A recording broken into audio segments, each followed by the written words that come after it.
Hello, everybody. Welcome to the start of the stream. We are back. It's Saturday. Welcome to the weekend. Thanks for joining. Hope you guys have all been having a lovely day. We're going back to space. Want to do some Star Citizen catch up and also play today. If will be allowed by the game and also Robert Space Industries. If Chris deems us worthy, then we will get to actually play today. We'll see if we have the attunement necessary in order to get into the game. But I want to watch some video first, because that's part of my catch up. Got a couple vids I want to check out. And you might remember not too long ago, we did watch the entirety. Okay, maybe not the entirety. We watched pretty much all of the Citizen Con a few weeks ago. And did some reactions to that. So that was fun. Now we are post Citizen Con and on the fast track to 4.0.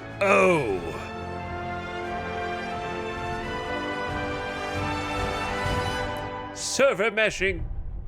Maybe one day, but not this day.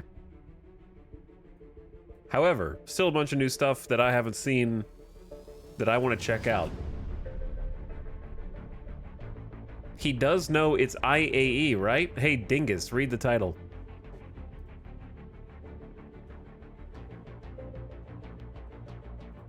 Of the stream. Why do you think I'm streaming Star Citizen today? Huh? Why do you think my going live message is Star Citizen is free again? And why do you think my stream ping on Discord is Star Citizen is free to play for a while? He thinks we can read!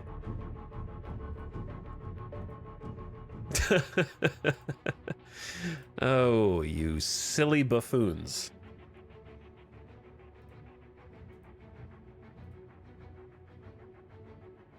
Hello, beginning a stream sub buffoons. What's up, War of the Worlds? Thank you for gifting a sub to Joe Fresh. If you're out there, Joe Fresh, enjoy your gift sub. Talansaurus, thank you for the prime for 10 months. Kimblewood also priming for 10 months. Hey, what's up, Talansaurus? Kimblewood, upsetting shorts. Happy 2 years, dude. Thank you for the 2-year sub. Also, Flapjack, thank you for dropping your prime off here. And Valkyrie gifting us up to Ranger Brave.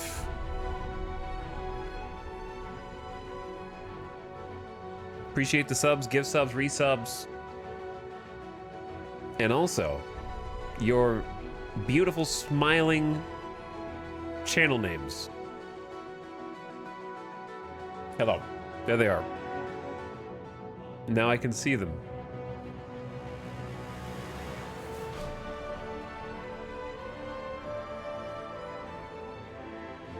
CitizenCon was fun. CitizenCon was fun. It was fun to keep up and check out everything. Turn that down a little bit. What is going on? Flammable Cow. Hello, Swineherd, Gettysburg, Lou M, Altvir, Valkyris, Valkyrie, Talansaurus, Wasuji, Tete, Namnamaki, Howdy Shy Wolf, Not Ethan, Gina Prime, Altajur. Hey guys.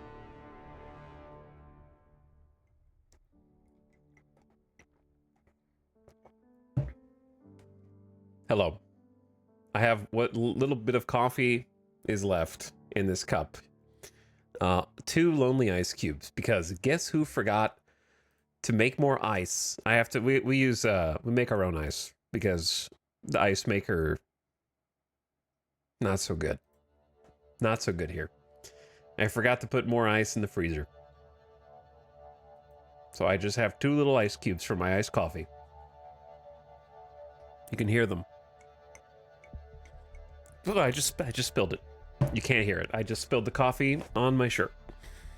I just put this shirt on. I literally just got out of the shower 30 minutes ago. So now there's coffee on my shirt and my shorts. Okay, fantastic. I gotta blow my nose.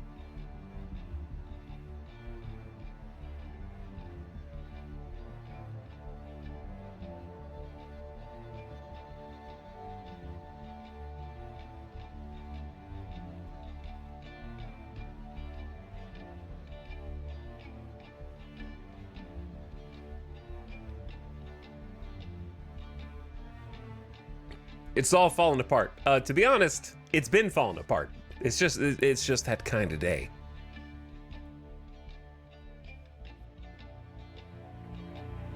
It has nothing to do with Star Citizen, but it's just that kind of day.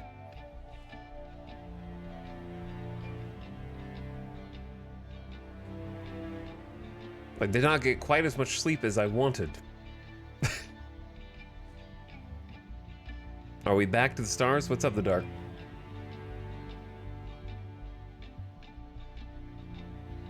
There's going to be a new Wallace and Gromit dropping on Netflix. I know. I've seen all the Wallace and Gromits. I'm sure it's going to be fantastic. Chat, you guys keep coming in and telling me things like, there's a new ship from Crusader. I am on the internet 24 hours a day, 7 days a week. I know all these things, okay? Before you do.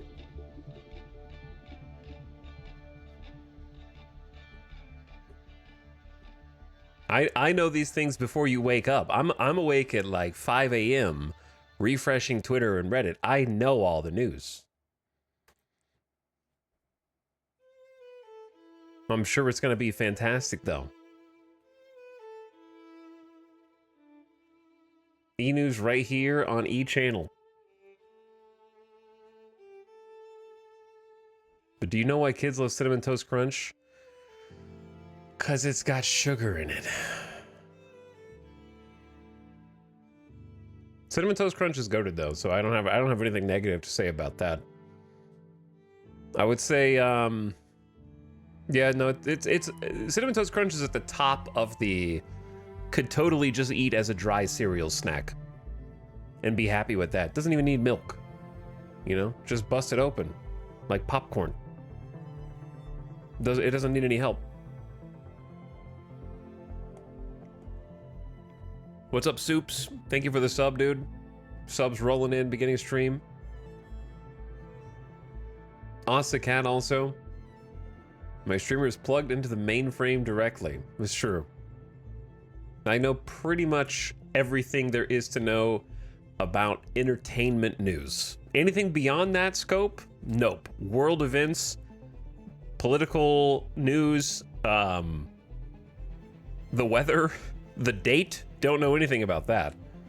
But if it's a TV show, a movie, a trailer, video game, or adjacent, it's already in there.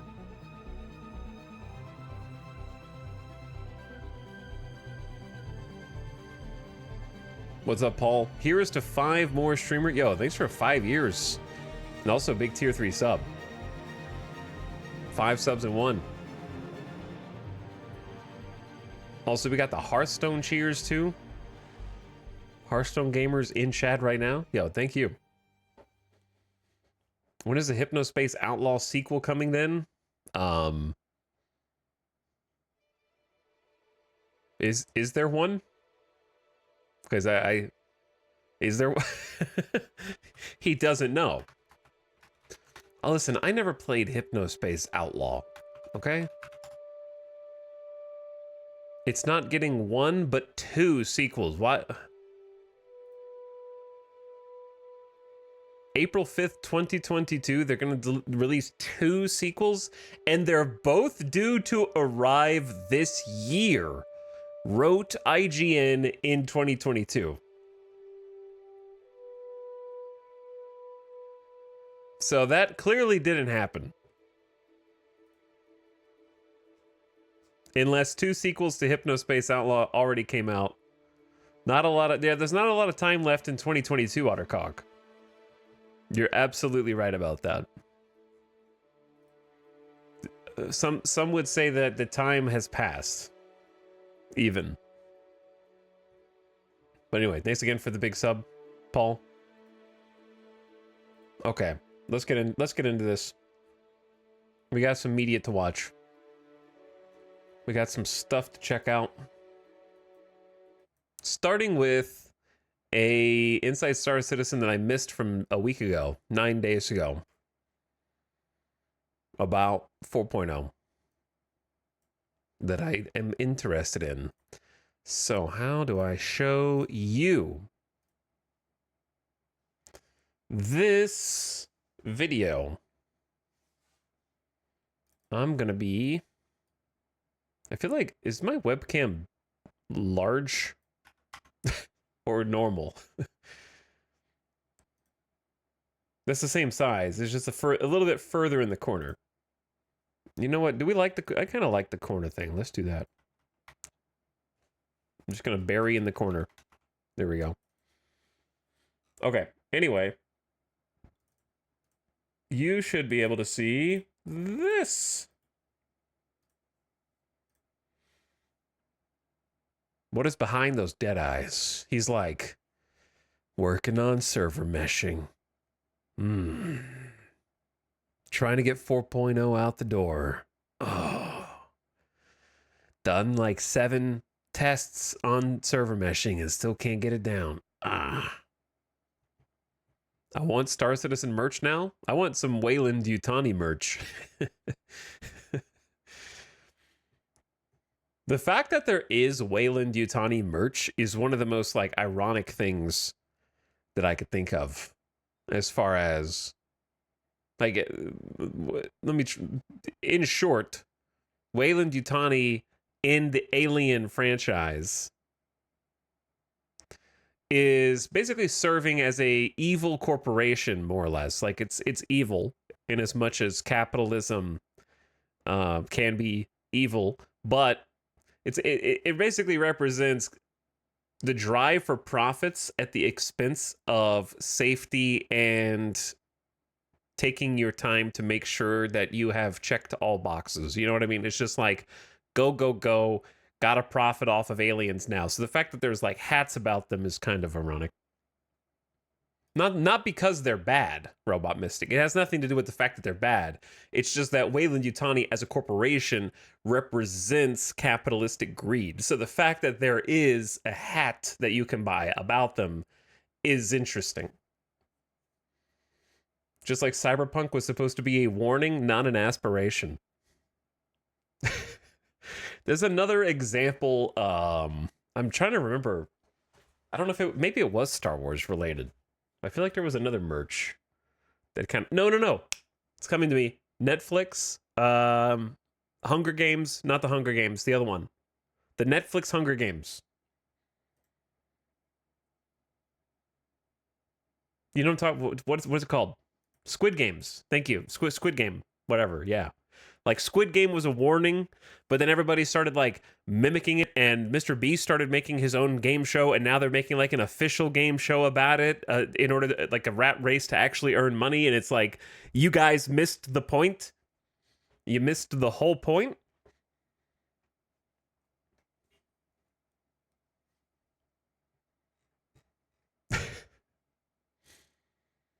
Okay. Anyway, let's take a gander.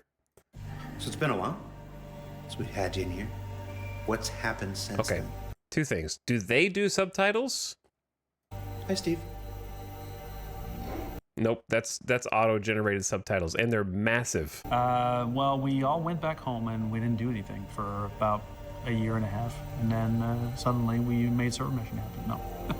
We've been busy.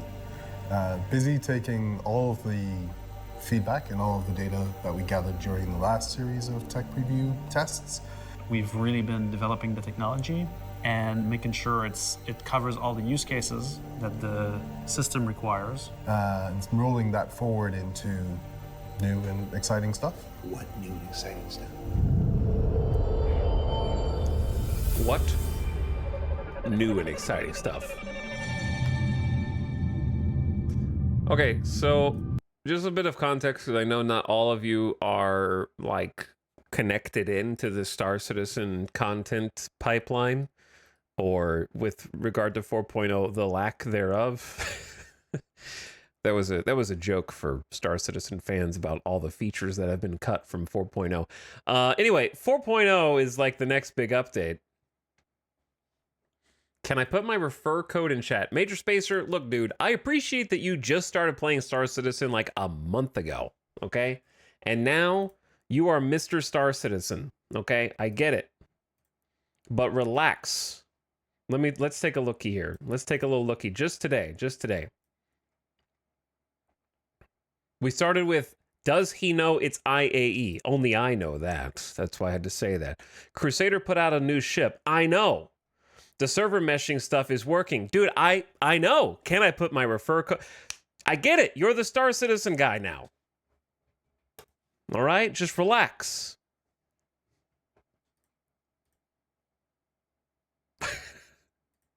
Hello, no stalker today? No.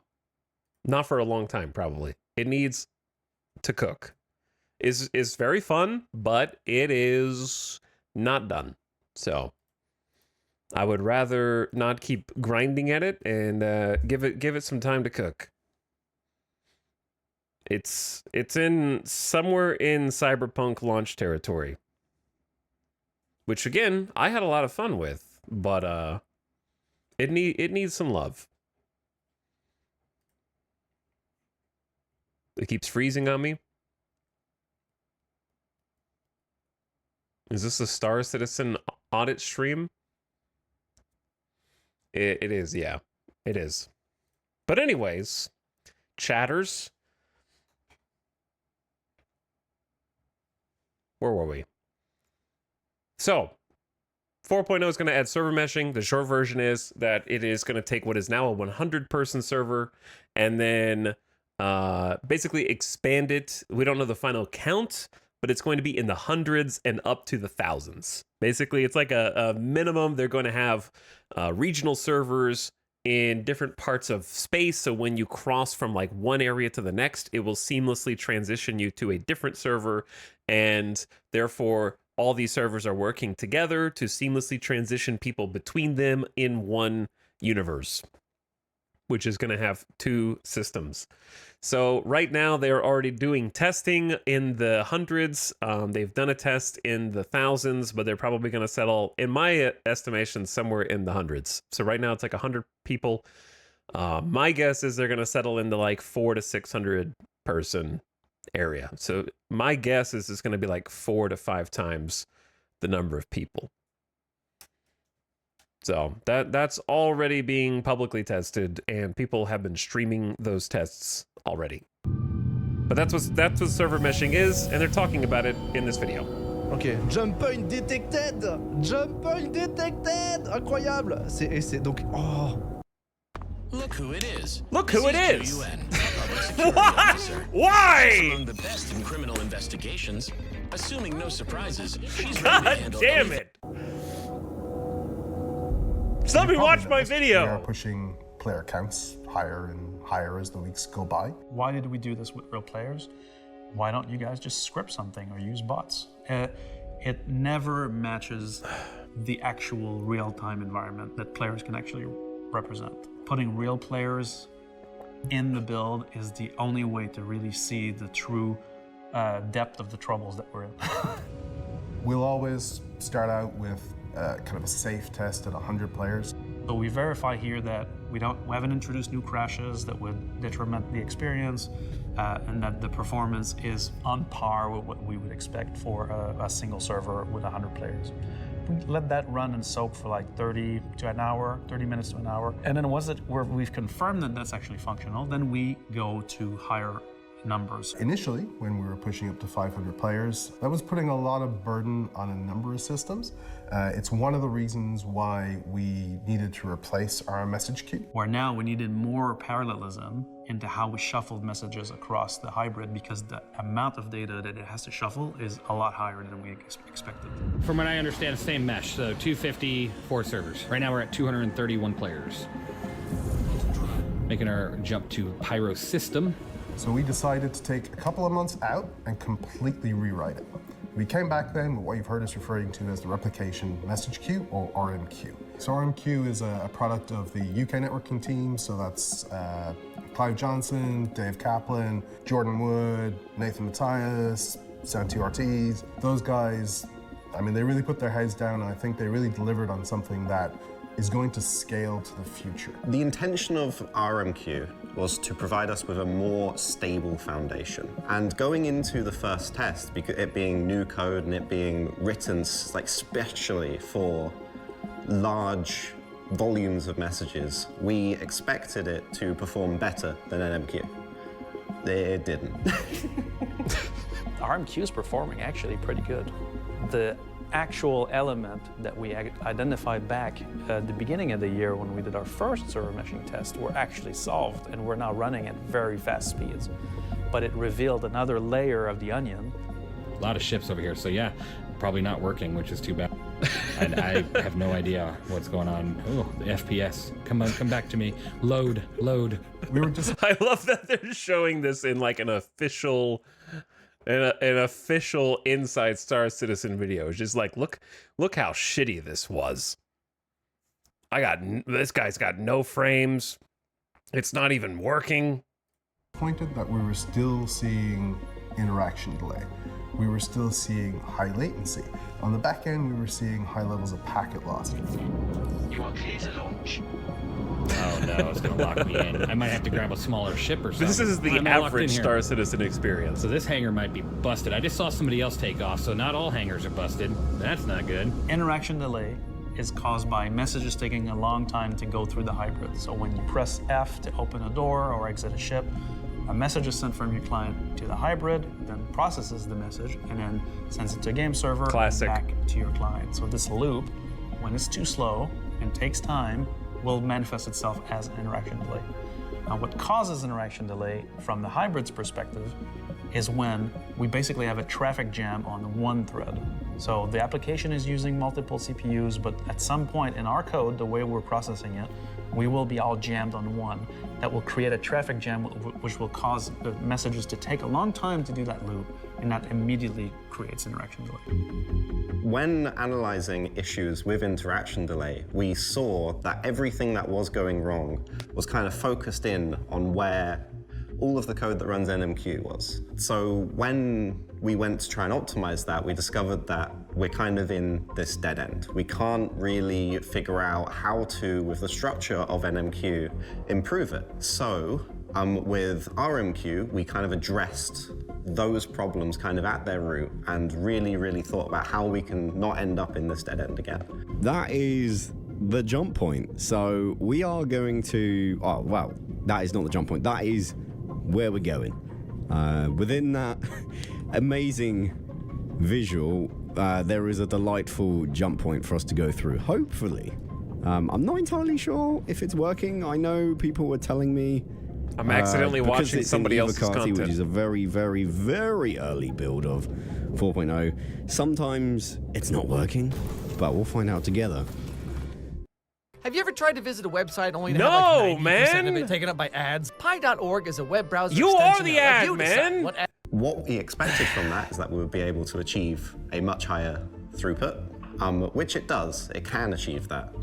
But by optimizing that, we see what was behind NMQ that was also causing issues, that wasn't getting the opportunity to really like stretch its legs to the point where it was able to become an issue. NMQ was at a dead end, right? There wasn't so much we could do there, just to the nature of how that was written. YouTube Premium. The game we were building at the time when that was written, radically different. It couldn't grow, it couldn't evolve. Exactly. It was limited in its nature. Our game is massively complicated. We produce so much data from everything, not just players, NPCs, from ships, from doors, from to elevators, to just everything kind of going on that the NMQ at least, and then the RMQ just like no. So RMQ's focus was, yes, to immediately try and solve some of the issues we had seen, but also to provide us some room to grow. And right away, we noticed a distinct lack of parallelization when we update dirty messages. So a dirty variable is a piece of information or a variable attached to an object that has... Just side note, the problem with YouTube now is that there's an ad every 3 minutes. Okay? So there's this vicious feedback loop where even if everybody watched every ad, they would still cram as many ads into every video as they could, right? But in a perfect, morally equivalent world where viewers and creators, in this case YouTube, had morals, there would be a symbiotic relationship where only maybe a couple ads are shown per video, but everyone watches the ad.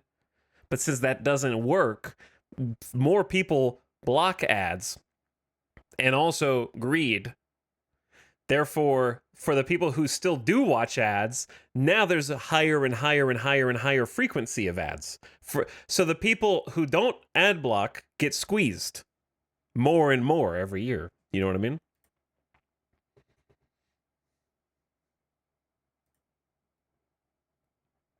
So the people who keep ad blocking aren't affected. So I don't blame you. But also, like, listen, on the one hand, Star Citizen doesn't need this ad revenue. It's like a couple pennies, right?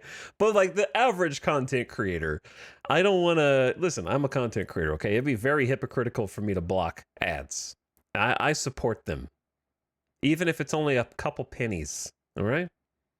Been communicated to all other members of the mesh. The sync dirty stuff is just absolutely, it's taking up most of the frames. So where we were originally seeing, let's say like we have this amount of space, right? We were seeing like NMQ take up this much, and then like the rest of the network update taking this much. But now we're seeing sync dirty take this much, and the rest of the network updates take this much, and then RMQ just this tiny little sliver now. So we've addressed RMQ, but oh wow, that underneath all of this, there was this other problem that never really got the chance to generate that load. Oh, it's just closed. Huh. Oh no. I am not going to be B-roll for this, by the way, because I did not do any of the server tests for this. Met. Oh my word, this is happening. Tuning complete. I get, all right. That's happening in that thread so that it goes faster.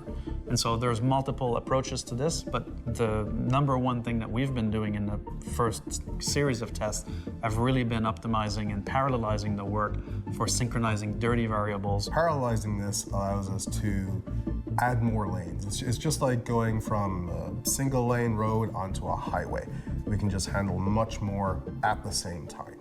So the server needs to send out any change that happens to the game, you move, you shoot, and send it to every other client that can also see that entity. What happens is that then needs to go through every single client and go, oh, can you see this, can you see this, can you see this, can you see this? And then synchronize dirty state. That then is what produces the message that updates you. What's a really, really easy optimization to make there, especially at higher player counts, is we can just go, oh, every single client we can do at the same time. They're not modifying any data, they're just reading it, because that's what sending it out is. You're just reading the data. And reading the data just reading the data, not modifying it, means that we can run all of that information at the same time. So with not too much work, we can get a really, really big optimization. The Wooble sent me some crochet kits to try out. I am going I've never used to a kit like this before, so I'm really excited do to something see how it bad. goes. Of course, I had to pick Fred the TikTok, dinosaur. get He out of is here, adorable. man. So it looks like the kit comes with all of the yarn that you need for the project, and I ended up with some leftover yarn, which was really nice. All right, this is cool and yarn. Then I found I like this the green little color. envelope, which I'll open up in a second. And then they also provide a crochet hook Ooh, and free the crochet. stuffing. Okay, hang on. Oh. Those key metrics for interaction delay and game responsiveness and packet loss. That's a third. It's every that was quite 3 a minutes. dramatic exit, I have to say. All right, I watch other YouTube content all the time with ads. This is an elevated amount of ads. So I don't know if Star Citizen is doing them manually, because I have been watching like 25-minute cruise ship review videos. That's just been the content I've been consuming, like a cruise ship review. And it's 25 minutes, and there's like 2 ads in the entire 25-minute video.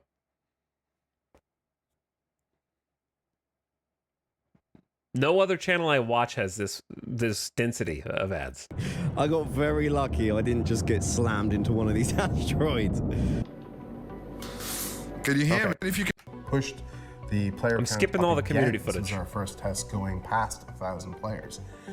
And pretty rapidly, we ran into the next bottleneck, which was the binds. And a bind in very simple terms, is effectively the connection between your client and your view of the game world to the server's view of the game world. So if I see a coffee cup on the table in front of me, it's because my client, running on my computer, has bound over the network to the server's view and knowledge of the existence of that entity. All right, some frames right here, bro. A lot of entities. Last time I checked, Stanton was at well over 1 million in an average kind of game session, and numbers just get bigger and bigger as time goes on. I haven't said there were 1 million entities. That's like starter numbers, right? So, so that was just with Stanton. So Stanton, initially when we seed Stanton, so seeding is like just us putting all the initial state there. I'm allergic to 1 million entities. Is about 720,000 entities. I am at area 18. Say a week, we see that very, very quickly grow to around 3 million entities per shard. So yeah, things grow pretty quickly, and like from there, we see things kind of continue to grow. This is kind of why we need like this big focus on like cleaning up entities and stuff like that. It doesn't just help the game, it also helps the network with the replication and the interaction delay. So in order to optimize the binds, what we need to do is properly assess what part of a big bind can be done in parallel with another so that they don't interact with each other. That allows us to go wide, use more lanes to go faster. The motorway is completely clear. We just can't get the things up the on-ramp fast enough. So what we're trying to do is basically add more on-ramps. So with binds, what that means is we might have the same number of entities that we need to actually get that you want to see updated. But what we can try and do is try and do that faster. So with parallelization, with some clever optimizations, among other things, hopefully. Working on a lot of the more like tedious little details, which has been like kind of like figuring out how we get information into our message queue in the most optimal way possible. But that's also setting us up for being able to then be very clever about how we parallelize the binds. There we go. Now that I kind of let that. That's 500 players. That was putting a lot of I accidentally went back to the beginning of the video. How did I do that? Where was I? Greatly. Responsiveness and packet loss. Very. Hold on, chat. Right, so. Game was that numbers just get bigger and bigger as time goes on. I hit 0 on accident, yes. It's kind of why we need like this big focus on like cleaning up interaction. Assess what part of a big bind can you try as a key information. It's going to make you amazing here. Here from okay, versus the current game experience on live, which is at 100 players. But this will also allow us to uncover more layers of the onion that we can optimize to go at even higher numbers on one single hybrid, which will allow us to go bigger, just like we did with RMQ from NMQ, just like we did with the dirty variables optimizations. Binds will allow us to go further, but it's not the end of the tunnel. We still have more work to do to get even more player counts on one hybrid. All right. Go as big as we can, as quickly as we can.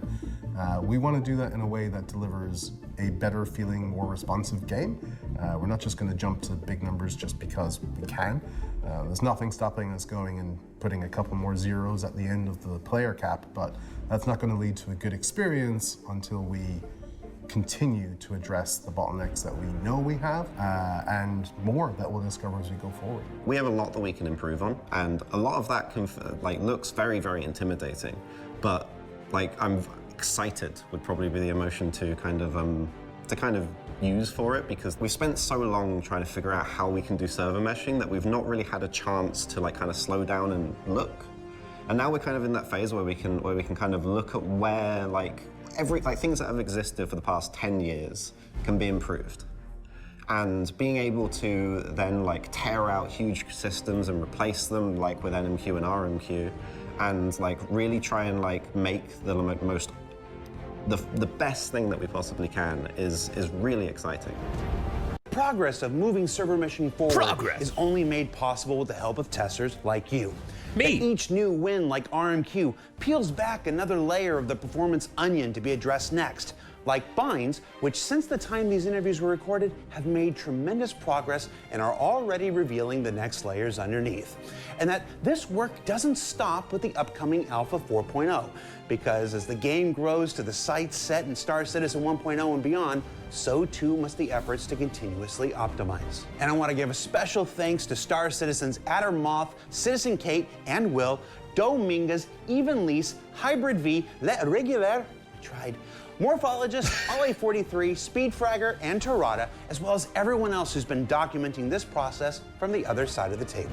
For Inside Star Citizen, I'm Jared Huckabee. Thanks for letting us share the people and process of game development with you. And as next week is IAE, instead of ISC, there's going to be something a little bit different coming your way next Friday. We'll see you there. Oh yeah, we've got that one next. Okay. Very cool. Thank you. Then the next video was just this, like, they did a commercial for their new ship, which has been the source of, I won't say drama. Drama's kind of a strong word. But basically, the entire internet, except for like 5 people, thought this ship was hideously ugly. And then they changed the gun on it to be larger. And now it looks okay. That's the short version of it. There was like so many people that were complaining about this, which I thought was funny, but Mom, Dad, it is an ad. It's an ad for the new ship. Sooner. Things have been non-stop out here. Being on my own has been such a rush. I wish you could see it. The views, wildlife, the locals.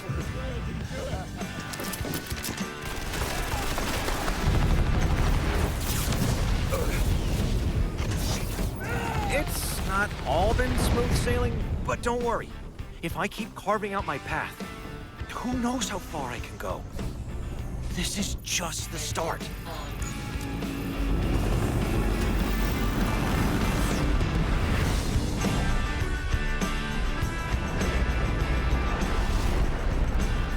At Crusader, start small, dream big. Kid has a space RV.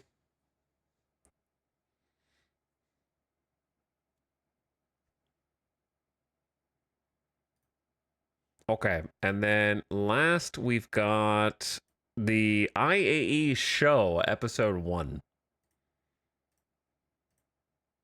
I always like and subscribe. Also, YouTube's been doing this thing where they start you at 720p and they won't up it to try to save bandwidth. They're like, that's good enough, I guess. And that, where's my... From the show floor, the new starter from Crusader. The Intrepid is the newest starter ship from Crusader Industries. Specializing in cargo delivery and lightweight combat, it carries several unique characteristics that set it apart from others of its class. The Intrepid carries its 8 SCU of cargo in 2 freight elevators, which also serve as additional entry dangerously and exit points fast in emergency situations. And while its armament might seem modest, the Intrepid bolsters an exceptional size 4 weapon hardpoint, giving it an edge over others. They just changed it to size 4, right? So like they had to record that voice line very recently. Starter ships when piloted well. Whilst this starter ship's distinctive design pays homage to Crusader's larger starfighter ships, its dedicated engineering terminal also ensures efficient operations for any challenges ahead. The Crusader Intrepid looks to be a worthwhile entry into IAE's showcase of vehicles aimed at entrepreneurial pilots making their initial foray into industry. And you can find it on this year's show floor to consider for yourself. Despite official denials by leaders throughout the Empire, sources now confirm the existence of Legionnaires, the UEE's daring, highly trained special mission force. Their purpose, to defend human freedom against Vandal and the forces of tyranny and evil throughout every corner of the galaxy. And they can now be yours in the comfort of your own quarters. The next wave of authentic Legionnaire figures and vehicles. There's Shadow Stranger with Hornet Ghost. Hound Dog with Hornet Tracker. I want these. Sandstorm with Tumble Nova. Dr. Parasite with Terrapin Medic. Major Dauntless with Crusader Intrepid. And General Jax McCleary with the RSI Polaris. And while the UEE may not be able to confirm the existence of Legionnaires, you can recreate your favorite scenes from the hit show on Spectrum. And don't forget to buy 2, so you can always keep one new in box, in case you're ever crazy enough to sell one. Legionnaires, they'll send the Vandal back where they come from. Pirate Playground sold separately, requires meshing for assembly. I want the playground, man. Welcome to the IAE show. Brought to you from New Babbage, the site of this year's Intergalactic it's in Aerospace Babbage this year? Expo, Cool. and your guide to the future of spacecraft and vehicles in the verse. Up next, we discuss A Time to Kill with Rich Tyra, John Crew, and Jared Huckabee. Don't change the channel, it's the IAE show, and it starts right now. All right, thank you so much. Welcome to the IAE show. I'm Jared. We're here talking with Rich and John about the future of space combat, spaceship operations in our Persistent Universe game. There's a couple topics we're going to cover, one today and then 2 more as we go. I want to talk about something that is at the core of the entire spaceship experience, and that's time to kill. Now, right now in Star Citizen, as players have known it since 2015, your ship can take a few shots and then it goes, poof, fiery explosion. A very impressive fiery explosion. Shout out to Mike Snowden and his team there. But that's not the experience that we've been building towards. And a lot of the changes that we announced at CitizenCon with insurance and whatnot, these are tied into the future direction of spaceships and life on board spaceships. Talk to me about time to kill. How long are these ships supposed to last? Are they supposed to go up like confetti like they currently do? And what's the vision for space combat supposed to be? I think the first thing we need to talk about is moving away from time to kill and move towards time to disable. Because in the PU, ships are not always going to explode, but we want you to be in that loop of one. The PU is shorthand for Persistent Universe, which basically just means Star Citizen. So if you hear them say that, then to own your ship. Loss should matter. We want you to put time and effort into your ship, and that means time and effort into keeping your ship alive, and if something does happen, getting it back. We've talked about physicalized damage in the past. Is this just a matter of getting that physicalized damage system in, or is there more to it than this? First off, physicalized damage is tied to our Maelstrom system, which you probably didn't know, but we saw for the first time in action for the Squadron demo. All the ships, for example, in the turret sequence were set up with Maelstrom and using our physicalized damage system. We're moving towards more a physically based system that actually works out the speed of the projectile, the collision, and then generates the force, and that force then dictates the damage that's associated with the ship itself. And what that means is that opens up a whole new area of gameplay for piracy, taking those ships back, repairing, going back to your ship, to actually either take it back to your own crafting hangar to be able to dismantle it for resources, or if you're the pirate Just itself, you listening can attentively. actually take it to the council and get your own ID on there. But ultimately, while we have soft death in the game right now, that's kind of a faked soft death. It's kind of just a slightly move in that direction, but it's not the full physicalized system that we've been working on for a long time. When John says loss matters, it's something we need to start talking about. Well, if I have lost my ship and it does take a long time to get back, how does that impact me if I'm playing the game? What happens if that's my only ship?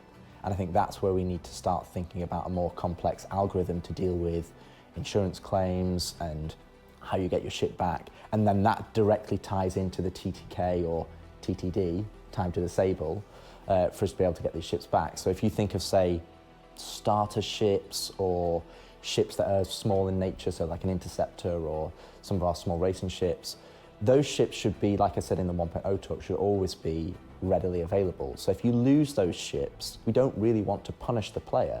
It needs to be a symbiosis where loss matters and it needs to be impactful to your game experience, but it can't be so impactful that it stops you playing the game. Then it essentially curves up towards the more extreme scenarios. We need to have this almost agile algorithm that basically allows us to work out, like, okay, how many times have you lost your ship in the last... Chat, I know he just said agile.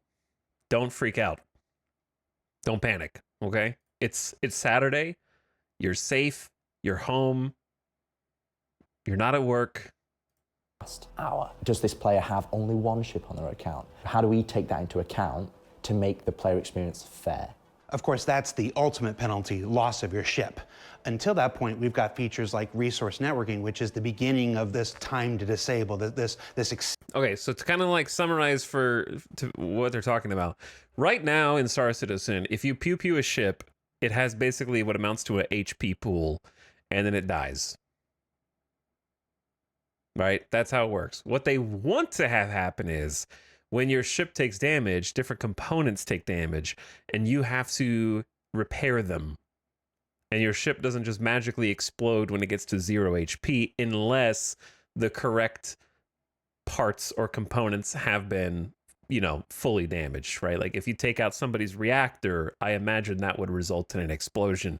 But generally, they want there to be like disabling of different subcomponents and the ability to use like an engineering console to figure out which ones need to be repaired and then actually seek them out and fix them. Engineering was going to be in 4.0 actually, but now it's not. So that was one of the things I was most excited for in 4.0. So I guess I'll have to wait a bit longer because it has been pushed back in order to try, along with many other things, to try and get the server meshing fixed first. Extending the length and life of your ship to make it so that not only does it not explode right away, but the players, the members aboard the ship, have more opportunities to repair the ship. What is that experience supposed to be like on a single player ship? How do we keep that alive longer to the larger ones? It's a two-way thing. Obviously, time to kill, time to disable is generally thought about as the aggressor's point of view, but it also matters to the victim of this combat encounter. We can't have it be so quick that you have no chance to do anything about that. So with physical damage and resource network, it moves it away from being a just sort of race to zero on the health. Items will start malfunctioning, forcing that person to make a decision of, am I gonna flee? Am I gonna deal with this now and take the risk? And then on the flip side, that gives you as the aggressor the chance to go, what do I want to do with this disabled ship now? Obviously, single seaters have less room for... I do think that the devs severely underestimate the number of people who are just like, I'm just going to keep shooting it until it dies.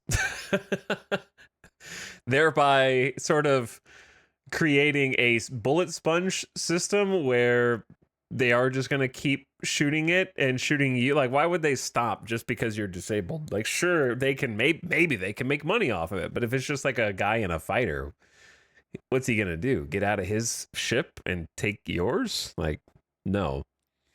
So I feel like it's just going to turn into a situation where they just kind of keep shooting and you're just like, I guess I'll self-destruct because I'm just stranded here. Or that would be even worse, right? Like basically take out a core component of your ship, shoot off all the wings and just leave you. It's just like, okay, I guess I'll backspace until death of a spaceman is put into the game. So I don't know. It's kind of, there's so many avenues that I feel like this is not going to work the way that they think it's going to, but that's probably why it got postponed. Options in this scenario, but really the bulk of that gameplay is on the larger multi-crew ships where you'll be moving around inside your ship, repairing, replacing relays. The engineer will be diverting power to different systems just to sort of give everybody enough time to decide what they want to do in that scenario. And there's so many different scenarios that can be done. Sounds like we're building a progression here. Are the larger ships intended to last longer? They have more lifespan. There's more that you can do to keep them alive. Am I sensing this right? Is there a progression here? Absolutely. I mean, ultimately, we want you to progress in the game and build your fleet, whether that's solo or with a group. You need to be able to have some level of understanding that you're not going to lose it straight away. And the other aspect that I think is really important to see about in terms of when you say progression, it's not just progression for the TTK or TTD for across the entire spectrum of the game, or the progression for the player, the victim or the defender, or versus the attacker. When your ship is disabled, there's no way to bring that back. When we have the proper version where your ship components are gone and utilizing the physicalized damage, you can bring that ship back. And that's the huge difference. And that opens up this entire gameplay loop where you have towing and repair, and maybe somebody can repair. Towing mentioned, everything is solved. I take back everything I just said. Repair it for you, and that's what, they've opened a nearby shop, so they're a repair shop and they give you good chances to repair versus cheaper prices than taking it to an LZ or a space station. So I think when we talk about progression, especially from my perspective, I want to see progression across all the professions, and hopefully people start to see, and it's the reason why we wanted to talk about 1.0, people start to see how all these things connect together. There's a reason why we did all these things over the last 2 or 3 years. It's not like we were just throwing a dart at the dartboard and hoping that, what feature is next. We had, it's that grand plan about trying to bring them all together.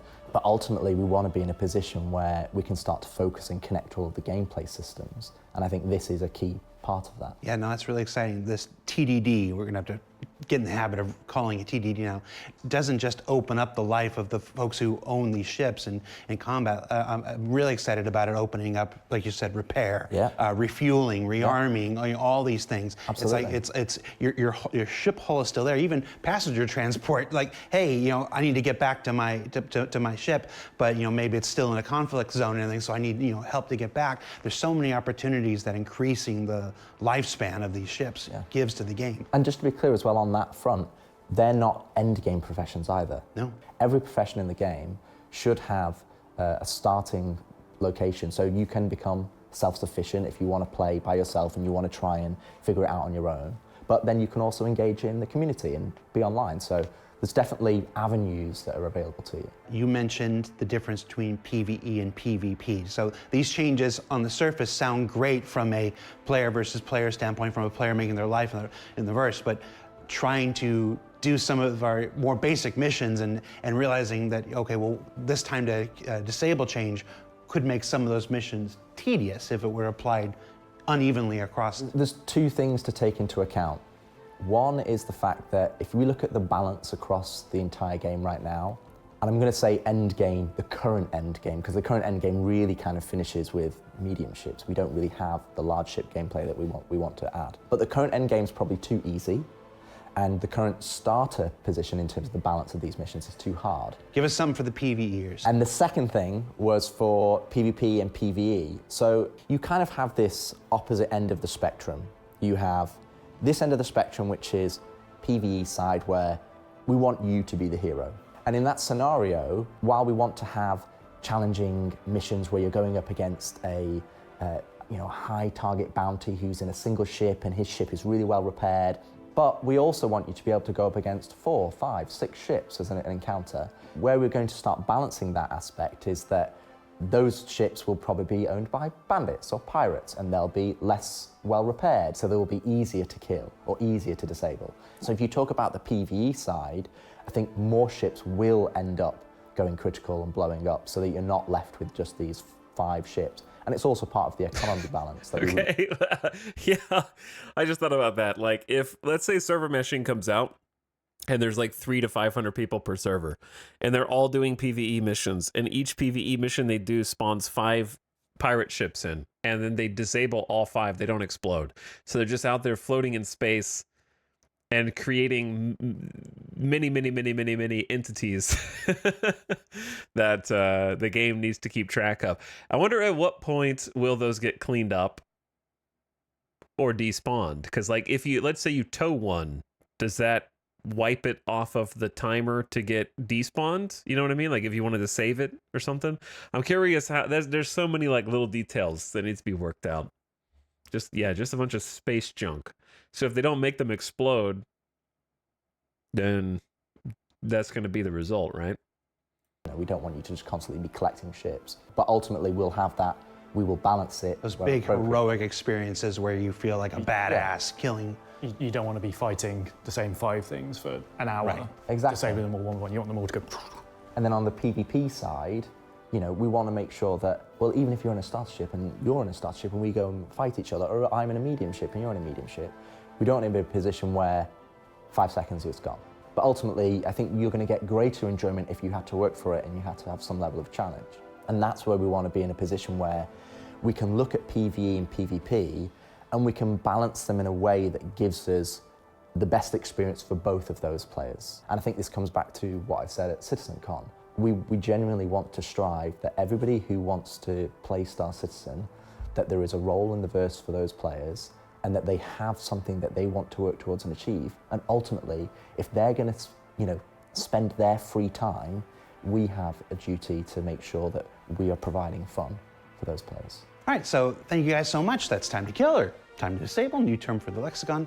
Up next, we're going to ask John Crew to take us on a photographic tour of his 4 dogs. It's 2 Spaniels and 2 Labradors. Stay tuned. You thought you had the whole story, but there's still a lot you don't know.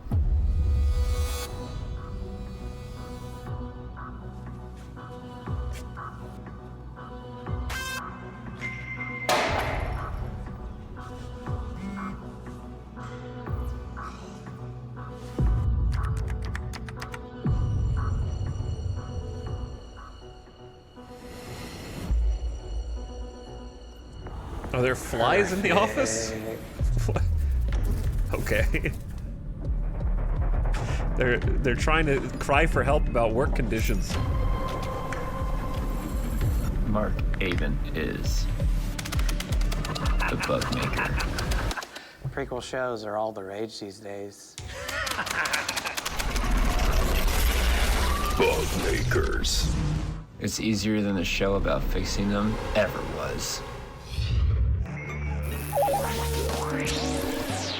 Welcome everybody to the return of Quantum Questions, where we take a CIG developer, put them on the hot seat, and make them answer as many questions in under 2 minutes as they can. Joining us on the show this week is Vehicle Art Director, Mr. Ben Curtis. Ben, how you doing? I'm all right, thank you. How are you? I'm doing well. You excited? A little bit nervous and excited, yeah. Let's put 2 minutes on the clock and begin. Who are you and what do you do? My name's Ben Curtis, and I am Vehicle and Weapons Art Director at CIG. Are you any good at it? I hope so. I'll let our backers decide. Jeffries tubes, yay or nay? 100% yes. Why did the Polaris get so many new guns? Because you want capital ships to be able to destroy things. But no, really, it just got PDCs. Okay. Speaking of PDCs, are other ships going to get them now that they've arrived with the Polaris? Yeah, we've added them to some existing ships already, and anything kind of capital ship and larger should get them. Does that include the 890 jump? Correct, yes. Are you happy with the... Okay, so funny aside here. They recently added PDCs, or point defense cannons, on ships, which is really cool. It's like what you expect, right? It's a turret that automatically tracks and fires upon incoming missiles, and it looks awesome visually. It probably can shoot at like other ships as well if they get within its range. However, I think there's been an issue that they didn't account for, which is when doing the new event that they've been running in the persistent universe, the PDCs will lock on to other nearby neutral players, shoot them, and create a situation where the person who is flying the ship that has PDCs name turns red, and they become basically a pirate to all the other players who then attack them. Polaris. Very happy. Tell us one of the ships from that CitizenCon tease of the next 12 months. The Perseus. Ooh, can you tell us another? No. Why don't we make more variants of existing vehicles? I think when it comes to variants, it's a balance of backlog ships, new ships that we want to try and do, and then kind of variants, and it's just really getting them slotted in together. If you could make a new variant of an existing vehicle right now, what would it be? A Bounty Hunter Cutter. Oh, nice. Bounty Hunter what Cutter. Will be the next variant of an existing vehicle? Super Hornet. Oh. Retaliator modules. Which one are coming next? Probably the dropship and 50 Hornets. Okay. What was your favorite temporary internal name for a ship or vehicle that never made it to the public? We've come up with a code name, and all I'll say is you've got to catch them all. Okay. Will the Connie get a Mark V after seeing how cool the Zeus is? Probably not a Mark V, but it will get an update. Okay. Caterpillar modules. Give us something tangible. What are we thinking? I think we've obviously got cargo at the moment. I think there's lots of opportunities. We could do exotic cargo. We could do, I know everyone wants a mini carrier or that sort of mini ship. Med base, lots of opportunities. Okay. Carrick blast shields? Yes, in 4.0. Chat. Carrick cargo doors? In 4.0. Oh, I'm gonna try to squeeze one more in. What is the next manufacturer to get a focus after everyone? I've seen the Carrack, like, blast shields like 7 times now. Why is everyone so excited about them? Freeze up from the Polaris. We're still on RSI, but we're also pushing on to larger MISC ships and Drake ships. And what's the deal with the long dash of the Star Lancer? It's a subjective choice, and I thought it was really cool, and some people don't. All right, let's find out how you did. And so after part 1, Ben Curtis sets the standard with a whopping 15 questions answered correctly. We'll see if John Crew can best him next time. Up next, Dan McCabe. Is he really all you need to make every spaceship?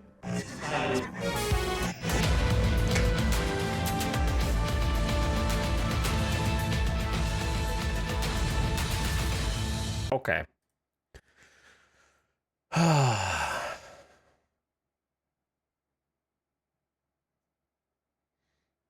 If glass cockpits are more vulnerable to damage, then it makes sense, but then all ships have cockpits. Yeah, that's what I'm saying. I don't know. All right, gamers, let's game. I'm all caught up. I'm all caught up on what's going on. Well, actually, hold on. This is what's going on now. So we're about to log in. And they've got November 22nd to 23rd. Dream big with the new Crusader Intrepid. So we should be able to rent any and all Crusader ships to test out if we want. I do think I still have the Spirit. But there are more besides. And then tomorrow... Wait, that's today. Today through tomorrow. Do these overlap? Crusader and Aegis, or was this for one day only and I've already missed it and now it's Aegis? I don't know. Anyway, it doesn't matter. But then Mirai and Misk. We have a Misk Prospector. Then some alien ships. Then RSI ships. Then Argo. I love my Argo ships. My working class ships. Consolidated Outland. Then Drake. This is a long thing, huh? This is a pretty big thing. It goes all the way until December 5th. So it's free to play for like 2 weeks almost. So Star Citizen is free to play. I have already bought in, so let's launch the game and hop in, shall we? Did I miss the Intrepid bashing? Kinda. Well, I guess, I don't know if we still get to check it out or not. I don't know if you're interested, but there's the Academy. You get a suit and gun as a reward for doing some stuff. I did see that. I don't know what you have to do, though. All right, I'm loading in. And you should be able to see something here shortly.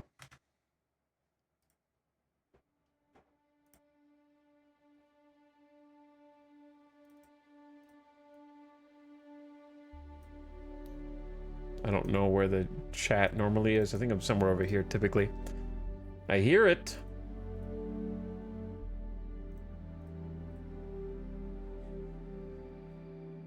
There it is. It's been a while.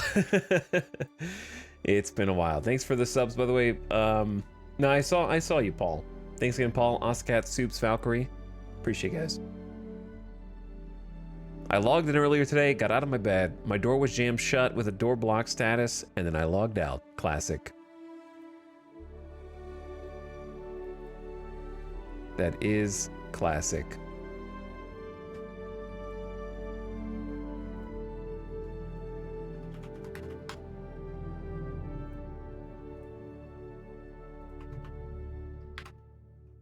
All right, well, give me 1 sec.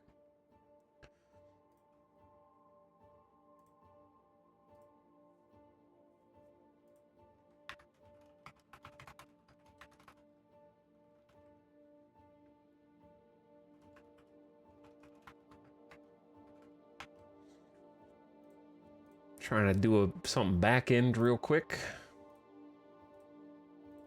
I was trying to actually get this updated.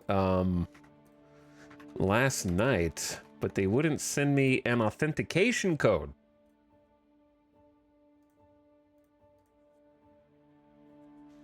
There we go. All right, now I'm all logged in.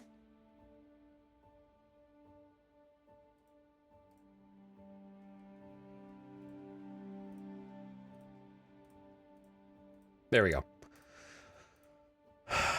I think my exclamation SC still works. I'm gonna update it to say that it's free to play. Star Citizen is free to play until December 5th.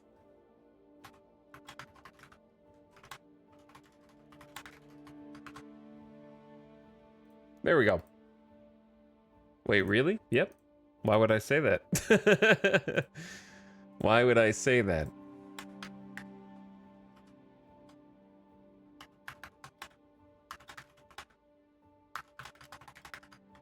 I'll put it in the title. There we go.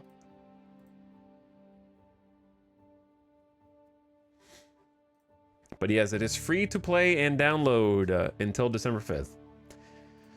But if you haven't never played Star Citizen before, it is a difficult game to love. I do love it, but it makes it as hard as possible to love frequently.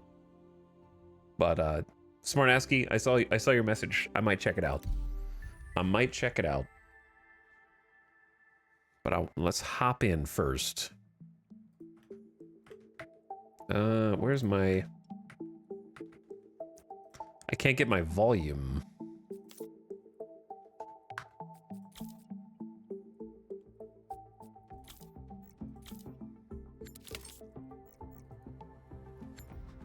There he is.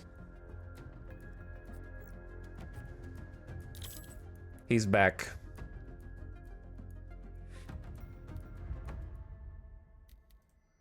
Absolutely skipped the tutorial.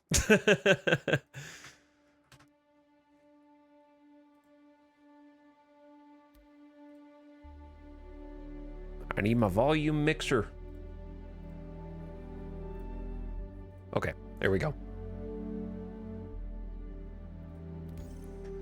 I'm going to Stanton. Now, if IAE is in Babbage, then I may as well pick Babbage, right? As my starter. It's as good as anywhere else. Like, they're gonna reset these for 4.0 anyways. 4.0 is gonna be a full wipe.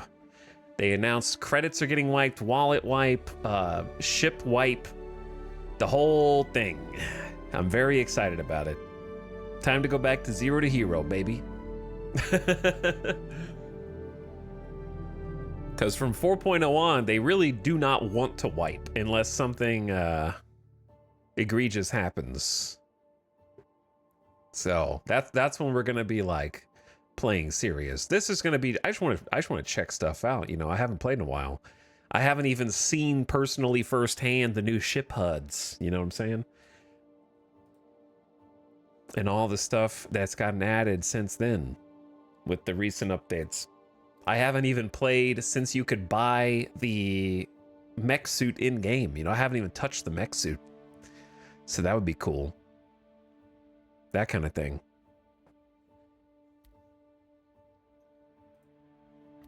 Okay, let's let us... What? I don't know what server I want to be on, actually.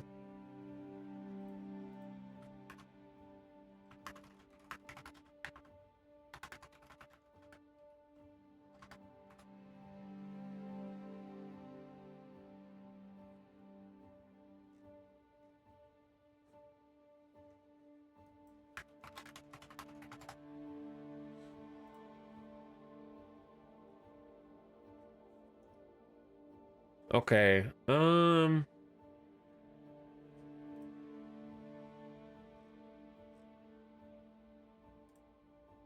how do you see the Star Citizen roadmap?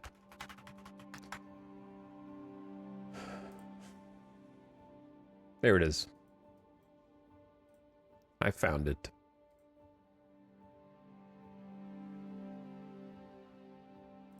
I wanted to take a look at that real quick.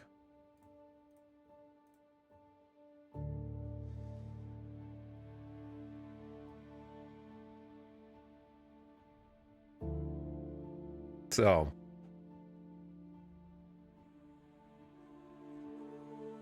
this is more like the progress tracker, I guess. There we go, release view. So here's the stuff that should be in 4.0 still. They've already subtracted what has been pushed back. Contested zones and space stations for like FPS gameplay. Asteroid bases, the Pyro system, which we already watched extensively during CitizenCon. Outposts in Pyro space stations, moons. Okay, that's basic. A cow. One cow. New missions for locations, jump points to get you to the system, and then of course server meshing and a mission system refactor. That's the part that I am looking forward to the most. But there's a whole bunch of stuff that just got pushed back. A lot of this stuff was in CitizenCon, so I'm not gonna... But the things that got pushed back are like... Maybe law and security, but certainly reputation was going to be a huge factor for Pyro that got pushed back. A lot of this stuff is pretty far away. Well, player organizations are still there, but there's not really like in-game management of them.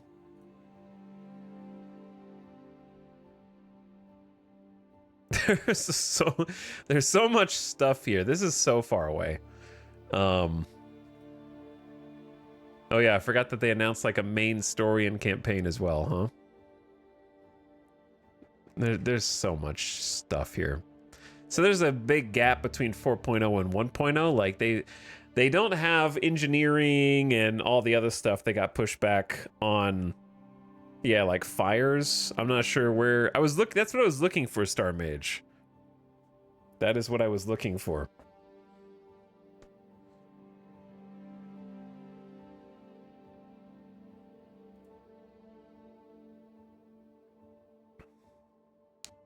.0 is really 0.4.0. Yeah, basically.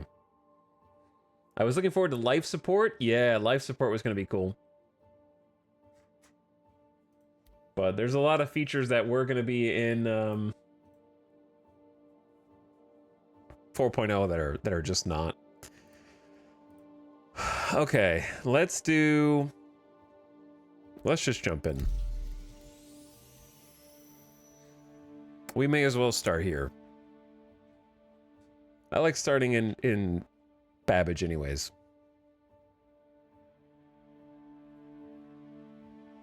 Did they really add a cow? Yeah, it's a space cow. A space cow with disgusting udder sacs that I don't like looking at.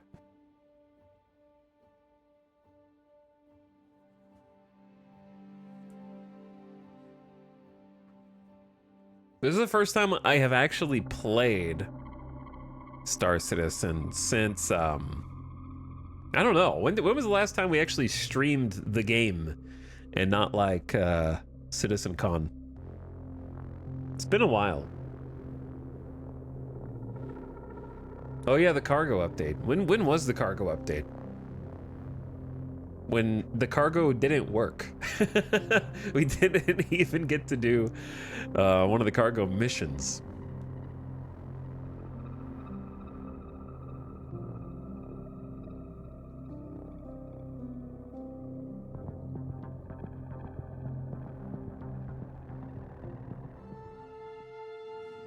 I'm in. And I have 8 frames per second.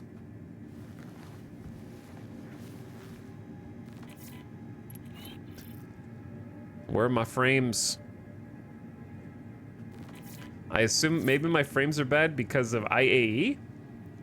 I don't know, but it's chunky. How many frames does the server have? Let me see.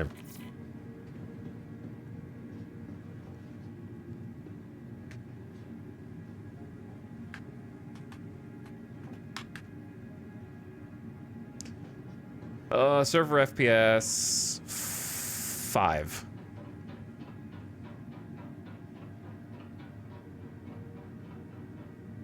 My frame rate is 24.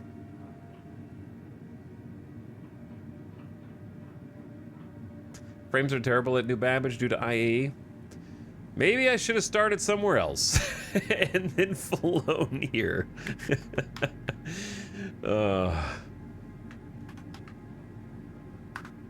Chat, are there servers that have more than 5 server FPS now? What's like a good server FPS these days? I used to be able to get like 10 to 12 if I hopped to a couple different servers.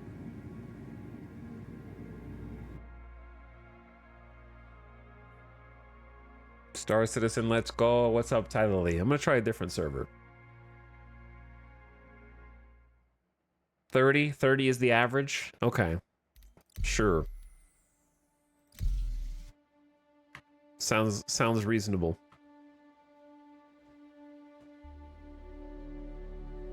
I'm gonna try a different one.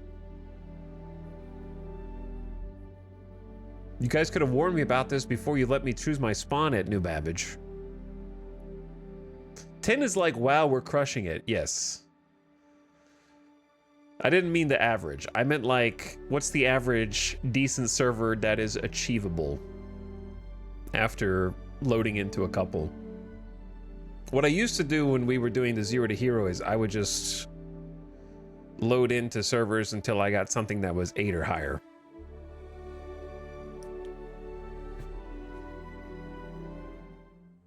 Sometimes I would get like 12 plus after a couple resets. All right, I'm back in again.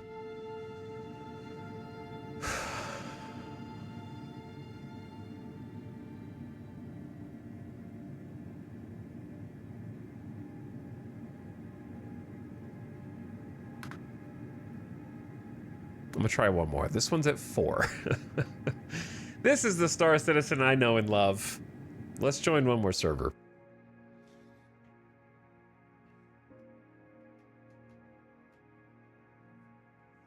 Somehow the Star Citizen main menu music reminds me of Starbound. Yo, I miss Starbound. Never got as much love as I think it deserved. It was a fun game. It was a fun game in its own right.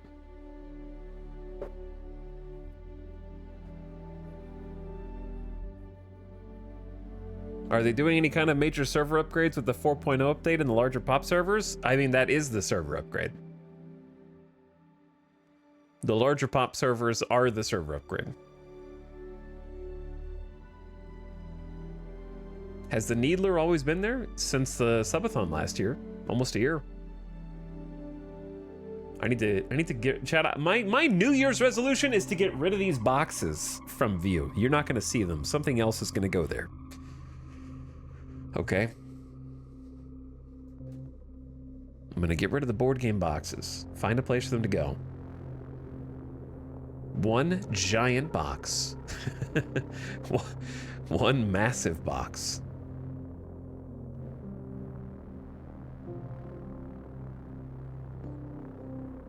Isn't that what you said last year? The boxes weren't here last year, you dingus.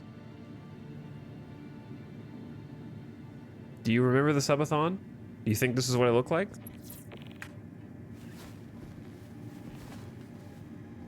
All right, let me see.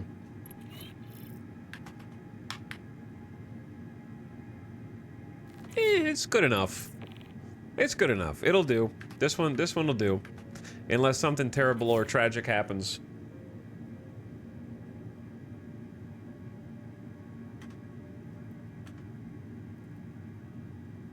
All right, chat, let me know if, I'm supposed to be blocking chat here on the left. Let me know if it pops in.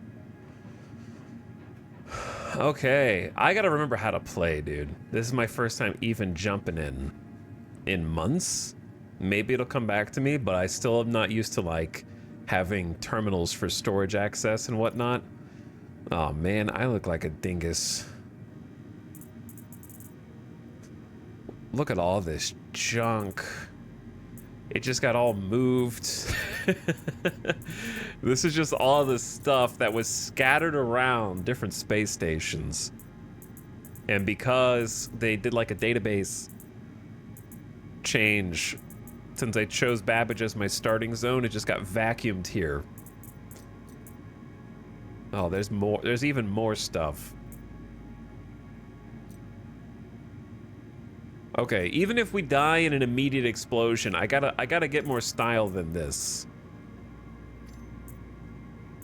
We need a little look at that reverse farmer stand right there that we got going on. What do I have for armor choices? We don't have anything fancy, but we just need something serviceable.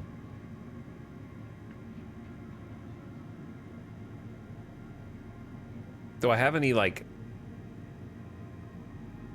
What was my like our default armor of choice? I liked wearing light armor because unless I anticipated going and doing some big combat. Because I tried to wear light armor because I usually just randomly exploded trying to leave the hangars. So I didn't want to wear anything that I was going to be sad about losing.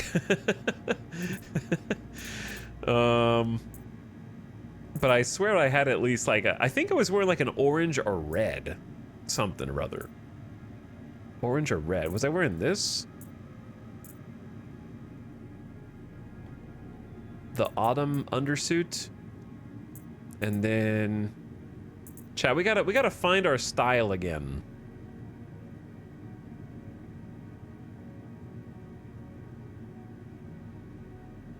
And then on top of that, probably like, I could go buy some stuff too, you know? Like I don't. All this, none of this matches. Was I just wearing like a Mac Flex? That's a yellow Mac Flex. Ugh. Like mustard and honey mustard.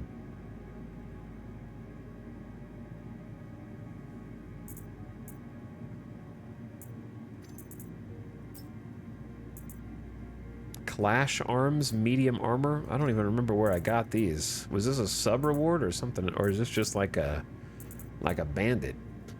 We got green True Def, blue. There's a Imperial Red.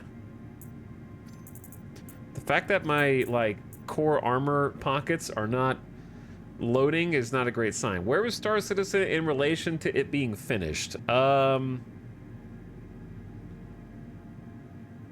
We're about as close to Star Citizen being finished as George R.R. Martin is to releasing The Winds of Winter.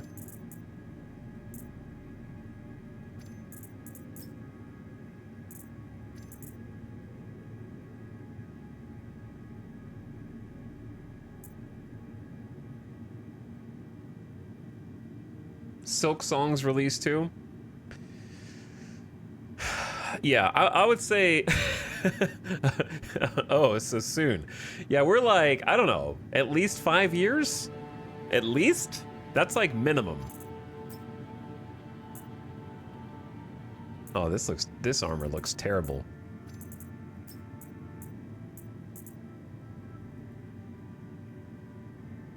All right, I'm gonna go with desert. Those are, wait, is that also? No, those are tan. Chat, I got no style right now, man. We are just in mismatch city.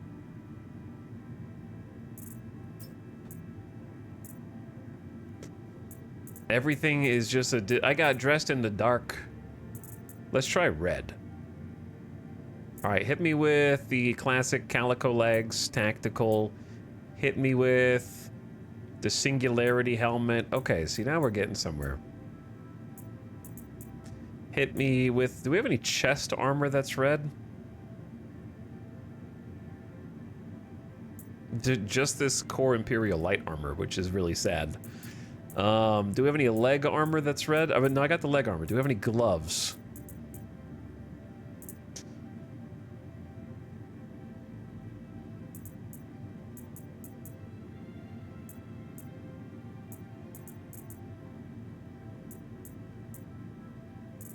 Or a backpack. All right, we're gonna go Calico Arms Tactical. That looks terrible. Man, I look like a dingus. This is baby's first day in Star Citizen. We're gonna have to fix this. Okay, and then for a backpack. Can I sort by backpack?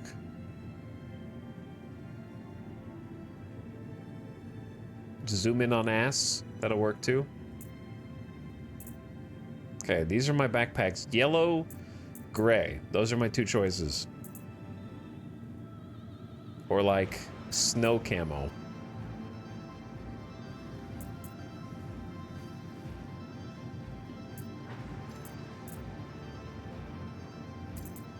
Okay, that's for a different... It has to be light. All right, this is gonna have to do, man. This is gonna have to do. Okay, what do we need? We need at least some kind of basic weapon. I got nothing in the trunk here. You know what I mean? That is the flattest ass.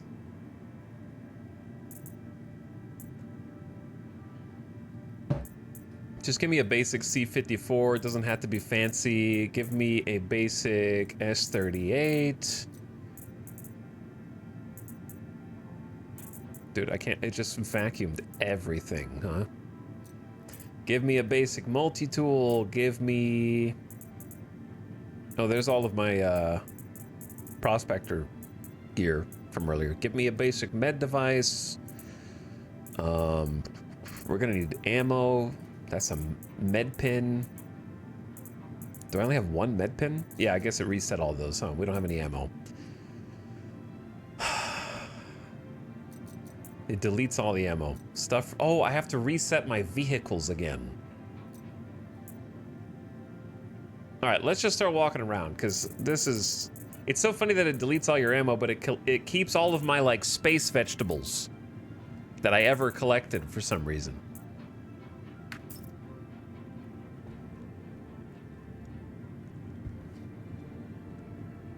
Bear with me, chat. We're getting back into it. PC specs, it's just exclamation PC. I got a NASA supercomputer and it's not enough to run Star Citizen during IAE at more than 20 frames per second.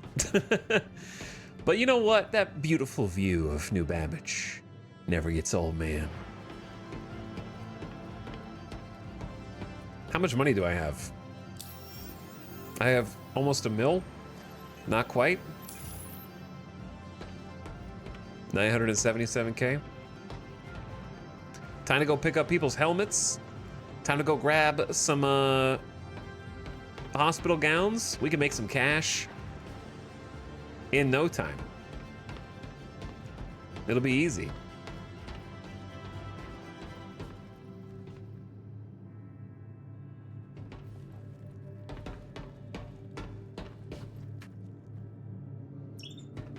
Okay, let's see if the elevators work. That'll be our first test. Hey. We're in here.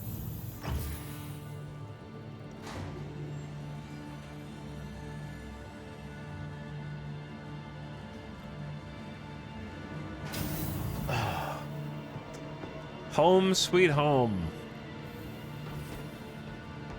Should we go to, like, the actual expo first?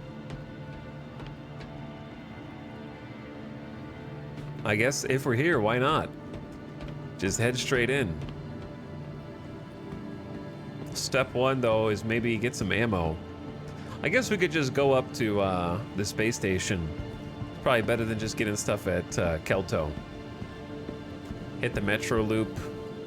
Rebind to somewhere else.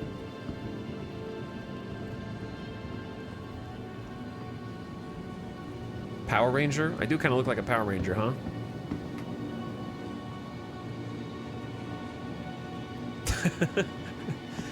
Kind of a sad Power Ranger.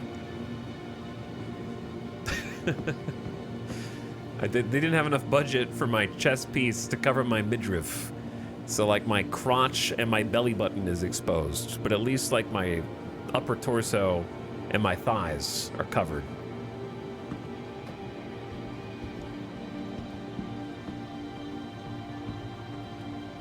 Pyro Games, I don't know what the hell you're talking about, man. But thank you for asking 3 separate times.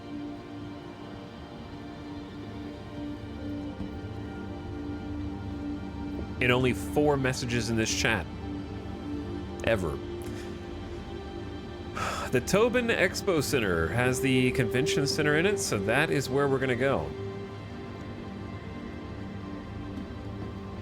Gotta get it through. Gotta get what through? I gotta get it through your skull.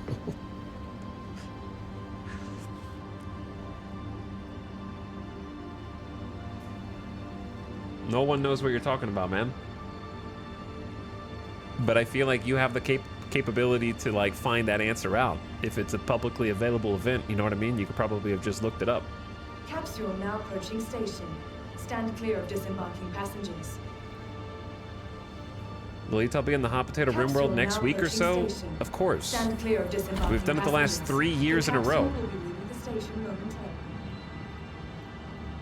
It'll be this time next Saturday. Is RimWorld Hot Potato charity event. For Doctors Without Borders. The fact that you have to ask means I have clearly done a poor job of communicating that, or maybe that's just the average chatter.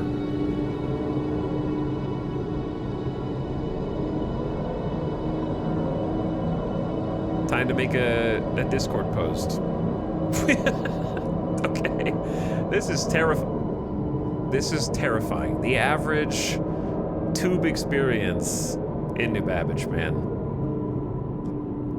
We are going places through the walls.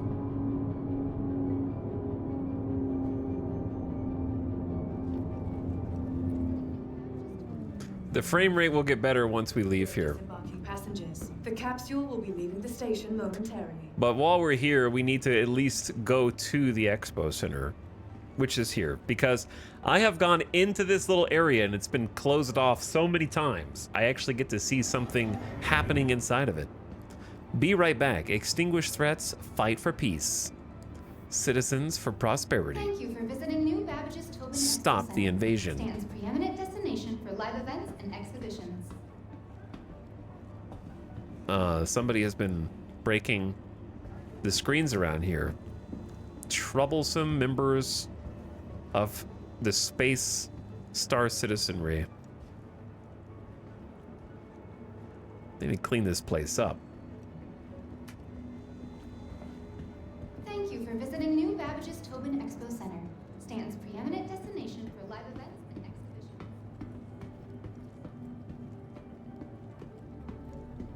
Stands preeminent destination for live events and exhibitions. Okay.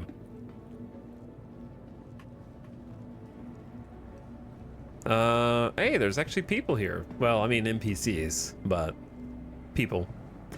For all intents and purposes, I'm gonna buy some merch.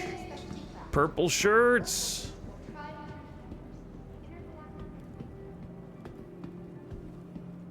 I can show off my favorite company and corporation in Star Citizen. Consolidated Outland. Maybe if I buy a t-shirt, they can finally fix the missiles on my Nomad. They just don't have enough money.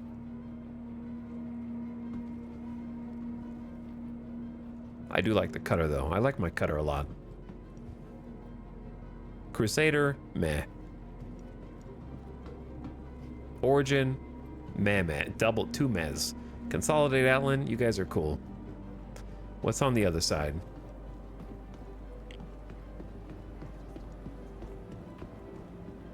Same companies, different companies?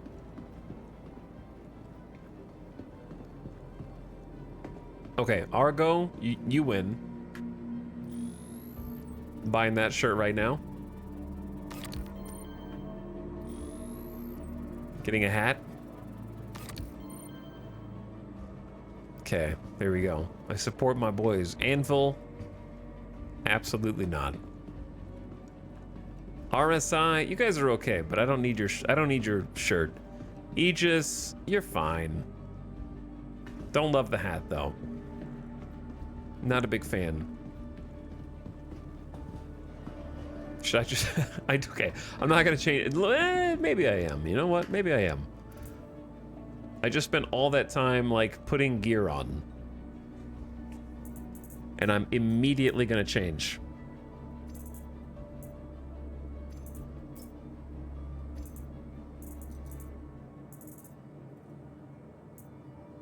Chad, I need pants.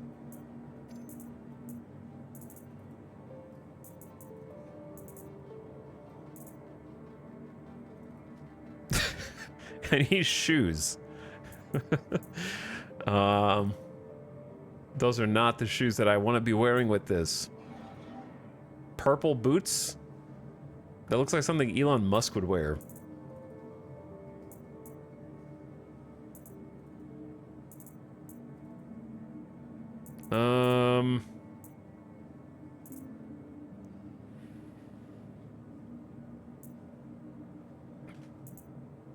When does the gameplay start? As soon as you say something worth reading.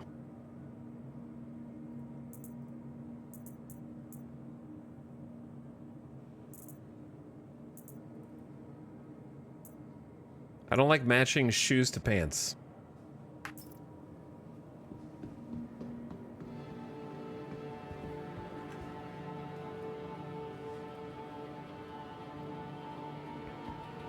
What's up, Biff Gimbal? Thank you for the 33-month sub, bro. Appreciate it. Welcome back to the stream. Where's the entrance here? Metro loop that way? Okay, it's got to be these elevators then.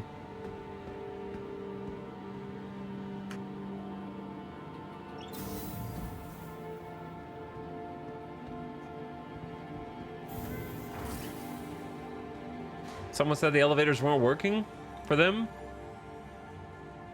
Seems fine. I'm sure the elevators will stop working at some point. It is Star Citizen after all. But not yet. Okay. Welcome to the Grand Auditorium. I still don't know what these are supposed to be for. I mean, they look kind of cool, but it's up that way. That's a lot of elevators, dude. The next frontier. Keep your retaliators. I don't need them.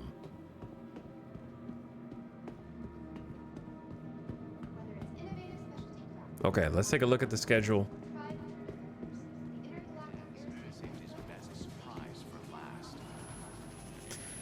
November 22nd to 23rd, Crusader Tumbrel. November 23rd to 24th, Aegis. That's today. Hey, that's today, man. Why can I see somebody's... Oh, it's not somebody's docking collar. That's the ship. That is the Reclaimer's docking collar. Oh, man. Today's not the 22nd to the 23rd. It's the 23rd to the 24th? Are you sure it's... Okay, if you say so. So I missed the first... We missed the first day, chat. I thought that it was the first day since it is the 23rd. But clearly not. Clearly, today's not the 23rd, it's the 23rd. Completely different day. The next frontier. What's up, Supermaster? Hello, Five-Tail Artificer. Welcome to the stream. This is a Reclaimer. It is a giant salvage ship that requires a crew. We got some sabers over here. So like during this event, you can actually walk up to any of the ship podiums and then rent that ship for free. And you get it for 2 days to do whatever you want with for 48 hours. Got a Saber Comet over here.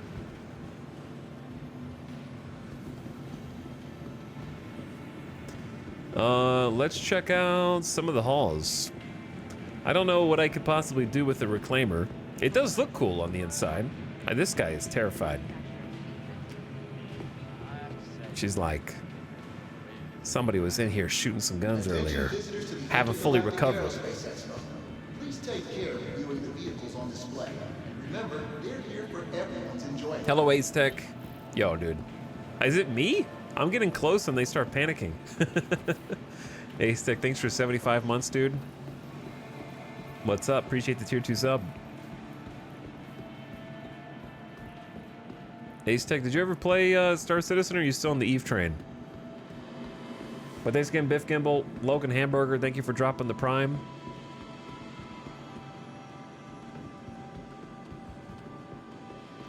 How does one... Oh. To formidable freights, Aegis Dynamics makes the ships that heroes are made of. Visit these legends of battle for yourself. Normally you can tour these and walk around inside of them. But the elevator is broken. I knew I would find a broken elevator eventually. I just didn't expect it to be on the show floor.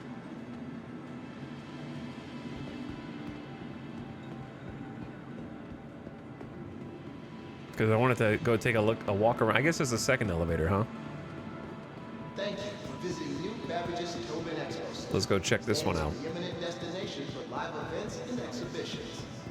It wouldn't be Star Citizen if all the elevators worked. I mean, it even has a little, like, glow on the ground.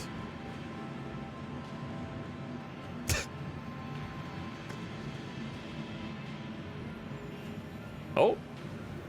Okay. All right. Here we go. This thing looks like it's going to kill you. You know what I mean? Tobin Expo Center would like to remind everyone that the first step to fun is safety. Walk, don't run. How do I activate it? Hey, you know how to get this thing to work? He's trying to push me up. Oh. Uh-oh. I think we're going up. It's going up faster than my legs. Oh! Just like they drew it up.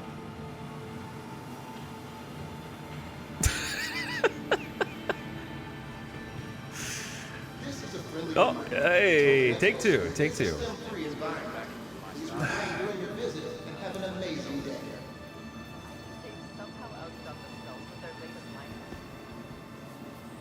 Okay, I see the go up. It's just a button there. Let's try this again. I don't. All right, so chat, we're not gonna do a tour of the Reclaimer, as it turns out. It's not ready. Maybe closer to 10 years.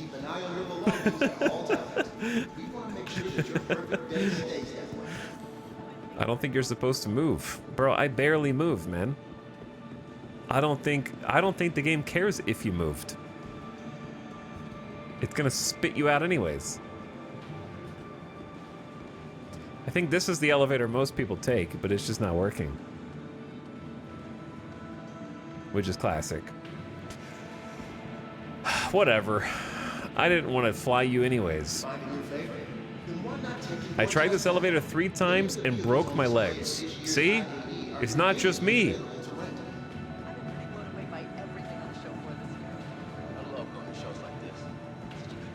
That's gotta be just like server not updating your position relative to the position of the elevator physics. But anyway, that's the Star Citizen I remember. So it's good to see that not much has changed there. It makes it feel more comfy and familiar. Supporting humanity's growth. Since before the formation of the UEE, the Interstellar Transport Guild has been the lifeblood of humanity's expansion across the stars. Building our empire one cargo delivery at a time. Chad, we gotta try cargo delivery today, because I didn't actually get to do one. That scared me. I thought that was a real person, and then I was wondering why they weren't moving. I didn't actually get to do one. And I'm assuming they work now. A perfect ship for every trip. Today's haulers have plenty of innovative options to choose from, whether it's the ruthless simplicity of the Drake Interplanetary Caterpillar, the military-grade space frame of Crusader C2 Hercules Starlifter, I hate that ship, or the collapsible cargo spindles of Misk's Hull C. You should rent an Argo cargo for nostalgia. I can and I will. I like, there's little lore plaques. Tobin Expo Center would like to Beyond making deliveries, cargo hauling involves deep strategic work that the public never sees. From planning routes to arranging cargo grids to organizing ground-to-space vehicle transfers and wondering why your drive stopped working just when you spooled it up. Hauling is a career that is both physically and mentally engaging. The universe is your office. In a 2950 Independent Spectrum survey, cargo hauling was voted as one of the best careers in the verse. One of the main reasons cited, travel. I get to go make dinner while I am waiting to come out of hyperspace, said one cargo hauler. It's a chance to earn a great living while working from home. That's interesting. The universe is your office. Oh, that's the same one. You can't copy pasta these, man. I want to read all of them. Just get ChatGPT to write the other two. Kind of fourth wall breaking? I mean, I don't know if you noticed, but I just made some shit up to see if you were paying attention. Friendly reminder, the Tobin Expo Center is a shared space. Please be mindful of other guests during your visit so that we can all enjoy this day together. Thinking inside the box. Whatever the cargo, it's usually shipped in a box. But not all boxes are made the same. Not only do they range in scale and size, but some randomly fall through the terrain or reject being turned in at their destination terminal. It's like they know. Ooh, a little hide and seek action in here. Okay. Hall 2. Let's go to Hall 2. I do like their little sets though. I enjoy the museum pieces. What are those little dots? They're floating independently of the background. See if I'm paying attention. That's a weird way to start a conversation. I gotta say though, I joke. It really feels good to just be in Star Citizen and walking around. Like it's like a warm blanket for me. You know what I mean? Even when it's not working, it's just like refreshing to go back into. It's like a warm blanket that gets too hot and like it's plugged into the wall and you can't turn the heat down. It just you're just cooking. You know what I mean? Like it starts off cozy and then you start cooking.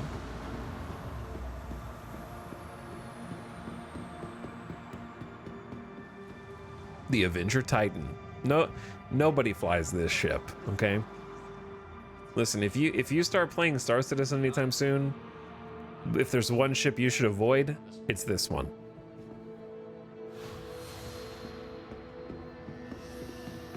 Worst ship in the entire game. Just kidding. Hard to believe that the same manufacturer. Okay, so there's just 4 variants of Avengers here. My ship. My ship! Chad, is this the Redeemer? Yeah. Didn't this ship just get, like, nerfed to hell?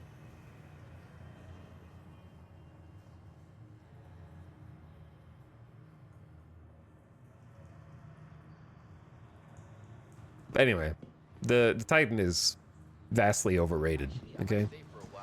Cutter gang, rise up. Yeah, I think the Redeemer just got like super nerfed. Didn't its shields get like shrunk?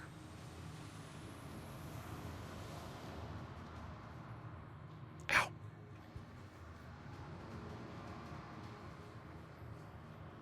Used to have the same shields as the Hammerhead and the same mobility profile while being super tiny.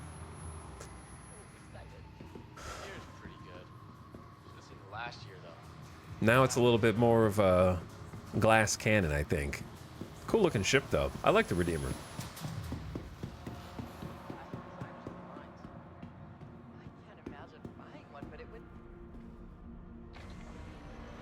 Take a little look at, dude, the crew's been drinking in here. There's like beer bottles on the ground. I'd probably get one of these for myself. Somebody's been raiding the fridge in here.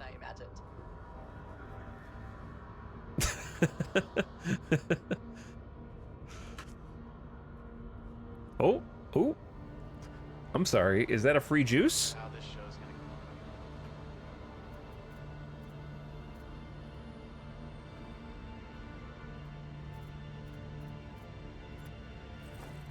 And a free water? How do I know if these are empty or not, I guess, is the question.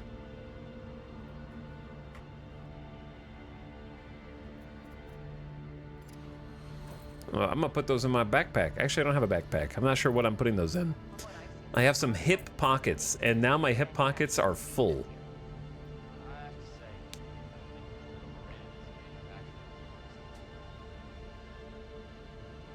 He's stealing from the dioramas.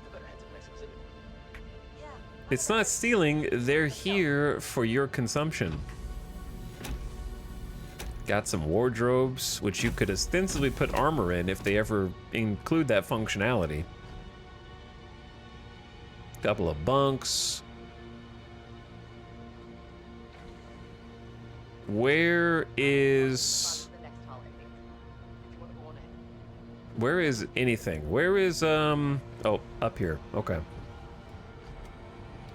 with the crowds, I definitely think the IAE is worth going to. Looking around. We got a couple of jump seats for you, so you don't get tossed around too much when it gets hot. Got an upper ball turret.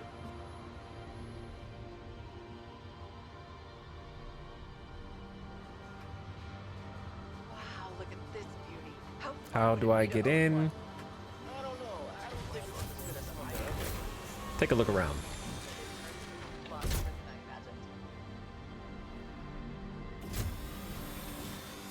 It's like a Tarkov pocket? Kinda, yeah. I think this might be one of their strongest showings to date. I think they've somehow outdone themselves with their latest lineup. Okay, I don't think this will...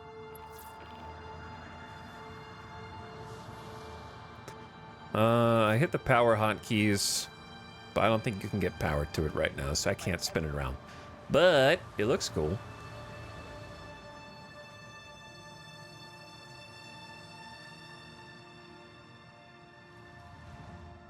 I think I've seen enough of these. I think I've seen enough of these. I might stay here a bit longer. Haven't seen everything yet. All right, let me out.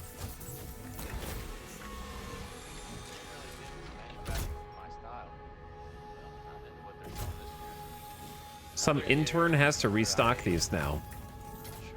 Okay. Is that you? Get to work, man. You're all out of beer. We got a remote turret here. Front remote turret here, and then the pilot. And then also, I think this is the lower turret. I like seeing the animations for these. Except I can't turn my camera while it's going.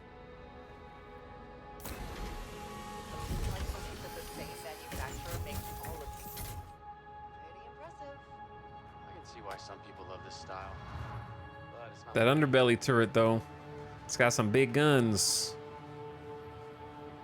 This thing is basically like a C-130.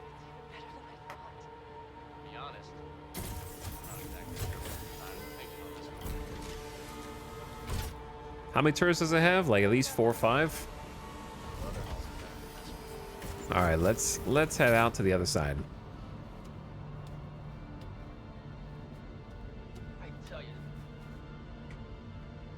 I tell you.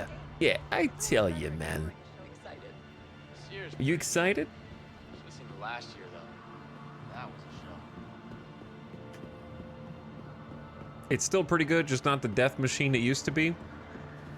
I never really used to see that many people flying Redeemers, but that's probably just by nature of needing a pretty sizable crew in order to actually make it fully operational. Like, you gotta have at least 3+ people in order to make it do anything. Also, I remember asking Ace Tech a question, but not actually looking to see if you answered. No, Ace Tech just subbed and then ding dong ditched. Okay, I just wanted to make sure it wasn't me. It was you. calling you out.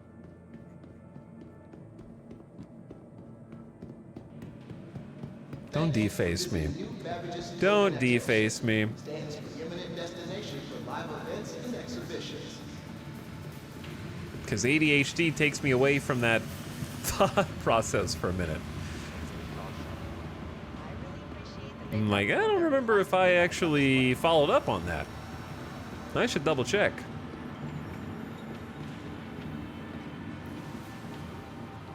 I can't wait until one day salvage gameplay has like an actual full loop besides spawning in panels. I'm gonna go and see if I can find anything more. Attention visitors to the Intergalactic Aerospace Expo. Please take care of viewing the vehicles on display. Remember, they're here for everyone's enjoyment. You can buy that big ass ship there? Yeah, that's not even one of the big ones. That's considered one of the like medium ships.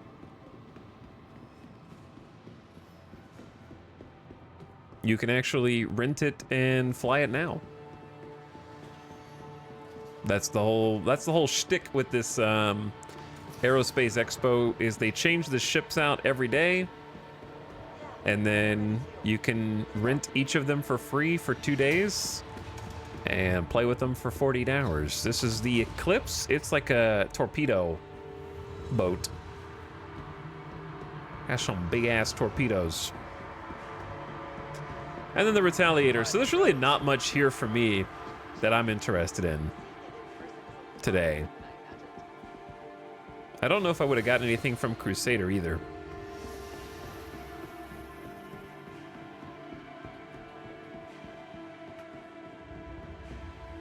They're like fine. I don't really care for Aegis that much. I guess they'll show the Polaris in there the last day probably. What was the big ship yesterday? Just the Hercules? Cave into your craven. Whammers. Why would I buy this when I could just get it out of the fridge, man, on the ships? Oh, you got burritos? We got watermelon slices? All right, I'm gonna buy a watermelon slice. Not sure if that transaction went through. There it is. But yeah, I don't think I need any of these.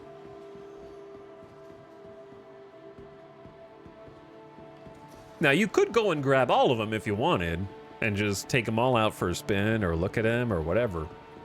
I played with a bunch of them when they did the other free-to-play event earlier in the year, whose name escapes me right now.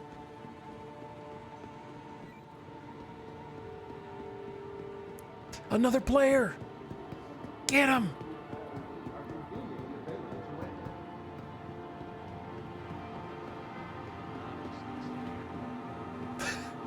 We all know how great torpedo gameplay is.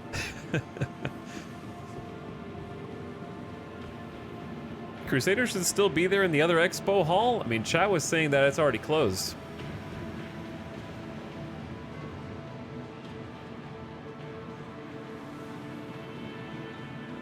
So I don't know. Who is bro looking for here? Do I need to alert Babbage authorities? We got an armed man, seemingly a civilian with a gun, creeping down the stairs of the expo hall. I don't know where he's going. Who is he looking for?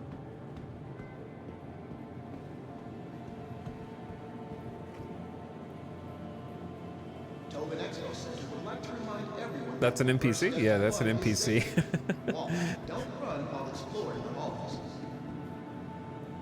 Oh, this is the racing ship? Got relegated to the underbelly?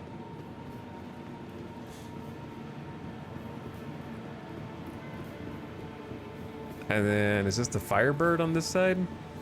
I might rent the Firebird just for the novelty of its missile delivery system. Because that's fun. Didn't they buff it and give it a bunch more missiles since the last time I played? Please refrain during your visit and have an amazing day. Where are you going, bro?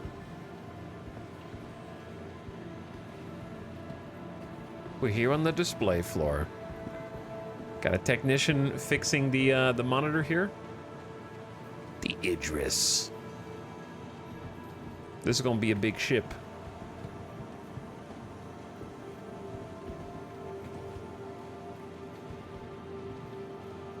He went to the corner, and he's staying there. Latest and greatest from manufacturers across the empire. The Intergalactic Aerospace Expo is where spaceship enthusiasts come to take flight. Excuse me. The Aegis Vulcan. Refuel, repair, rearm. Become a one-person support crew.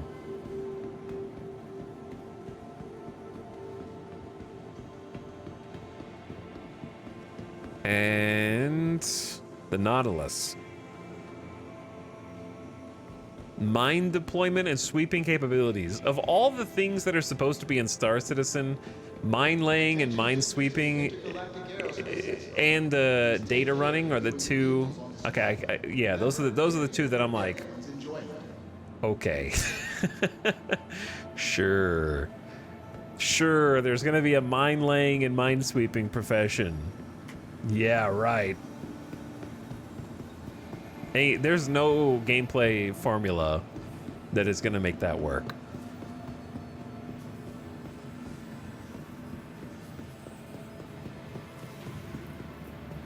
And also the data running cannot be anything more than just like a quest giver that generates a quest and tells you to fly over there.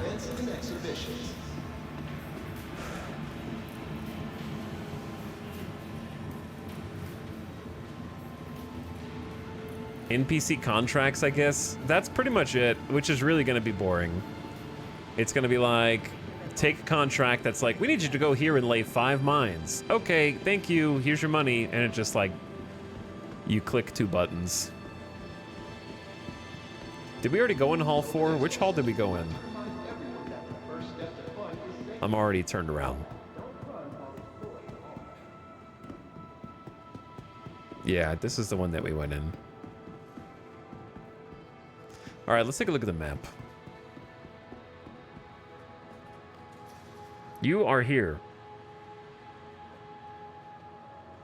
To be honest, I'm gonna be real with you. The Tobin Expo Center is designed extremely poorly.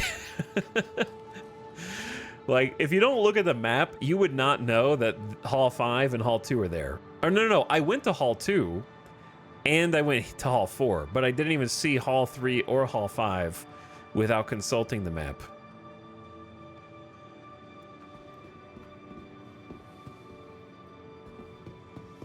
I'm looking for Hall... Not Hall 1. What's Hall 1? Is Hall 1 the main hall?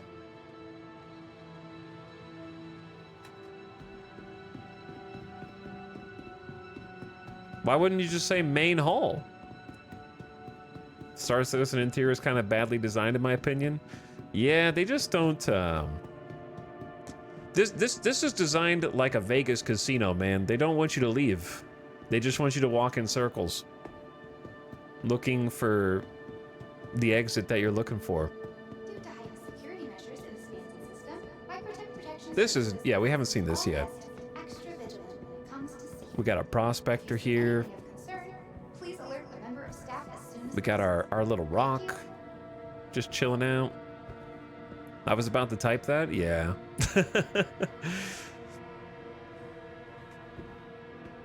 I think they changed the physics for the rock.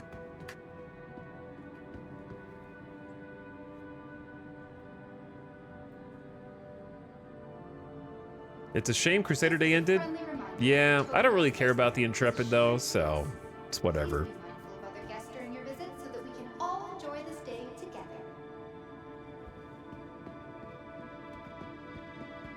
Doesn't really bother me.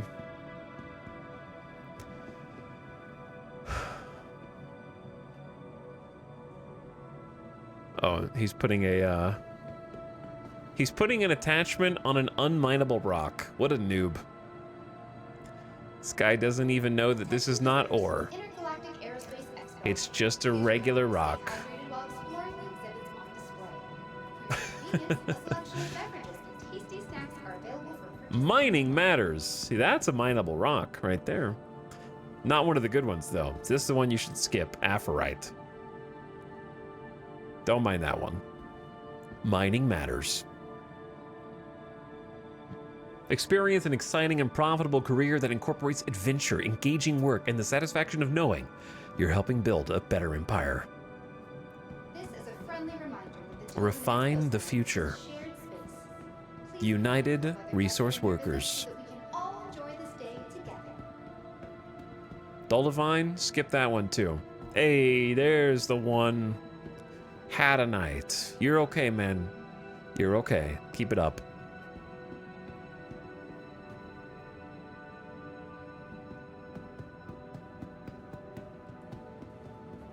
Surely all the ores will be valuable at some point.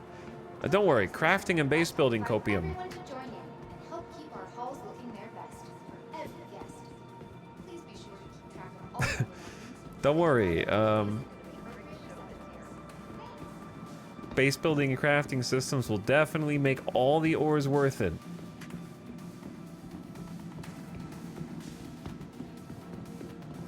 I backed in 2013. I can tell, Promess, your fanboy is showing. Vanguard Sentinel? I think the Warden might be worth another rental, because that's a pretty good one to fly solo.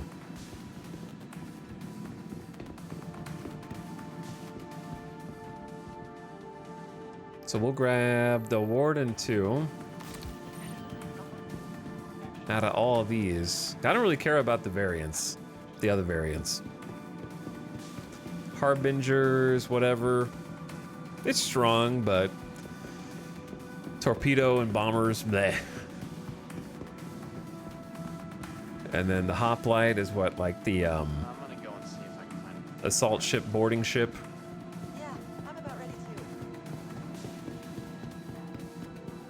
Casino ass layout. Yeah, there's just these show floors just have so much space. Like all this over here. They're so big. These extra long hallways. I like these. I think these little like central kind of showcase floors are good. Invite everyone to join in and help keep our halls looking their best. Like these are nice. Please be sure to keep track of all your belongings and deposit any waste needed. They house literal starships. I know, like I get why this one is so big, because they got to be able to put whatever big ship in there. They're just they're just really optimistic for the number of people that are going to be visiting.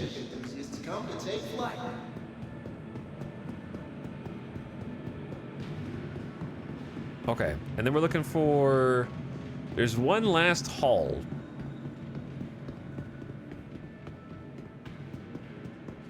That's got to be on this side that I just missed the first time. I want to say it's 3?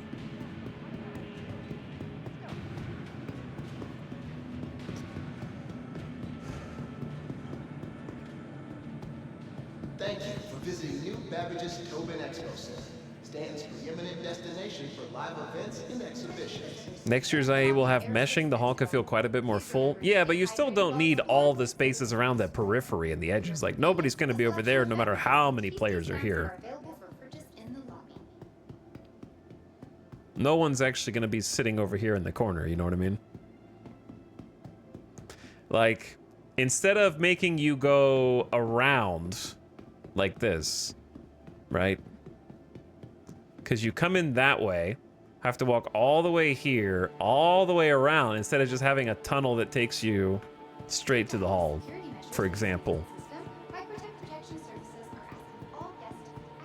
It's kind of like designed purposefully to make you walk as far as possible. Which is true of all of the original cities, right? But at least in the cities, there's more to work with. Yeah, right now it's 100 per server.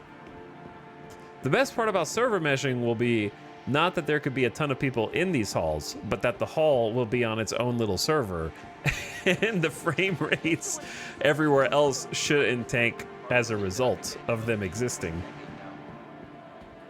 I think. Got a Gladius here. Got a Hammerhead. The Hammerhead's fun. Hammerhead's cool. I think this ship is just like a fun design. You've got a, the only thing that I hate about it is the forward mounted docking collar. The fact that you can get boarded, you're sitting here and a dude can fly up and like cut open the first door, cut open the second door, and then head down an immediate elevator and murder you is a giant security design flaw. That's really the only thing that I dislike about it. Everything else is great. In theory, I mean, I've literally watched it happen in YouTube videos. But all the side-mounted turrets are really cool. It's a nice chunky ship.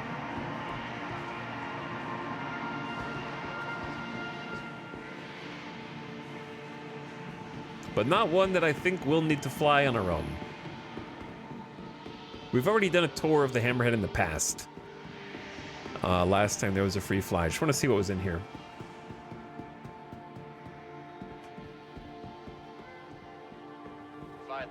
I followed forever ago for some other game, but it's awesome to see you playing Star Citizen. Yeah, we did a whole Zero to Hero campaign that was like almost 30 days. It was like 28 days. We did a full Zero to Hero run a few months ago, where I started with 0 credits and banned myself from using any of the ships that were on my account. And we hitchhiked with other players that we came across in order to travel from station to station.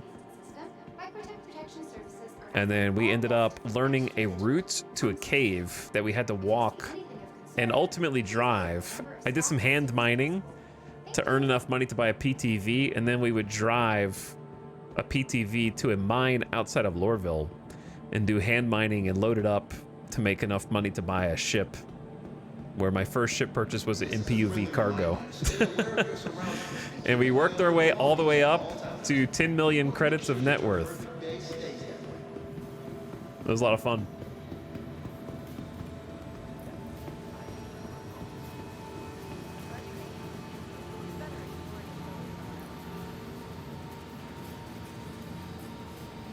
And then the new update came out and bricked the game for me. Well, we had already finished our Zero to Hero though. Like, we accomplished our goals.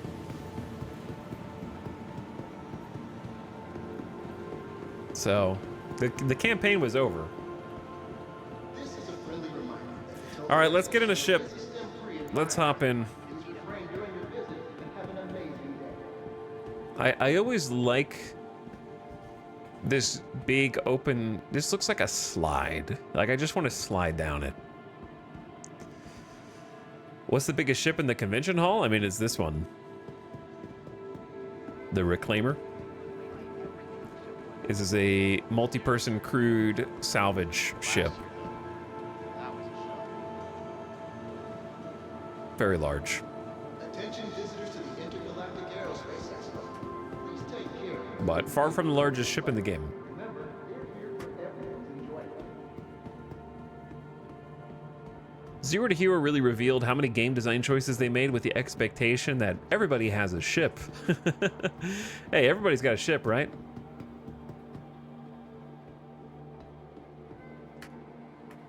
Maybe not once the insurance system is fully integrated, huh?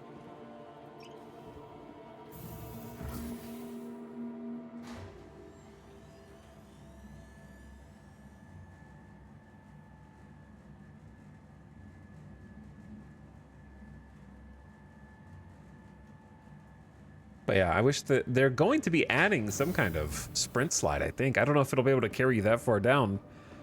That like marbled, polished surface.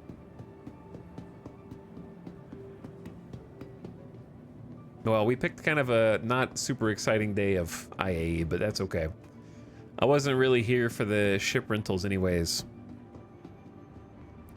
All right, let's go to... I can take off my...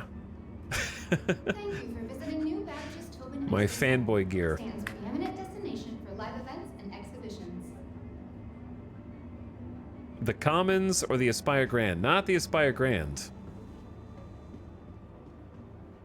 I think we want to go... Where do we want to go? Where's the map? If I'm in Tobin, Then I need to go Commons to Babbage. Okay. Got it.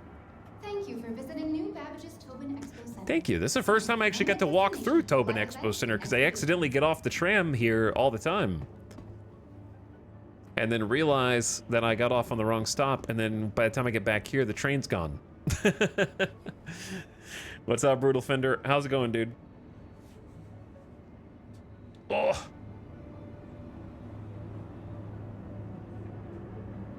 Can I help you, dog? Thank you for visiting New Babbage's Tobin Expo Now you Center. brutal. Stands preeminent destination for live What do you events want? and exhibitions. Why are you standing up? Go to sleep. So is LTI not a thing with the new update? It's a thing, but it's not a free pass, you know, to get everything on your ship back. Stand clear of disembarking passengers. Every single time it explodes, for any reason. If I remember correctly, they clarified the difference between what insurance was going to be covering.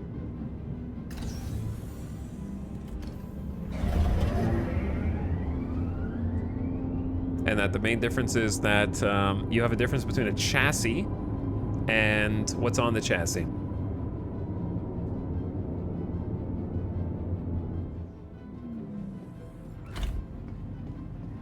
Oh, not the common. Well, yeah, we don't need to go to the commons. We could just go up to the station. Careful, doors are now closed. Is the Freelancer still gathering dust? I mean, it's been completely overshadowed because they just announced a bigger brother to the Freelancer. That's going to be new. The Starlancer.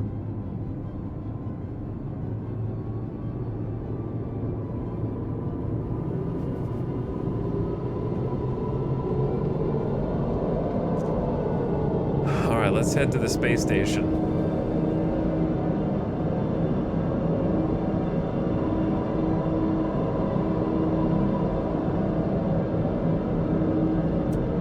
And then figure out what we want to do first.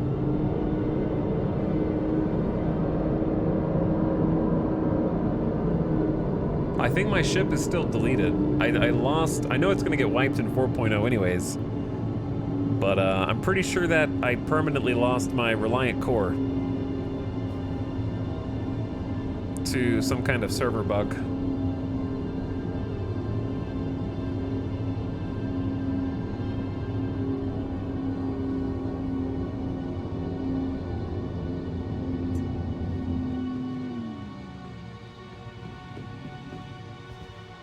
The capsule will be leaving the station momentarily. All right, we're here. Just making sure.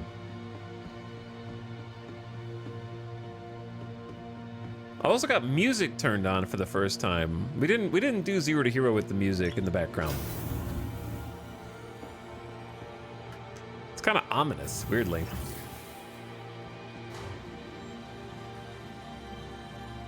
Reliance are such a fun little ship. They are, yeah. I really enjoyed the core. It made us a bunch of money bounty hunting.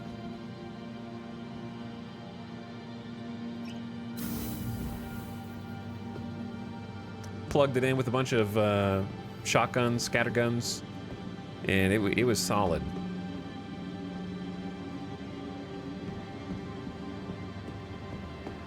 Your safety is our priority. Tell that to the elevators. There they are, my favorite citizens of Babbage. There's always somebody standing in this flower pot for some reason. That was one of the first things I saw when I first installed the game. and realized what I was getting into.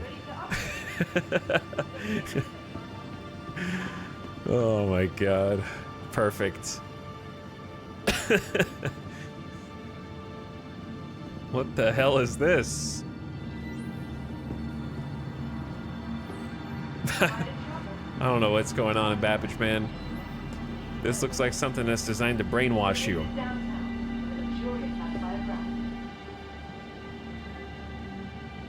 I need to get off Babbage so I can get my frames back. That's going to be the main attraction here.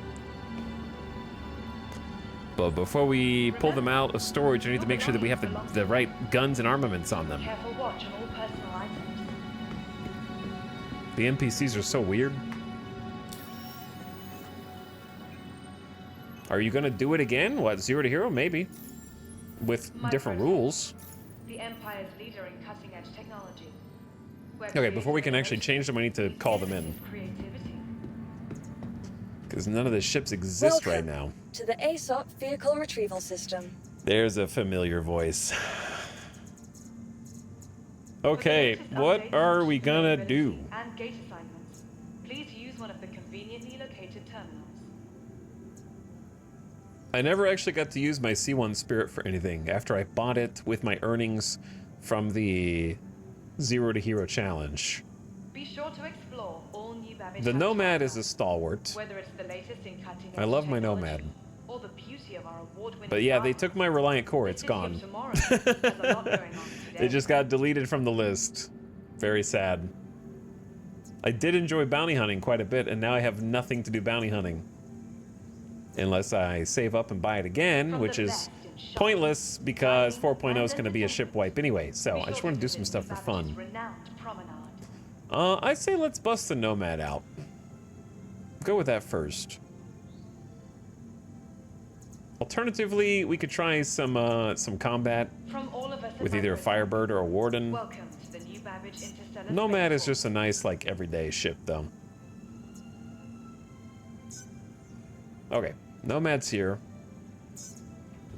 So before we yoink it out of storage, be sure to visit Wally's bar at the promenade. Only a quick ride on the Metro Loop. give it a couple tweaks. I'm gonna go with the orange livery. Microtech, the Empire's leader in cutting-edge technology. Where I want to say, I'm trying to remember what loadout I had for it, because I definitely gave it a different quantum. But I don't remember if I gave this one the VK or the Atlas. From all of us at Microtech, welcome It's to been a the while. Interstellar Spaceport. I don't even have the website pulled up anymore. Urkel! Come back to me. For the latest updates on ship availability and gate assignments, please use one of the conveniently located terminals. Okay, I had a... Luckily, it still saved my stuff. I had the JS300 power plants. Looking for a good time? No, I'm not looking for a good time. And the Expedition, which, yeah, that's his default. So his default equip is good. And then for weapons, we had like, I want to say we had Dominators in the missile slots. Dining and entertainment. Be sure to visit Which don't matter because the missile slots don't work.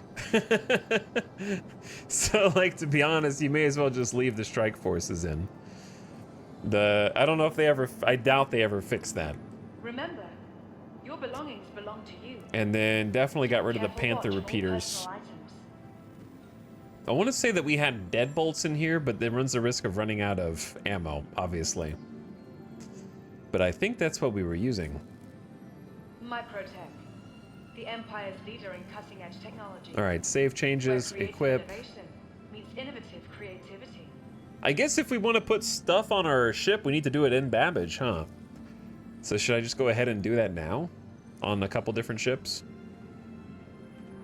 From all of us The main ones we needed to change were, I guess the Reliant Core doesn't exist anymore. Maybe the C1 Spirit? Welcome to the ASOP vehicle retrieval system. And just make sure it's loaded out. From all of us at Microtech, welcome to the new Babbage Interstellar Spaceport. Did I have much change on my cutter? Why do I have Drake Cutter 2? I don't know where that would have come from. Ready to upgrade? Located in the plaza, the factory line has all of Microtech. And also my Prospector.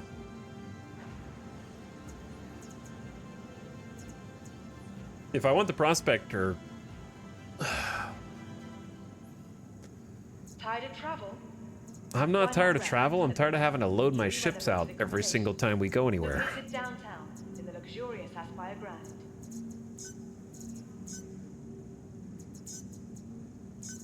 Please visit us again. Goodbye. Okay, Be sure let's to check. explore all new Babbage has to offer. Whether it's the latest in Why is this cutting-edge Drake Cutter technology 2? or the beauty of our award-winning gardens, this city of Did I not tomorrow call Drake Cutter has a lot 1? going on today.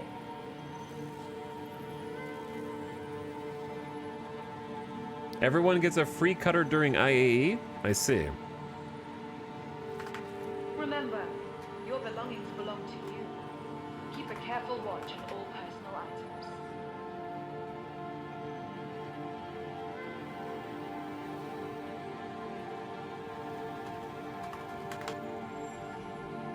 Microtech, the Empire's leader in cutting-edge technology. Missiles work now. I don't believe you. Innovation meets innovative creativity. I don't believe you.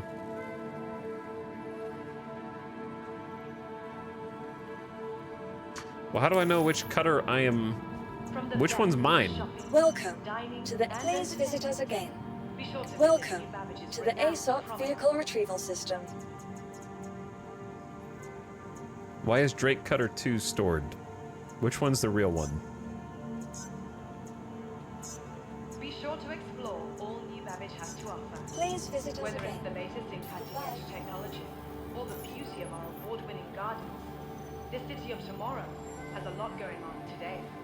Alright, the radio announcer needs to shut up, dude. Liveries. Do we like the pyrite or the rock slide? I think we like the pyrites. Your belongings belong to you. Keep a careful watch on all personal items.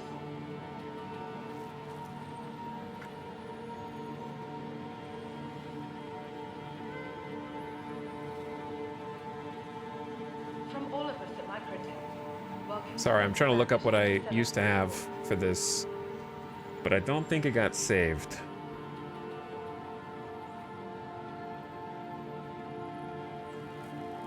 Because most ships you don't need to change the cooler on. But I feel like we did for some reason. God, I don't remember any of this. On the cutter, I feel like we just had like M4As or Omniskies, probably. From all of us at Microtech, welcome. Shut the hell up. You don't really want to get into combat with the cutter, if you can help it. The Empire's leader in cutting-edge technology, where creative innovation meets innovative creativity. But I'm pretty sure we were not using Spark 1 missiles. I'm pretty sure we were using, because Spark 1 is a cross-section missile, we were probably using Arrow 1s. But there's only 2 available, and there's 4 task force, which is electromagnetic. Maybe we were using task forces. Tired of travel? Why not rest at the less newly renovated accommodations located downtown? That may explain why there's 4 of them. All right, let's equip those. The Omniskies.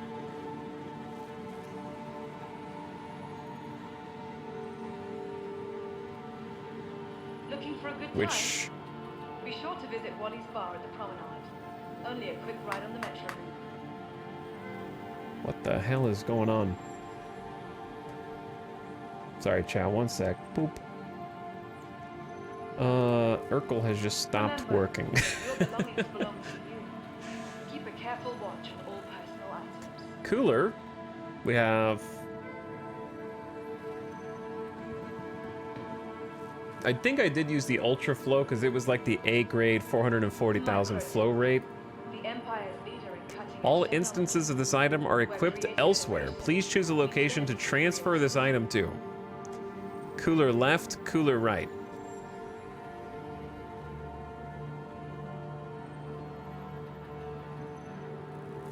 Microtech, the Empire's leader in cutting-edge technology, where creative innovation... It says Ultra Flow available 0 in use 2.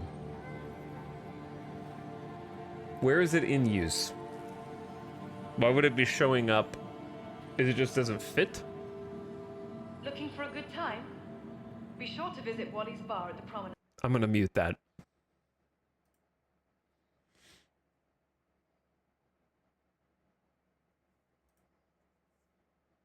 They're on the other cutter. Why would they be on the other cutter? But yeah, like put a delay in the announcements, dude.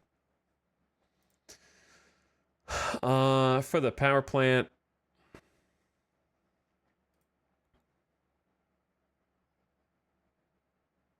We have one ion burst available.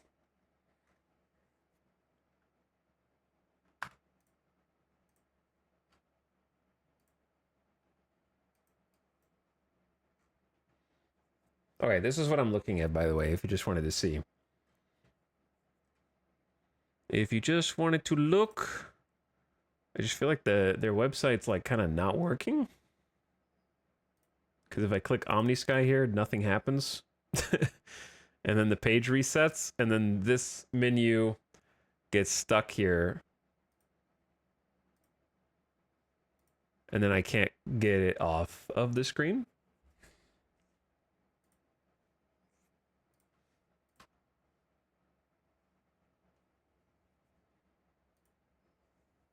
Fall joke JavaScript. Is this JavaScript?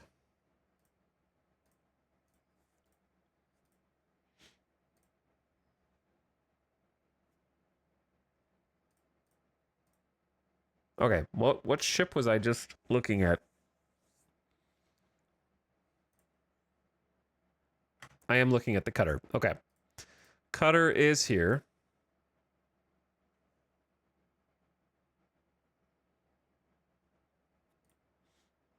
OmniSky. OmniSky. Size 2. Okay. Missiles. Task Force 1. Task Force 1. I refreshed. Maybe that fixed it. Shields haven't been updated yet, right? Or have shields been upgraded, chat? Like, is that have they been patched since I last played? Do we actually have new, like, shield variants? They're not all the same? It's Star Citizen related, so must have errors. I think you're right.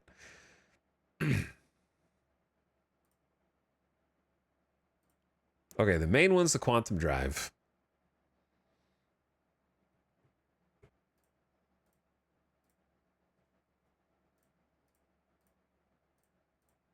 Are they all the same? Is every quantum drive? The cooldown time is different. Silence from chat, I also don't know for sure. Nobody knows, man. Everyone just pops into Star Citizen for like a month out of every year. Quantum drive are all the same speed now? Why did they do that? Out of curiosity.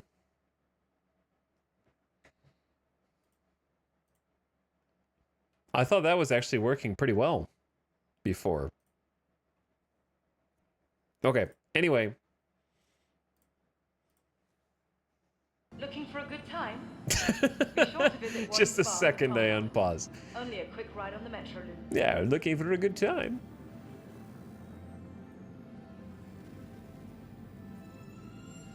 OmniSky 3s are size 1, so I don't think I want those. Ready to upgrade? Located in the plaza, the factory line has all of Microtech's latest offerings. Looking for a good time. All right, that'll do. And then last is the Prospector. From the best in shopping, dining, and entertainment, be sure to visit New Babbage's renowned promenade.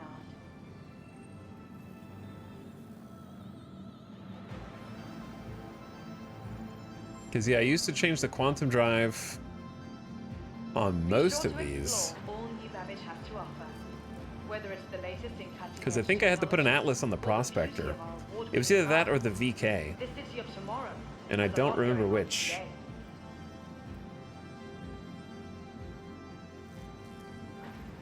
One ship had a VKO. But apparently it doesn't matter now? Latest updates on ship availability and gate assignments. Please use one of the conveniently located I don't know. I don't know what's going on in Star Citizen anymore, dude. This is what happens when you take like a few months off. The Bulldog repeaters literally don't matter here. Welcome to the New Babbage Interstellar Space. If you get attacked in a Prospector, you're dead already. The mining laser, that matters. I'm pretty sure that we had the Helix with Oh, I had... Remember, your belongings belong to you. Keep a careful watch on all personal items. We definitely had the Focus 3, right? For the optimal charge window size plus 40%. And then... Microtech, the Empire's leader in cutting-edge This is technology, laser power. where creative innovation Wasn't the Surge module... I'm allergic to the Surge module on my Prospector. Was the Surge the thing that you can activate to do like that thump, thump, thump? Yeah, I think we used that. Okay, all right, I'm getting out of here. I got everything I needed. Let's go. Let's go. That's, how do I go to my, I need to go to my hangar, not Golgatar. Golgatar.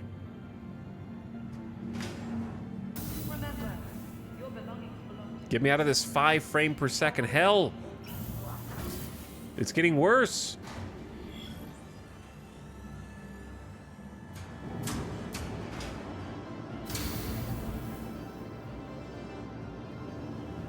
Slightly better frames over here, though. Okay, let's get a ship out.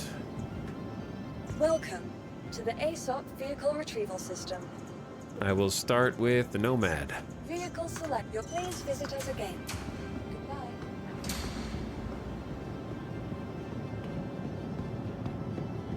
Where'd the Awooga sound go? Did they turn it off because it was annoying people?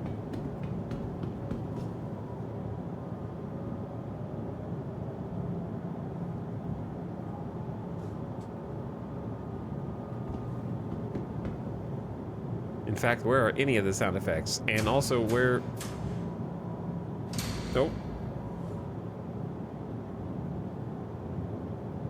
The quietest flight bay doors you've ever seen. There's my beautiful Nomad. Silently rising up to the surface.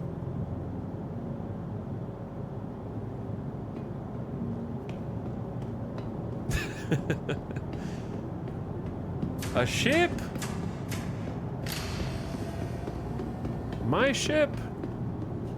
Beautiful.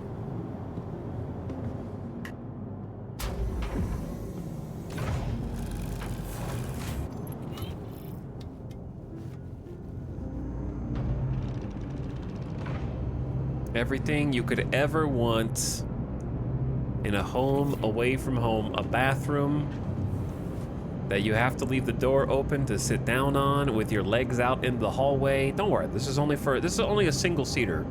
You don't want this door to shut anyways, because that's gonna encapsulate all the air. You gotta get some airflow in here. You know what I mean? You don't want to bottle all that up into like a small compartment. Got my old broom closet, which looks like it could hold either a suit of armor or like some boxes. It in fact can currently hold neither of those things. And then of course the living quarters, where last time we played, if you dropped any items in the ship for decoration, as soon as you took off, they would fall through the floor. So I don't know if any of that's been fixed. I did notice that there used to be like a floating light right here that is not floating anymore, so that's good. There used to be like a floating line in the sky. Got a little bed and our cockpit. Oh. There it is. It's taking seconds to think about it. That's not a great sign, but we're gonna see if it gets better once we get further away from here. Ooh. Ew.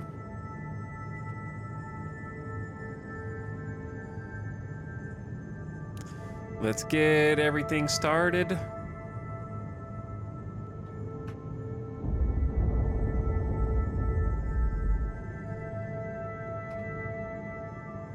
There we go. Welcome. Your journey begins now. Oh yeah. All systems operational. I haven't seen the new MFDs yet. Looking spicy. Might be better to look at them in space. And I got power management now, which I'm gonna be honest, I don't even know how it works.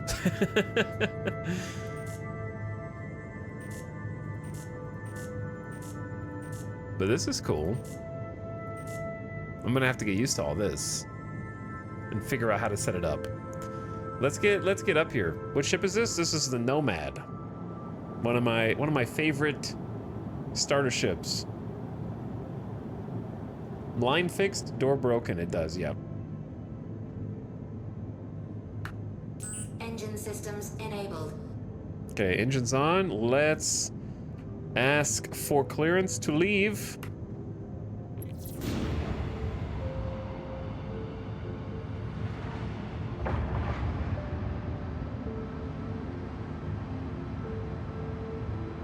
And get those bay doors open.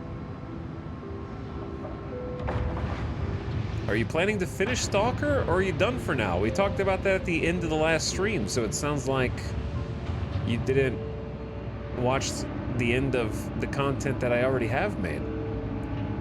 But yeah, we're done for now because it just needs more time to cook. Launch complete. It needs more time.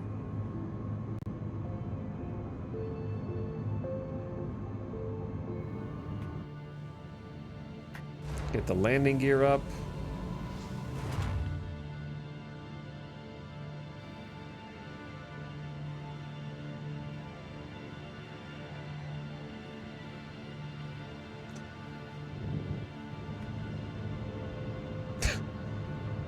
We got a reclaimer here. Chat, did they change the ability to see like usernames and stuff of tags of other ships?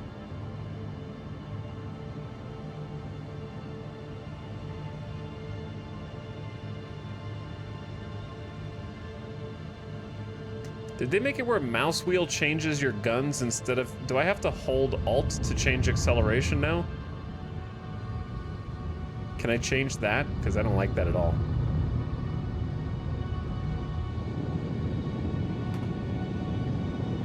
Oh, it still has my cinematic things.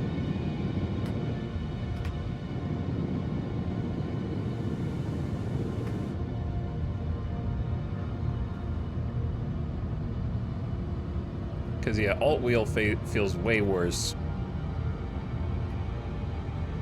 And... let's get flight mode enabled. Ooh, I haven't seen all the new HUD for, like, acquire... Oh, it's so weird. Mouse wheel changes fire groups now. Can I change that or no? Because that sucks. It's like way worse for controls. You only have like 2 fire groups. Lasers or missiles. It was not hard to change before. Whereas with mouse wheel, I can have nice fine-tuned control over the exact speed I want it to go at all times. So having to hold Alt for that instead of have my thumb somewhere else feels bad.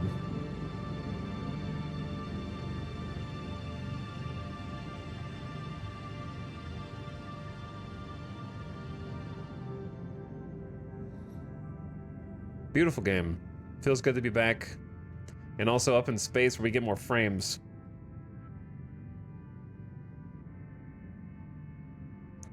Babbage is a great spot to start into for just the visual spectacle. Because it is just a nice looking spot.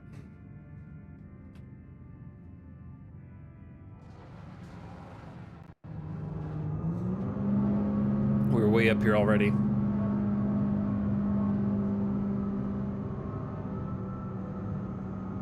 Okay, so like planetary bodies and moons and stuff kind of have like a circular... I gotta learn all the new icons again from scratch.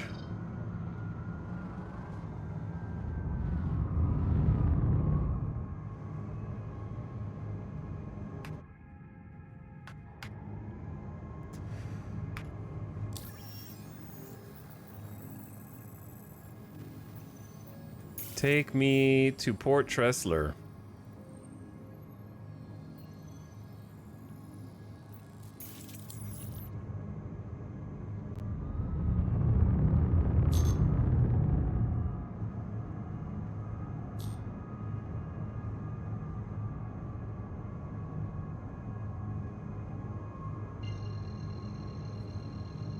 Okay.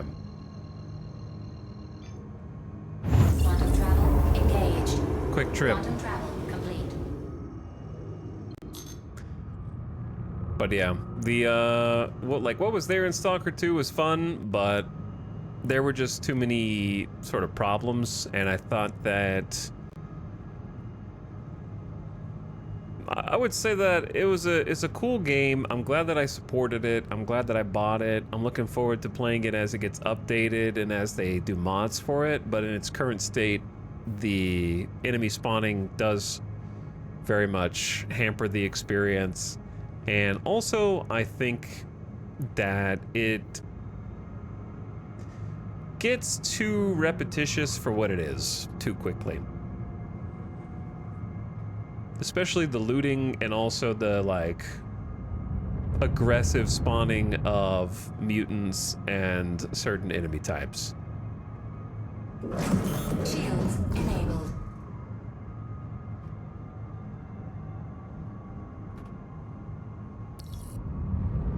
Let's see if we can dock here. Maybe. Please proceed to assigned landing bay. Gateway granted. We got like new targeting reticles on everything.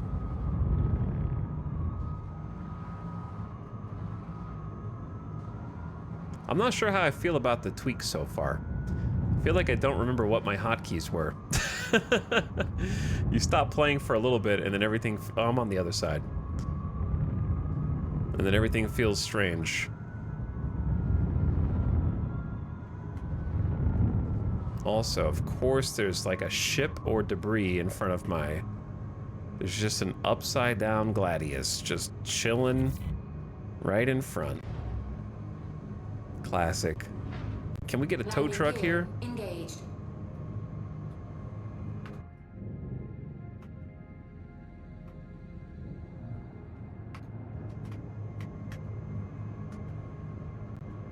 Landing complete.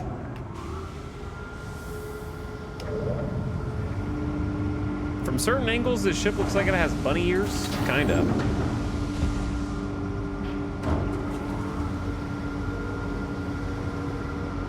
I agree, wheels should have stayed on movement, and there's just 4 fire groups to change through. Yeah. Gotta change. You gotta change stuff just to change it, you know?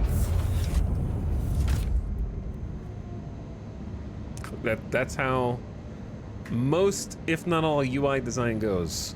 Huh, those doors I guess just don't animate now.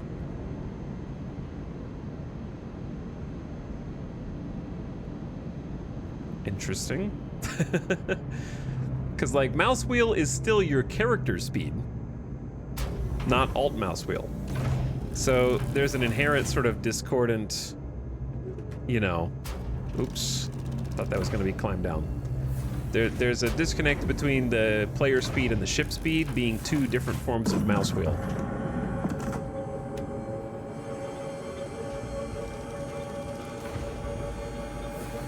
My ship is powering up. It's getting stronger.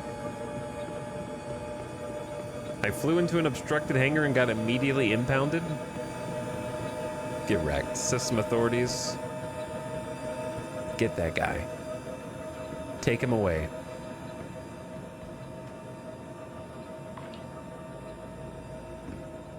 I don't know why I have 78% health. Actually, I could guess. Is it from falling out of the Reclaimer's elevator? Maybe. Okay, so I need to go here. I'm gonna bind here and also buy some weapons and ammo and whatnot.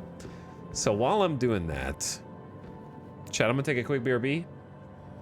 Somehow it's been 3 hours already. I don't understand it myself.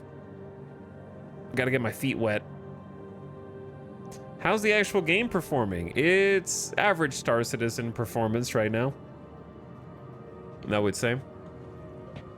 If it feels familiar for both good and ill. But hello, welcome back.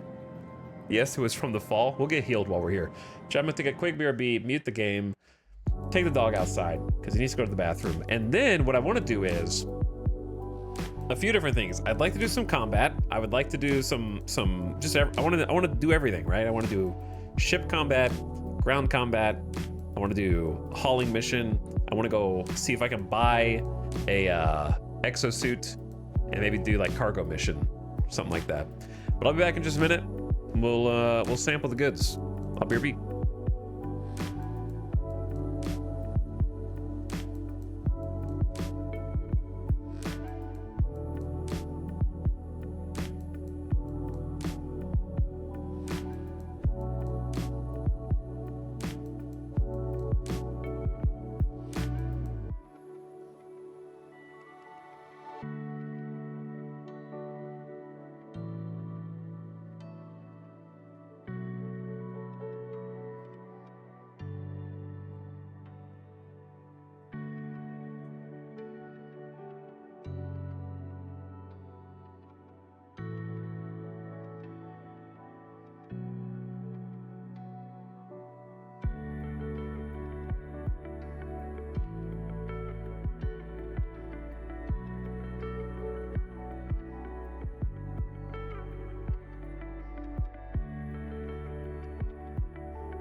Yo.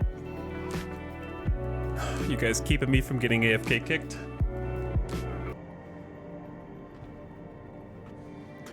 You guys making sure that I don't get disconnected?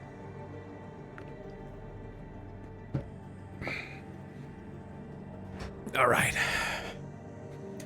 Let's get rolling. I'm trying to win in Pokemon TCG. You mean Pokemon Pocket?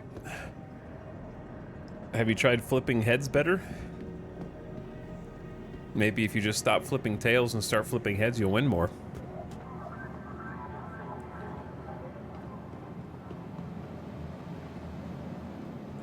Good old Port Tressler. Home sweet home. Wasn't really home during our All staff until further notice. No one go into Good lab day. 2. was not really. Wait, you don't have to touch this anymore? Good day. It's proximity? What?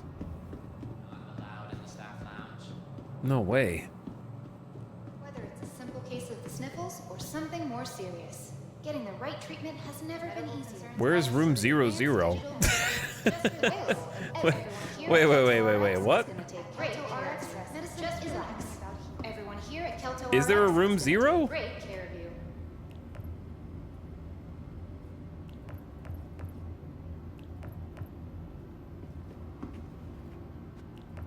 Hello. This hospital's broken.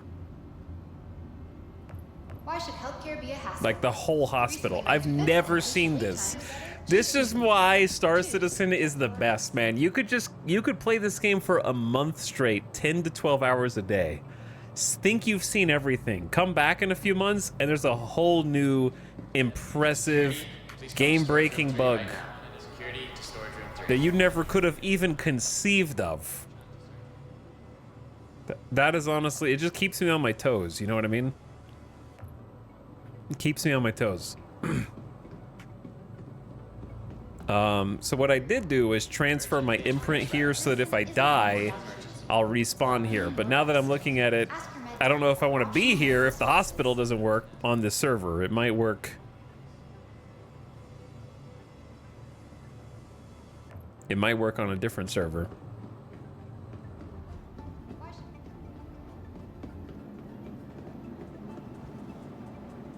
The jank is almost art. It is. For better or worse, it's the Kinshi of Space Sims. Yeah, I think Kinshi has fewer bugs. But yeah, it is. It's on a similar level. Firthster, thank you for the 27 months. Pumping it, dude. Appreciate the sub. What's up? And Joe knows nothing. Yo, yourself. Yo. Are you gonna watch F1? Absolutely not. Nope. I am not gonna watch F1. Ready to shift your perspective from the ordinary to the extraordinary. Ready to reset you. Okay, let's just hop in here, grab some basic stuff, and then decide where we want to go and in what ship.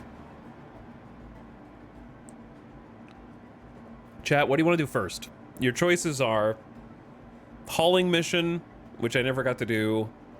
Check out the ground combat again at like a distribution center. Check out the spaceship combat again, see how that bounty hunting is going, or go try and do some space mining.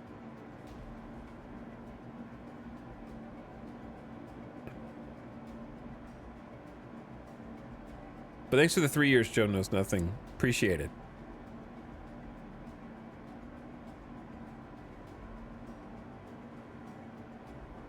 Poll, or you could just write what you feel in the chat.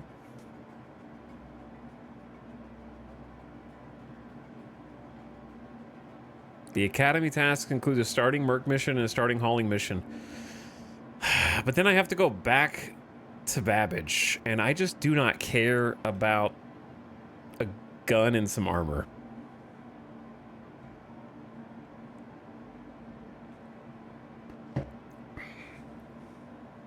So, I don't care about that. Cave mining with ground vehicles. Hang on, did they put in new caves for the vehicles yet? I remember seeing the art, like the concepts for those.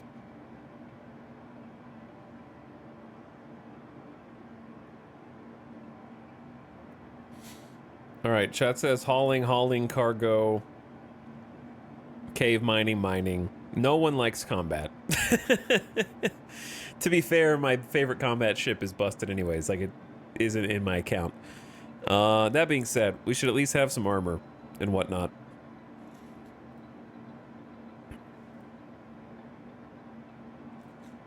So, give me an undersuit. Let's start there. Actually, I'll start with the torso piece.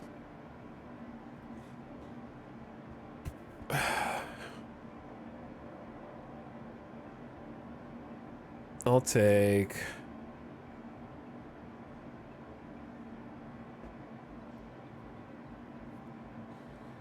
something just basic. I say we should do one ground mission just to get some kit. You know what I mean? Let's go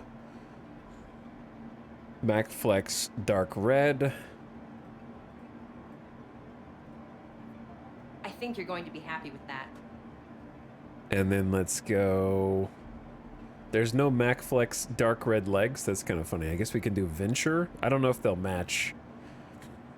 Like, they write dark red on everything, but they're 3 different dark reds. But I'll take the light armor. Smart buy. And then we have this dark red or this dark red. It's impossible to tell which one is which.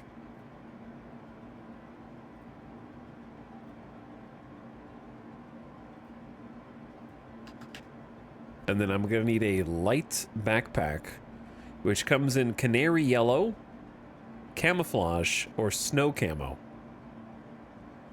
Those are my 3 options. I'll just take the yellow one. Nice choice. Thank you so much. Okay, and then arms.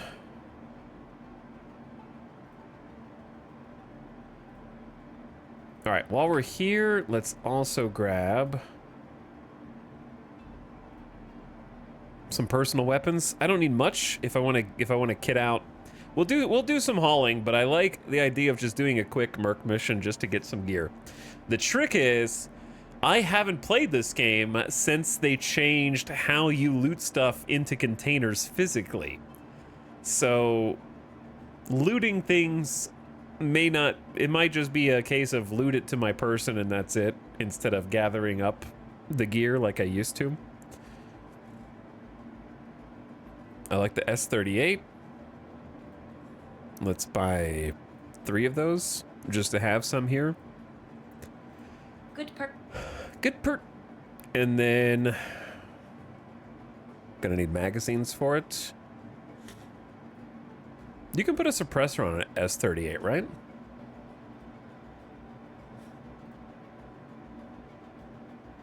There's the S38 magazines. We'll buy like 50 of those. Smart buy. Thank you. Thank you. I feel smart. And then consumables. We don't have any med pens. We'll buy like 20. I feel like if you need an oxy pin, it's too late. But maybe just having a few is fine. I think you're going to be happy with that. And then we need some food, right? We're gonna need some food and water. And that should be it. I think I got everything. Now we need to find a terminal in order to get that kit on our person. And I haven't memorized the location of them all yet.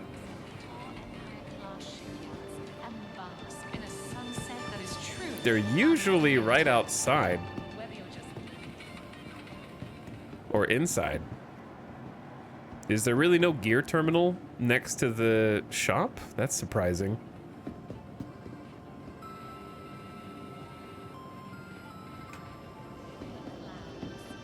Normally they're like everywhere. There's some. Okay, good enough.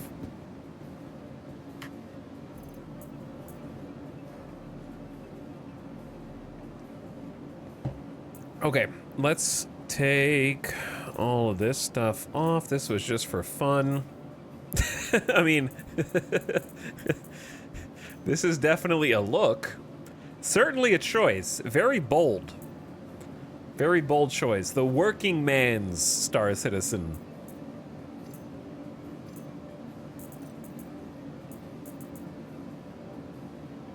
I didn't buy an undersuit. That's the thing I forgot. Okay, well now I'm just mostly naked.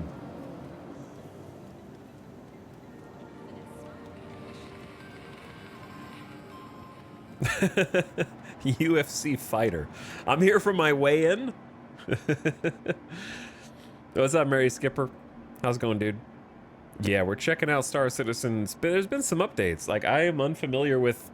They changed some of the controls on me. And I also forgot, like, what some of my keybinds were, to be honest with you. So, there's been a little bit of a learning curve coming back in. I got to get back on the bike.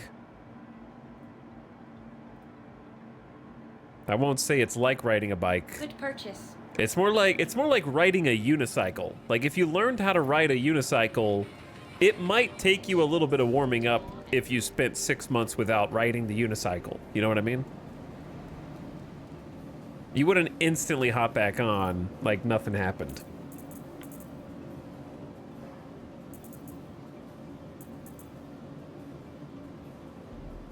But you would figure it out. Like you would be able to come back and figure it out. Maybe just not instantaneously. Okay, pistol. Can we put a silencer on that? Yes, we can. We got 4 hip slots, I think.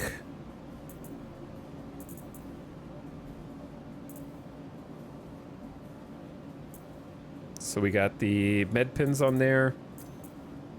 We're gonna take a subset of these. Let's say like 6 more.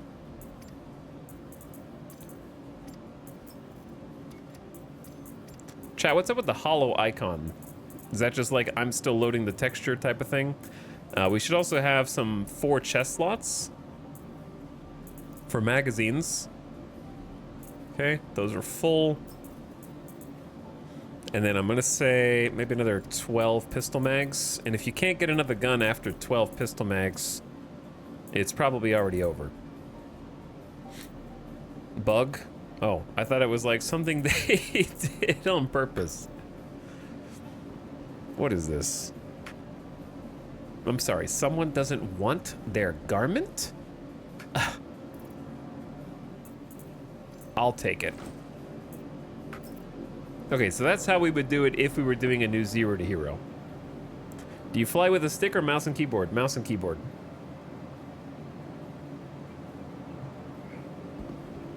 I do have a single flight stick and throttle, but I wouldn't play this game without 2 sticks. If I was gonna use, I wouldn't use 1, I would use 2. Okay, we need some food. Or at least, like, some beverage.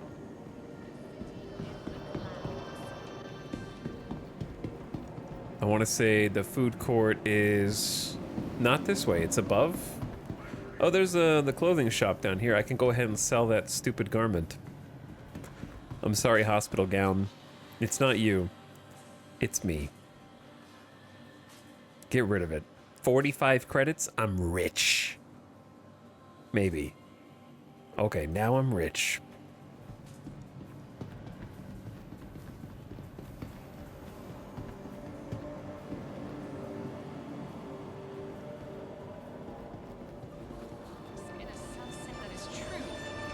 He's still selling hospital gowns? I am, yes. I simply can't stop. I'll just buy some stuff, like, at the hangars. Actually, I need to go to the cargo center because I need a couple things from down here. I just remembered. That's what I need right there, some crews.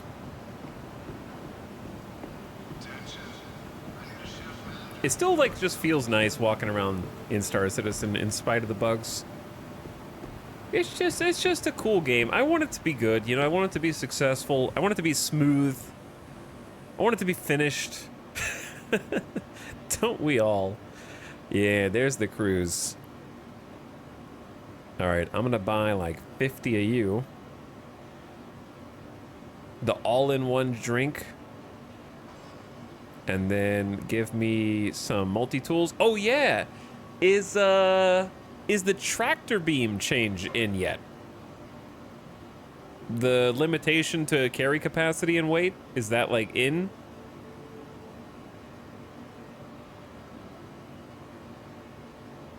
It sure is. Okay, so what's the max carry capacity of each multi-tool? How many SCU?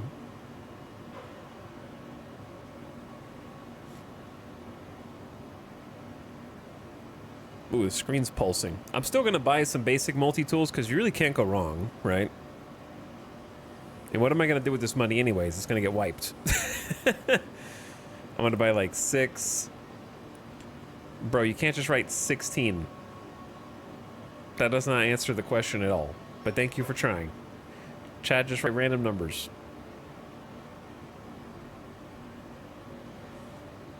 Small can carry up to 16 and need the big one for everything bigger. Okay, so the change is not in. Because the change that they were discussing was that the max lift tractor beam was not going to be able to carry what the exosuit was going to be able to carry. And that was going to be the actual maximum. And that the max lift would not be able to carry the biggest containers, but the exosuit would.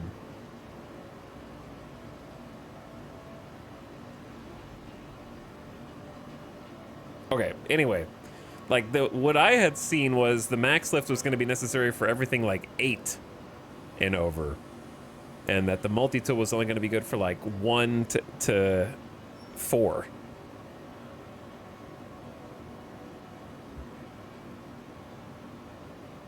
Does the tractor beam state lift? Not that I know of. Oh, well, it might. This is just a multi-tool, maybe on the attachment.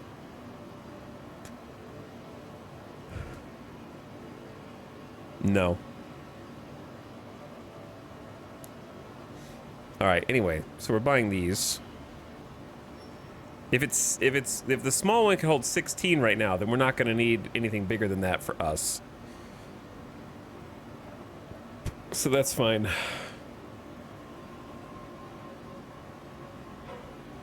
I might need to bring a container. I think just having a max lift is not a bad idea, but I don't need to buy it here. The screen pulsing is messing with me, bro. I don't know if that's a bug or intentional. It's making my eyes bug out a little bit. Okay, let's buy like a 2 SCU. Oof. Let's buy like a 2 SCU and then like a couple of 1 SCU containers. Did I just buy those?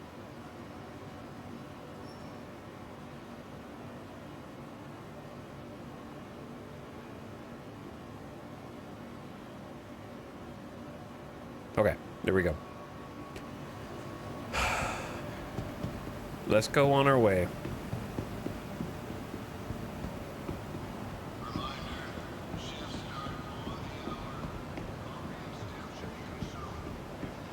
I just used the tractor beam to move a 24. Well, they might not have gone through with it. So what happened was back when what's the exosuit called? I forget the actual name of it. But back when it was in testing, they announced their plans to basically make it an essential tool for the biggest cargo containers. And at the time, it wasn't purchasable in-game.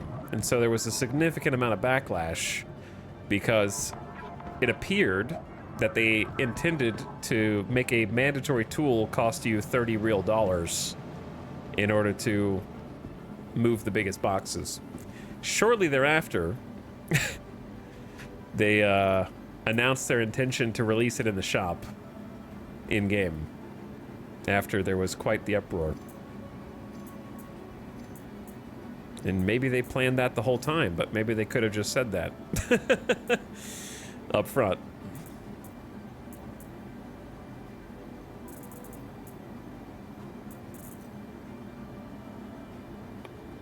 Okay, I need... Not that. The tractor beam is in. Sick. Okay, we got a basic tractor beam, a pistol, backpack, ammo, we've got heals, and, oh, beverage. Food and water, food and water. Knew I was forgetting something.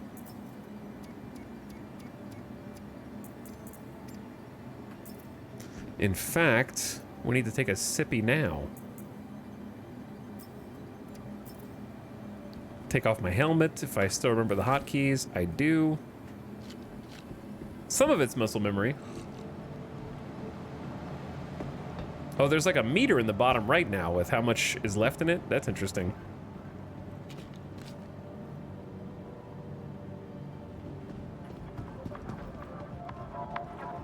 What's the hotkey to just place stuff without having to do this?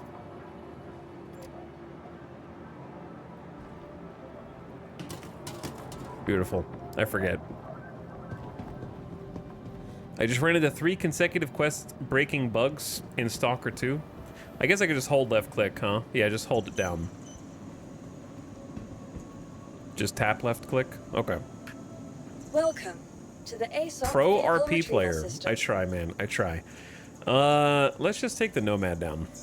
Vehicle selected. Stand by. I gotta remember to put the box in it. Please visit us again. Oh yeah, I forgot that I could just do that from inside my hangar. I haven't really gotten to play much. I played a we tested it out once or twice with hangars, but it still doesn't feel normal to me yet. Everybody has their own hangar.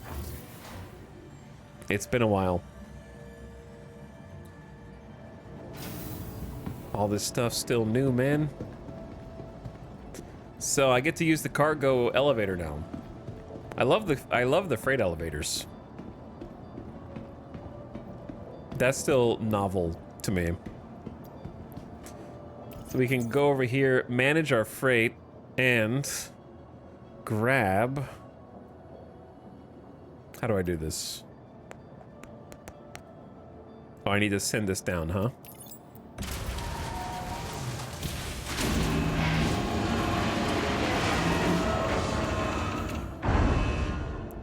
Chunky industrial noises. Does every space station have stores for food, medicine, and ammo? Different space stations have different shops. So, it depends. But every space station will have a galleria that does have shops in it. Some of them have, like, shops for components for your ship. Some of them, like, different. If you want a specific component, it might be in a specific station. Like Tressler has the weapon shop, but I believe the space station on, like, Area 34 or whatever doesn't, if I remember. I don't, like, some of them don't, for whatever reason. I don't know if they ever equalized them. So yeah, we want a 2 SCU storage container. Bring that up.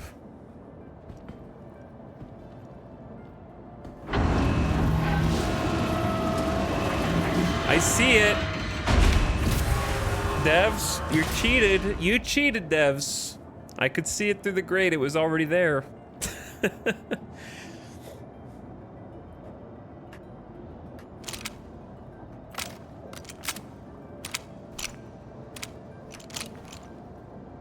I actually need one of these because the hospital here doesn't work. Ow.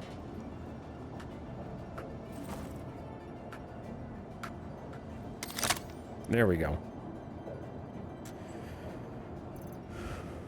I need to put my helmet back on, huh?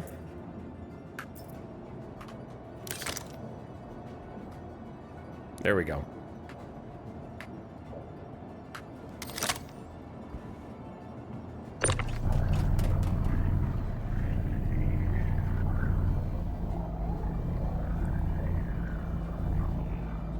So the other problem is, this is why they need to standardize all their buttons.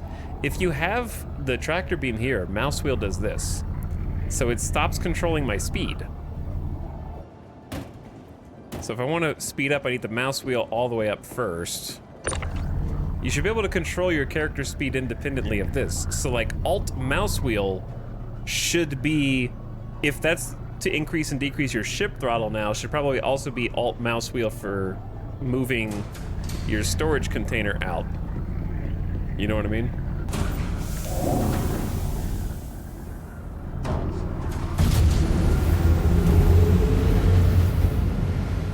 What is going on? Ghosts?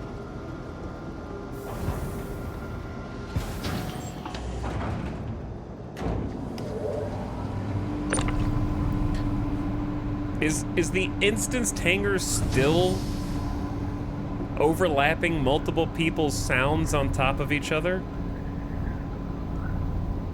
Months later?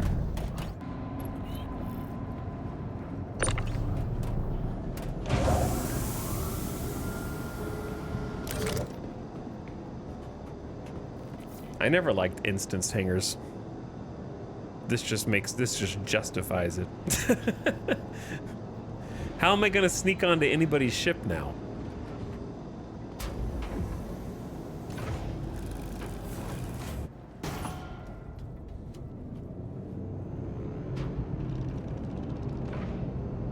What's up, Golden Fishy? How's it going, dude?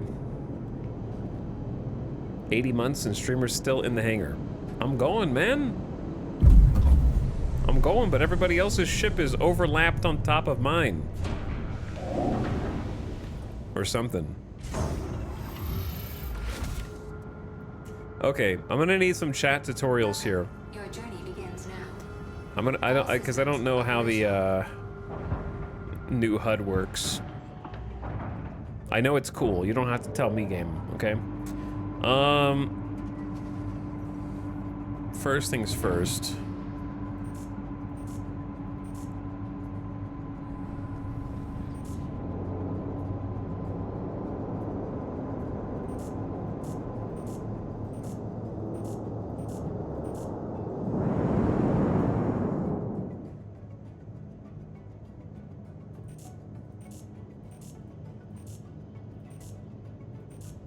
Okay, so for power management, when it says 2 out of 16, 2 what out of 16 what?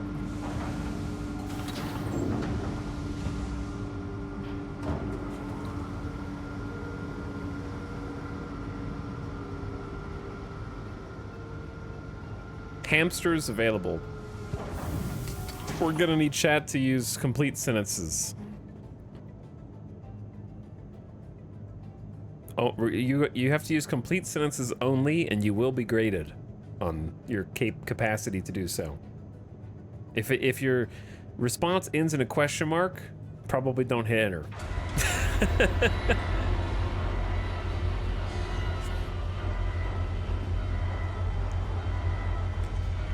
Chat doesn't know how? I think they do know how. They just like writing 2 words and then hitting enter. As if that explains everything.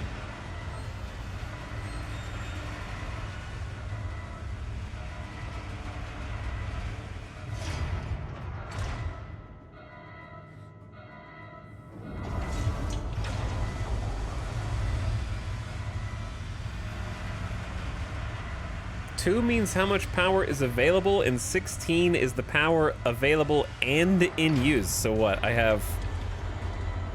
Wait, what?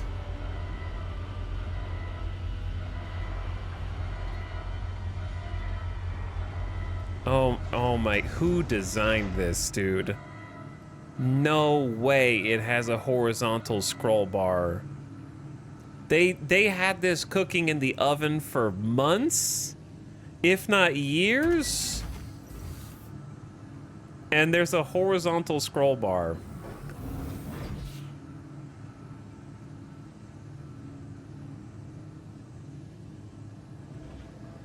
I was actually super excited because it looks so clean at a glance. Like, this looks like, whoa, 10 times better than it looked before.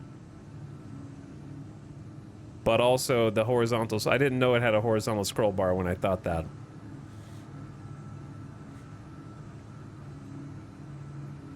The buttons are huge. You can also move the bar with your mouse. Hey, stop typing. Thank you. Hold on, chat. You can click on the screen? Are you serious, bro? You can use your mouse to click? No more typing from you, please.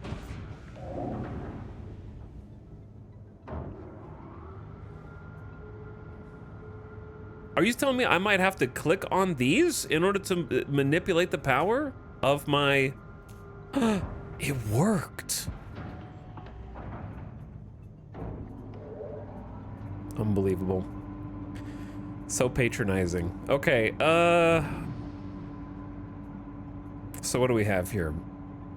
Tractor beam power. So basically, like, I can just take tractor beam power off, right? I can just, like, turn that system off to free up power effectively, right? Radar takes more power, so if you turn that off, you get 2 power back instead of 1. Okay. And they have temperatures. Life support generator. You're not going to know if that's off or damaged because you won't be able to mouse wheel over in combat. And then we got coolers. Which there may be some way to, like, game these so that you don't need all your coolers on at the same time or something like that. And then we don't have quantum or engines because the power's not on. So if we do... Engine systems enabled. Engine systems enabled. Then we get... What's really bad about the mouse wheel to do this is normally when I control this, I like to zoom in so I can see what I'm looking at. But if you mouse over this screen, you can no longer zoom in or out. It's just scrolling left to right, so you're stuck on that zoom until you move the mouse off the screen, then zoom. So yeah, then the mouse gets stuck often. So we probably don't need guns most of the time.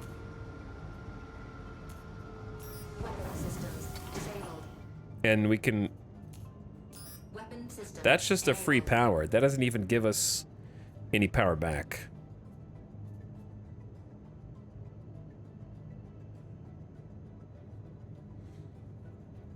Okay, question. What is optimal? Or how do I... like, are there other power supplies I can get now that actually have better output? And give you more available power to distribute?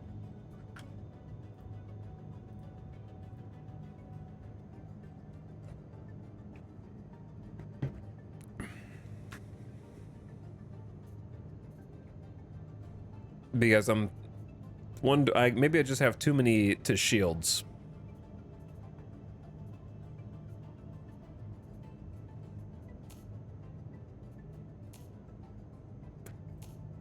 I'm also confused on the fact that it says I have wait, what?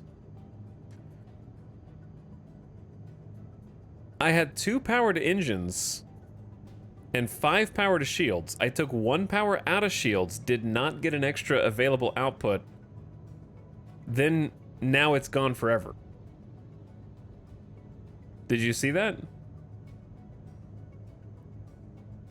I just, like, lost a full power forever. One of the coolers was half filled? I don't think so. Turn your ship off and on again. I might actually do that. Engine systems disabled. All systems disabled. Power gremlins. Welcome. Your journey begins now. All systems operational.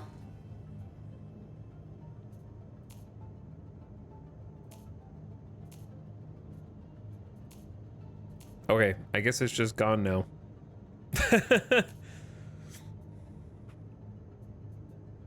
Alright, it is what it is. So we're just gonna have the minimum power on shields unless we think we're in danger. Now on the far right, we got weapon config.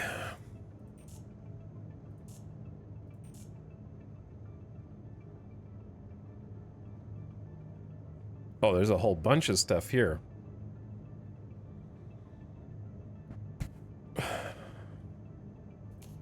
No G-safe. I assume it remembers all the stuff that I had set previously. Space brake enables boost is good. These are all stuff that's normally just in the options menu.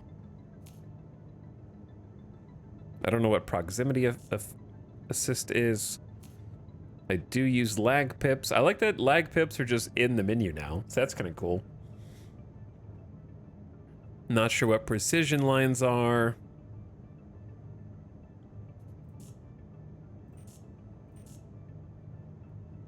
Okay, cool. All right, let's get out of here. Actually, let's pick a thing first. We're just going to do a very, hopefully simple mercenary mission. We actually have a lot of choices because I had a lot of rep. What are lag pips? It's basically like hard to explain. Basically, you aim your gun. Normally when you're in combat, you aim at a dot that is in front of your target that guesses where they're going to go. Instead, it changes the pip from leading the target to you actually just place your reticle over the target and the guns are automatically pointed in front. Some people find it more disorienting, but it basically like changes how the information is presented to you, so you just kind of like aim at the target. And then the guns are already like adjusted for that.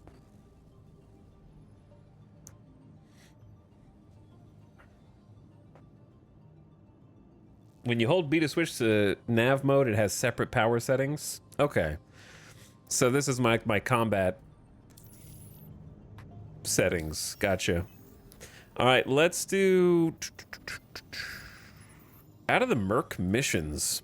Were there any? We haven't really done any on Babbage. I want to do like ground mission.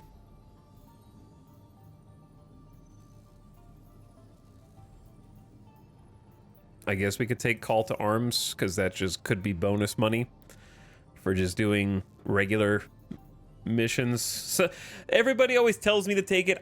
You don't actually get money if you're killing bad guys as part of a quest. It's only if it's extracurricular, not from that quest, I believe. At least that's how it was when I played. I don't remember remove occupants ever worked, and I don't remember claim jumpers ever worked. Remove hostile force is fine though. But this is what Sakura Sun Goldenrod Work Center, so that's like a distro center. And this is also distro center. Do we want to do a distro? I kind of just want to do like a regular.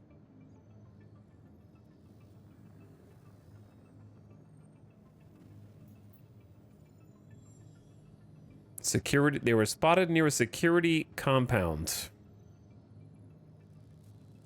This one should be fine. Just a regular MRT. Nothing fancy.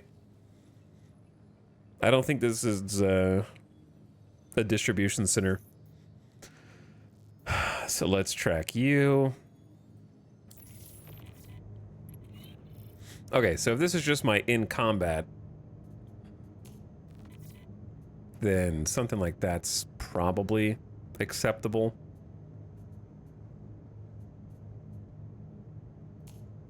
Should be able to turn off the tractor beam for combat unless I need it and get some extra shields. Okay, let's get out of here. You are clear to launch.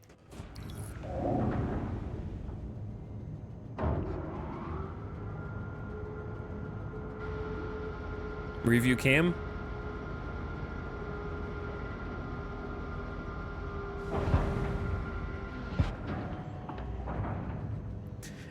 Okay, before I take off, actually I need to take off and then I'll fix it outside or something.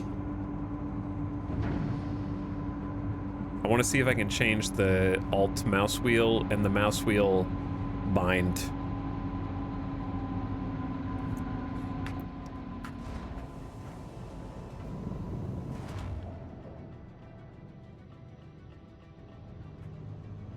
Love the new ship HUD. Yeah, it looks good so far.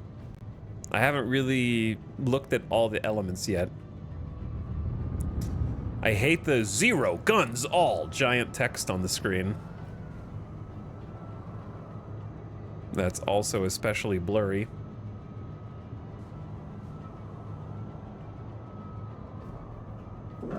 Shields disabled. All right, we're gonna switch to travel mode.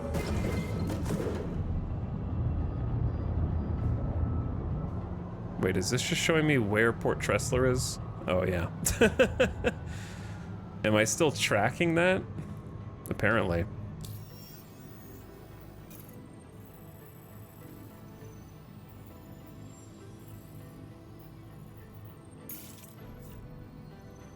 Okay, let's get a route to our destination. Is it trying to take me through the planet? Did they ever fix that, by the way? Yeah, no, they didn't. How is that still a bug, bro? It's been months.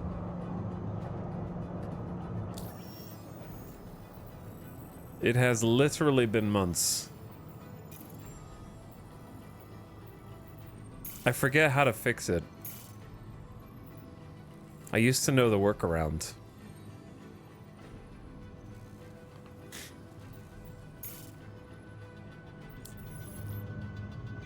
The workaround is don't set a course. That's the workaround. The workaround is cancel the course, I think. And then I guess we need to get closer to Microtech.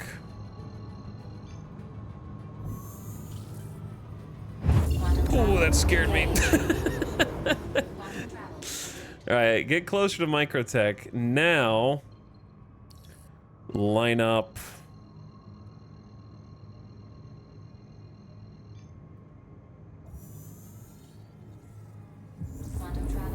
All right, we're good.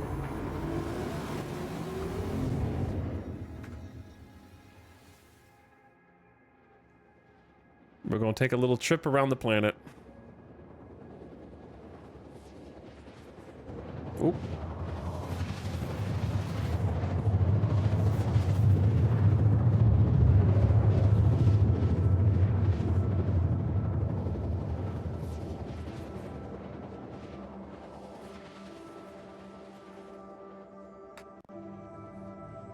My frame rate is so good now, man.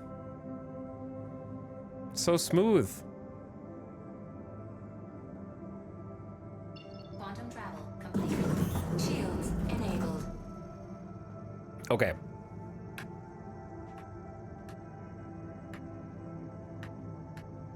Chat, I need to check some hotkeys real quick.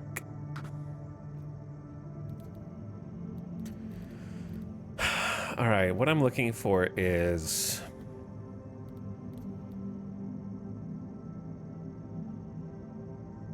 how to change the vehicle's throttle speed limiter. Left Alt plus mouse wheel. Acceleration limiter, right Alt plus mouse wheel. Okay, so I just want this to be mouse wheel.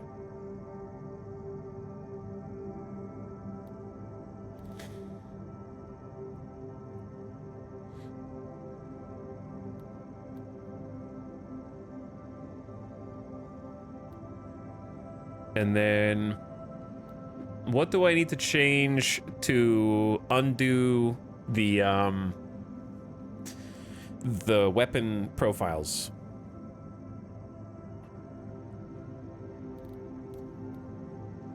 That's gotta be not in flight.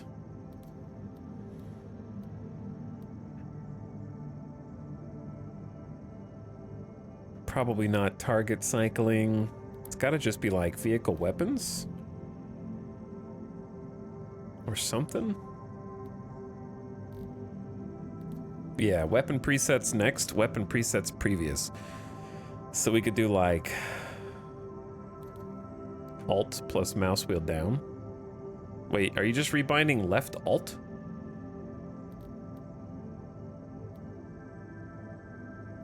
What? Can you not do combos?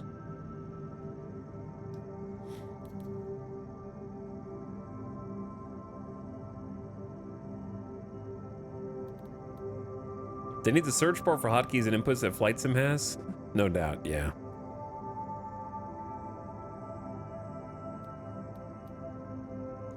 So this is already vehicles, missiles, cycle next missile type, but the vehicle is not ship, right? Or is it?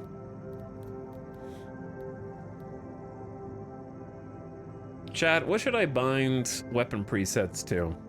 That's not already taken by 10 other...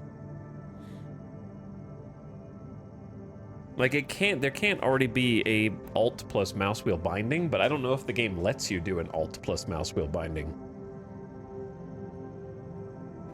As a custom.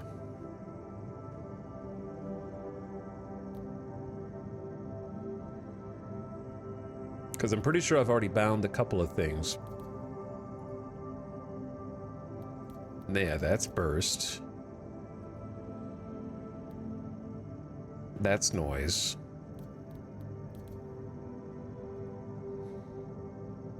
That is cycle mouse mode.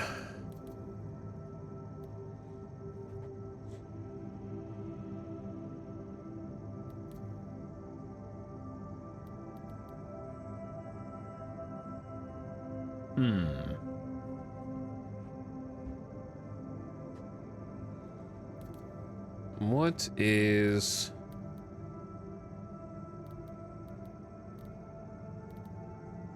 What is Q now? I mean, that's just roll left. How about... I don't really need... that. All right, remind me. Flight, movement. I need to clear this one. Boom. Okay, flight, movement...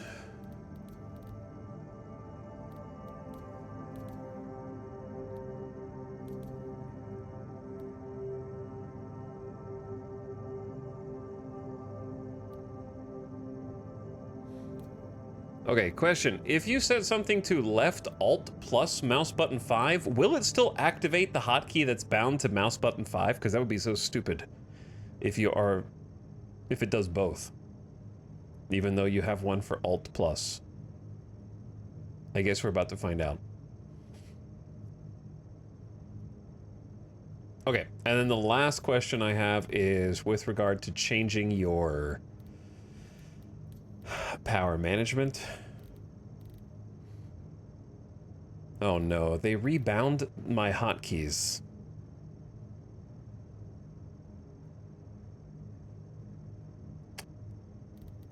Why would you do this? I had these the way I wanted them. I'm pretty sure I had this on 1. Which is now activate mining module slot 1. Oh no. Who did this, chat? Who allowed the devs to do this? I need to unbind targeting pins.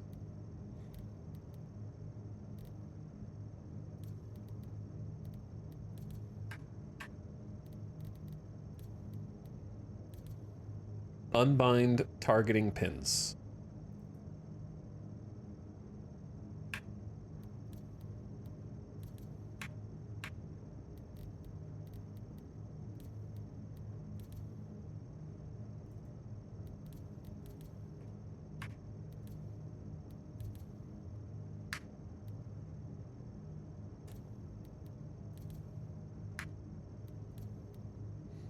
Okay.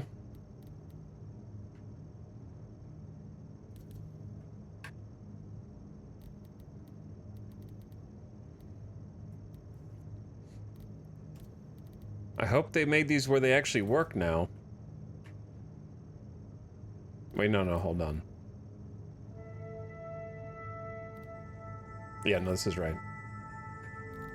Because back when we used to play Star Citizen, when you made a custom left alt and number or any button, the hotkey would never function. It was a bugged interaction.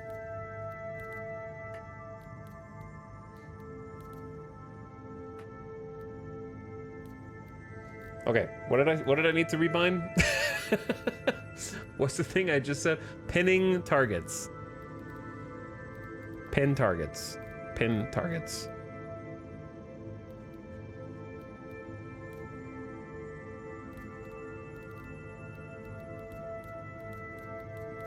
Okay.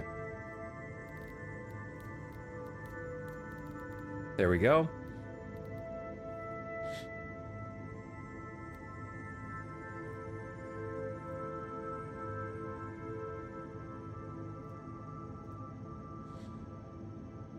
Any workaround for the bug where my ship just stops moving? Engine and power is on.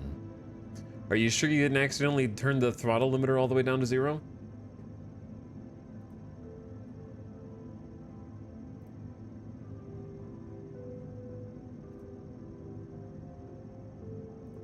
Star Citizen tagline right there. What did I say? Why did the devs do this? Oh yeah, you might have accidentally locked in like your alt look, where your character is looking and turning their head independently of you controlling the ship. So yeah, if you hold down Z and look around, and then kind of like let go of Z and do that a couple times, sometimes it can give you control of your ship back because it gets stuck in like free look mode. So it could be that. That's a good call.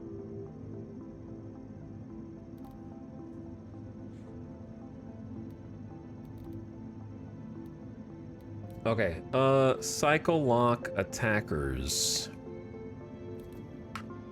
5.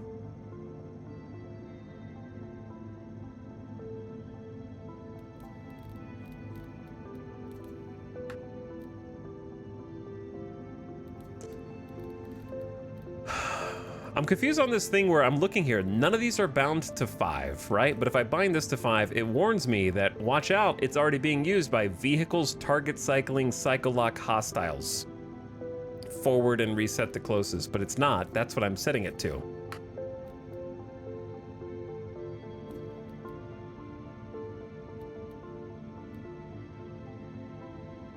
Oh wait, the one below is 5? I guess it is.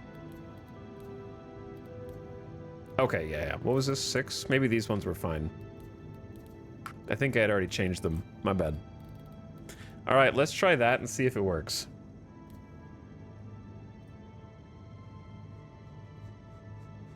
Mouse wheel works.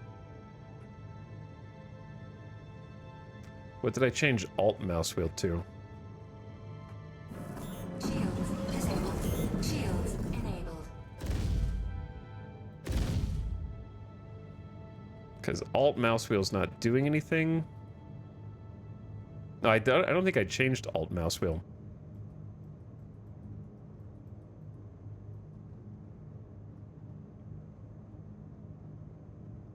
Oh, dude, I just noticed the UI at the top left. Oh, that's cool.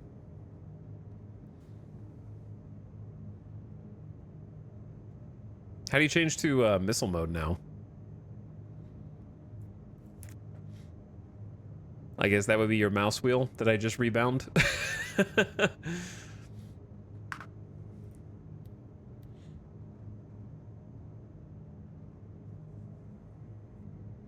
It's middle mouse? Well, which one of these? How do I tell what weapons are engaged?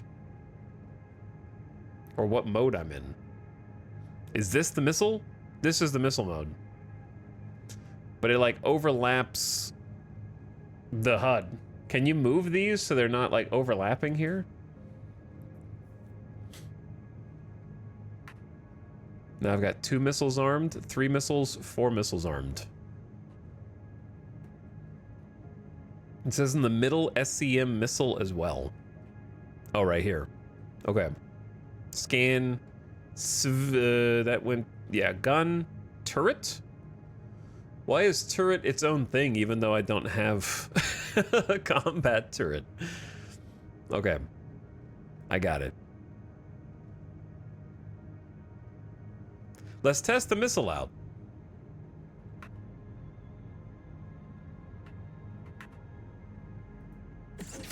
Oh my god, they actually did fix the Nomad's missiles.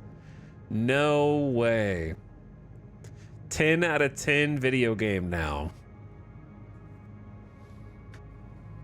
Every time, the whole time we were doing the 0 to Hero challenge, we could not use the missile launchers on the Nomad at all. The devs, listen, the missiles in my Nomad only work 25% of the time? Oh. Maybe I spoke too soon.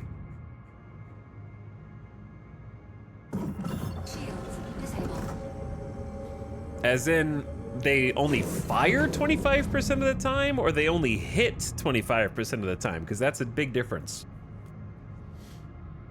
They wouldn't even fire. Like, they would not leave the pod. It was actually fully broken. I stopped using them because they wouldn't fire. Huh.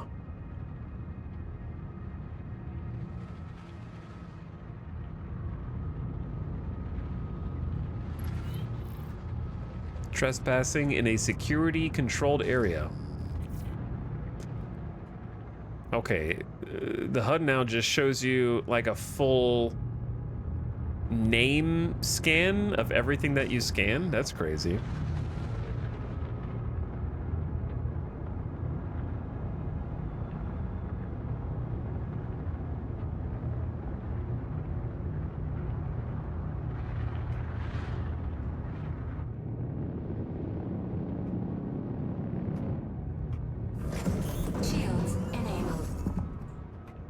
Now, Babbage won't shoot you, right?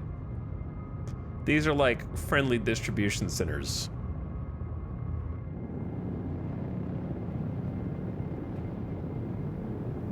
They are not so friendly around Lorville.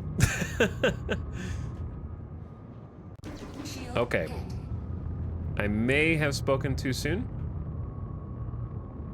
Who just shot me?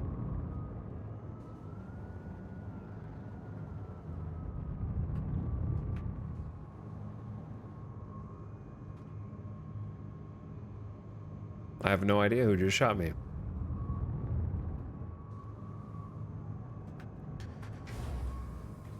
So if we come back out, there's a non-zero chance our ship might simply explode here. Oh, I'm dying right now, silently. Chat, this might be GG, because I'm just dying.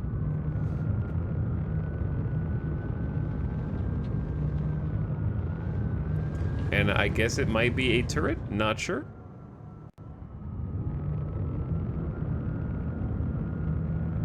Would be nice if whatever hit missiles? Shield hit.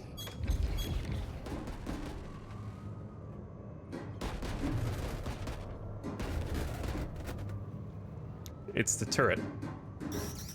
Chad, I'm a sitting duck here, man. My engines are gone.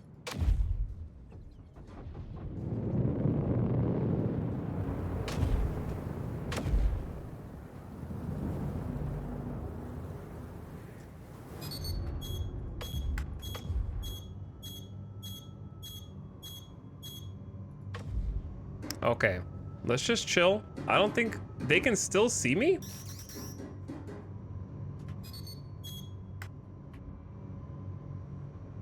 I am shocked they can still see me, dude. Landing complete. It'd be nice if there was any feedback at all about...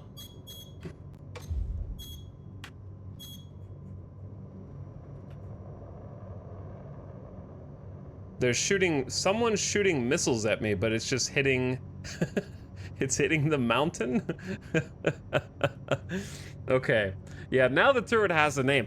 The only feedback that I was getting shot was this turning red. There was no other sound effect except occasionally a gentle rain sound, like there was a drizzle against the cockpit windows.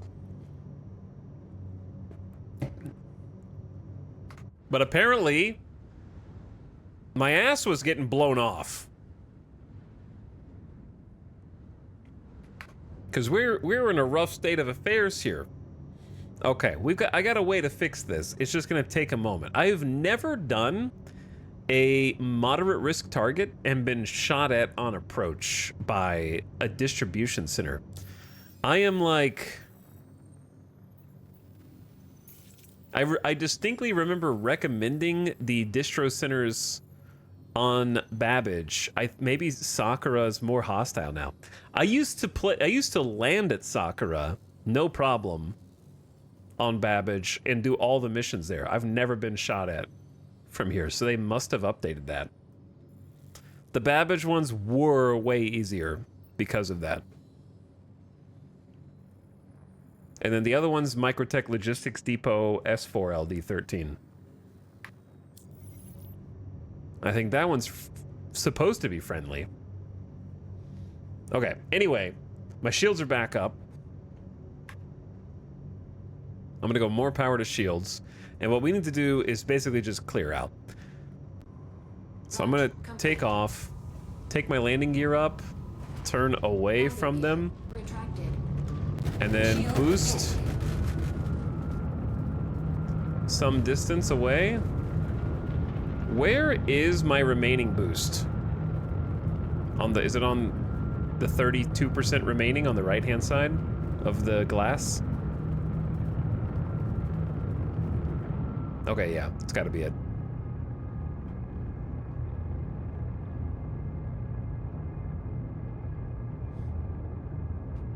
Okay, there used to be some other stuff I would do. Yeah, what was getting me killed there was the speed limiter is on. I forgot to turn it off when I had my landing gear down. So it was limiting me to like 25 meters per second. And then everything else is fine. All right, we should be good to go. I need to go back up to space and change some stuff real quick. Let's go travel mode. That'll get us some speed.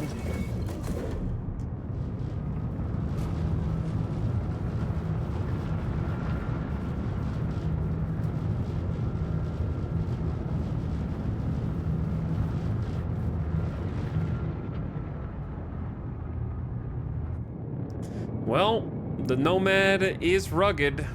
Almost lost my entire tail section. But we got out. So I need to make a quick pit stop. I know exactly what we need to do. I can get a ground vehicle loaded up in the Nomad and then approach on the ground.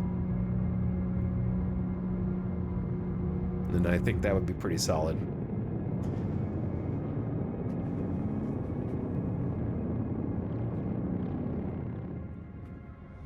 Okay, back to space. Was just not expecting a that much resistance, to be honest. Let's go get fixed at Tressler.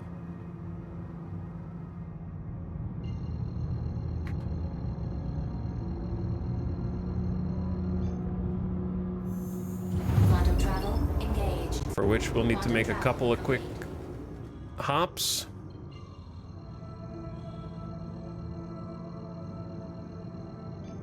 You can turn off the forced camera movement. You're assuming I don't like the forced camera movement. That being said, it is a little higher than I remember. I think I had it at like 50%.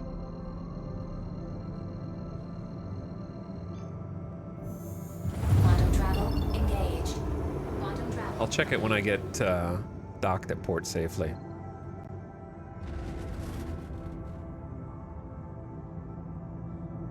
Is there like a new depth of field focus thing?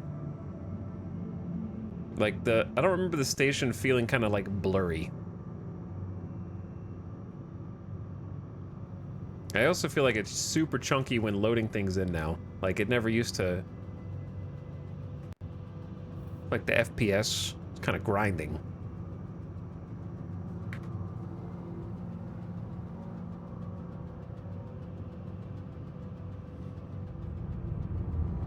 I got a major torque imbalance. That means things are not going well. Shields enabled. For my poor thrusters back here.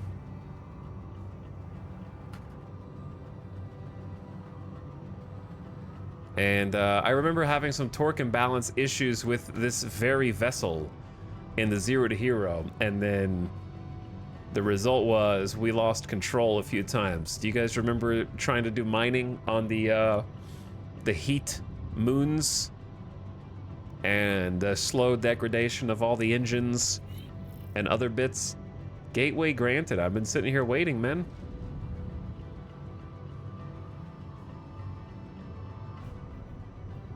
And sometimes narrowly escaping with our lives, despite the torque imbalance, after trying to do some moon mining, and sometimes not. They keep putting me in this obstructed. Landing gear engaged.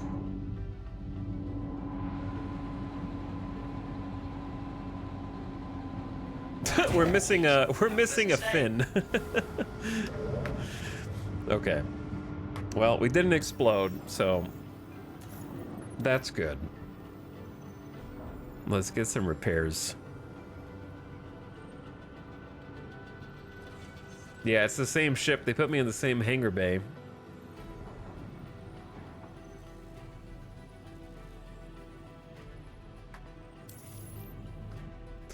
Good as new. Good as new. Did it restock all my missiles?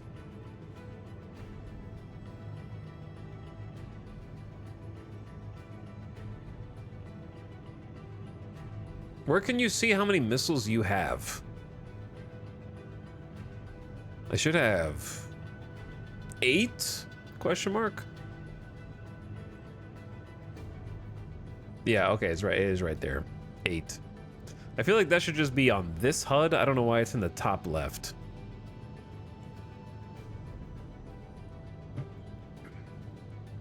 Okay.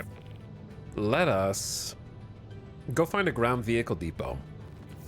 I don't really want to go back down to Babbage.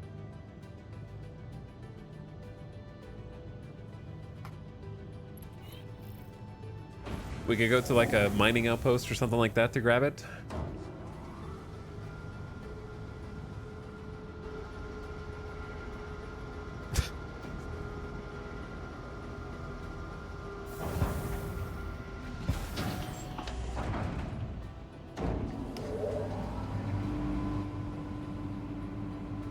Launch complete. Landing gear retracted.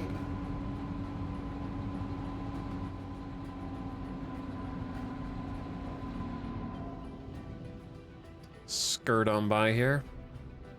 Don't mind this partially salvaged, scrapped Aegis abandoned vessel.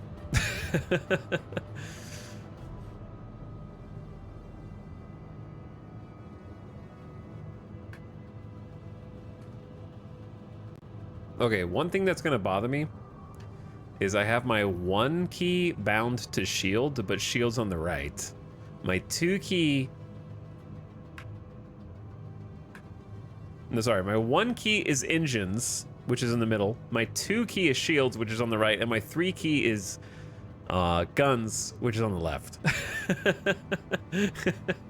Might need to rebind those now. Because that's not confusing at all. Neum.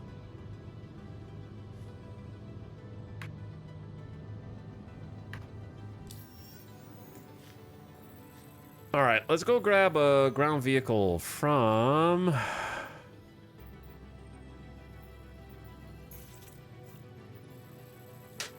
somewhere over here. Where's my quest? Or is the quest gone? Did somebody do it? Somebody did it. It's completed. Well, that'll show me. I guess I don't need to be down there at all anyways. I just flew down, got shot at, left, and the bounty's gone. So, just like we drew it up.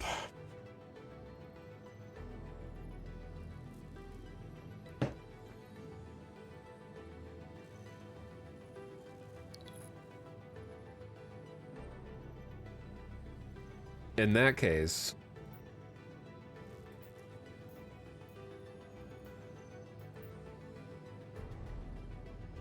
I guess there's a different one now.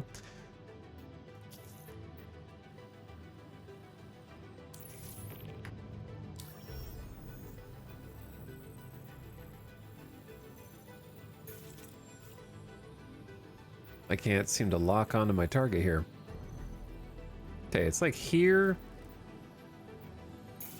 So let's stop. I think all mining facilities should have some kind of ground vehicle spot, I think. Shields disabled.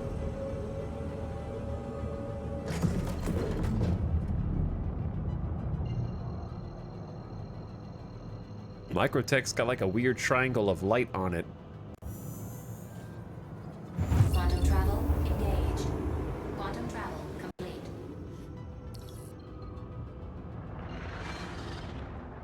Wait, isn't this the same target that it was a minute ago?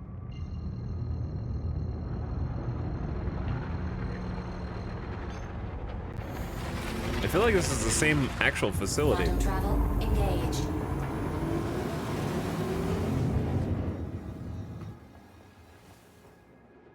Yeah, why am I casting a spotlight on Microtech? There we go. The top of my ship had like a flashlight.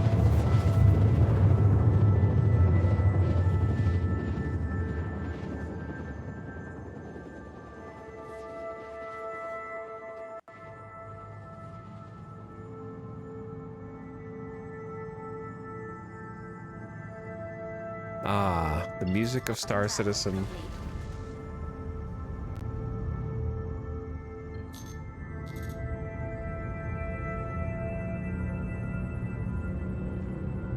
There's our destination.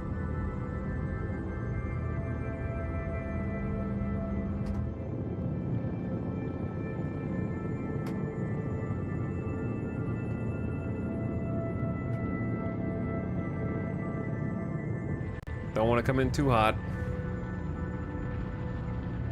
Looks a little rainy down here. Maybe it's just a little cloud. God, the clouds look so good now.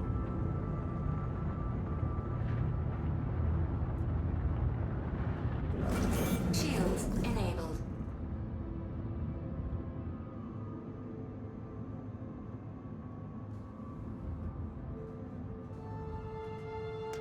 All right, this is what we're looking for right here.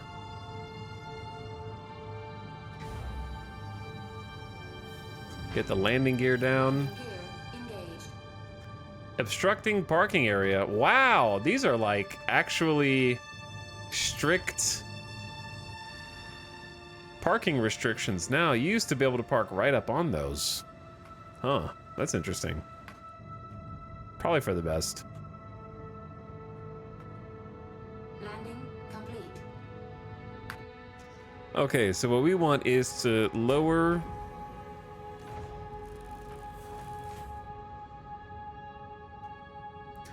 Did they dramatically slow down the elevator for the Nomad? It used to be really janky. It feels a lot slower. It can't be broken because I literally just repaired it.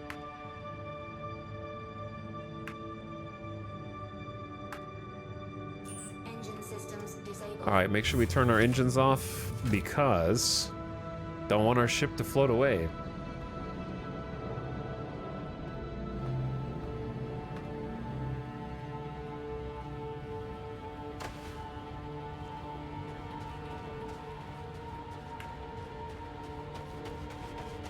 Now, it feels good to be back on Microtech, man. Game's purty. It is, yeah. Especially when you've gone a few months without playing it.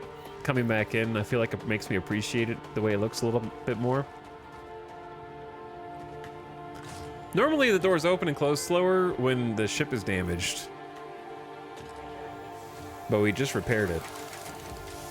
So I have no idea. Welcome to the ASOP vehicle retrieval Okay, system. we got some choices.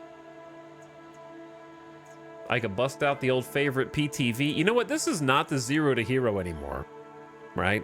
I'm not bound by the rules of the old days. So if I want to use my Mirai Pulse, I can. And I will. Is Mirai Pulse available in-game yet? Please visit us again.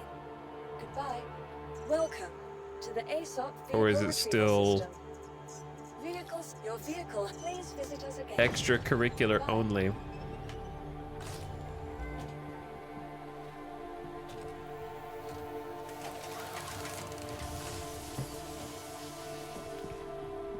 Because we never got to use this in the Zero to Hero because it wasn't purchasable in-game. But it's a nice looking vehicle.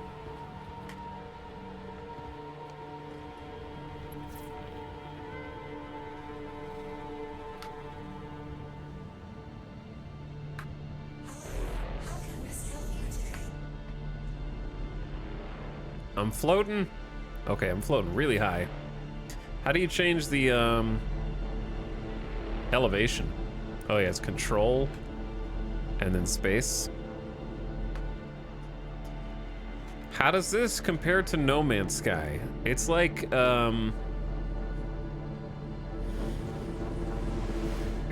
comparing Battlefield to Arma. It's probably not the best example I could come up with. The biggest difference is No Man's Sky works. But then again, you know what? That comparison does kind of work. Because everybody knows Arma barely works.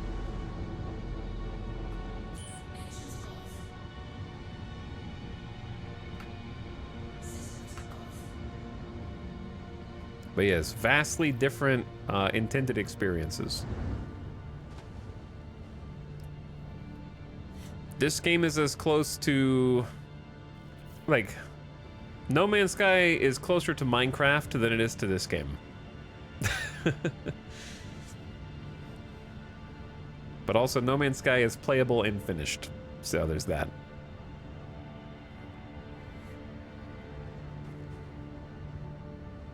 I feel like it's gonna yeet the pulse off the back. That doesn't seem safe, man. That doesn't seem safe. I'm gonna scooch it forward a little bit. Why are you like this?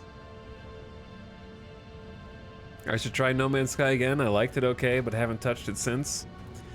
It's fine. Like, I don't know. I've tried to go back a couple times, and I just fall off at the exact same place. Which is realizing I need to shoot another 1,000 minerals with lasers.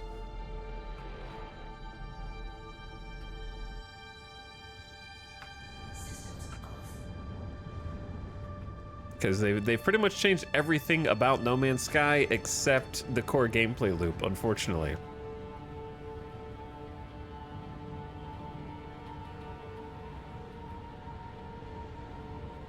Which is just kind of grind resources.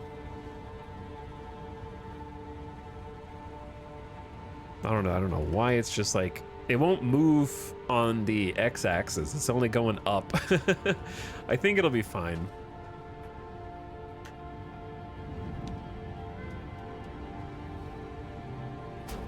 But yeah, Star Citizen is still, it feels like the most alpha.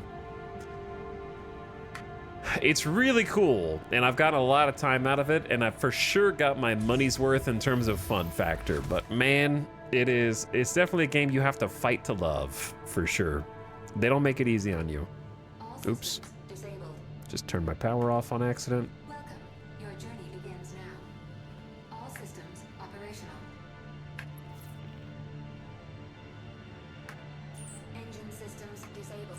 Engine systems enabled. There we go. Okay, so I did all that just to go grab a bike. Launch complete. Landing gear retracted. That way, in case I get shot at again,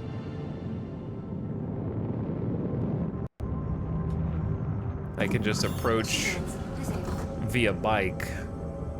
And I should be able to sneak in under the watchful eye.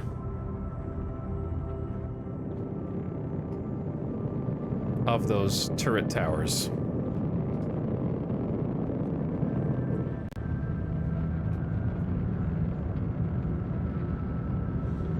That's what bugged me then. It was a number go up improvement upgrades, but so slow. I don't mind the pacing of it. It's just there's very, very limited automation in No Man's Sky. Like, you really can't get a full loop automated. You can get some like auto miners and some refineries, but there's not really, they never really leaned into the sort of industrialization gameplay that I think I would have enjoyed. Chad, is something wrong with my power?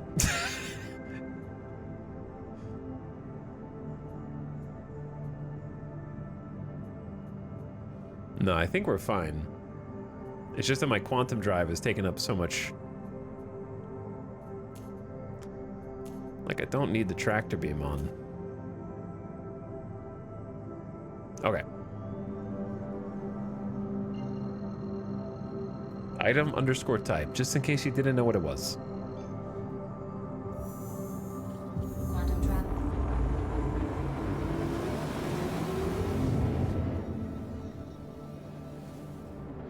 Minecraft mod packs give me the automation high I need every so often. For me, I like Satisfactory still. But we should go play some more Minecraft at some point. I never beat the game, and everyone knows Minecraft's all about beating the game. The only reason you play Minecraft is to see the credits, right?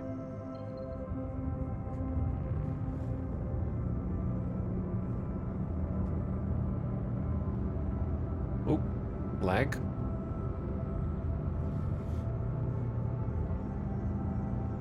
The trick here is I don't really know at this location what the distance is before the turrets start shooting at you.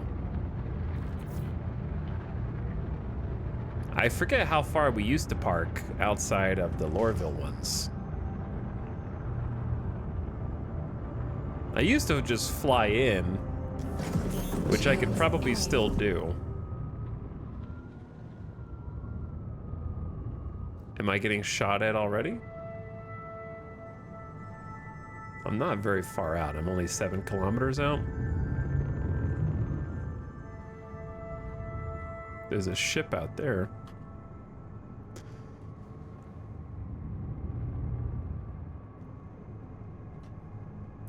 Why does this just say audio enabled? What is this?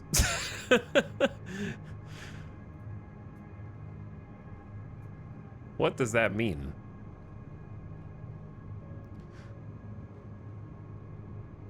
Chat, the ship over here's shields just went down. Did you see that? This random ship 4 kilometers away.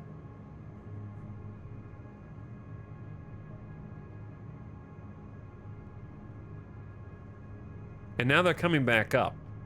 Is there a player in there? Why can't you see what kind of ship it is anymore? Like, where's the name?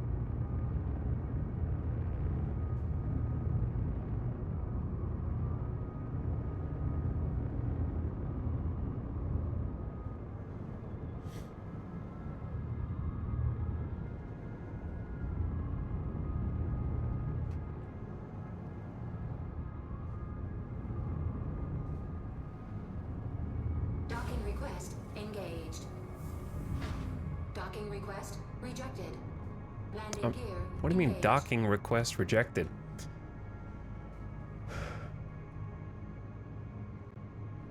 I know nobody's in the pilot seat of that ship because they just have a barcode, like a ship code. There is no name. I think it says the name when you scan it now. You have to scan it just to see what kind of ship it is. I mean, just from looking at this, it's very clearly like a Star Lancer, right? That's a Star Lancer. You can tell by looking at it. So why doesn't it just tell you, do I have to memorize all the ship names? What is this red dongle coming out the back? Now the shields are going down again. What?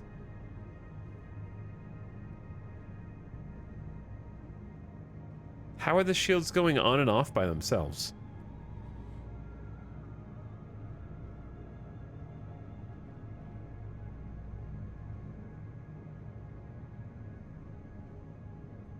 Now that the shields are coming back online.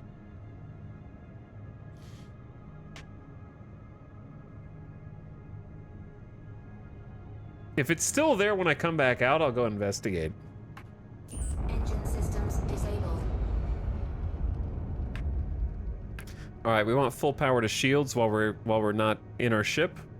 We're gonna turn our engines off, but leave our ship power on. That way, the ship itself has shields. It'd be cool if somehow their power plant is overheating and going on and off. Maybe. Doubt it, but that would be cool.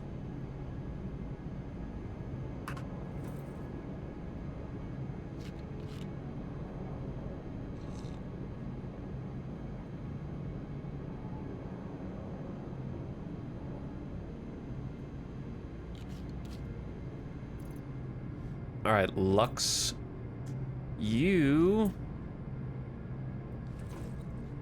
can actually go. How do you access the ship's limited storage now? Does the Nomad have any ship storage?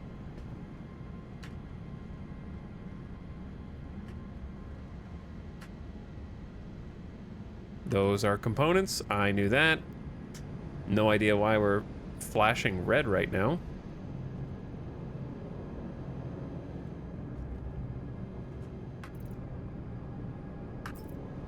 Under the bed.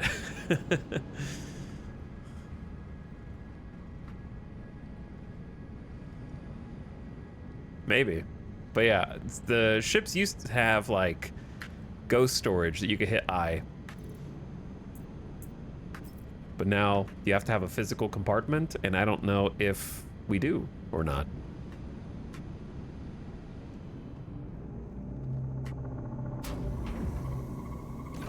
Why are we getting like spooky music?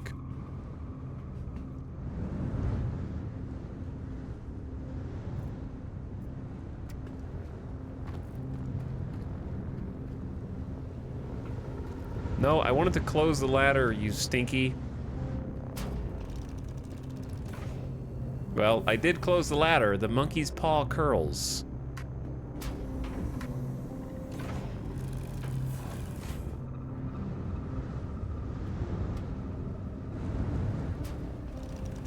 There we go. All right. Well, this will be cool. Assuming the mission stays there long enough.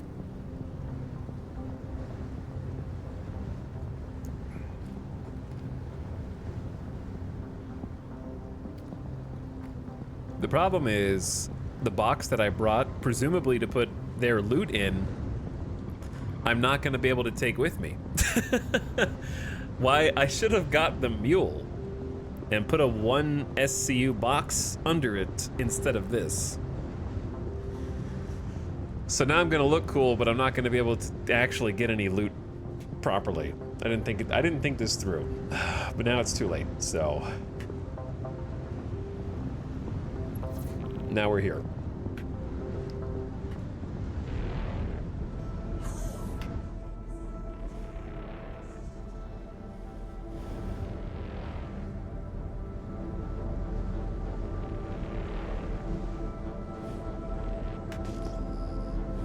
So I wonder, I think that other ship is still here.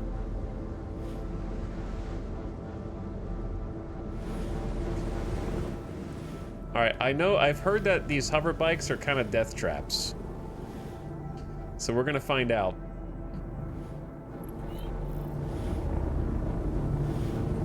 Because they can get some speed.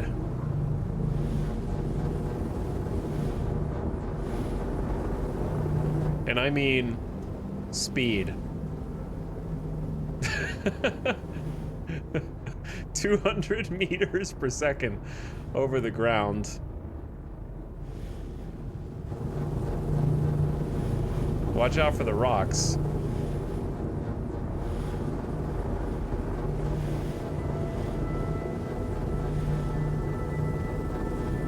wish you could like hide the text on the screen.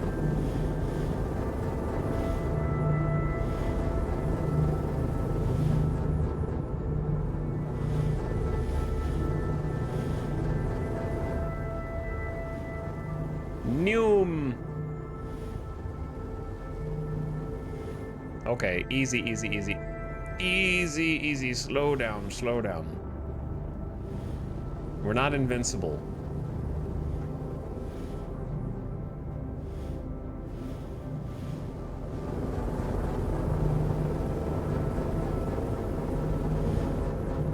Okay, but the turrets should just let us pass. Chat, I've already taken damage. It's red. I've already taken... How did I take damage? It's already red. What?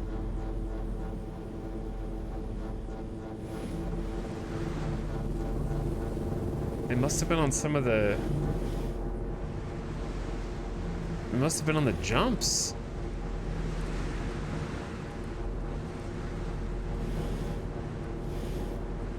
Too much Neum. Okay, we really probably should have brought a PTV then. Or like a mule.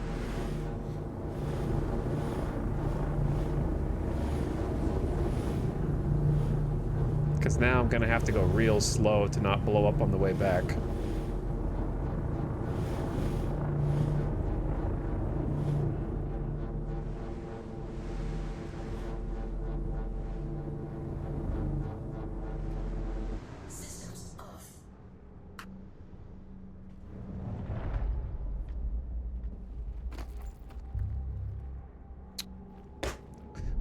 Welcome back to Star Citizen, everybody.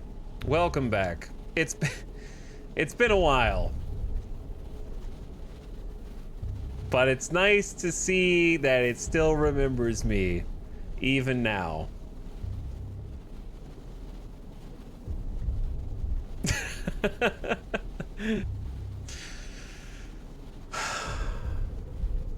I mean, disconnecting or not disconnecting doesn't really matter at this point, I think.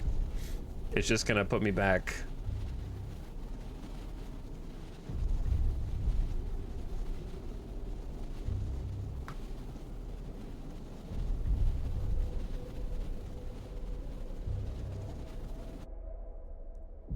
Not sure if I can exit faster than I can die. But may as well join a different server, because who cares about the... There's nothing in the ship.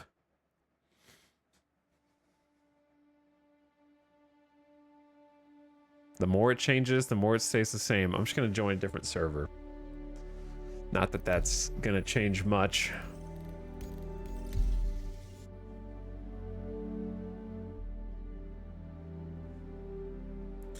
It's like so perfect too. We spend all that time... Like, it really is the definition of Star Citizen at this point. You think you're ready. Just to do one mission, right? Just to do one mercenary mission. Where you just land, shoot 5 bad guys, leave. That's it. That's the entire objective. So what do? Get all of our gear. Kit up. Get some basic armor. Basic weapon. Get our ship. Don't forget, you gotta buy each of the things. You gotta figure out where the terminal is. You gotta make sure that your ship components are correct, because it reset after the last database wipe. Then you gotta, you fly all the way down, and when you fly all the way down, you realize, oh, there's turrets, they're shooting at me, I can't just walk in. All right, fine, I'll leave, gotta go all the way back, do a repair, fix my ship. Okay, now I'm gonna go fly over here to a vehicle terminal, because I am gonna need to approach on the ground instead of by air. Okay, we did that. Load up, fly all the way back to where the objective is. Land, dodge the lasers, find a spot, get on the land vehicle, get all the way there, hop off, immediately fall through the ground. So, just to do one mission that has like a 21K payout.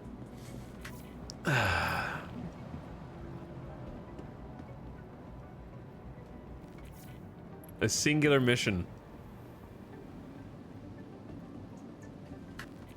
Welcome to the ASOP Vehicle Retrieval System. And don't forget, now your Nomad is lost and you have to claim it. Your insurance claim has been sent. Thank you. The Star Citizen experience. Please visit us again. The timing of that is so funny too to me. I experienced it, you know, dozens of times when we were doing the Zero to Hero, but I didn't expect it would get me right out of the gate coming back.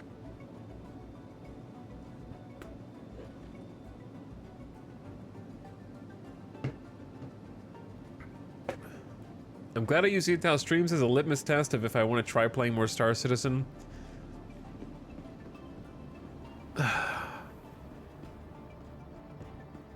There's so much to love, man, but there's so much to love. Like the idea of getting your ship and then having to go to like load it up with a ground vehicle and then going from there and like staging your op. That's really cool.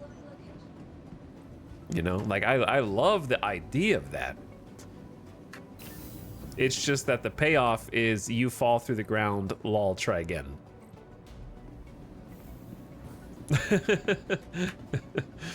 Start over. Welcome to the ASOP vehicle retrieval system. Well, vehicle selected. So like everything before that point is like I actually really enjoy the gearing up and getting ready process.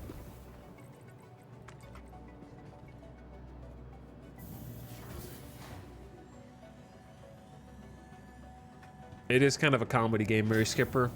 I'm not even mad. Like, I'm not even frustrated. I'm just like...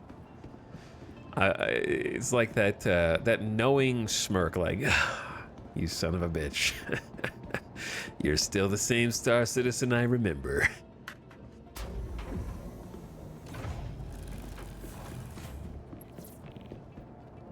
Actually, hold up. We can get the vehicle here, right? If I just drive it off to the side.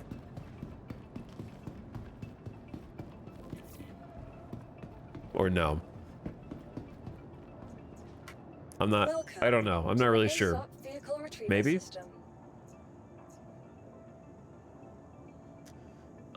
Let's do...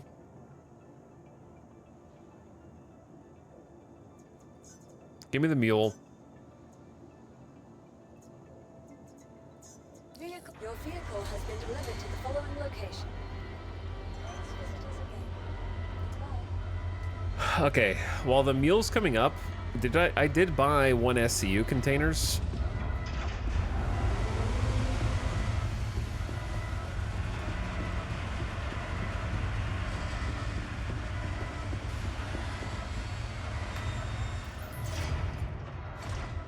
So, now let's go lower this elevator.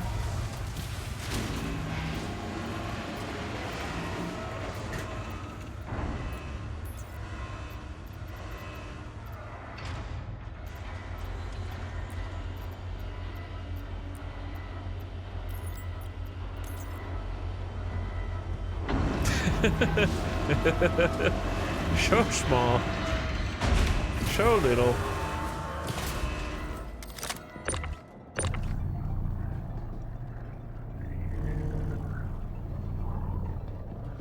All right, big guy, come with me. The mule's happy to see you.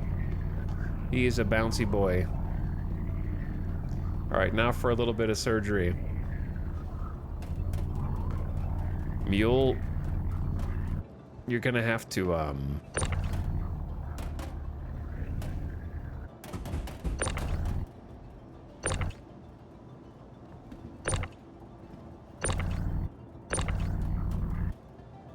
there you go. There you go, big guy. The mule still can't forklift. I know, it makes me sad every time I think about the fact that they keep using the mule with its forks extended in all the promotional content and trailers. Yo, all the vehicles got the nice HUD treatment. That's nice.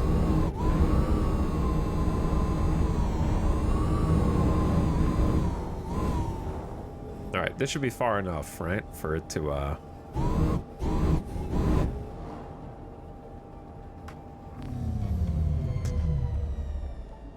yeah, it's got like a little radar ping.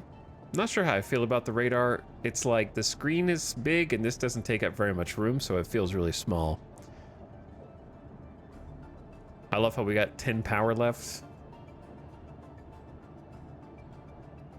IR signatures. What's the 294? Just how much we're currently emitting? I don't know.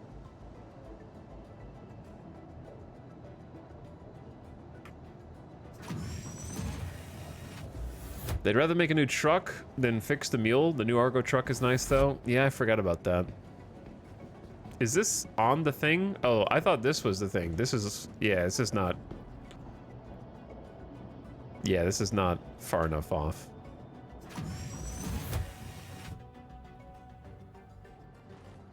For some reason, I thought it was, like, further in front of me.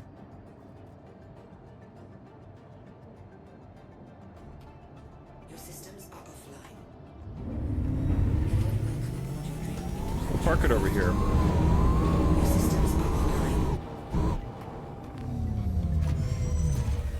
Next to the bloody hospital bed.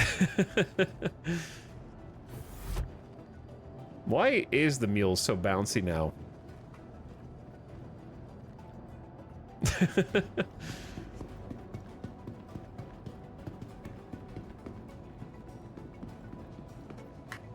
Welcome to the ASOP Welcome. retrieval system.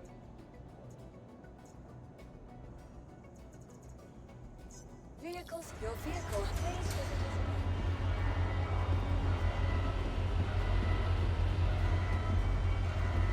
Well, this still feels cool. Like bringing up your vehicle, being able to stage it inside the hangar. I like the freight elevators. How well do they work? Seems fine. Other than the fact that the first time we tried to use the personal hangars, it deleted my Reliant core from the game. But that was like when it was brand new update. So that's not to say that that's all been fixed, but one would hope.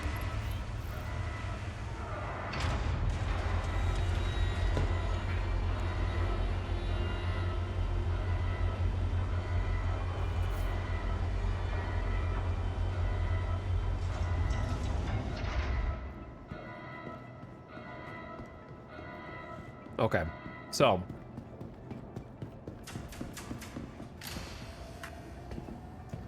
let's pop open the trunk, which is a lot faster now. The last one must have been kind of bugged.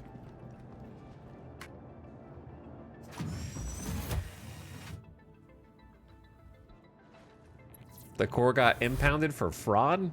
Oh no, man. I don't know about that.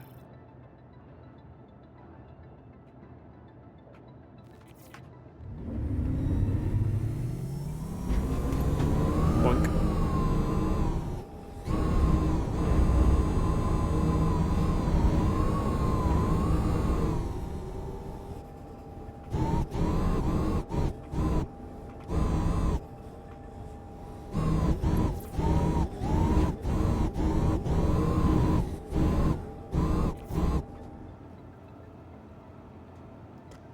Like a glove.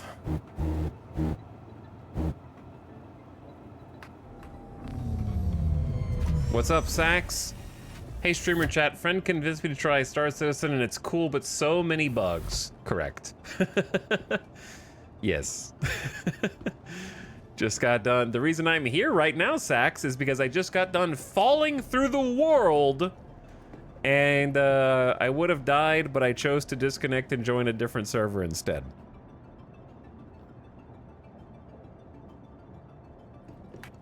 So yes.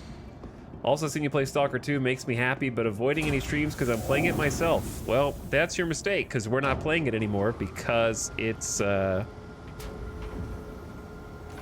a lot of problems. Enjoying it despite its issues. I mean, yeah, it's fun, but it's almost as buggy as this right now. Not quite, though. Still technically less buggy, yeah.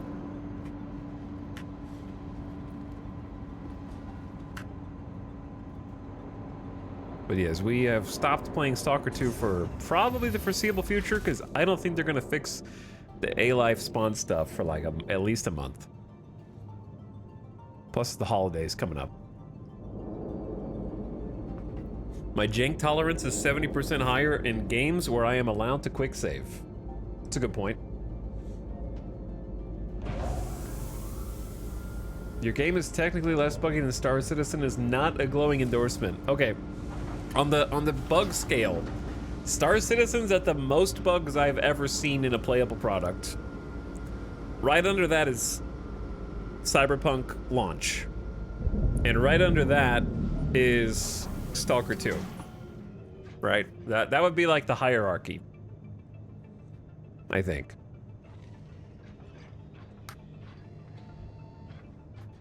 Welcome. Your journey begins now. All systems operational.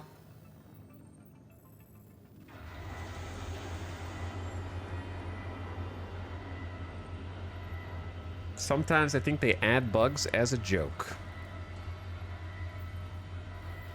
They might. All right, are we gonna try it? We gotta try this one more time.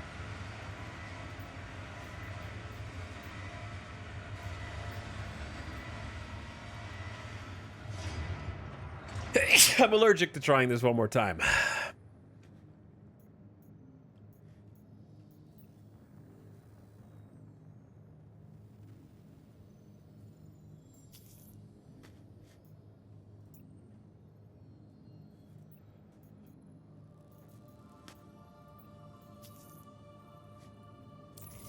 But yeah, I'm glad that I bought Stalker 2. I'm glad that I supported the devs. I have no desire to refund it. However, the first stream was very fun and lots of chaos, lots of spooks, lots of jump scares, lots of hope. The second stream was still fun, but sort of starting to see the rough edges and figure out that the borders are closer than first thought in terms of variety. And then the third stream was more like, okay, it's kind of too repetitive. And starting to, the flaws were just kind of more apparent. The ratio of fun surprises Thank you, and please visit again. And spooks and action to figuring out like the problems with the spawning system and the looting was a 3-day trip. Why am I getting impounded? Warning, you are blocking an active. I am not blocking shit, man. Shields disabled.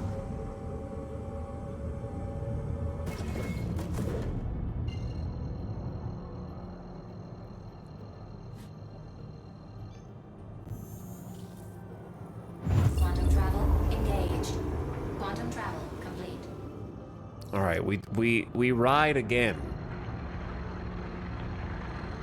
I haven't played any Stalker games. Should I grab the old ones so they hold up well?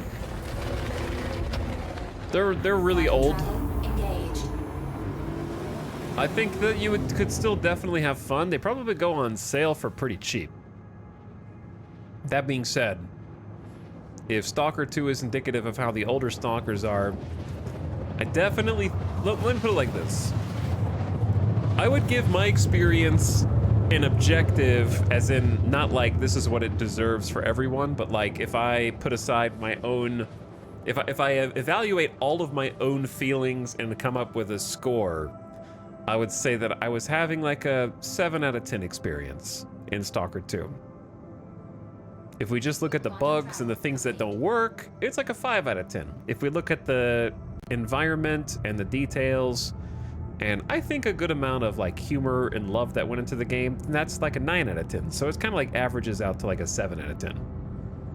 But I also think that if it wasn't the rose-colored glasses of Stalker, the game would be getting review bombed on Steam. Like, no doubt. It is not too far from a Cyberpunk launch experience. If it wasn't just Stalker and a ton of nostalgia glasses, it would be at like a negative, probably negative reviews on Steam right now. Would you buy it? Shields enabled. I think I'm getting missiled.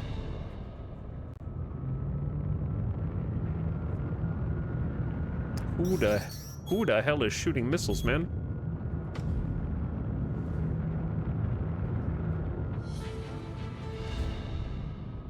I assume it's these turrets. So I'm popping flares in order to avoid getting missile struck. What I'm wondering is if this is a deep enough recessed... No way one of you hits me from here.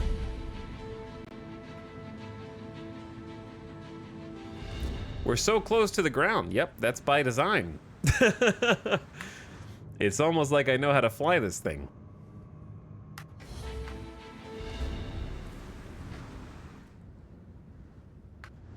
Landing complete. The combat music keeps kicking in and turning off, which is like so funny to me.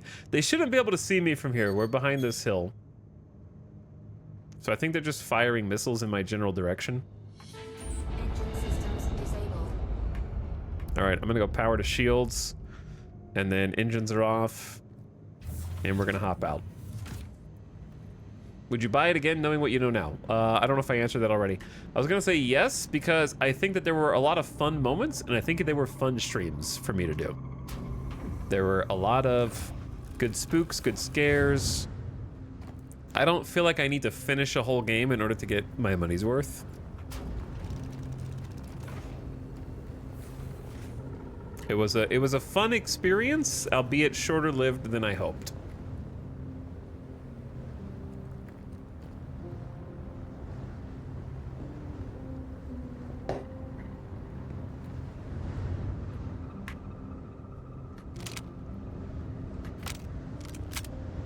Okay, making sure we have a gun.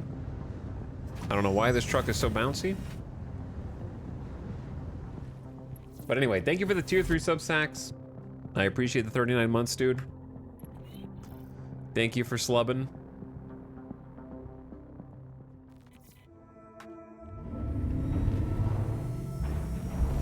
And for 5 slubs and 1. The good old mule, man. It's been a minute since we got to drive this bad boy around. I know that the mule's been replaced by now, but the mule still matters to me, damn it.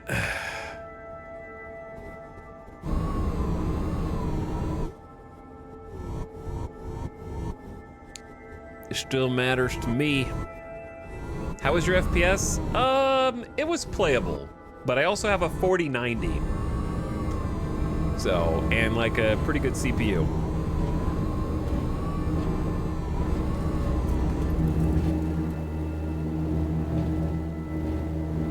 I wouldn't say that it was good FPS. In the cities and towns, you know, it would drop.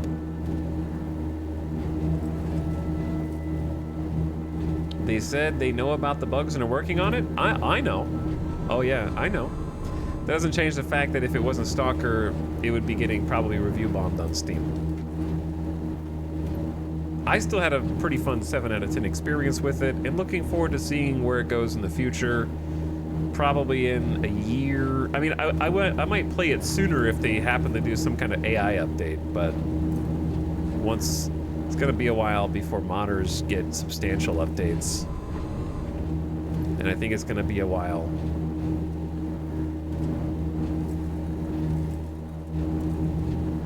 Before they get official updates on stuff.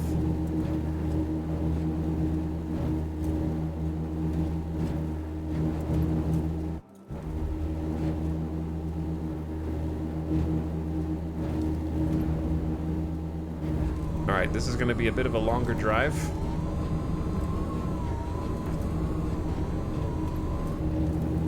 A little bit of a bouncier drive, but also a safer drive. Oh, we're good.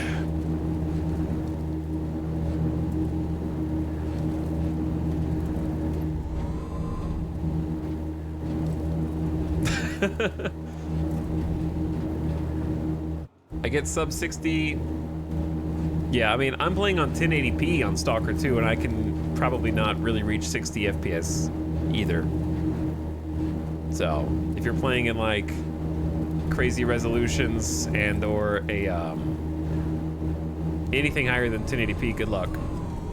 Even with DLSS, I'm using DLSS with DLAA, which for most Unreal games should be fine. Like, that should be like 120 FPS easy.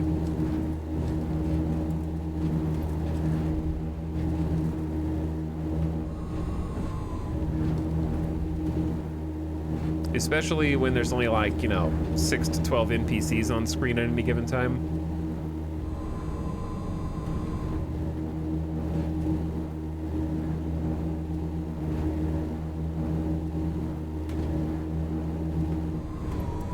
But yeah, there's a lot you could do to eke out more frames. Like you could turn on frame generation to make your game uglier, or you could start scaling the resolution down or whatever. But there's a lot of ways to cheat frames, but that's not what I consider when determining the actual frame rate of a game.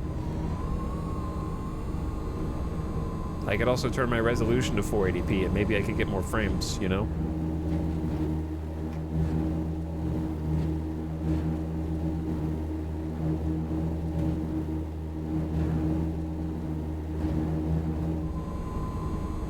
All right, we're like 1 kilometer out. This is a lot more effort than you should probably spend doing one Merc mission, but since we're here. Why didn't you fly to this place? Because there are angry turrets that are shooting us down. Unless I wanted to practice doing a safe approach to the distro center and parking there, like I used to do on Lorville, outside of Lorville. But since I haven't practiced that, I don't feel like exploding a few times right now, so I'm just driving in. Which is what the developers want you to do anyways. And I think it's fun. All right, I got out right here and fell through the map. So I'm gonna try getting out like...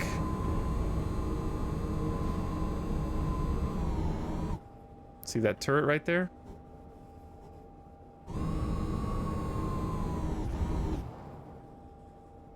All right, I'm gonna try getting out over here. Never mind, they're shooting at me.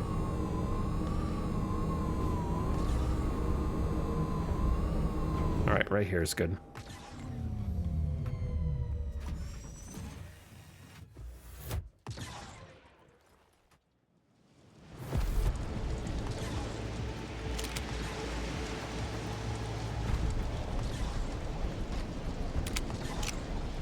Question is, where are they? I hear the guns.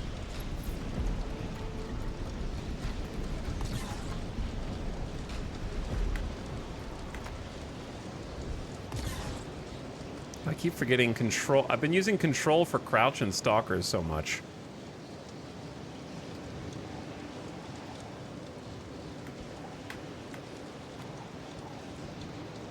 That I keep proning out of muscle memory.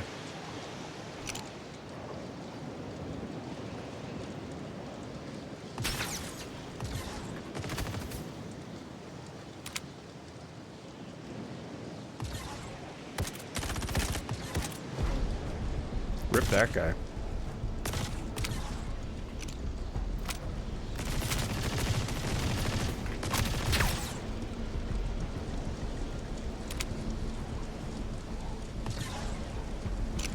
There's a sniper up there.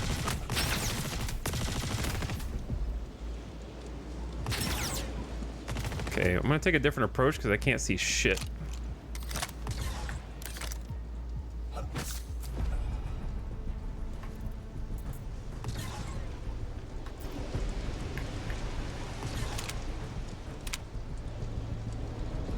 And all I brought is this pistol.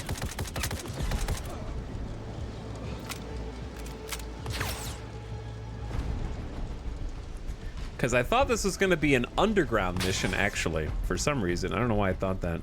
But now I know it's obvious that it wasn't going to be. I need to get, like, up. Why did I just switch weapons? Classic Star Citizen question. I'm going to end up getting shot with one of these dude's sniper rifles.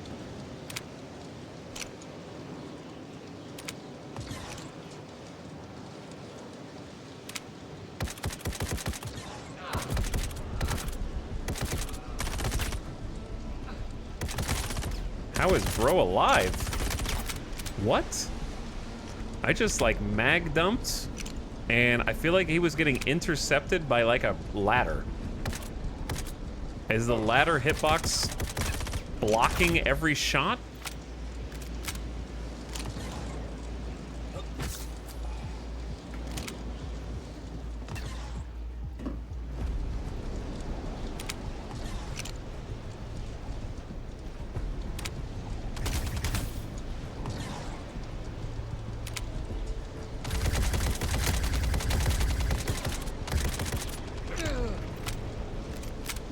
I don't know if I brought enough pistol ammo for this, man. I was expecting a little bit different circumstances.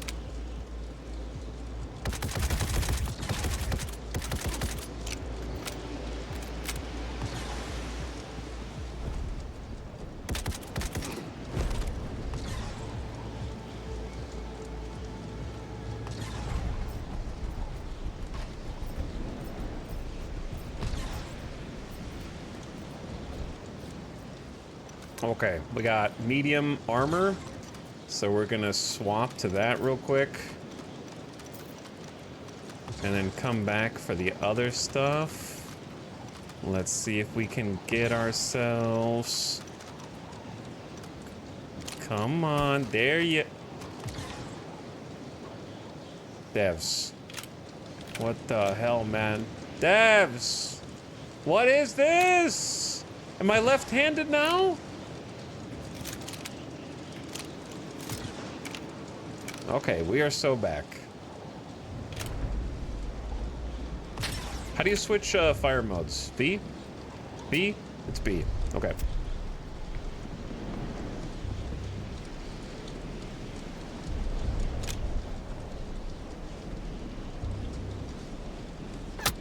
Ow! I almost insta-died to a sniper. Now I got a tier 3 injury. Freaking sniper's got my number, man.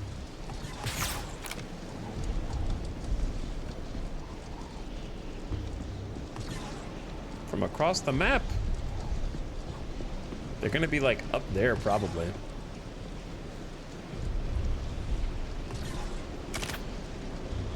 Neutralize Genic Hoffa. Is there like a ladder to get up here from here?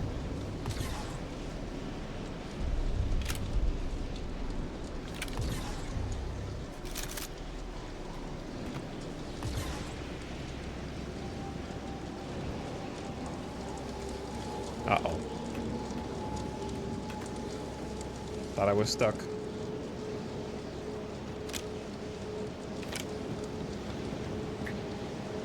There was somebody over here that I couldn't see.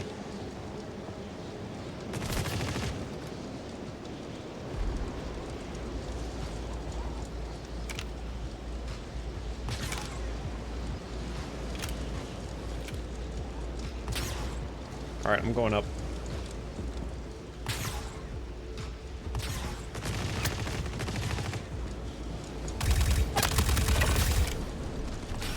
I'm bleeding.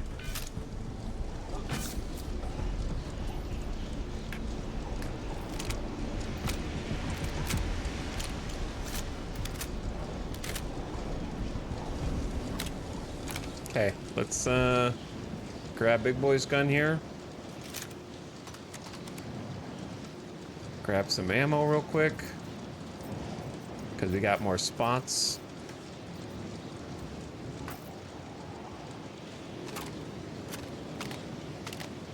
Got ourselves a snipey, if I could see him.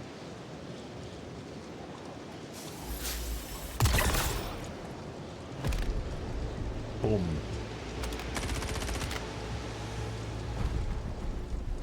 Is this a multiplayer PvP game? Why would you say no?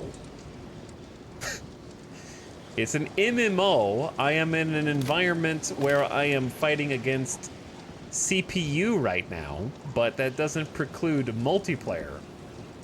It is both multiplayer and has PvP, though these happen to be not players.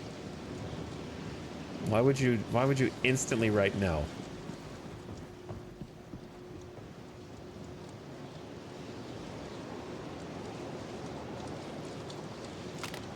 This is 100-player servers, and it's about to go way up.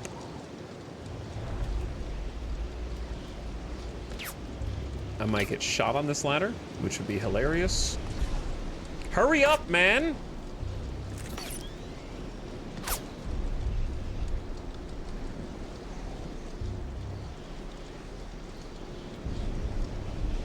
I'm still looking for my target.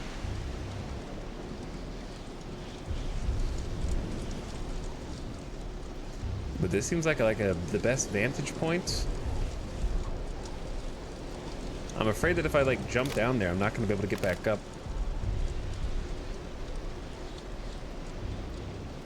I can't see anything in this damn snowstorm either.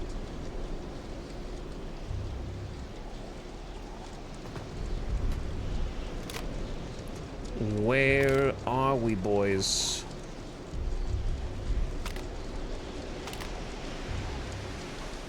I know there's at least one more sniper over here. Okay, I see some bullets.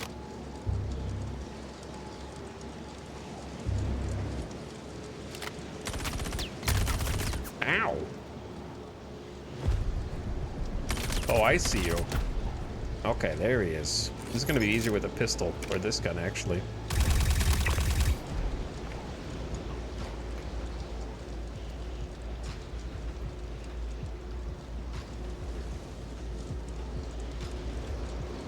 Okay, now what?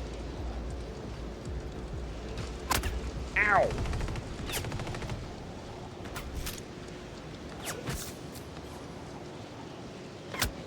Ow! Who the hell is able to see me from here? I'm on top of the damn roof. And now I've got a tier 2 injury. Hello? Inventory?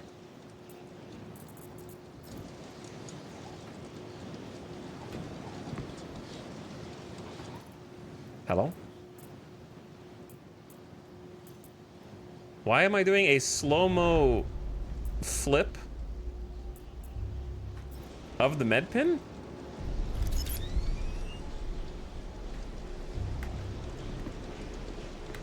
Jump.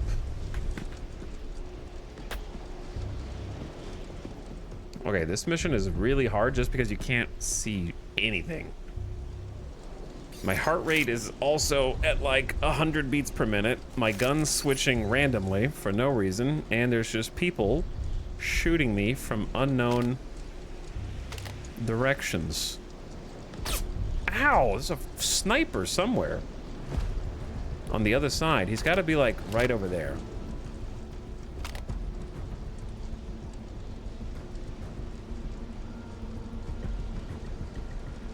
It's got to be like right here.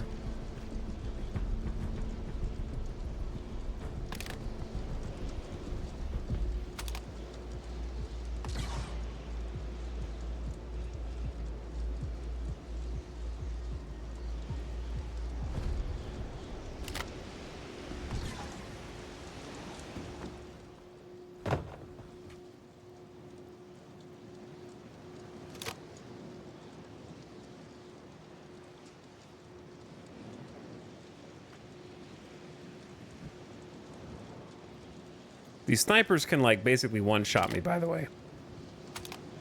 Like, if he gets me with a headshot, then I'm dead. So I can't see him is a problem.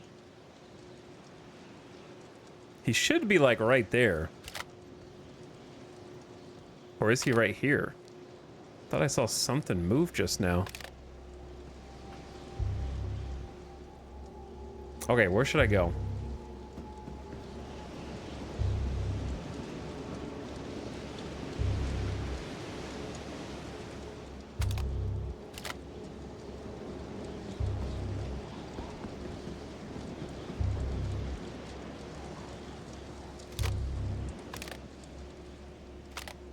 Okay, we drop this nerd. Drop that nerd.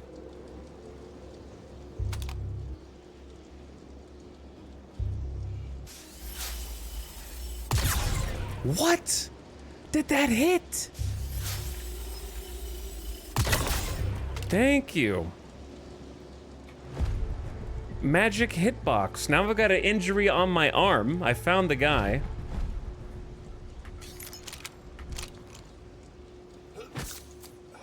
I only have a max of 62% HP. There's still, like, the main guy I haven't killed yet. That sniper, though, was the main issue.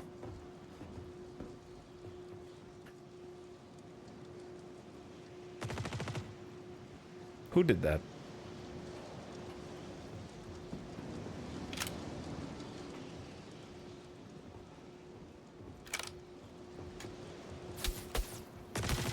Okay, it's that way.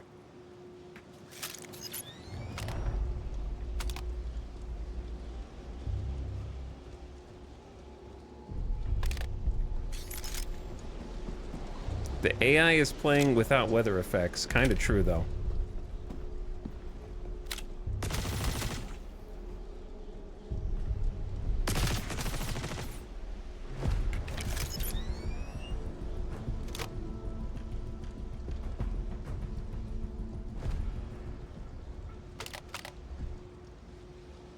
Oh, there you are.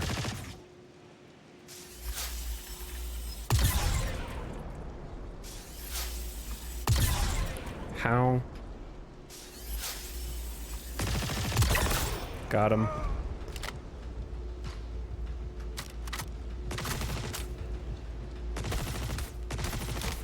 There's another guy?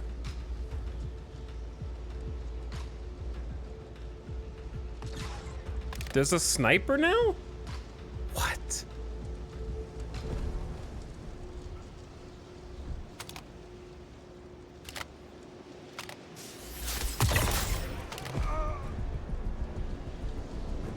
I heard someone else's sniper. Do they respawn? They shouldn't respawn, but I haven't killed the main officer. Why did he move? This gun has 23 bullets left. There might be...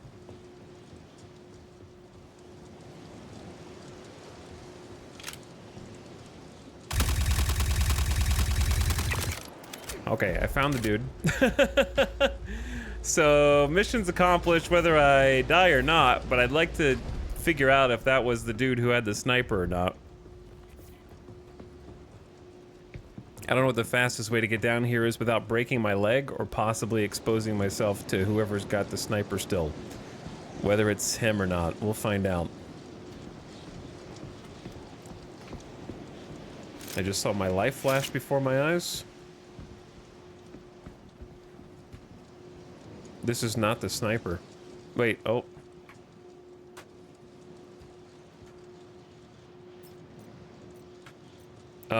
The dude didn't have a gun? Okay, this is like the super heavy armor, so we're gonna swap this in now.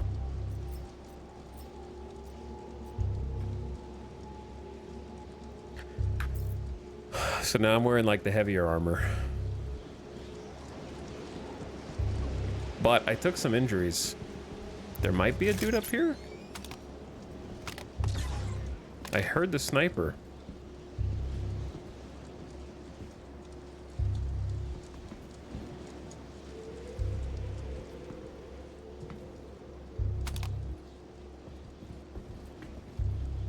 I see the sniper.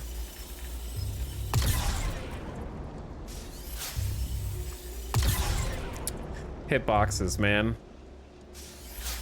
How do they work?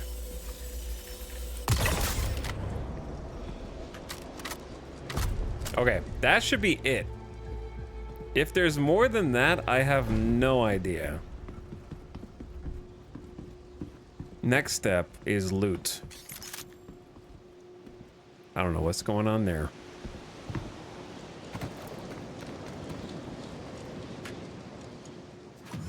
What's the highest rarity of gun? I don't know. Probably like railguns, rocket launchers, that kind of thing.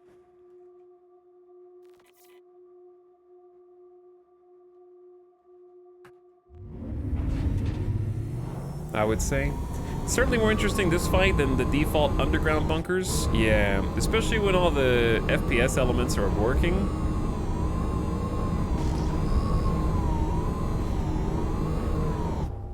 Unknown 860 meters that way is a little spooky. I don't know what these unknown ones are.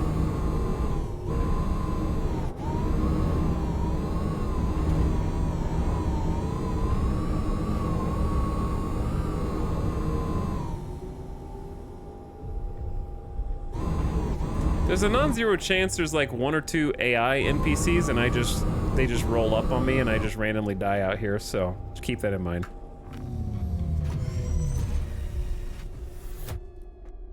The rarest guns are the backer rewards dropped by other players.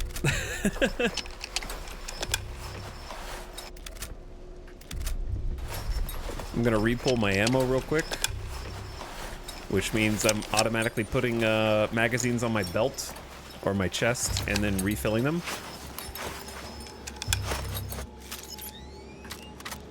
And combining magazines into the same magazine.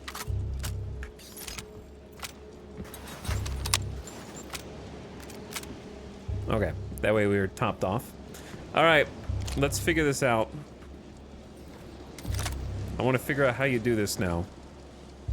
So the best step is probably access this.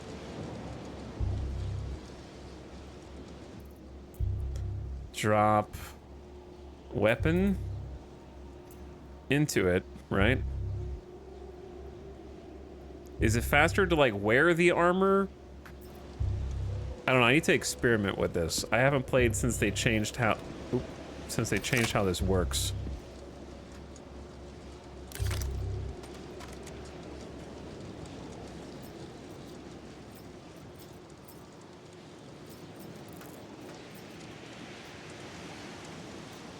Like, this guy's light armor anyways.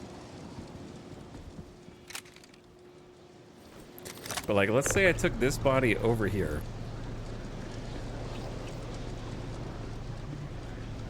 Can you loot from the body? Or no? Do you have to do it from your own body?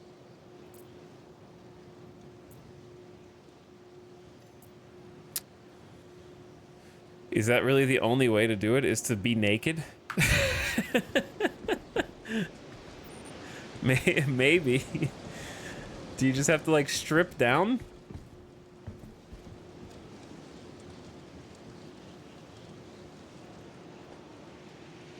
I think that's got to be the fastest way. Is to just do like this.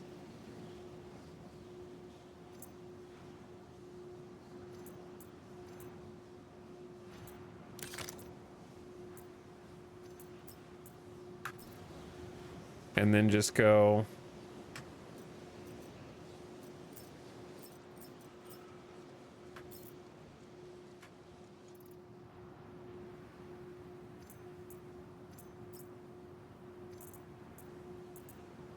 Because I remember the boxes, when you spawn the boxes on the ground, get super bugged, right? I guess if I do it like this, then we got other problems. I guess you have to risk the boxway used to result in your inventory getting hard locked with a bug. I remember that. The good old days.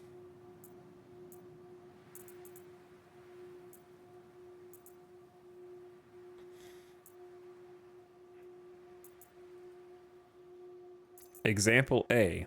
There we go. Alright, I guess I'll do it the old-fashioned way and just risk bugs. It's Star Citizen, you can't hide from them forever.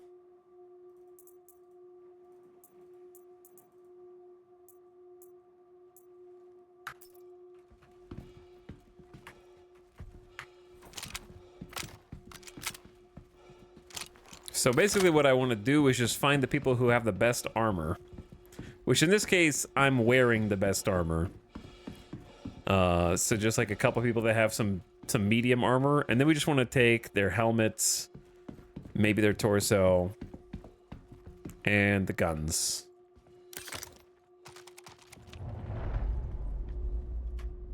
And we can carry up to 3 guns if you do it carefully. Like, these guys are just light armor, so we don't care about them.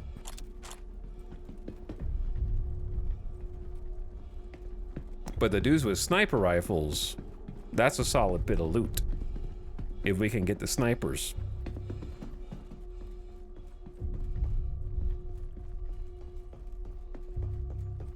However, my boy is tired right now. He's been shot up a little bit. Now the storm ends. Yeah, now I could see everybody just fine, Bite Hammer. No problem, dude. Perfect visibility.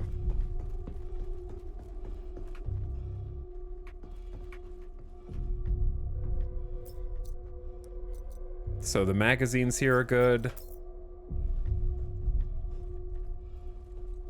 Did I take this dude's sniper? Or did I take a different guy?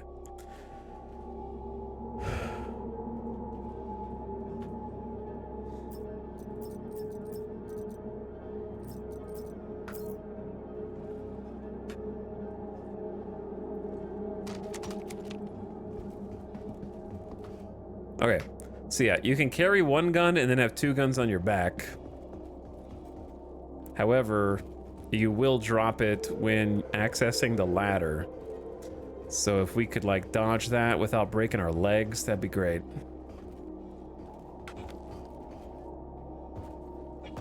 Nice.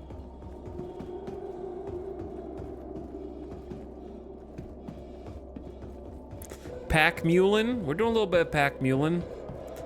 I think that I don't know what my server FPS is here, but it felt like they were staying pretty much on top of me.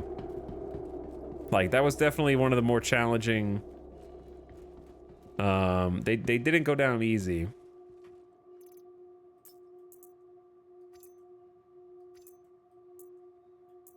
Compared to what we've seen kind of previously when we played in the past. Zero to Hero Part 2 Season 2? I mean, not really. No.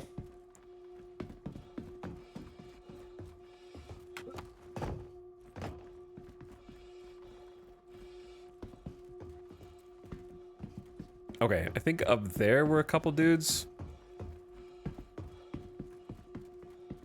And then back here we had at least 1 guy. Yeah, this guy's reasonable.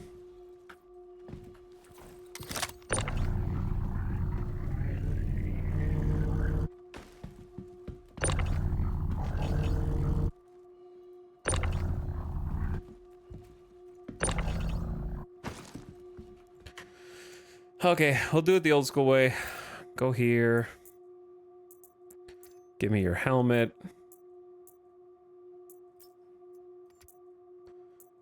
Helmet just got yeeted. Give me the chest piece. It's pretty much it. You don't really need the rest.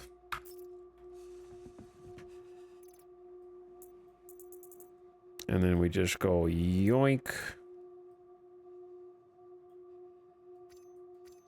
Of course I can't reach that one. That would be too easy.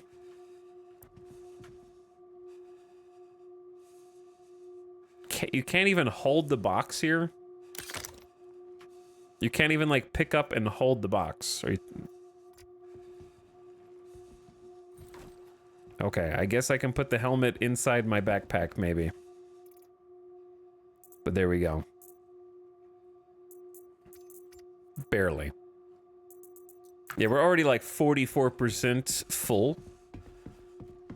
Raiden Run, hope you guys have a great stream. Hello, Raven. Nice to meet you, first time chatter. What's up? Thank you for the raid. Enjoy your run. Servers have been decent the last couple weeks. That's something you don't hear in Star Citizen every day. I don't know if I believe you.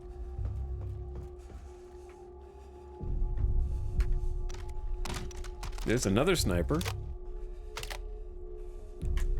So let's grab some ammo. Don't care about the light armor. This dude's got light armor too. And also had a sniper, but I don't see their sniper. Sometimes they just like throw them, you know, like when the ragdoll hits and it just goes flying. There were a lot of snipers here though, that's kind of crazy.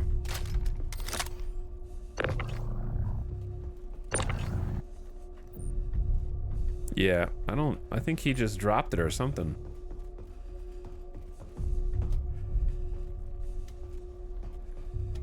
It was horrible for a bit, but they did some fixes, but getting 10 plus server FPS since then. This is Star Citizen? This is, yeah. The HUD looks way different from like a year ago. Oh, here he is. He threw it on the ground. Yeah, they've been updating and changing a lot of the HUD. I don't really think it's in a good spot yet. Personally, man, it looks misty, foggy, and spooky here now. Like, I don't think that the quick inventory is as good and quick as they wanted. It's still almost better to use this inventory, so they haven't really got it down yet, but it's getting better, I think. Or at least having options is nice. Was there not one more dude that we killed that was like medium armor that we could squeeze in here?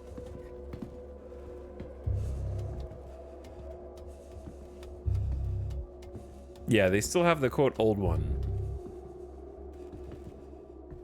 And I often find that that old one is better. But now we don't have area loot anymore. So you used to be able to just kill these guys, hit I, and then the area, whatever location you were in, would appear on the right, and you could just yoink all this stuff up into that. But nowadays, you have to actually get it manually, which is interesting. There actually really isn't very much medium armor here. So we're just gonna say the guns are the loot. Got a little bit of medium armor. Maybe we just take the full sets then so that we can use them ourselves. One problem is that gun is gonna drop, maybe? Why am I sideways? I don't know why the camera's sideways. Yeah, I dropped one of the guns just now.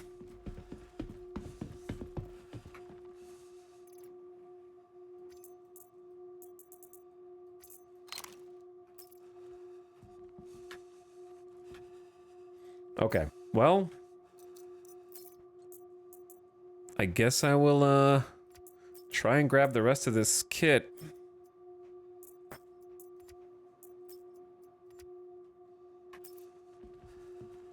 So yeah, now you got to do everything like kind of manual. I have to drop the boxes on the ground, then I can try and drag the boxes into my storage container. So using the storage containers is like mandatory now if you want to do this kind of looting. Can you like vendor any of the armor or weapons? Yeah, or you can use it. That's what I'm gathering it up for, so I have the choices. Man, it is dense here. I don't know what happened to the other armor set that I had.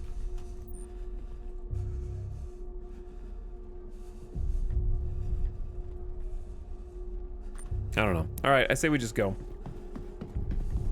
I don't want to get too greedy and then get caught out here.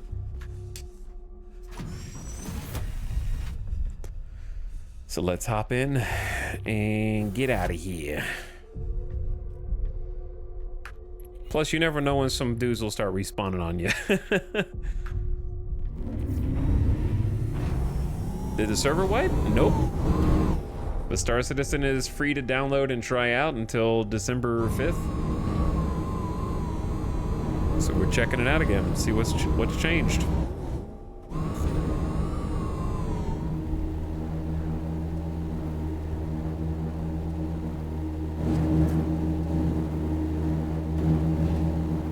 But hello, gamers.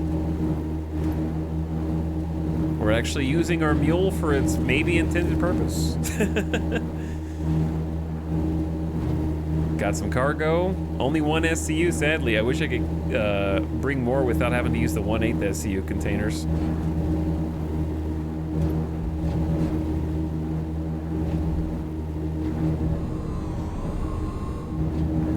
little bit of a drive to get back to base. But I'm just testing stuff out, see how everything feels. Wanted to do at least one like on the ground merc mission for that kind of combat. Honestly, other than falling through the ground and having to change servers, the actual like base assault felt pretty good. The AI seemed responsive.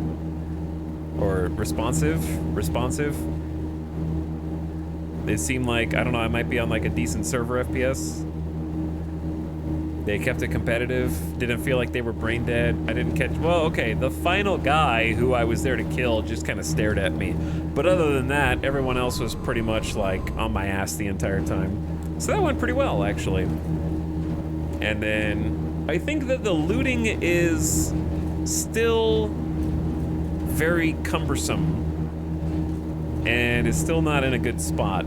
I don't mind the idea of having to bring boxes in to do loot and then carry the loot out in said boxes. I think the idea is good, but the current execution is very, very, I think cumbersome is the right word. Oh dear. Uh-oh. Yeah! The mule refuses to be turned onto its back like a turtle.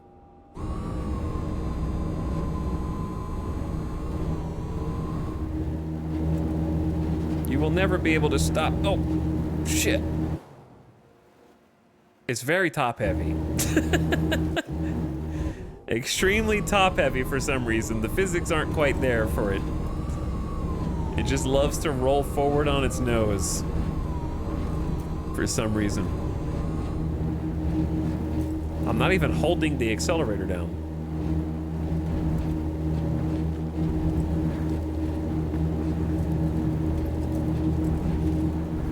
I am just not gonna ask how it can flip back like that.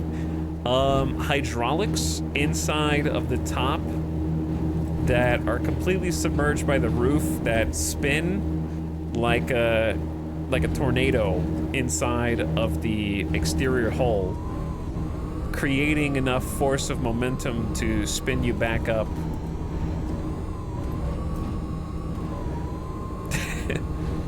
Roof gyros. Yeah, some roof gyros, exactly.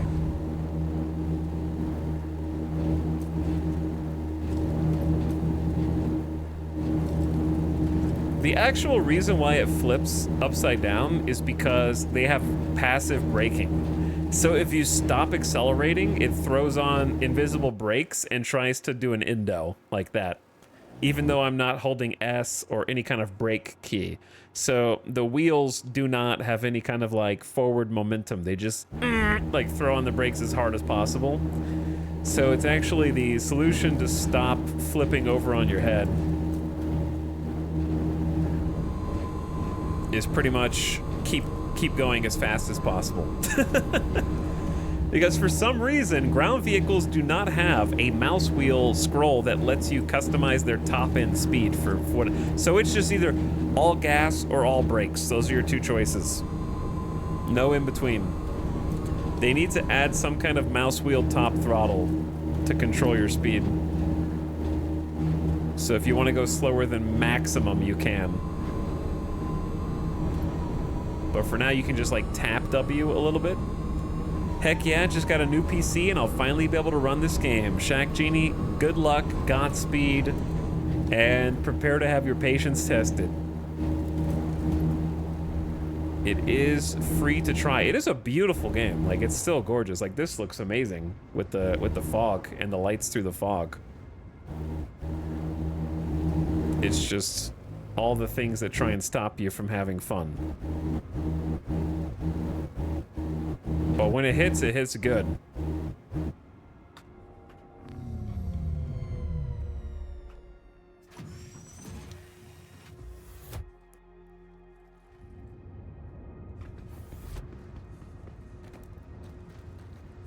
Like right now, if it wasn't bouncy, then this would be a perfect view, you know what I mean?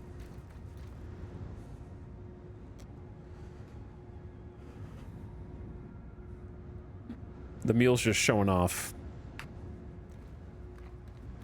Showing off those hydraulics.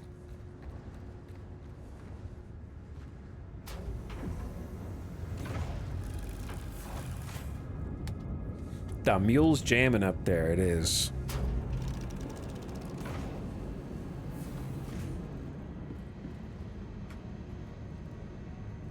What command for etal code is !SC. How much disk space does Star Citizen take up? I've avoided actually spending money on it for all the reasons, but I'm tempted to experience the jank myself. I don't know how big it is nowadays. Let me see.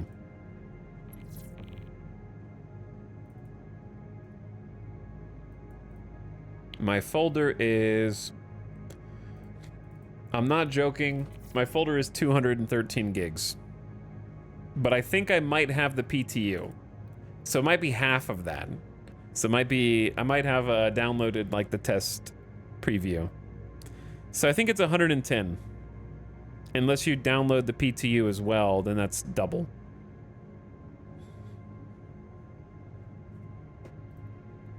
So, chat says 110 to 121 gigs. Somewhere in there. Big game, download-wise. But yeah, dude, when the bugs are not making you fall through the world or otherwise killing you, it's just really fun to experience. That's what keeps me coming back. Engine systems enabled. We need to do two things. First, we need to go back to Port Tressler. Second, we need to avoid getting shot down by these turrets. Landing gear retracted. And it is low visibility conditions right now.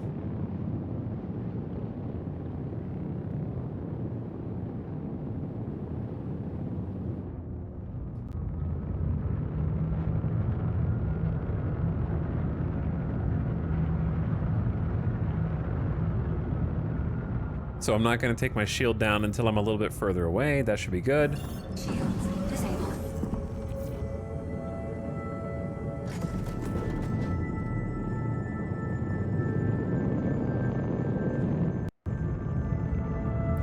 And up we go to escape atmosphere.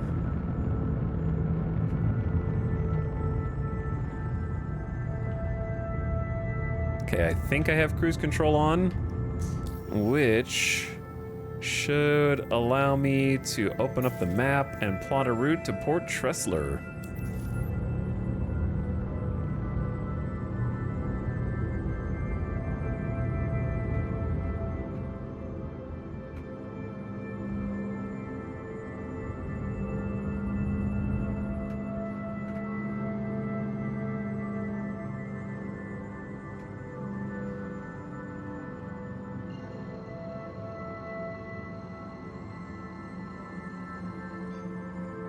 Quantum travel engaged.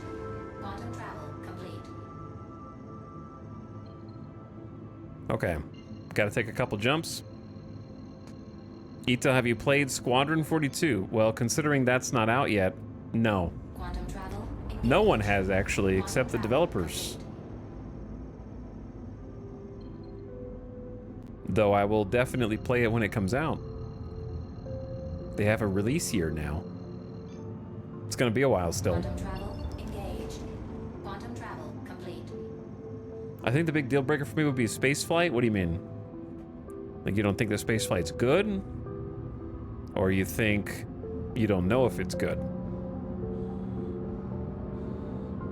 We need to sell a gown? I actually did sell a gown. So I have appeased the Star Citizen gods already.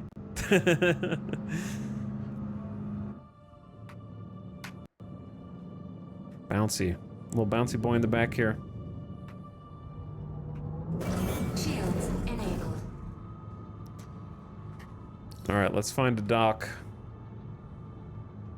Landing complete. Have a pleasant stay.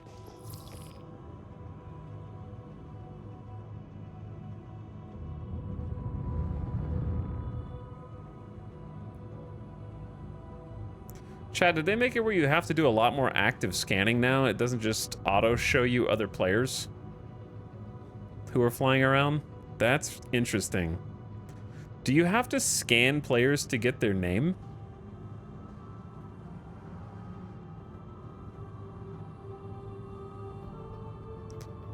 Am I gonna get towed on the way in?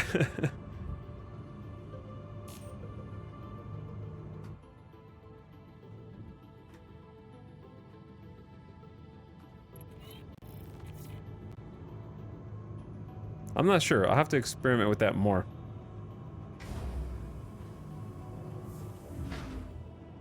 All right, landing gear is down.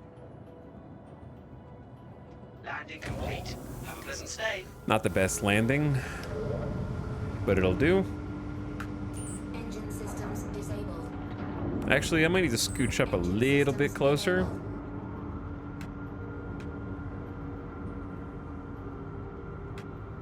Launch complete. That way we have room in the back for the elevator. Landing complete. Engine systems disabled. All right, engines are off. Now it's time to offload,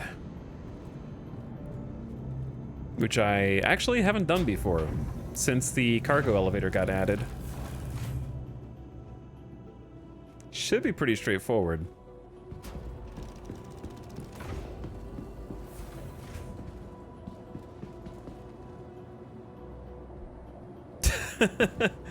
So bad. I don't know why it's so bouncy. That's cool if so. Yeah, if they made it where you don't always see everyone as soon as they're like... Because that... I saw another player just flying around there, right? And they were like 2.1 kilometers away, which is very close in space. Extremely close. But I couldn't see their name anymore. And I could only see their serial, like their ship serial number. And I couldn't even see their serial number unless I actively pinged with tab. Which is very interesting. I'm hoping that that's intended, because if so, that's actually very good.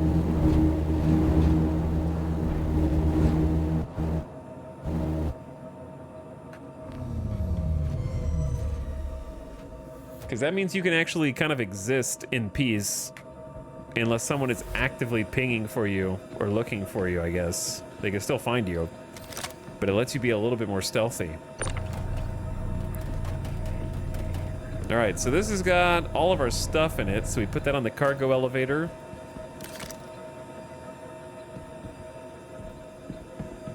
Send it down.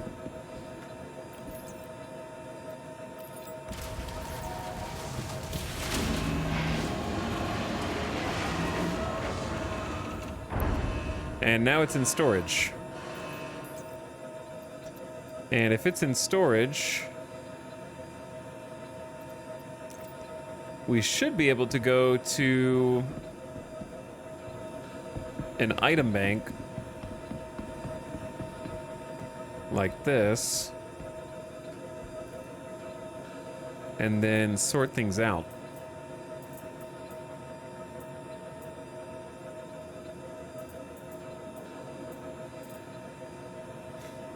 Or it thinks the container is empty.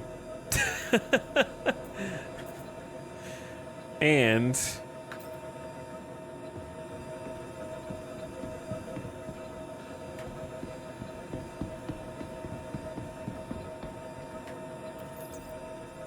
because I only have one container. Wait, no, I have two containers. Hold on, maybe I just looked in the wrong one. Might have just looked in the wrong one. Where's the second one, though? Like, I see it. I don't see it on this screen. Maybe it's considered cargo and you can't sort it like that, which is kind of annoying, but possible.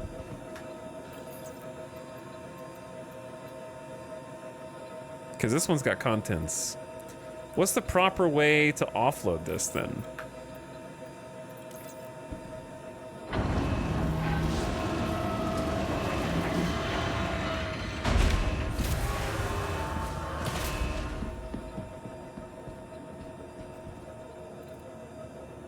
Yeah, it's still got stuff in it, so my items didn't get deleted. I don't know what the proper way to transfer all this stuff to my item storage is now. I haven't figured out all the meta.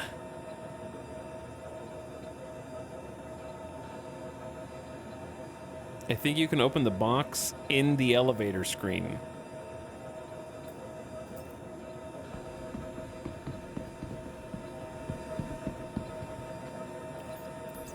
Can you?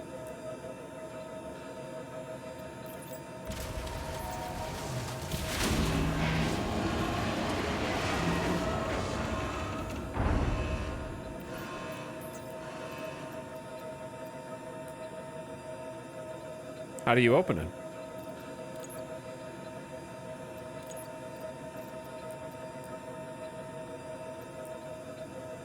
Did you just make that up?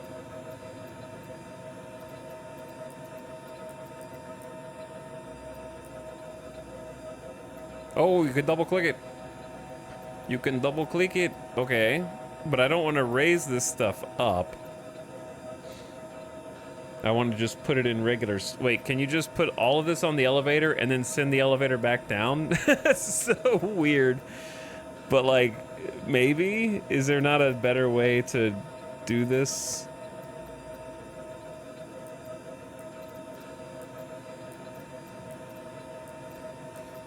Very micro heavy. There's a select all. You're right. You're right. This is my first time really like using this. So I gotta learn all the shortcuts. Look at our beautiful assortment of gear. I'm sure that's all very safe. Very safe to just send back down.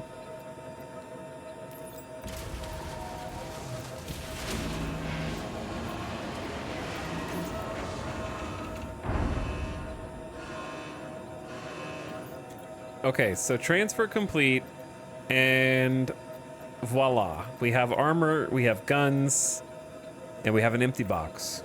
Okay, there might be a less convoluted way to do it, but it is possible, so that's nice. So now everything is accessible from our storage that we just put in there. And likewise,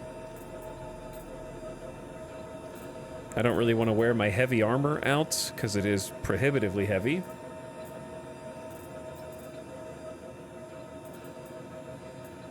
And I don't want to wear the Morningstar helmet. This helmet has killed me multiple times. I don't know if they ever fixed it, but there was a bug called the heart attack bug. And basically what would happen is your character's heart rate would start rising and rising and rising, and nothing you could do would stop it from rising. Until ultimately your heart rate went to such a high level that you started just taking health damage.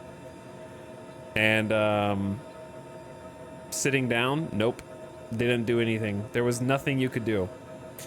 So I died like that probably 4 or 5 times, and I would die like that in the hospital, which was so funny. Like I would try sitting down on the chairs, because people would just always say like, oh, if you sit down it gets fixed, but it didn't. And then I would try lying down in the hospital bed. So I would lie down on the hospital bed, and the bed would heal me, and then it would stop healing me, and then the heart attack would start killing me again. And then I would have to get up and lie back down in the bed, and ultimately you just had to accept your fate. And the actual cause of the one that was affecting me was wearing this Morningstar helmet. We figured out. We deduced that there were other instances where a heart attack bug would happen, but there were a number that were tied directly to the Morningstar helmet. So I don't know if they ever fixed it, but I refuse to wear this helmet ever again as a result. So I will take and be happy with my dust up, which is respectable anyways.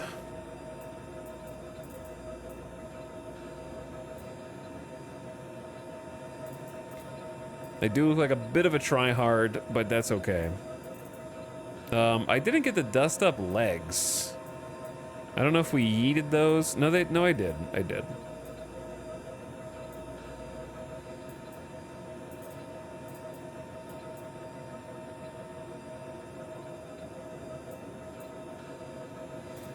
Okay. And then we'll go with, where's the backpack? Here's the backpack. I know it's a stinky yellow backpack. We could get a different one from somewhere else. And then we're good on armor. For weapons, I'll just keep it simple. We'll take a C-54, nothing fancy. I don't want to waste one of the like cool arrowhead snipers. Grenades will often get you killed in this game, but why not bring them just to clear the old inventory?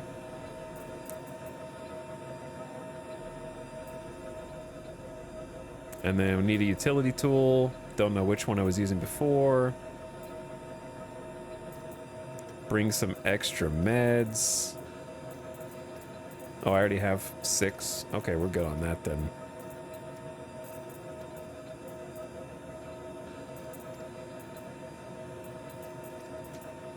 Ammo for guns we're not taking. Got some food.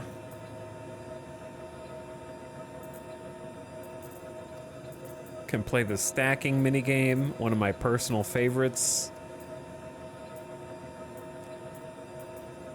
We have a little bit of ammo for the C-54, but it's not substantial.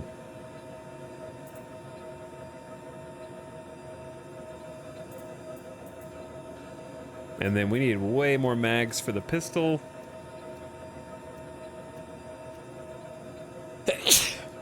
I'm allergic to needing way more mags for the pistol.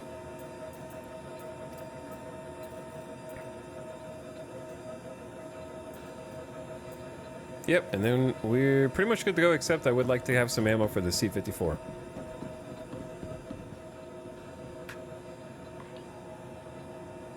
Taking helmet off and then sitting down in the cockpit fixed it for me. Helmet has anti-theft features. You got death noted. Somebody wrote my name down. By the way, Killimac, thank you for the 47 months, dude. I appreciate the sub and the resub.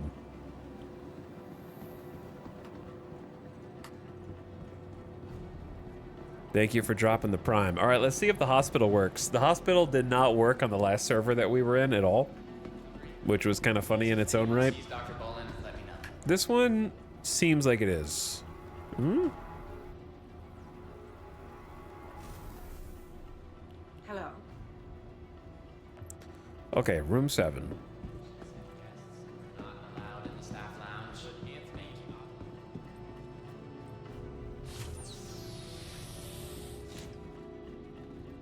Gotta have a little lie down because my dude is not feeling so good.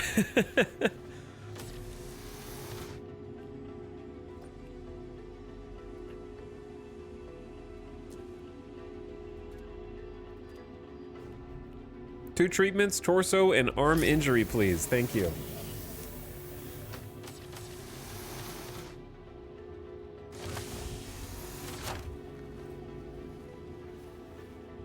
You do the academy stuff yet? Nah, I don't really care.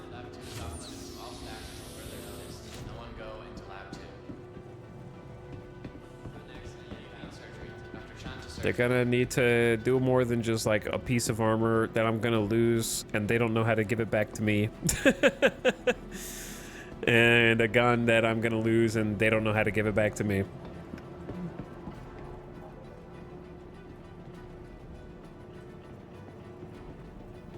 They already don't know how to give my shit back to me. They already don't know how to get my elevator back to me.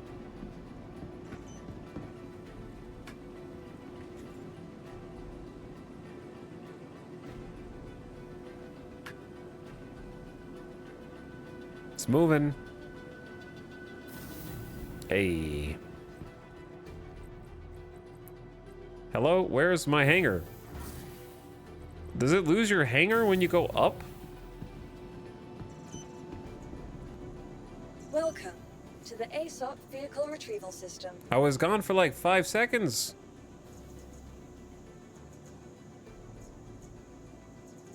Welcome to the ASOP Vehicle Retrieval System. Please visit us again. Goodbye. Chat. Where's my mule? Oh, wait, no, you can't do the mule from here. Okay, never mind. But I assume the... Wait, you can do the pulse from here. And the hover quad. Isn't the mule Drake?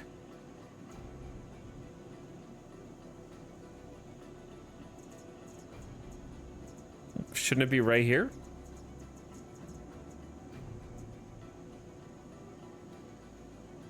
It's because they fly. The hover quad flies? Okay, maybe. Now what? Let's do maybe a hauling mission. Could be fun. The thing is, if I do a baby hauling mission,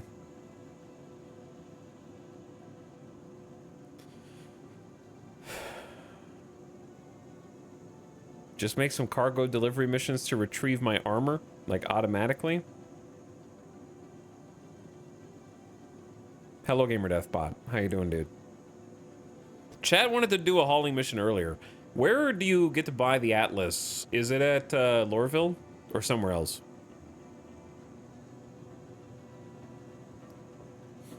Or is it just like in like a mining station or something? I guess I could look it up. I have the web resources.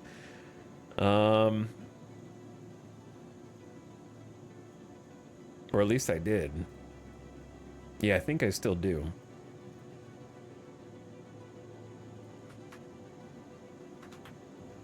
Yeah, it's in Lorville, Astro Armada, the Crusader showroom. Yeah, okay. So we could go to Lorville.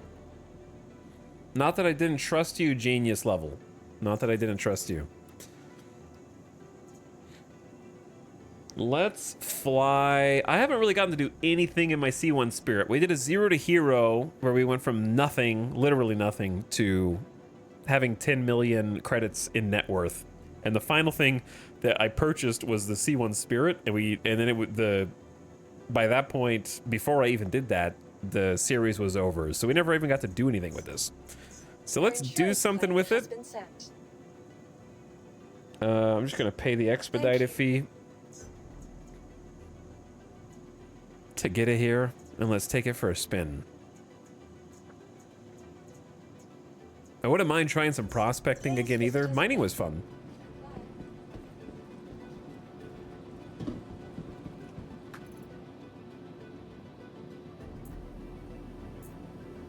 It still feels weird to me to not have the like area loot on the right.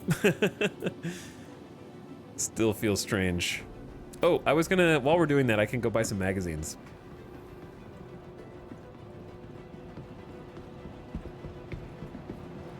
Chat, when was the last time you read a physical magazine? I feel like for me, it was probably like at a optometrist or something.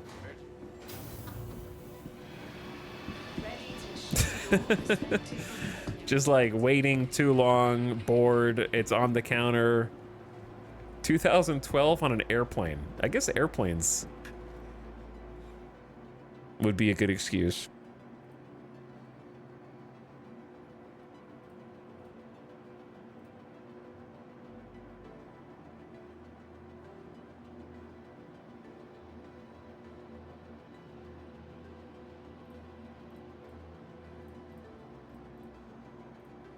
Okay, what attachment slots? I think you're going to be happy with that. I think I already have a scope on it, actually.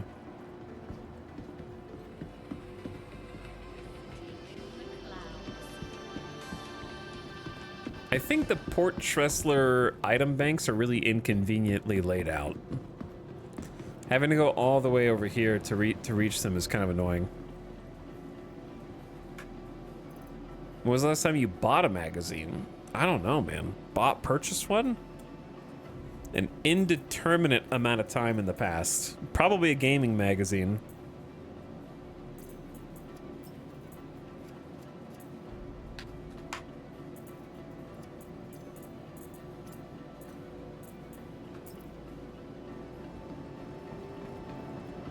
I was in line at the grocery store. Pokemon was on the cover of Time. Okay, so you got lured in with Pokemon.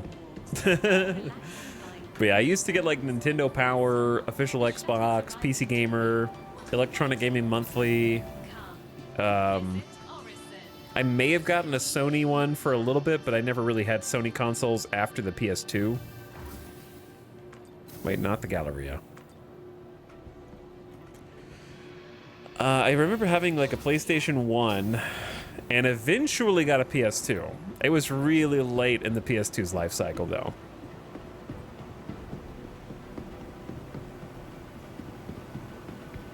You know what though? I did have a PS3 and a PS4 and a PS5. So I guess I can't talk too much, but they were always at the end of the life cycle. I think I had a PS4 at the beginning, but the PS3 was on the way out. The PS2 was on the way out.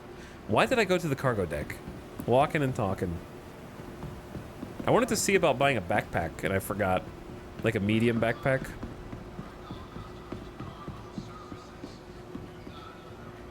But I don't think they have a good one here anyways, so it's fine.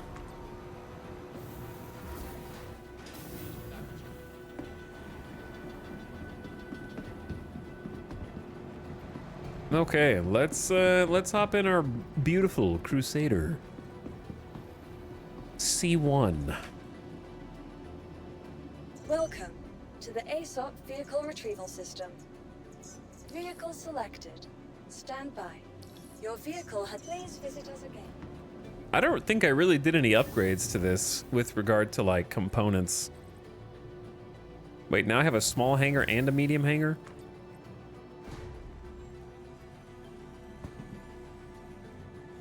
I assume it autos... Yeah, it auto-stored my Nomad. Don't know what it did with my other... my mule. It's a nice looking ship, chat.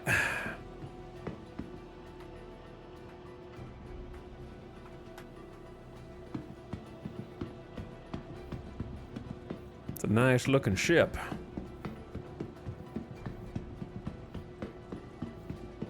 How many of you guys have already replaced this ship?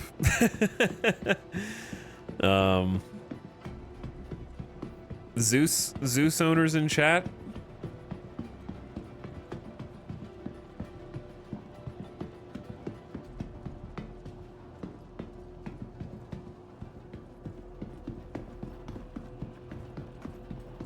The Utai stick? Is IAE happening right now? It is, Padesha, yes. It's happening right now, which is why I tried to tell you by putting it in the title of my stream, which says Star Citizen IAE. And also, it's free to play until December 5th. Free to download and try out. Alright, I have not gotten to do anything with this ship.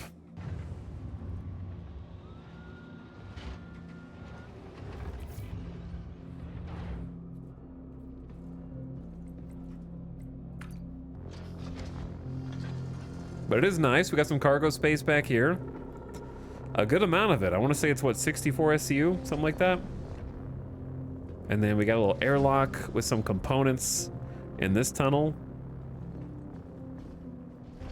Got a weapon rack. That does actually work. Sometimes.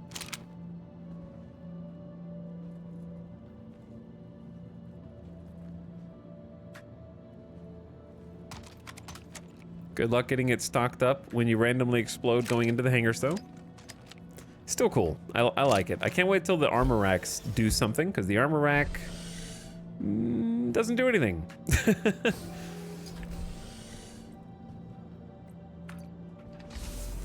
Got some toiletries in here for you, revealing I'm a vampire. I probably made that joke last time we went in here. But it's still just as true today as it was then. Got a little fridge. Could store some beverages in there if we wanted. Get it all decked out. And some internal cargo. Hey, we didn't have that in the Nomad. Can just put some stuff into these little overhead containers. And of course a bed, so you can bed log. Room for a co-pilot. It reminds me of a SWOTOR ship. I can kind of see that. I can kind of see that. Ooh. Crusader Industries, a journey worth taking. Systems on. Fancy new HUD. Engines on. Quantum. And we have some VTOL capabilities.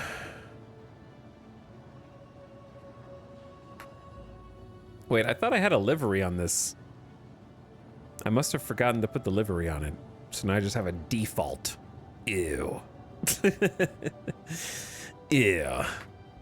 Default livery. Actually, you know what? I am gonna go change it. And you can't stop me.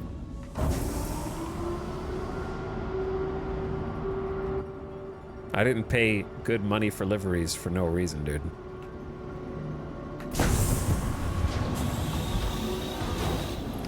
Landing gear low. Oh yeah, I forgot the landing gear doesn't animate until the VTOL is not in VTOL mode. Classic.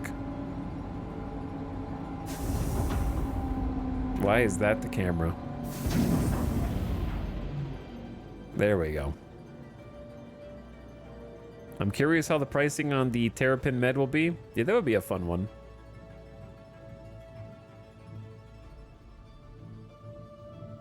Thank you. And please visit again. Oh, you had like one for a cargo cam?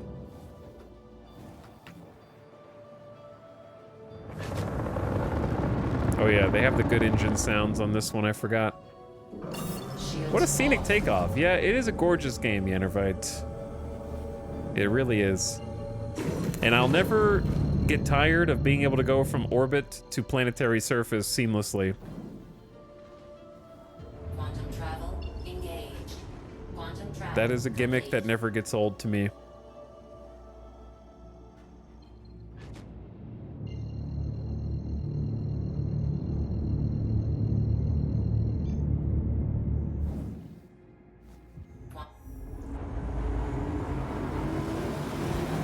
Gonna make a quick pit stop in Babbage.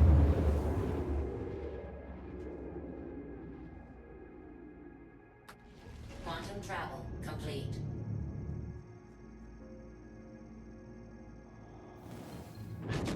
Okay, we got engines back. Let me just see if, did I do any other camera angles?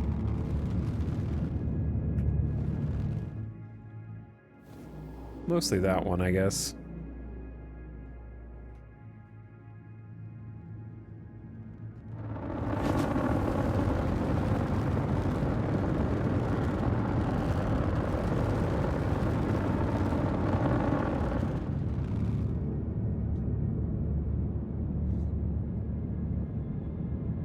And then I need to change my screens up here because I don't really like power management being on the right. Doesn't feel correct. The one downside of the C1 is only having 2 forward-facing monitors, which is a little unfortunate. Shields on.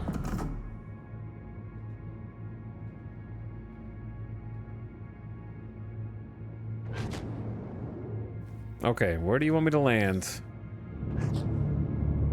Please proceed to assigned landing bay. Up here?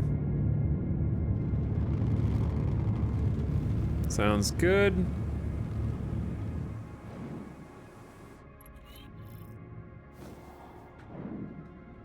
Hello.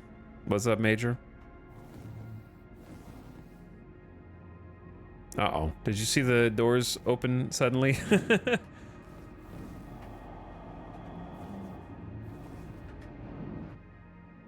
I'm gonna sit here for a second and just make sure they're open.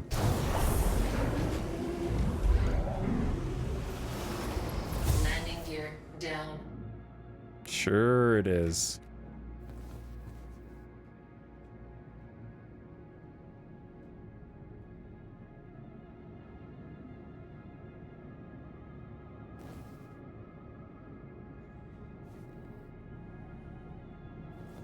Landing complete. Have a pleasant stay.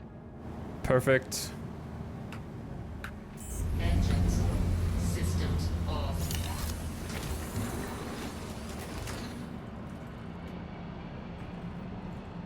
Okay, we're just gonna, this is a really quick pit stop. And then we have a little trip to take.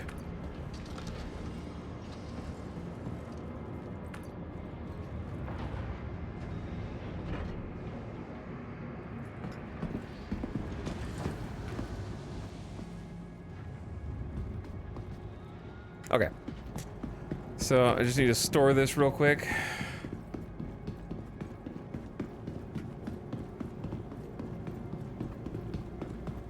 C1 Spirit freshly printed off the crafter? Wait, are you hallucinating a time period, Smexy, where they add ship crafting to the game? Vehicle retrieval system. Please visit us again. You know what's so funny about this? I just transferred the C1 Spirit from Babbage to Port Tressler, paid the expedited fee, and then flew it right back to Babbage. We could have just taken the Nomad here, and it would have been the same thing.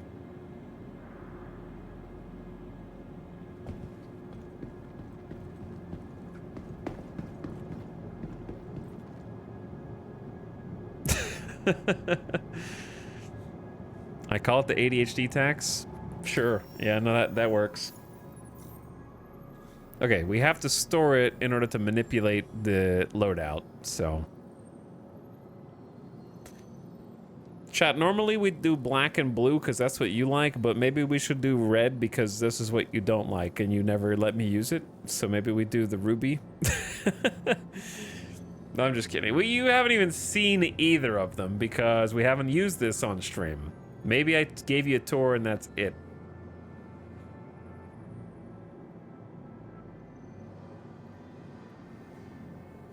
The black and blue does look really nice.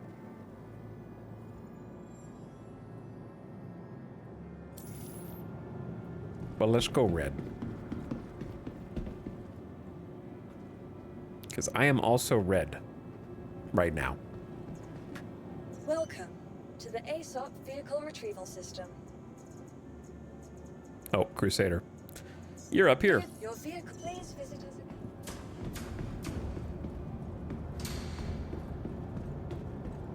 I don't know why this hangar's bugged. Doesn't make the noises.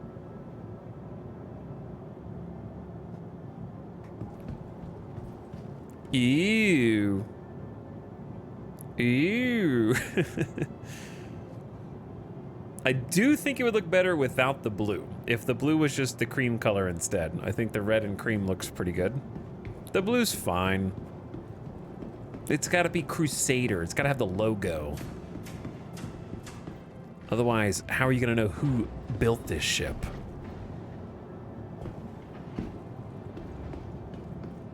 Unless they tell you.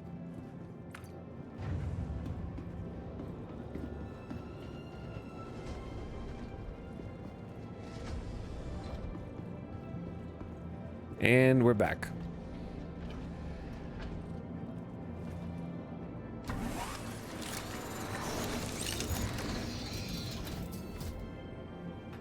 Power on. Engines on. A journey worth taking. Systems on. Did I take damage? No. Permission to leave. And while they're opening the doors up above, I'm gonna change that to target. That to power.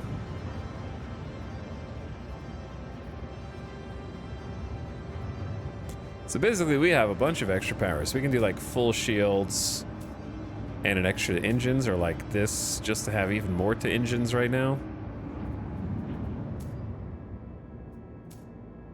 Oh, do these top ones take extra points or something? Why do I have, it says I have 1 free point, doesn't it? Okay, anyway, let's go. Launch complete.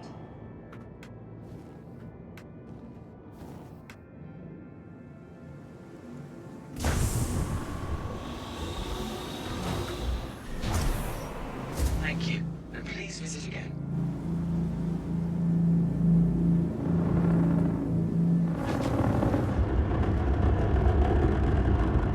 Shields off. All right, travel moded up.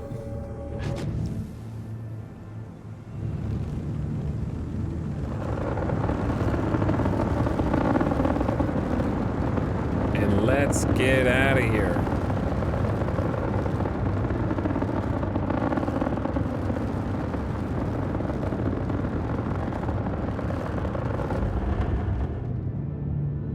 For as long as our engines can boost anyway. To be fair, both look good. I think they both look pretty good. I wonder which rocket they sampled for those thrusters. Yeah, they had to sample one of them because it sounds very realistic, I would say. Like it sounds like an actual booster rocket. All right, we're taking a journey over to Lorville. It's going to be a little bit of a trek. Not too bad though. Home sweet home, the home of our Zero to Hero challenge. EJ would know, dude. EJ would know for sure. I have no doubt about that.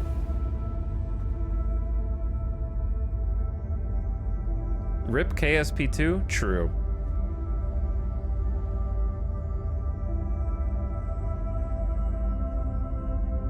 Sounds like a booster rocket in atmosphere. We were in atmosphere. Where do you think we were?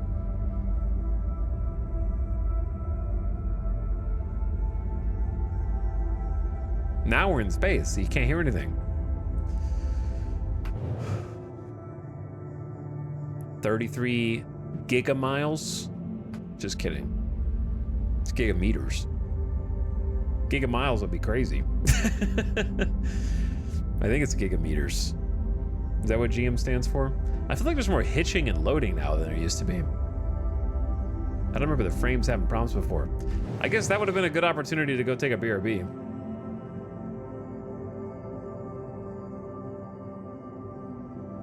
I guess it still is. All right, I'm gonna take a BRB, take the dog outside, and then we're gonna buy the exosuit. Check that out, because I haven't even seen the Atlas other than via video. And then Chad wanted to do some hauling missions, so we'll do at least 1 or 2 hauling missions with the exosuit. So that should be cool. All right, Chad, I'll BRB. Thanks for hanging out. Thanks for watching. Hope you had a fantastic Saturday. I still got a couple hours left in my Saturday, but I will be back shortly. I'll give you a view that you can at least see the planet. BRB.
Did we make it?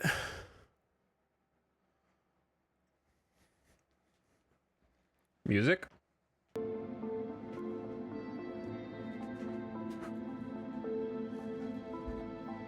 Oh, I think we made it. I need this playlist. Thank you, Mary Skipper. The BRB music is by WMD, with some links in the chat.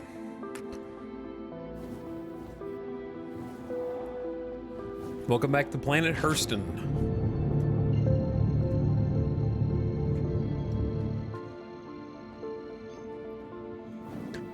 The source of much of our Zero to Hero run. A good time was had by all here, running back and forth to the mine outside of Lorville. And it was our staging ground.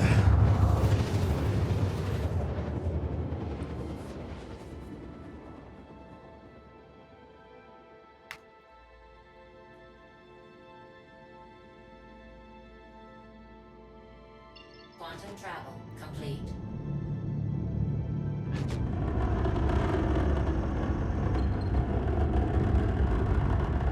Okay. Let's shut her down. And we're here to buy a freaking Nexo suit. How much does it cost? Wasn't it like kind of affordable? I seem to remember it being like 30K or something. If I remember correctly. 75? Oh, that's fine. That's fine. I guess 30K would be about the price of a PTV. So it's probably more expensive than that. Logically. I always forget where the airport is. There it is. Because I always land outside. No need to land outside now, hopefully. I don't know. Maybe there is.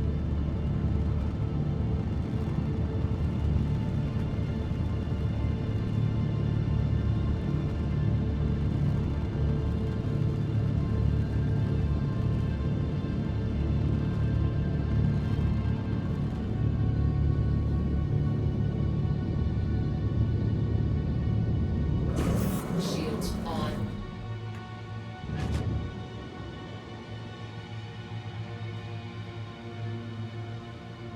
Watch out for the spaceport sign.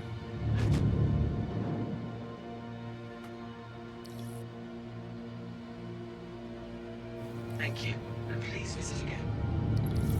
I'm visiting now.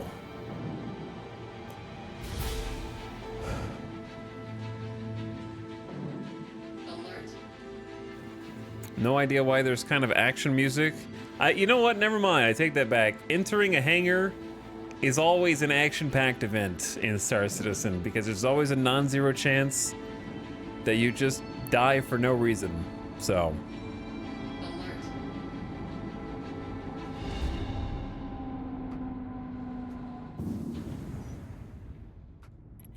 You're never quite safe. Oh, see? Like, what the hell?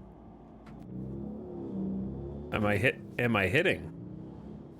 I caught the side somehow. How the hell did I catch the side?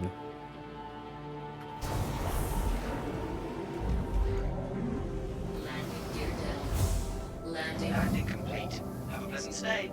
Apparently I'm not used to the... Okay, what is the camera doing, bro? Apparently I'm not used to the size of this unit. Why isn't the elevator able to ascend to the top? It's an odd choice. I don't know, actually. That's a great question. I didn't think about that before. Engines off.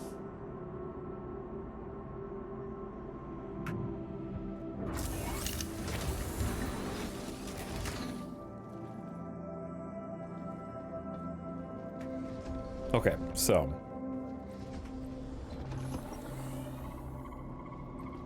We are here in our old stomping grounds to acquire a new to me land vehicle. Not new to everybody else. Unless you also don't know much about Star Citizen. Then it'll be new to you too.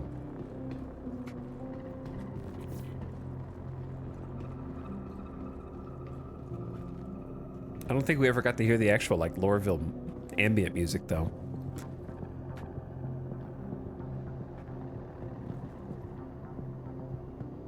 Elevator. It's coming. Hey, there it is. It almost closed on me. It, like, closed instantly. Would be nice to have exterior cameras for precision landing. That would be cool. Probably complicated to code. But then again, it's Star Citizen. Which part of it isn't complicated? Or maybe even overcomplicated. Welcome back to Lorville. It's good to be home.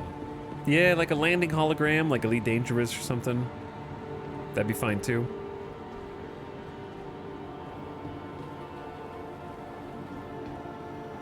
We're here to come back to New Deal, the site of all of our purchases for spaceships. Pretty much to date. I don't know, maybe we got one at Astro Armada? I don't remember.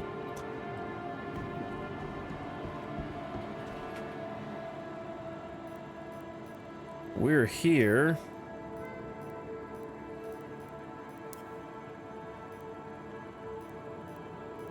For this guy. Feet. Robot feet. That's why we're here.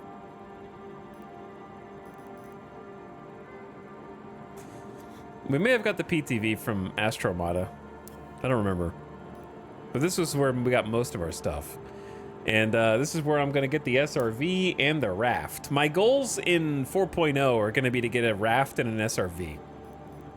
We're going to get a fleet of Argo ships. Maybe by the time 4.0 comes out. Oh my god, the MPUV tractor is purchasable in the game now? That would have made our lives so much easier instead of the Argo Cargo. It is much more expensive, comparatively, but worth, because this thing sucks. What a death trap.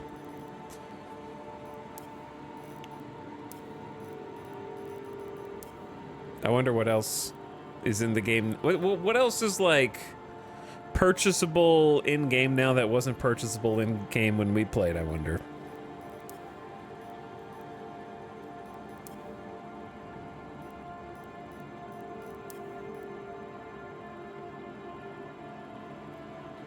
What sort of containers can the tractor hold? It just has a lot more freedom because it has a tractor beam on it, and I think you can store boxes on its underbelly. I don't know how much it holds though, but I know it holds more than one, which is, we only had like 1 or 2 on the Argo Cargo. It was sad. Okay, anyway. We're here for this bad boy, the Argo Atlas, 75K. Lock it in.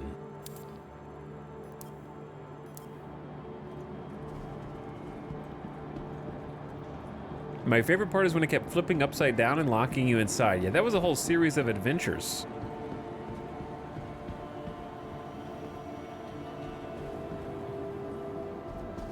Because we got locked inside and outside.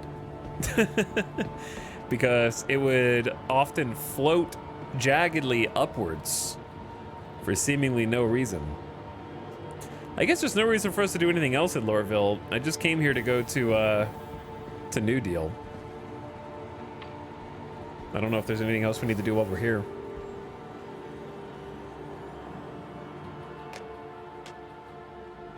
The question is, should we reset our spawn or just... I think we're just gonna roll with it. Now, the hard part's gonna be spawning this thing in. So let's just send the C1 down first.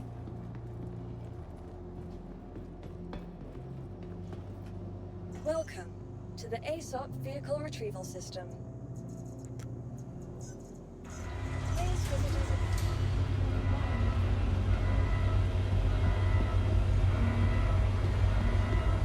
Goodbye. You'll be back momentarily. Don't worry. Will it just persist in a hangar? I don't know. It's Star Citizen. Maybe if it's your home hangar and you leave it out there for as long as the database isn't wiped, I guess. What's up, Mars to Pants? Chat, how was your Saturday? What'd you guys do? What'd you guys game on? Star Citizen gamers in chat? Checking out the free-to-play? Welcome to the ASOP Stalker vehicle gamers? retrieval system. Argo Atlas is right here. Hell yeah, this is actually my first time using it. So I'm pretty excited because it looked awesome when I saw it, but I was disappointed by the price because I wasn't gonna buy it with real money. I thought about it, but I didn't. Bellatro used to play Star Citizen. Yeah, X4 is really good. Look how, uh-oh. Okay, it's fine.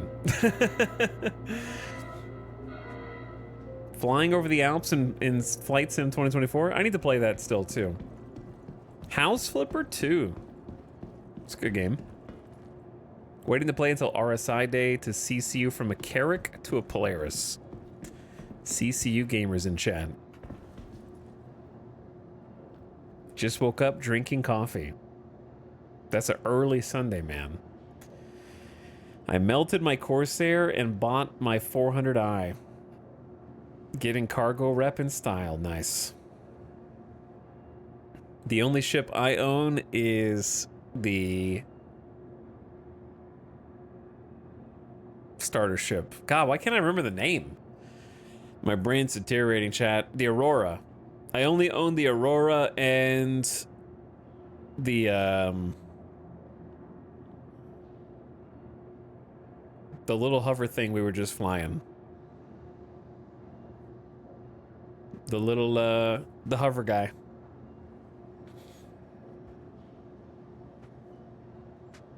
The Pulse, thank you, the Mirai. Yeah, I think I own both the Mirais. That's it. It was a moment of weakness. Oh man, these animations are great. I know the Star Citizen gamers have already been playing with this for a while now, so I'm a little late on the train. I look like a badass. Okay, you don't have to power this thing on, it just is powered. Interesting. So there's just an exit button for now? Yes, we're gonna go fight the Alien Queen now. I actually just watched Alien and Aliens pretty recently. God, Aliens is such a great movie.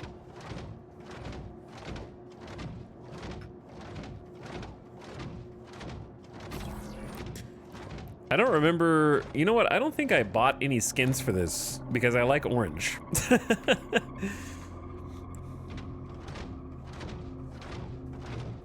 I need to get back to, I was doing a whole Alien franchise viewing and I got all the way through Alien Resurrection from Aliens, no, Aliens, Alien 3, Alien Resurrection, and then I need to watch Predator 1 and Predator 2 so I can watch AVP.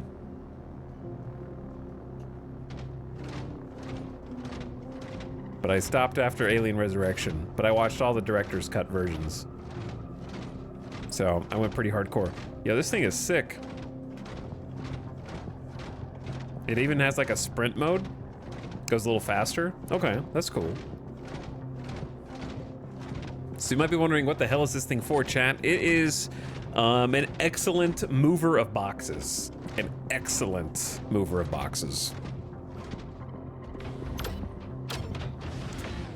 But I haven't seen the rest of the Alien franchise. I think I saw AVP 1 when I was like a kid. But I want to watch the rest. I'm into the lore, man. I love those movies. I don't like horror movies either.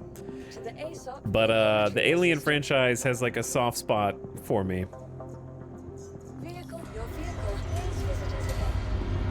Really, really like it. Does SC let you spend in-game bucks on skins? There are a few skins, but not very many, and not any good ones in my opinion. However, the advantage that Star Citizen has with skins, Defiant, is Star Citizen has a system whereby anything you buy in the shop can basically be re-exchanged in the shop. So if you see anybody in chat saying they melted something, it means they effectively refunded it for store credit. And then they can apply that store credit to anything else in the store. So for example, if I buy a skin and that skin is $8 for a single ship, you might balk at that and go, $8 for this C1 Spirit skin? Well, if I decide I don't like the C1 Spirit, I can exchange the skin for $8 in store credit and apply it to a different skin. So you can exchange them as often as you want, basically, once you've made a purchase. So I really like that system. And it makes it where I don't feel like I'm wasting money on a skin, because I can just be like, meh, I don't like that anymore. I'm just gonna exchange it and get a different ship skin or something like that, instead of having to like buy all of them.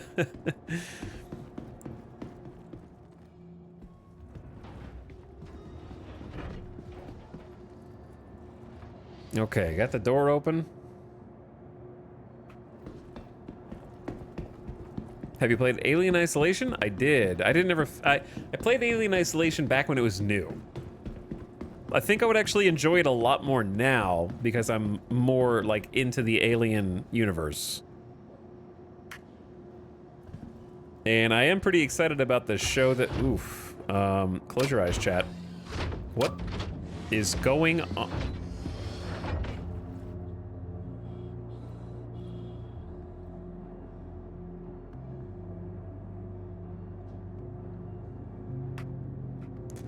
I'm glad that my first experience with the Atlas was such a good one. I was worried for a second that I might be able to get into a new Star Citizen vehicle and have it work right out of the gate. There was a brief moment where I thought perhaps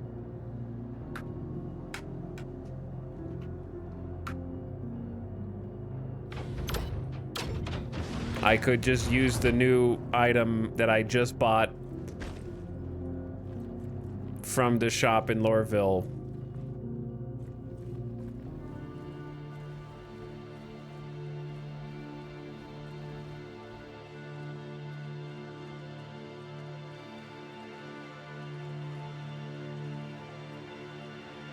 Is this one of the new emotes?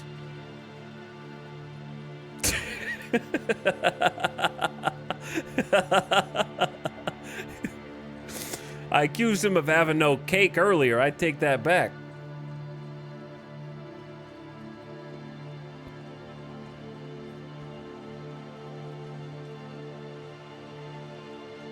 So I got bad news, chat. I'm too lazy to quit out and join a different server. So I'm just gonna wait until my guy dies in the void, and I'm gonna lose all my gear. So actually, I don't know if I am gonna die in the void.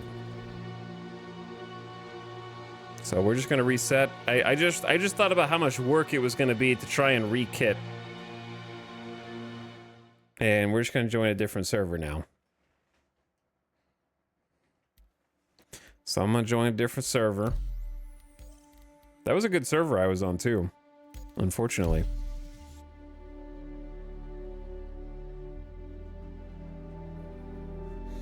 The gear only gets moved to Lorville storage if you die close enough to Lorville. That's assuming you haven't been falling at terminal velocity for minutes into the belly of Hurston. Or I could just guarantee that I keep my stuff by logging out and logging in instead of chancing it. I'm gonna go with that one. After waiting an indeterminate amount of time. That's the second time I've fallen through the world today in not very long, actually. We've only been playing for 4 hours, and both activities I have tried to do have resulted in me falling through the world, which I feel like is more than when I did the 0 to hero in terms of like the pacing there. Yeah, if I died, I would have respawned in Microtech as well. So, there's that. I'd rather just log out before the game decides to kill me. This is a pretty good server, too. This one seems solid. We'll see. They call me No Clip. They call me No Clip.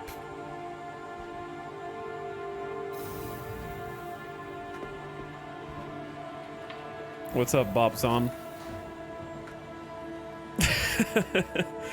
Dude, I can't get over the amount of jiggle.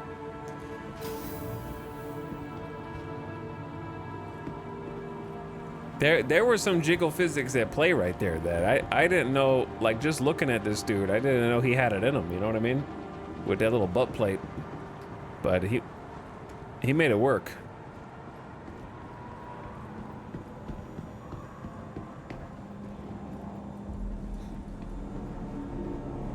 Listen, I thought that Star Citizen kind of knew their audience, but it seems like they're trying to branch out to like the Stellar Blade crowd, so that's cool, I guess. Got to get some new people to join from somewhere.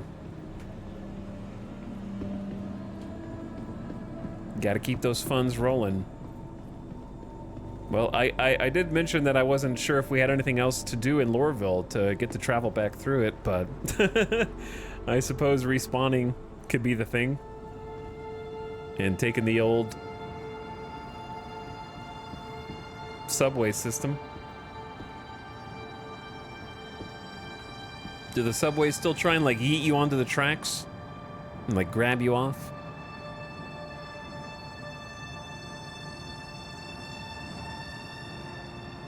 Whenever they like flipped around on the tracks, they would just try. Oh, there wasn't.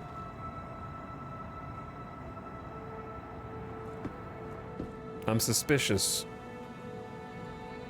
There was no train, and then there was a train.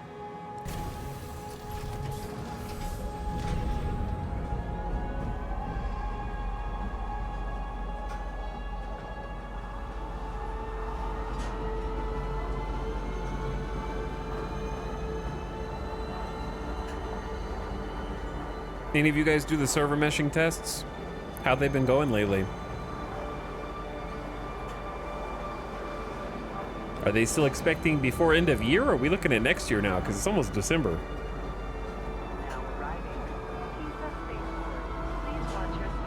I was pretty much expecting next year the whole time anyways.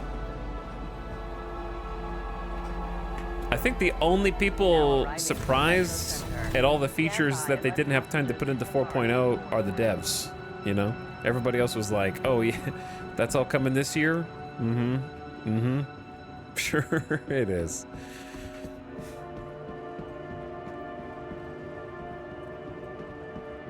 I'm betting 4.0 comes out right as Christmas rolls through. You think they're gonna make the devs work through Christmas? It's rough, man. I bet they'll do a Christmas PTU for 4.0 open to all. See, then if it doesn't work, then it's just a PTU, so it's not a big deal. But maybe that might be possible.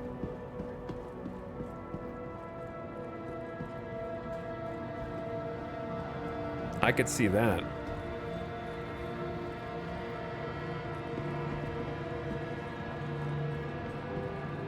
Yeah, I saw that they had opened it up to subs, right?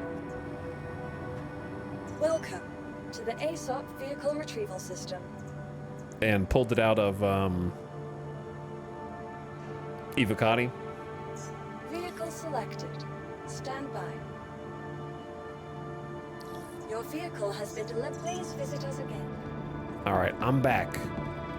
Wait, I don't need that vehicle, do I? Hold on. I gotta pull out the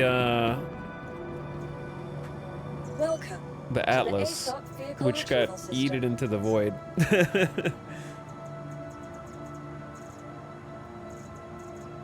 Wait. Oh, I can't do it from here. Okay, I'll just go to my hangar. I'm not used to hangars yet.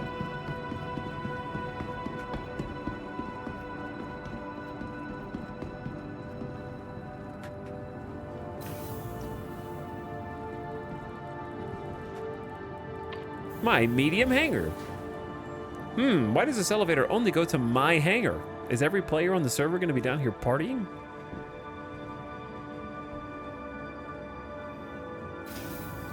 I'll show them a party.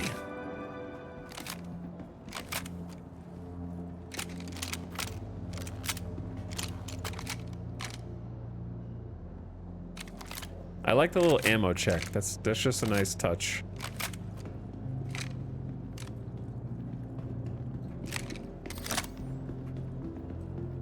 How did that weapon get pulled out? Okay, anyway. Bring up the old Atlas. Welcome to the ASOP vehicle retrieval system. I have to claim it. It's on a 2.5 minute. Money is fake, so pay the expedited and move on. Please visit us again. Welcome to the ASOP vehicle retrieval system. Why is this screen so light bleed?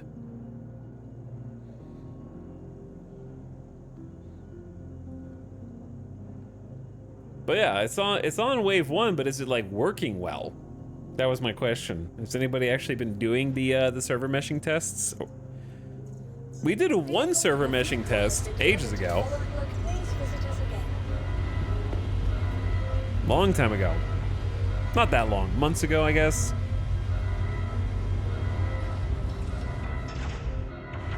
And it kind of worked. There were problems, but it kind of worked.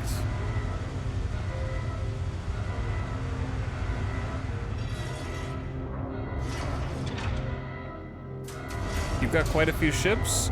Most of them I bought with in-game money or are just rewards from the referral program. I've actually only bought 1 ship, the Aurora, which is the cheap one. Don't know if it's still the cheapest one. But it was the cheapest one when I bought it.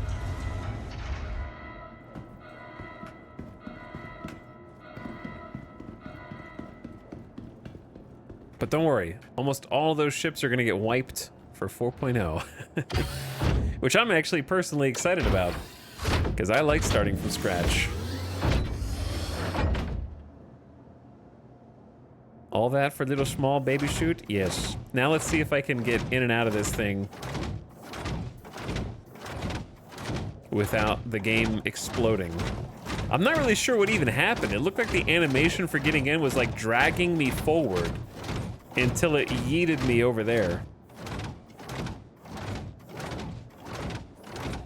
Into this little crevice.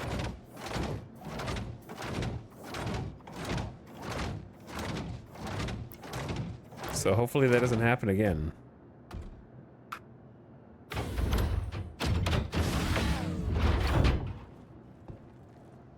This is a cargo hauler? Yeah, this is a like cargo tool.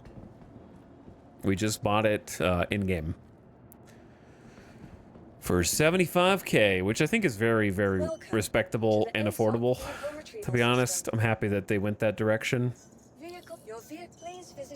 Because I was definitely a critic when they had released it and it was only available for money with no word on putting it in-game. Did I not retrieve this? Welcome to the ASOP vehicle retrieval system. Where did...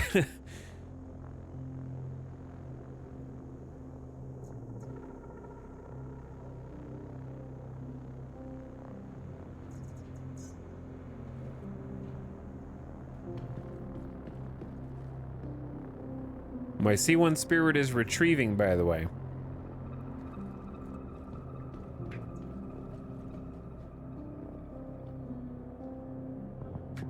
Welcome to the ASOP supposedly retrieval system.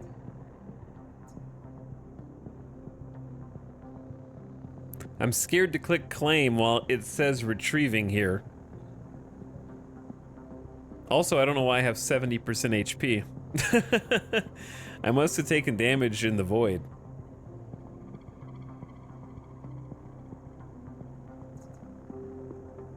Chat, what do you think? Should I just try and claim it, or is that gonna mess it up more?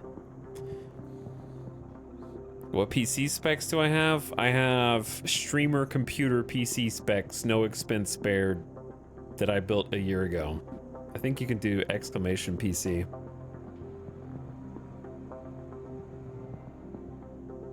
I'll admit watching the stream has stirred up a desire to play a space game again. Space is the place, man. Space is the place. It ain't coming up. I'm gonna try claiming it and see what happens. Your insurance claim has The been insurance is ripping me off today because I am paying all the like expedited fees because they're losing my ship. I've spent more on insurance claim fees to try to expedite it because of the bugs than I've made doing my single mission, but that's typical Star Citizen though.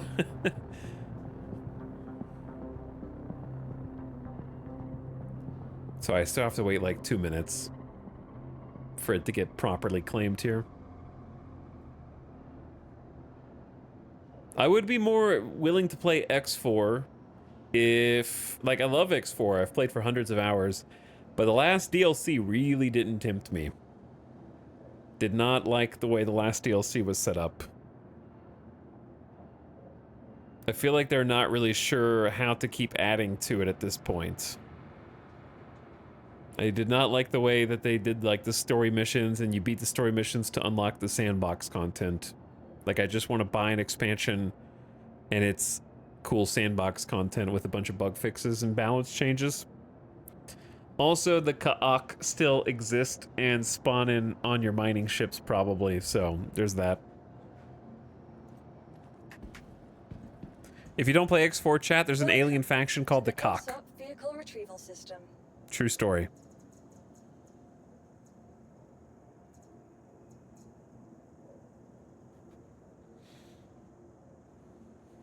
Very bold choice. Yeah, there's too much Ka'ak in X4. You would, like, I would try to have, like, a mining empire or a trading empire, and then they'd be flying around. I would have, like, 4 escort ships, and the escort ships were just incapable of protecting my other ships from the stupid aliens. And the worst part is the solution was stop using small ships, stop using medium mining ships. You have to use large mining ships or don't bother. And I don't need large mining ships.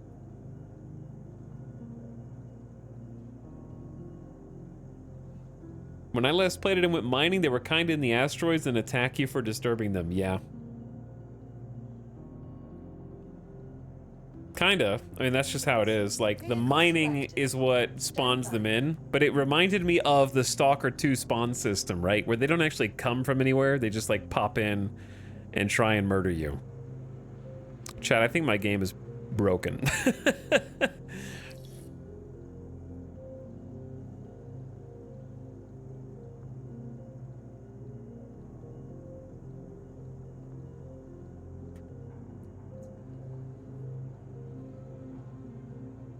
I'm sorry.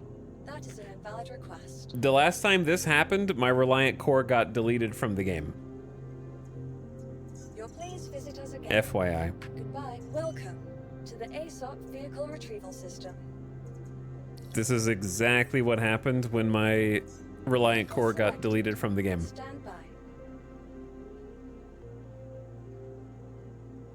I'm gonna try relogging after this, because it's not gonna work on this one either. Please visit us again. No, I'm just gonna relog. God, dude.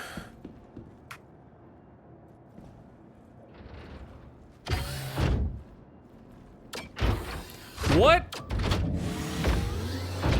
Why? CIG! Holy shit, why am I sidestepping so much? Jesus Christ, man.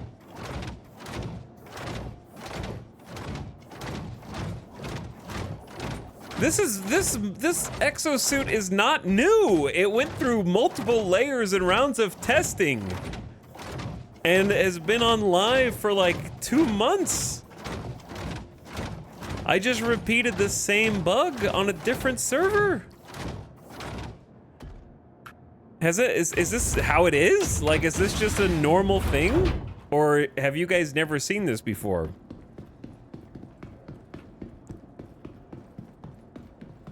Is that it shuffling around until you clip through the wall and die? Is that a normal thing? Please visit us again. Goodbye.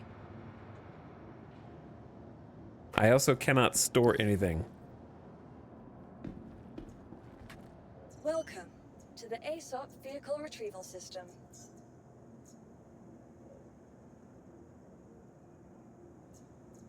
Please visit us again. Like, nothing's working. The hangar's not working. Nothing. I'm gonna try restarting the game. Like, the whole game.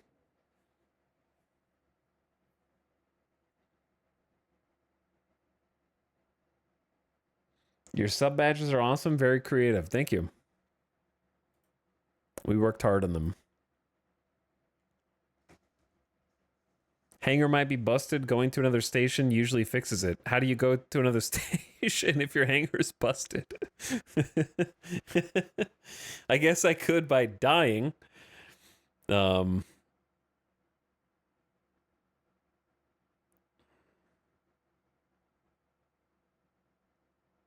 That's pretty much it. Dude.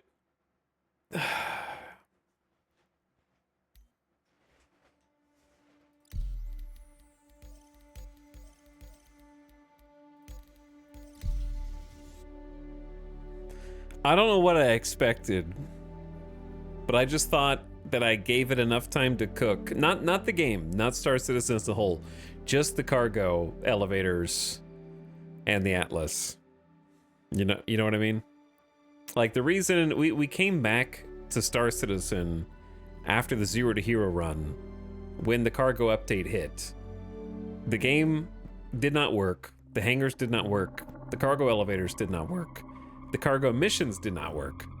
And it deleted one of my ships from the game, right? So I'm like, okay, that sucked.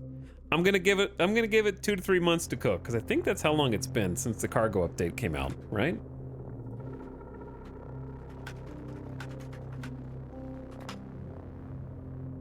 Alpha 3.24 Cargo Empires was...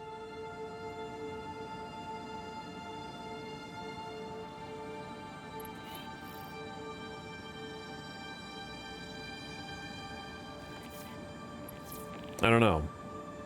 At least 3 months ago, right?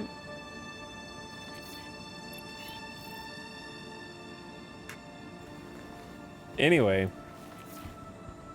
Clearly I didn't wait long enough.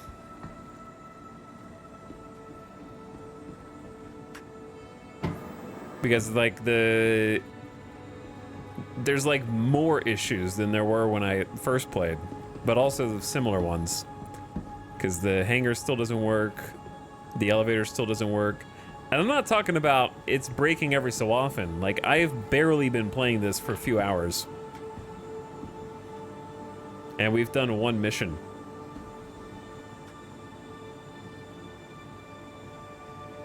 This game is great to periodically log into to check out all the cool new things, but it's always been too buggy. Yeah, but like, I'm okay. Like, even the falling through the world bugs, that's fine.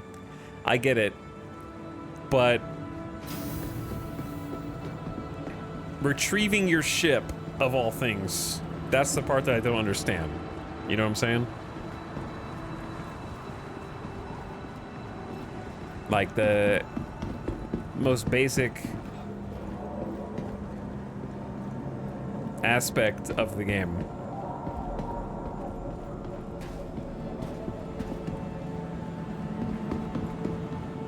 Where am I? Going the wrong way.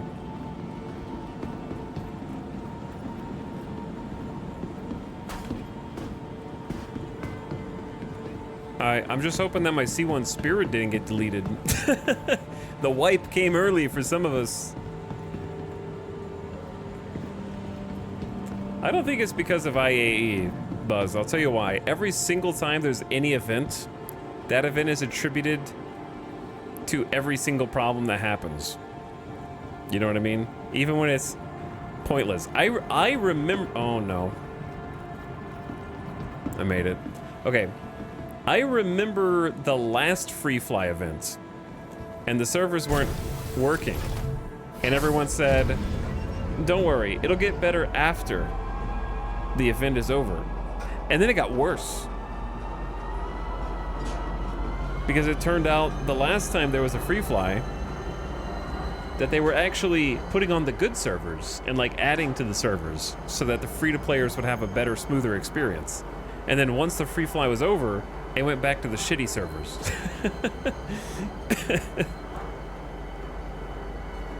So it's actually like it should be a better experience during the free fly.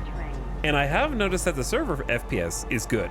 Like I've been getting like 12 server FPS plus, which is great.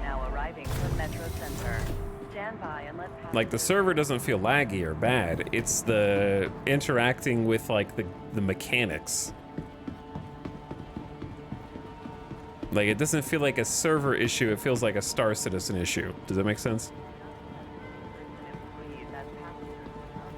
Because like having your ship deleted from your account is not a server issue. I mean, it's a database issue, which you could say is a server issue. Now I'm curious if my C1 Spirit is there or not. We're gonna find out here in a sec.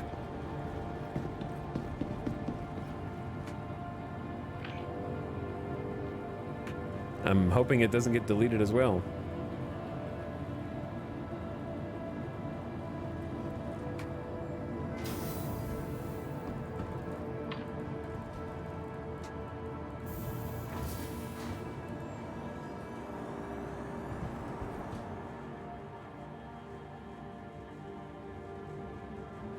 My hangar. We're going in a circle around it.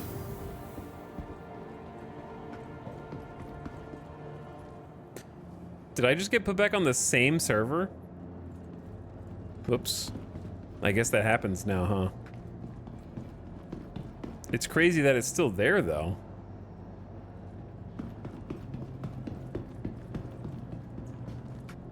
Welcome to the ASOP Vehicle Retrieval System. Uh-oh, well, if it's the same server, then I can't really expect different results. Please visit us again. Let's try retrieving a different... To the ASOP Vehicle Retrieval System. This is not my homeworld, Sipsy. This ain't it. Your vehicle has Oh. entered. Please visit us again.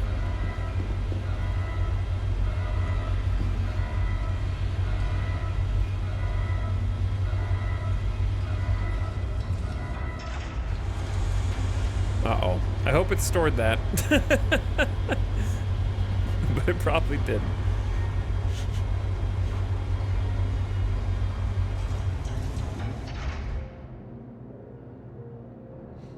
How's our beloved Star Citizen doing? It's doing its best, Takan, but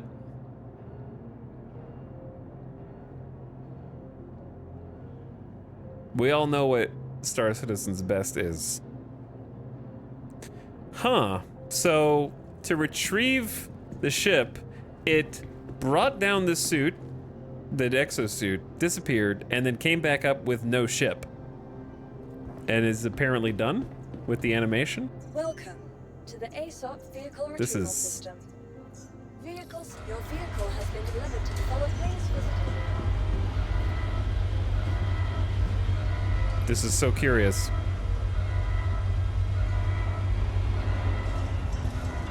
See, like, we never got to experience all the bugs with this because the Zero to Hero ended before the hangars were in the game. So I don't know all the workarounds yet.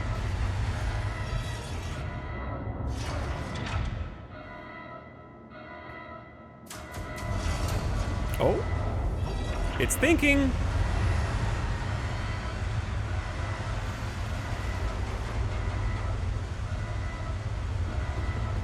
My ship.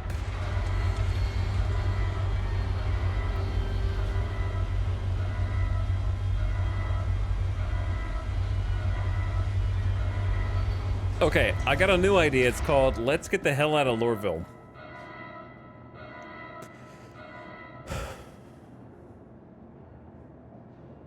I think that is a pretty solid idea. So I did all this because I wanted to do a hauling mission. I never did my starter mission, right? I only do 10 SCU. Collect tungsten from Everest Harbor.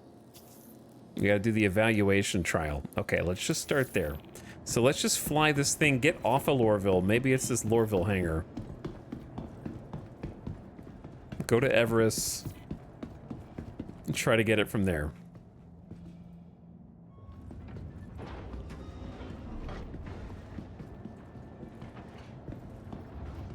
Because I need my exosuit first. Because I want to play with it.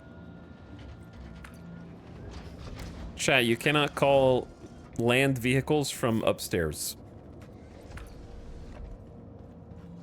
Number one. Number two, just because you're completely jaded and you don't enjoy watching animations anymore doesn't mean that I want to skip all the animations for the new thing.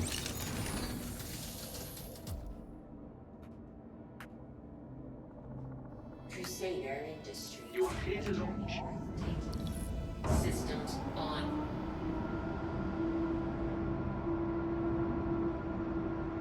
Yeah, the Atlas should come up from the cargo elevator. I agree with that too.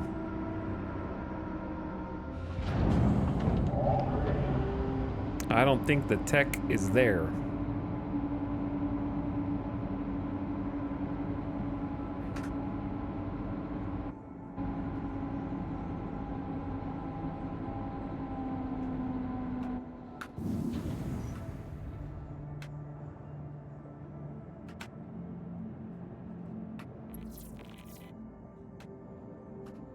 Engines off.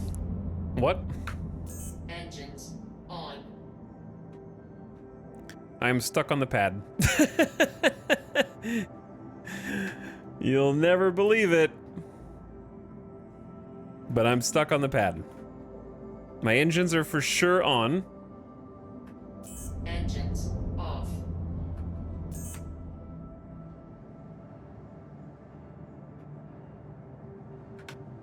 Yeah, I can't move.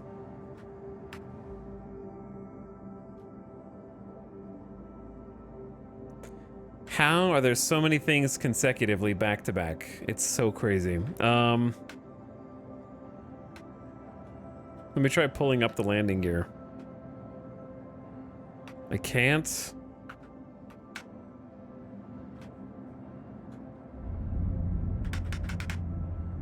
It kind of shakes when the engines turn on. We will have to return your ship to storage. They're gonna return my ship to... I took too long to depart. They're gonna return my ship to storage.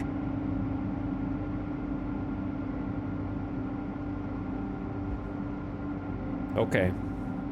I was banned by ATC. Systems off. Crusader Industries. Oh, I can move now. Let me go. Oh my god. You are clear to launch.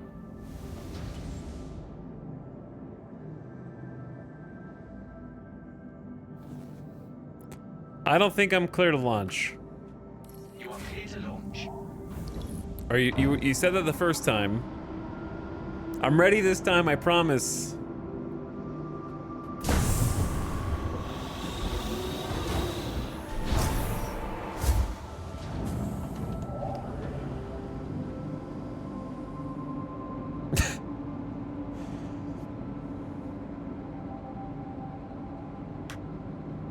This is comedy.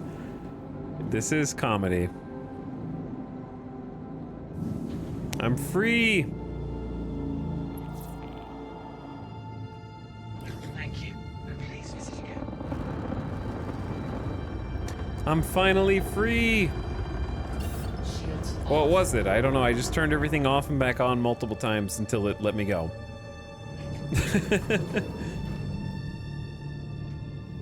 Turn everything off and on again until it works.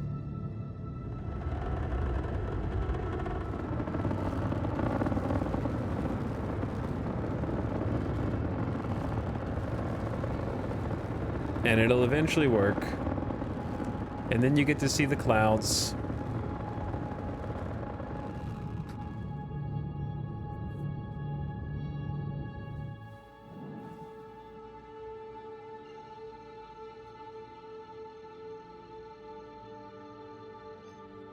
All right, maybe I'll be able to do my baby cargo quest finally.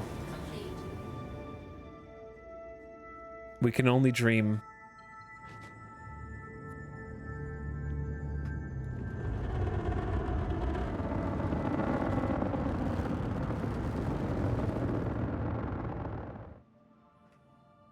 Boom, just crash head first into the station.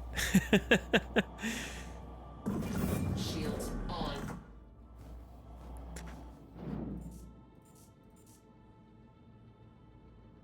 Can I change this, like, what is this? Why does it say audio enabled? What does that even mean?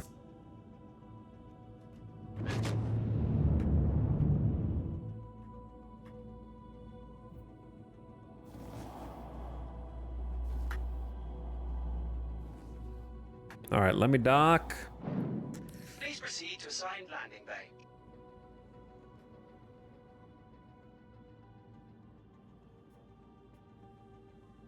Which is?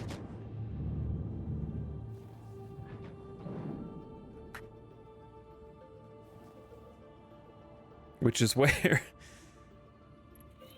Gateway granted, okay. There we go. Gotta assign me a landing bay before I can go to it.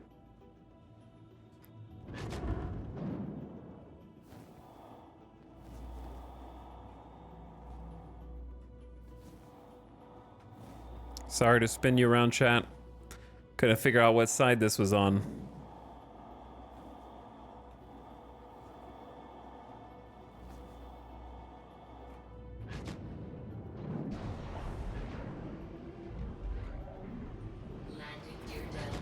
Oh dear.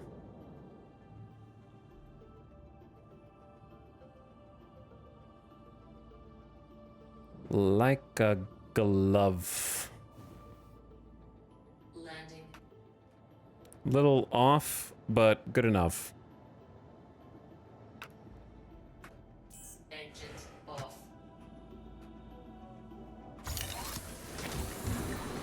Okay. So I gotta store this ship. Bring up the Atlas.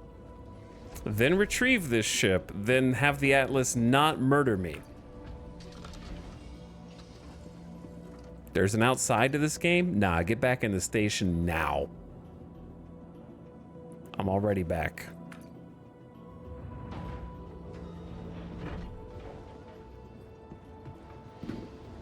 I guess we can just, no, put it up. Okay. Let's try this again in a different place, different station, different series of events. Welcome to the ASOP I believe. retrieval system. Why can't it be stored? No. No. Why? It's only claimable, dude. I'm looking at it right now, man. It's on top of the pad. Please visit us again. It's right there. I just want to store it.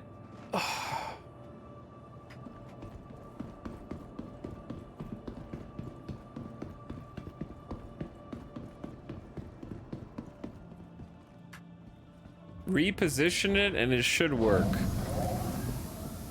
We'll see about that.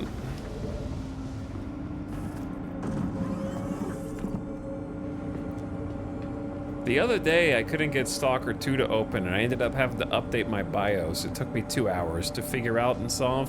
It kind of feels like I'm just doing that again, but in a video game. Like, I like to think that Star Citizen is like Ender's Game, except instead of like actually fighting wars, we're trying to fix somebody's computer remotely through like an intensely gamified display. You know what I mean? Like, I'm just playing somebody's computer that doesn't work and trying to fix it. Engines. This is just like advanced IT.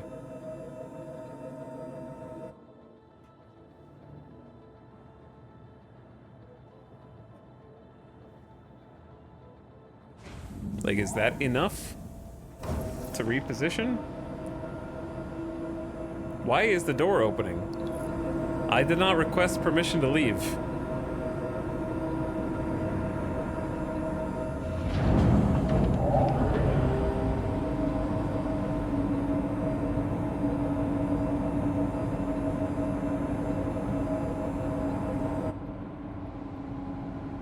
The floating landing gear is bad vibes. I didn't even notice that.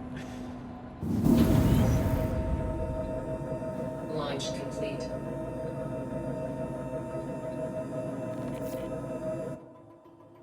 I'm just gonna like try landing again.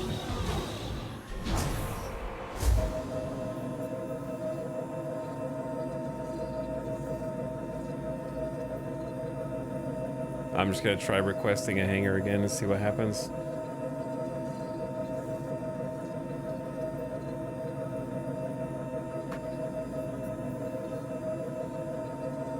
Maybe you have to go further away.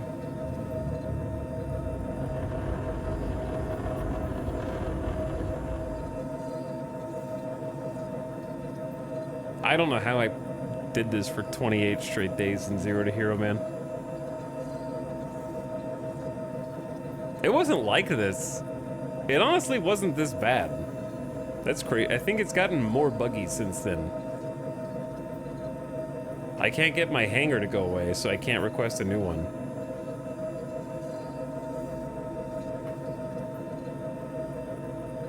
So they won't give me permission to land anywhere unless I can, like, can I land in my own hangar? Or are they gonna find me and impound my vehicle? Like, are the doors still open? No, they're just now closing. Okay, so maybe once they're fully closed, it'll reset.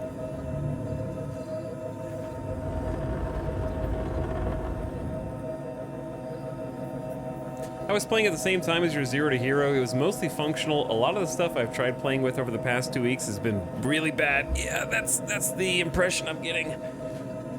Oh. Like, we used to go out and do mostly normal, just full mining sessions and a prospector. And the worst thing we had to deal with was, like, server instability. This is not really the server. This is like I said, it's just like the code. The server seems mostly fine. Okay, it's taking me back to the same hangar, but that's fine.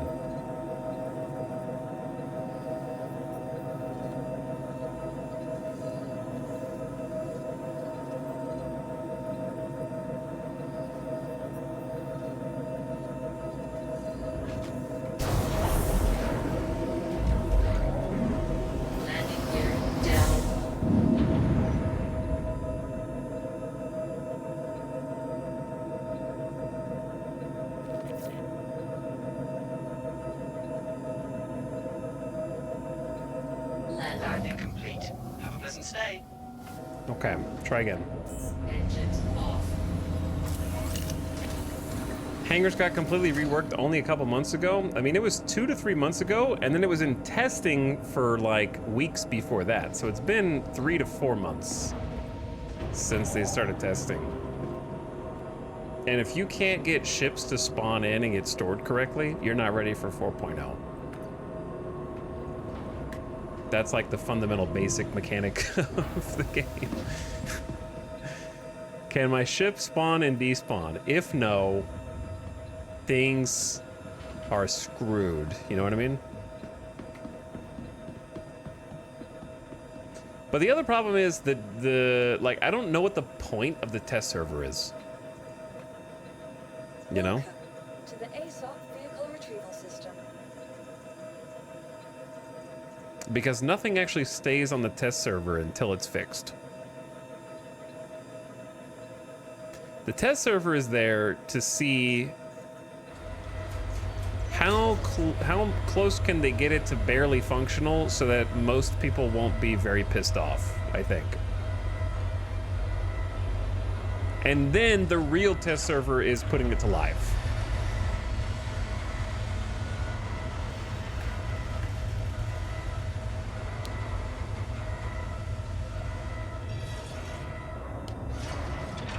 Okay, we finally were able to store this.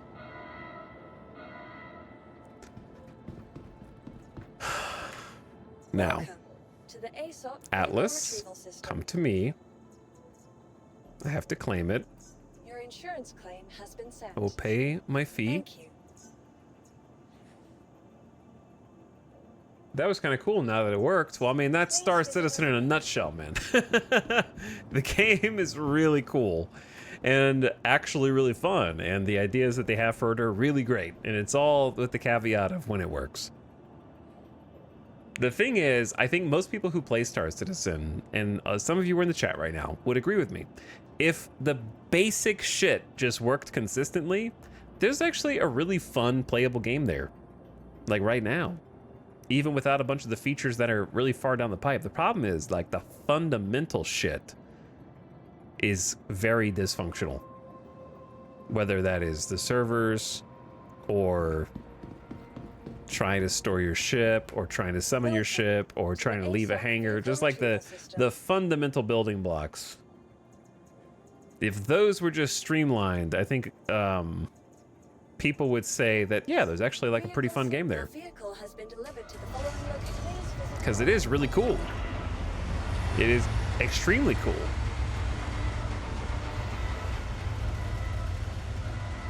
You know in Soccer 2 when you shoot an enemy and the gun drops on the ground without a jitter or bounce? It's called single player versus... Where's my thing? Oh. It's here. Yeah, single player versus server.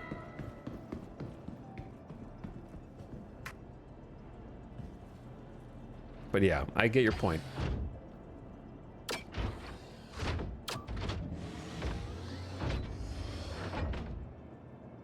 Then I agree. Okay. We're so close to greatness.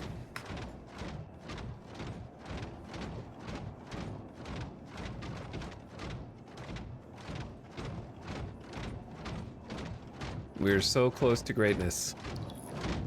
So I'm gonna park this thing where I have a large runway behind me. Okay.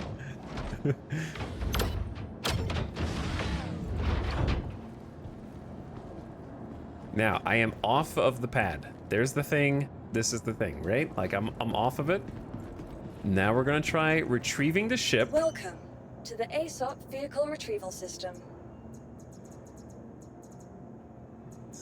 Your vehicle has been phase visitors again. Goodbye. Oh my god. Both of them at the same time? Miracles? Maybe possible. I'd buy it if the servers worked.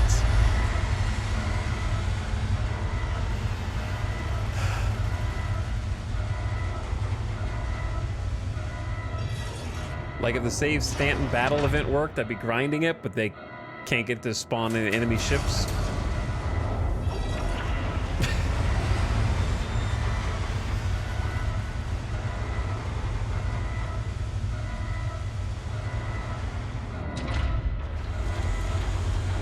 Okay. So, here's the question.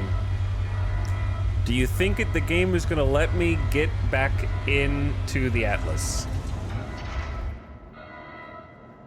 I'm going to wait until everything's done. Wait until lights come back on. Calm. It looks great. The game looks great. Let's hop in.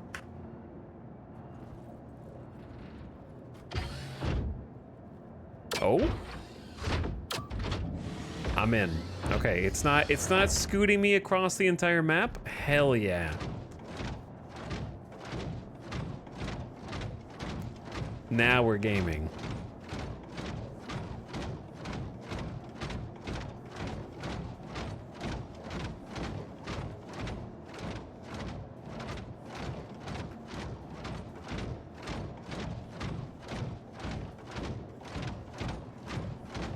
Okay, so I'm rotating to this side.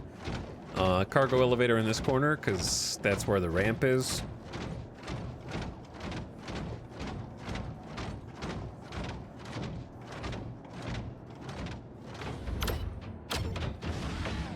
I like the little button press noises. Those are really clean. Okay, we can do this. Open the ramp.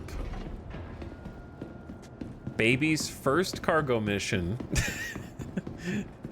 Now, when I first tried to do cargo missions back when the cargo update launched, I could not access They didn't work, but now they work, I think, because we got...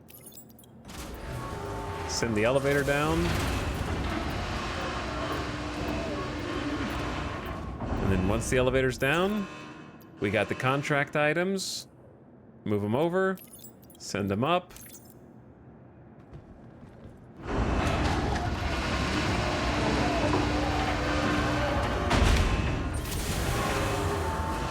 They're here! Oh my god, it works.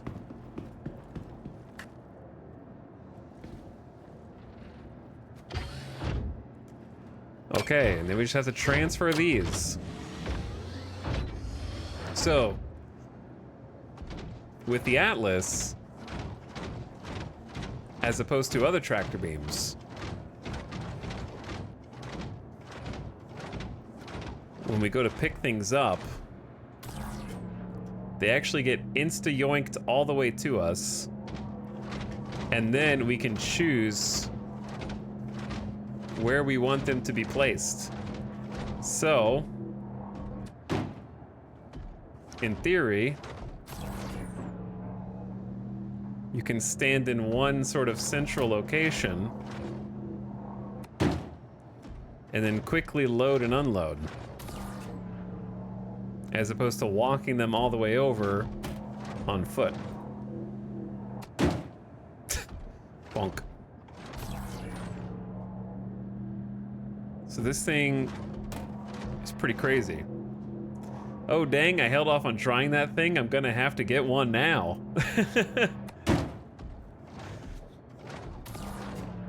How much is it? 75K in game? Not very expensive at all.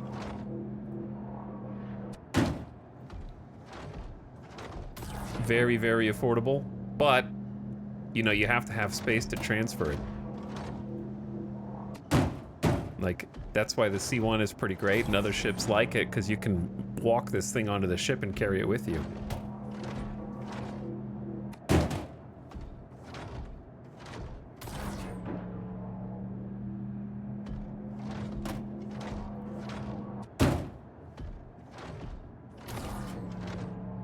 But yeah, this thing is pretty sweet. All right, I guess I'll use the other side.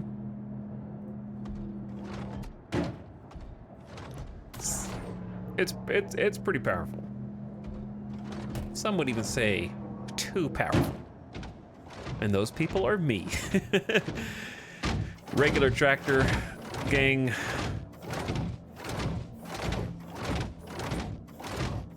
How do you collapse? Can you collapse the mech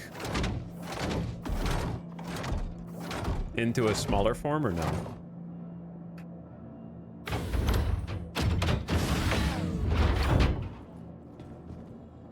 I mean, this is fine too. That's just as good a spot for it as any, right?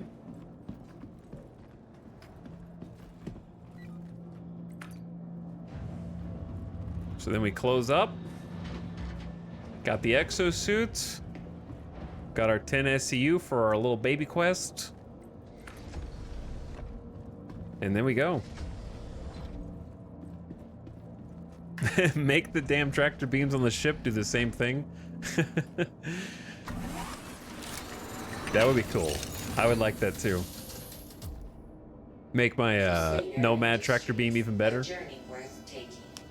Having a toggle would be nice. It would be nice, I agree.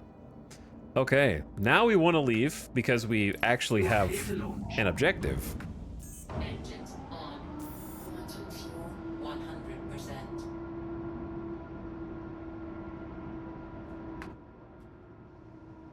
Yeah, those the floating landing gear is definitely ill omen.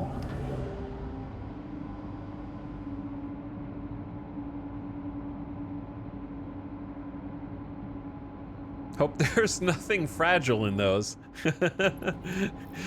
You know.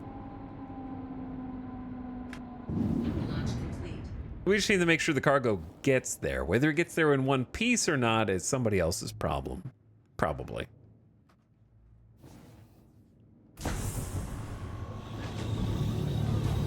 Landing gear up. It's nice being able to actually use my C1 Spirit for the first time. for some cargo. And now we need to do a little delivery. So we gotta fly, I guess, to Hurston, even though it's such a short jump. We're not technically like in the planet's reach until we get a little closer to it. And now that we're a little closer, now we can kind of do the little fly around the planet. City lights looking sharp. Yeah, they added that back when I started playing. The like, being able to see from a distance all the major cities and stuff, and also being able to see the space station from the ground. I think that was low-key one of the best updates in that particular one, where they added like the quick inventory and the distribution centers. I think it added a lot of immersion.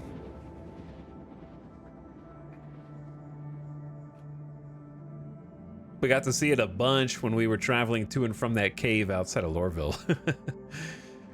Quantum travel complete.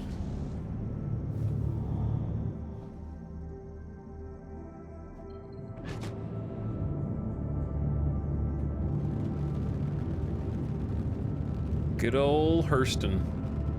I kind of camouflage, huh? It's almost a camo.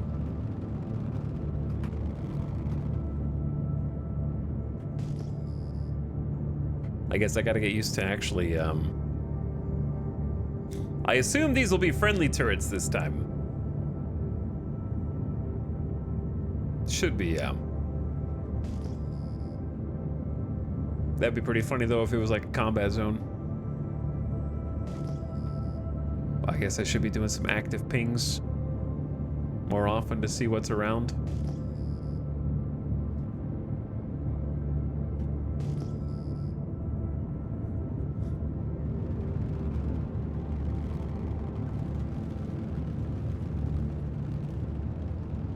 It's just so much fun flying in from orbit.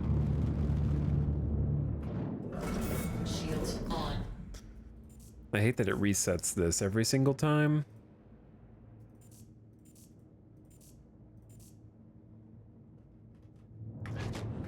Because I got a lot of points. There we go. Do I need to... Okay. Good question, actually. I've never delivered anything to a distro center. Do I need to land to use their cargo services, or do they have like an exterior elevator? I mean, do I need to request landing? Or do they have like an outdoor one? No, you just land? Oh, whoops. I may have just requested a hangar that I'm not gonna use. Oh, easy, easy, easy, easy, easy, easy, easy, easy. Right there, huh? All right, so let's just turn it around then. I almost just like pancaked into the pavement.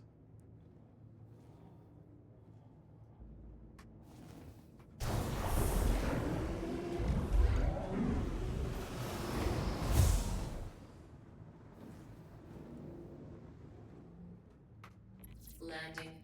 Engines off. All right, my dude is dying of thirst here, so why don't we take a drink too?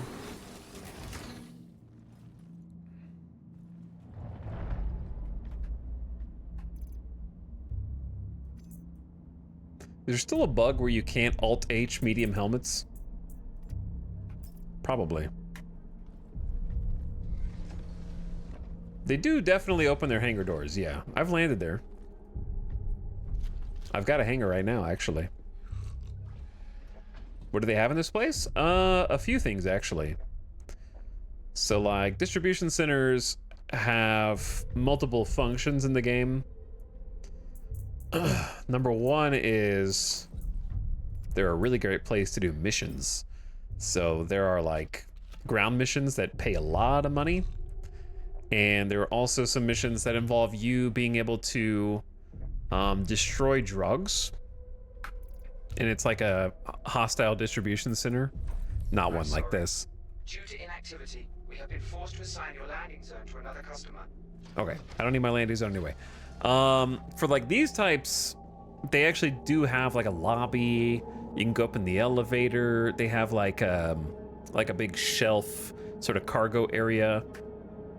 Yeah, they have a bunch of offices, storage, hallways, like cranes, that kind of thing. Looks pretty cool. And then if you go to the hostile ones, there are usually like big bounties that are there. I forgot to open the door. Kind of important.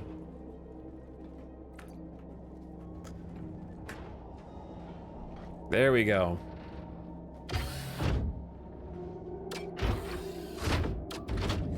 So yeah, this is the first time I've done any of the like cargo elevator sort of hauling gameplay. Like there's the cargo elevator right there.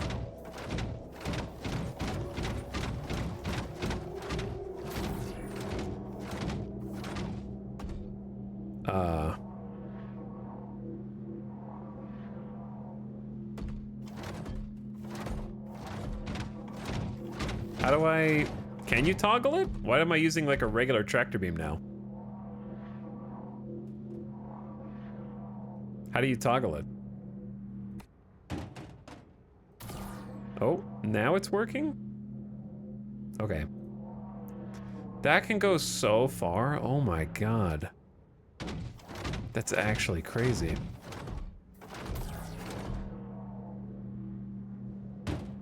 Seems like once it comes off of your cargo grid, it doesn't like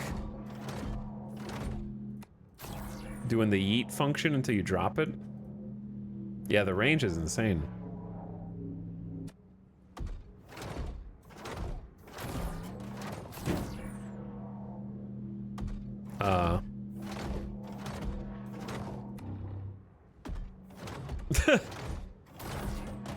Okay. I don't know. You kind of have to like drop it on the ground and pick it back up, and then it gives you the option.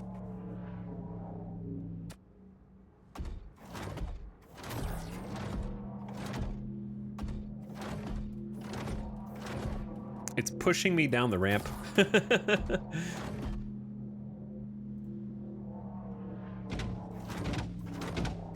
That's got to be at least like 50 to 100 meters.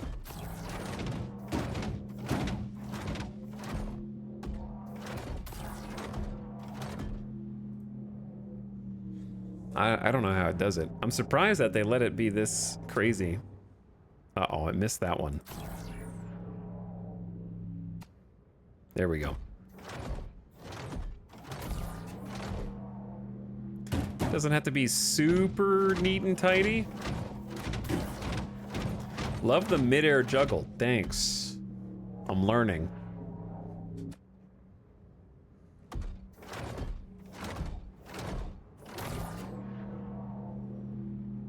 Okay, I got a few more to go.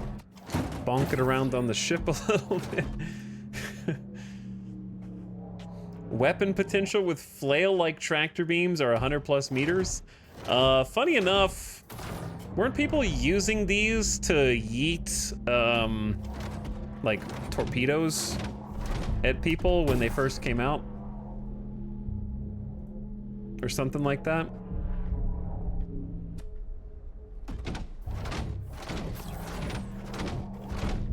I seem to remember watching some videos of people in these picking up and tossing massive torpedoes. They would drop A2 bombs, catch them, and then, yeah, make them go boom.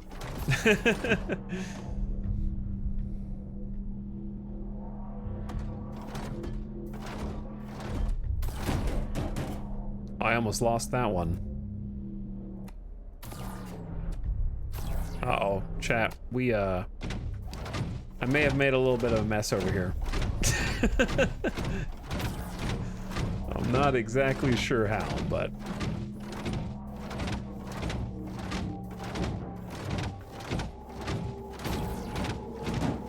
Oh! Careful, dude.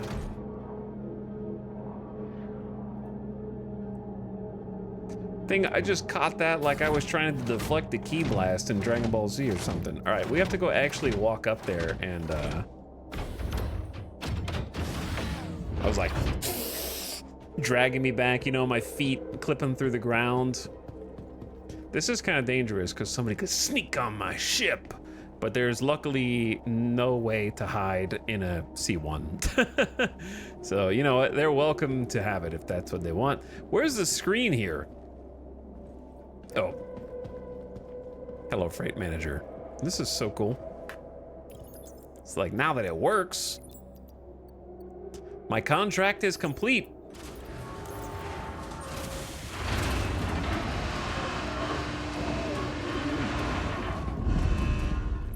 Monkus. Did they change that? Because I swear it used to go all the way down. Oh, I don't have a helmet on. Am I dying? Shouldn't be dying on Hurston. Leave or you will be trespassing in 29 minutes. Bro. Give me a minute, man. Anyway. I think server meshing is going to present a lot more piracy opportunities with haulers. Because there'll be a lot more people moving around a lot of different locations. And if you just camp outside the hotspot. Now, I have heard that what I just said is not true. But I feel like it could be.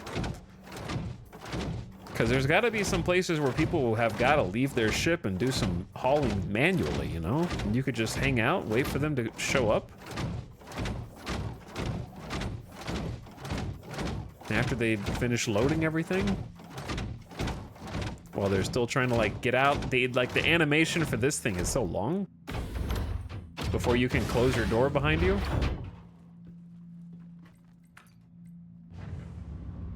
And feel a little bit safe once this thing, the gate goes up. Well, that's sick. Yeah, now that it's working, like that was awesome. I enjoy doing that. Didn't mean to open you. No, don't pick, what? Put that back. Hold on, there are fuses in the game now? Engineering terminal coming soon.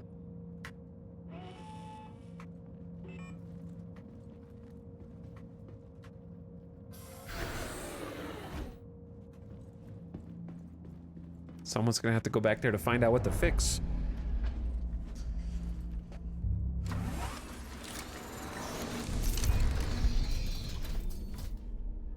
Could you have more overhead if you brought another relay? I don't even know how to get a relay. I didn't think those were in the game yet. No idea. Anyway, baby's first hauling contract complete. Now, there's a whole bunch of rookie rank.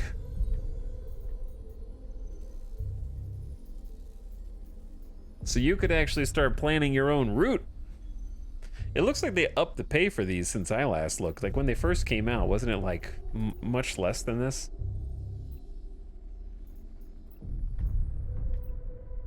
So yeah, you could kind of like plan a route here if you wanted. Like both of these are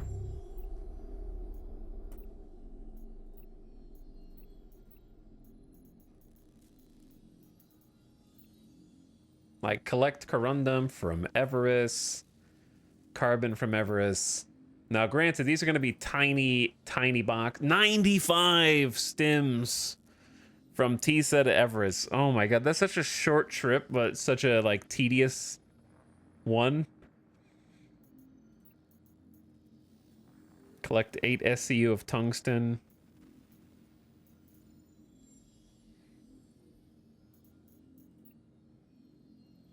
Eight SCU boxes. The max size is 8 SCU.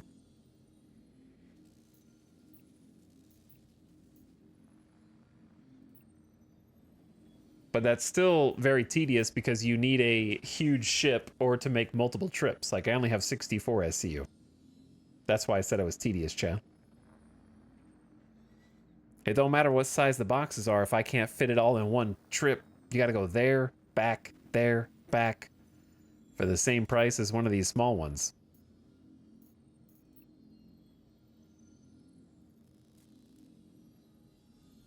But anyway, that's pretty cool. I kind of want to go pew pew.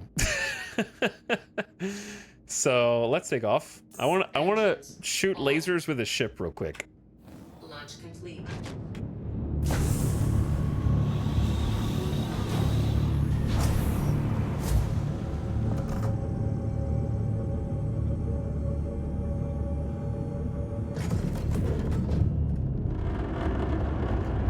Dude, every time you get up from your seat, it changes the screens back and doesn't remember what they are?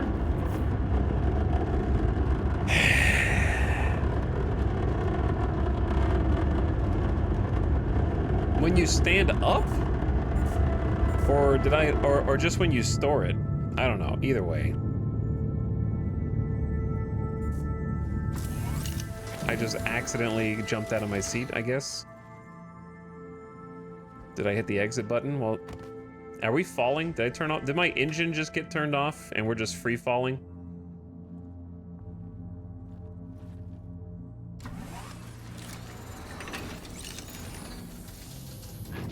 No. Okay, why did that happen? Yeah, the exit button. Oh my god, the exit button is next to the arrows? No way, bro. Come on, devs. I believe in you, man. I believe in you.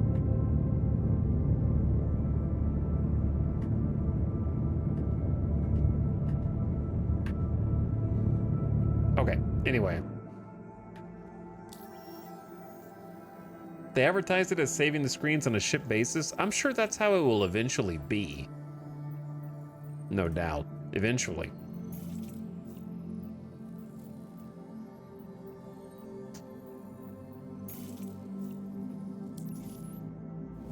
Because it just makes sense. Actually, do I even have a ship that's got good oh, I guess I have the rental ones. That's true. Engage. Quantum travel complete. I kind of want to shoot all the missiles out of a Firebird. Quantum travel engage. Quantum travel complete. But I don't know if that's strong enough to take down a, like a VHRT. Probably not.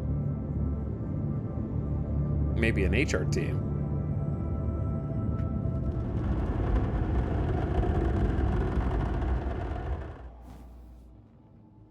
I wonder if a Warden could handle a VHRT. It should be able to. It's like a 10 million credit ship, isn't it? Shields on.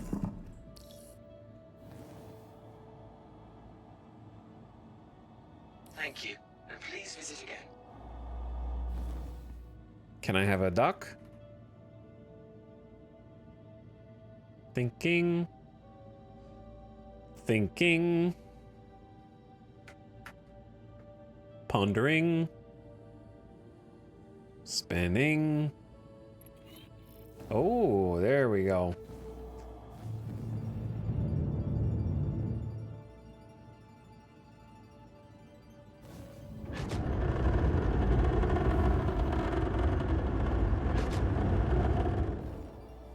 I think it's on the other side.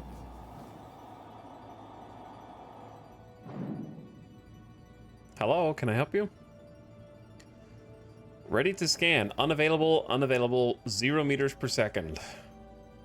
Chat, why does it say CO Nomad at the top right of the screen?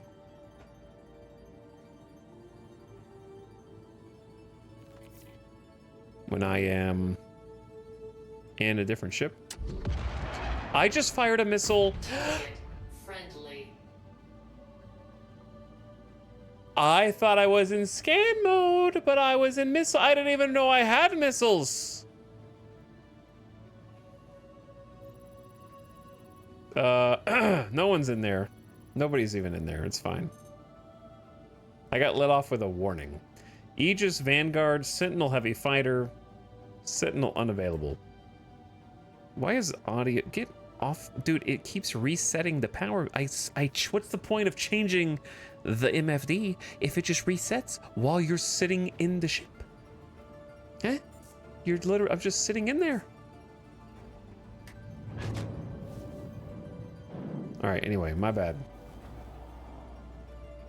My bad to that guy. Shields on. I didn't mean to missile you, bro. Oh, easy. It's been a while. It's been a while.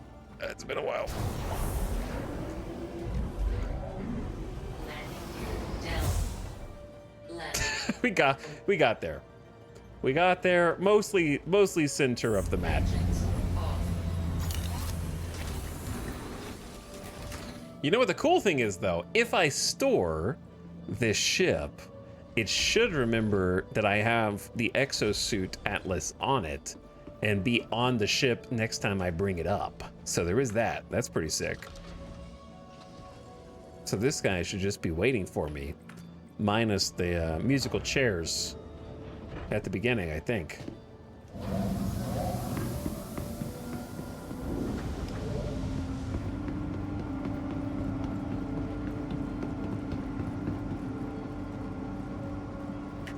Welcome to the ASOP Vehicle Retrieval System. Devs.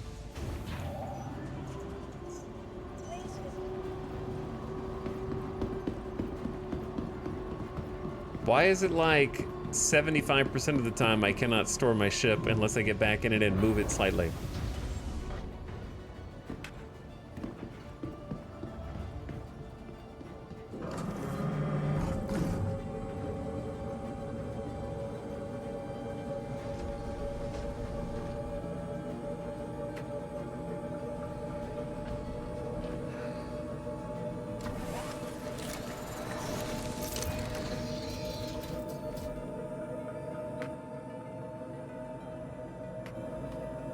Engines on.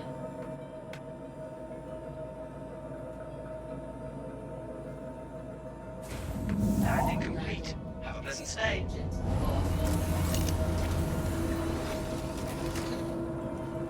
Why is it opening the doors?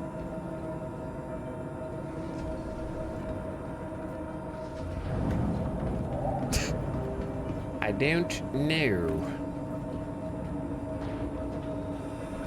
They want me to leave. They're trying to yeet me back out into space.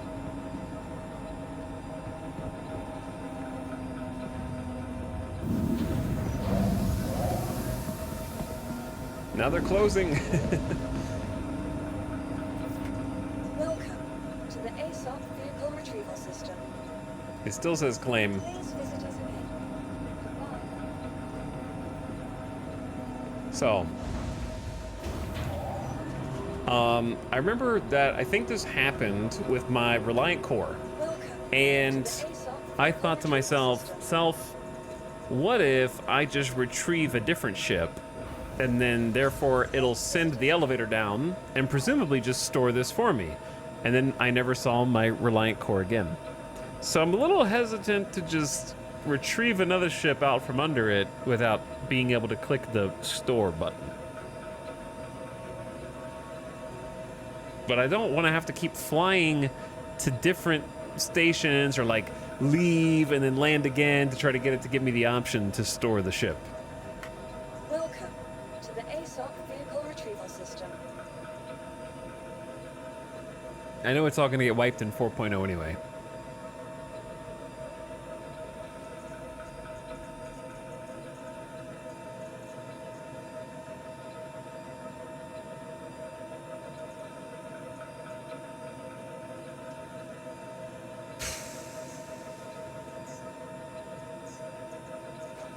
What if... I got an idea. What if we go upstairs on the elevator and kind of like leave the site?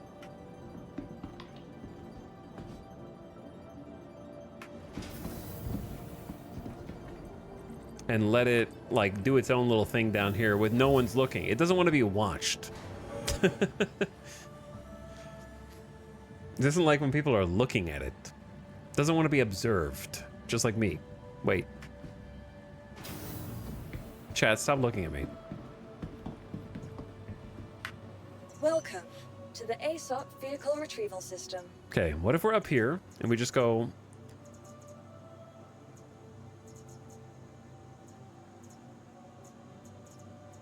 Retrieve the Firebird. Your vehicle has been delivered to the following location. Please visit us. Okay. And then head back in. And then actually, while we're here, can we see what happened to the C1 Spirit? To the ASOP vehicle retrieval system. Okay, yeah, it did store the C1 Spirit on the pad. All right, I don't know. I'm just gonna go with that.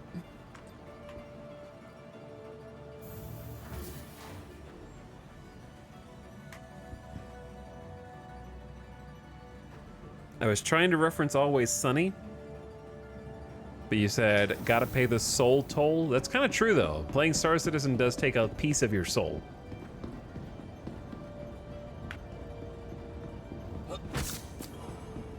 So I don't think that that's an unreasonable way to phrase it.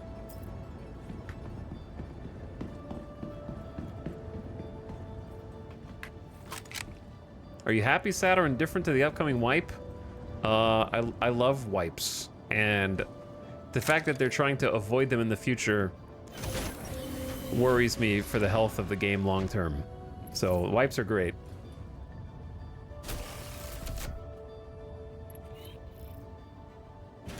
Signed, a former Rust player for thousands of hours.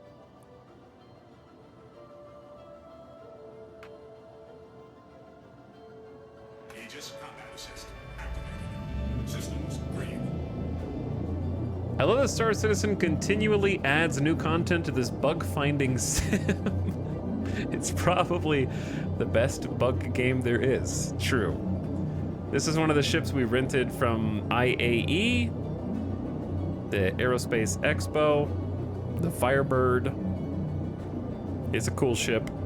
Mostly it is a missile delivery vehicle. But it is a big fighter.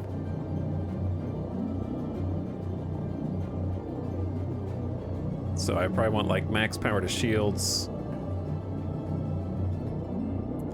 Can't really put more power to guns because I think it's just got like ballistic guns anyways, right? You are clear to launch.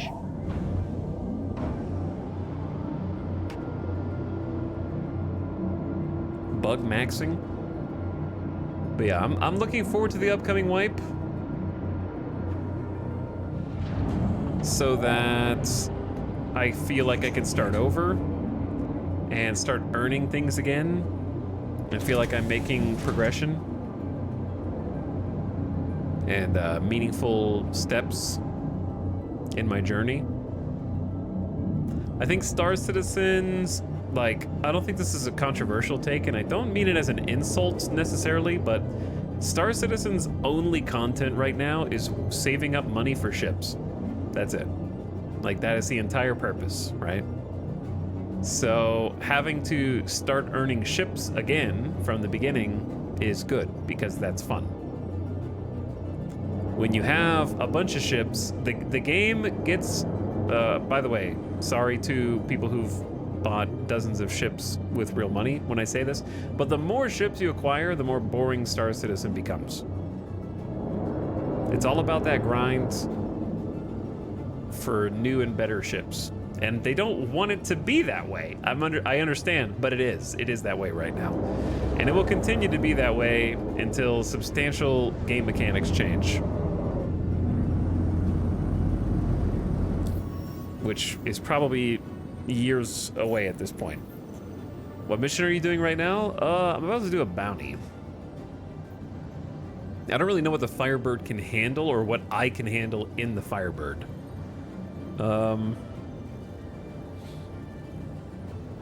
So I'm just gonna do a HRT instead of which is a high-risk target. Because I really just want to shoot a bunch of missiles.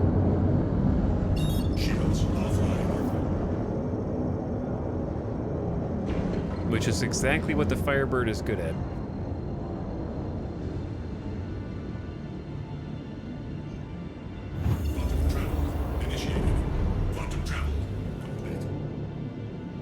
So we need to go to Rufus. Rufus? Fires the missiles and then reload, correct. It's a nice looking ship too. I think that the Firebird and the Saber look nice. I was mixed on the Firebird originally. Yeah, I mean, it got buffed. Once they gave it more missile capacity, then it actually feels pretty solid now, I hope. Do not exit. Do not push the giant F.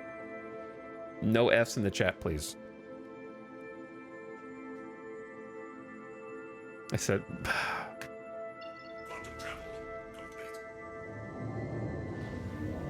Oh, this is... I am nowhere close to where I thought it was.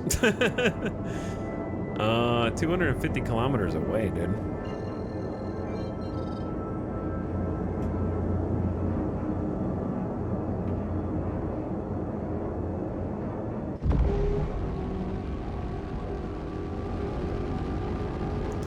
All right, real quick.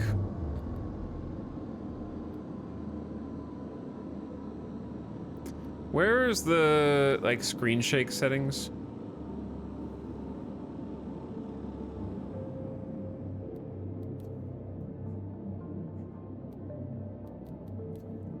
I feel like they upped this.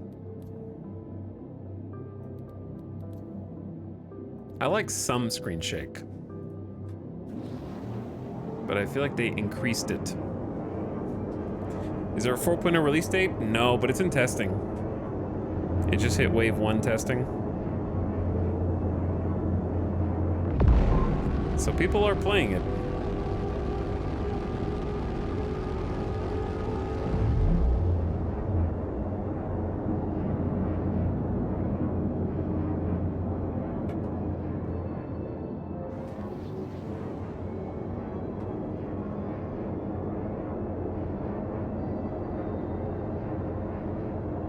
They're working on it. Looking forward to server meshing would be cool. Just so many people in one place. All right, we're just gonna fly over here manual because I didn't see a jump point that was close. So it's gonna be extra embarrassing if I die now.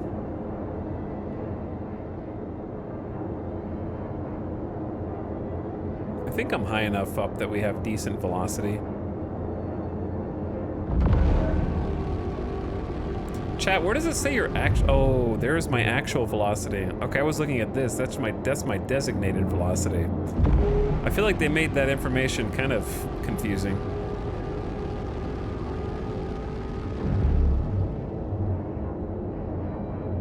Oh, I could put more power into engines also.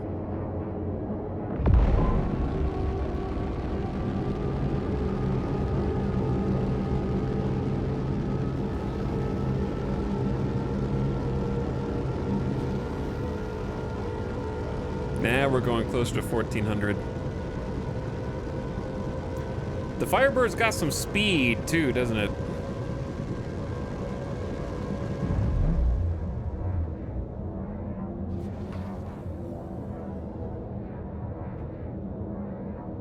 Ew.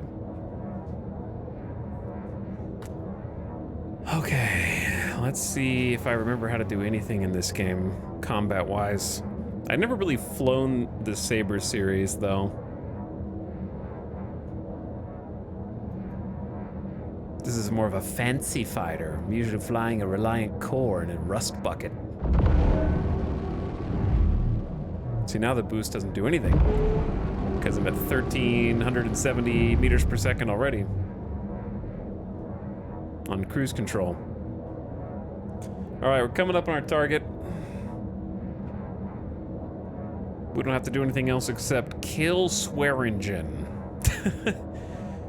And we're not here for loot. I'm just here to pew-pew. I'll give you a demonstration of our armaments before we get down there, though.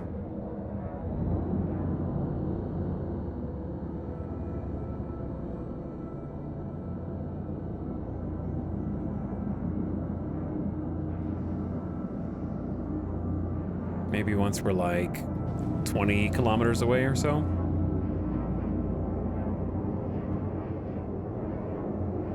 I love the cockpit view. Great view.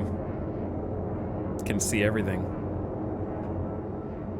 Fantastic visibility.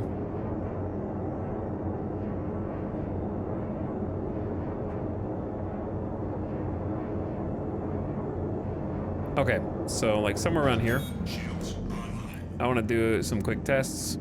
So, as far as releasing, like, flares and stuff, what was the hotkey to queue up multiple flares? I want to say it was, like, Right-Alt-H?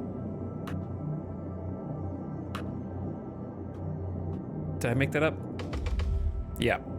Perfect. I remembered. I just queued up like 4 flares to fire simultaneously to act as decoys. Okay, and then for missiles, we can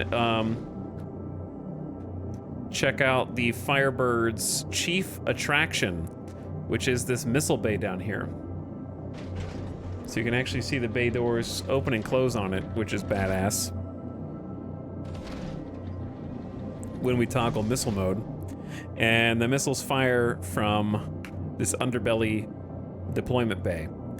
So we have 24 missiles. And the thing that makes this particular ship pretty special is that it can dump 6 at a time, I believe. If we hit G, you can see at the top left that meter arming all 6 of them, and I can switch it back to 1 if I want. So we have basically 4 volleys. I don't know how much the missiles cost to refit. I really don't care. I want to, you know, I don't care if we obliterate our target. We're not here for loot. There's our target right there. What's my missile's effective range? I don't know what the Thunderbolt's effective range is. What kind of ship is that anyways? I don't know every single ship on site yet.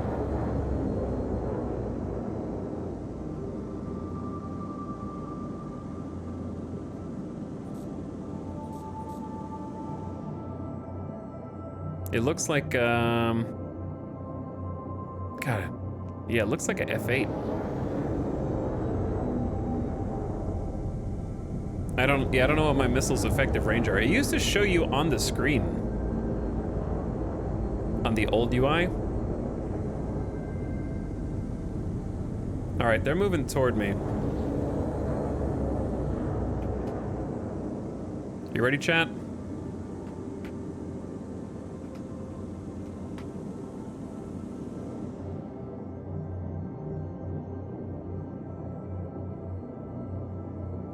It shows you the range is a little arrow on top of that bar. Oh, the blue arrow? So we're like in decent range right now then. Okay, ready? I'm trying to get like a decent camera angle. I'm kind of just sitting here chilling. We've got, who's locked right now?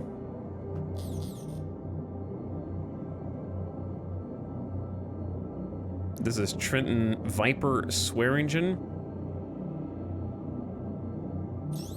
All right, missile locked, and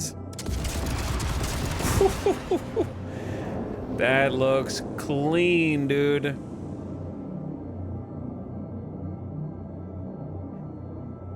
Now, will they find their target? They definitely got some hits. They're turning around. Oh, we got 6 hits on him, and he's still alive. Let's queue 2 more.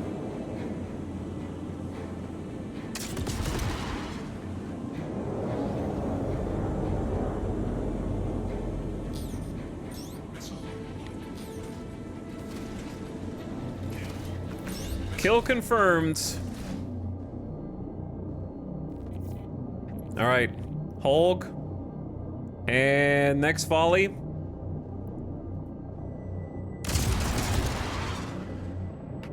Oh, sorry, it lagged.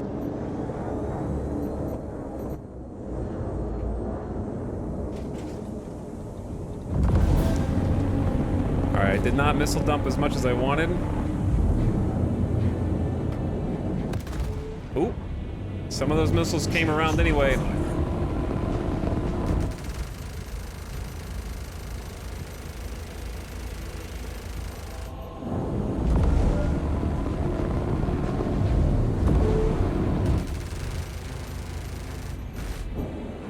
Before I get rammed.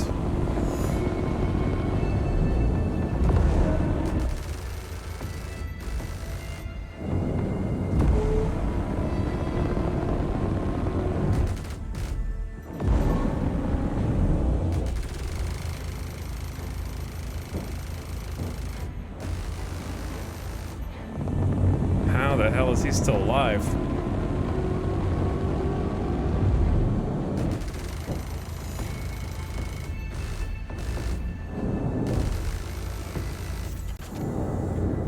Did I overheat or am I out of ammo? Am I out of... Oh, okay. There we go. Kill confirmed. All right, we got a buck, a little buccaneer here.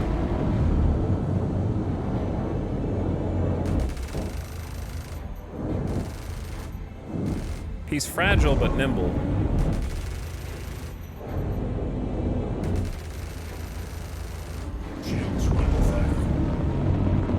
All right, here's what we're gonna do. We're gonna try and like get some distance between us and do a little missile dump.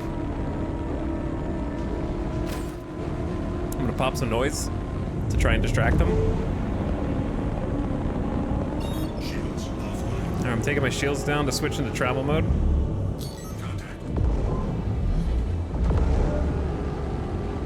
Because we definitely have the speed over them. All right. Now we're gonna take shields on, switch to missile mode. Trying to acquire a lock. And 6, ready to go.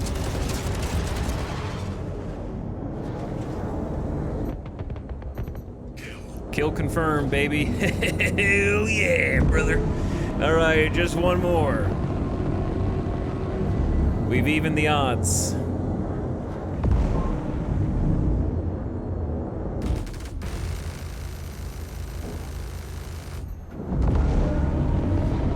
This thing is a little unwieldy.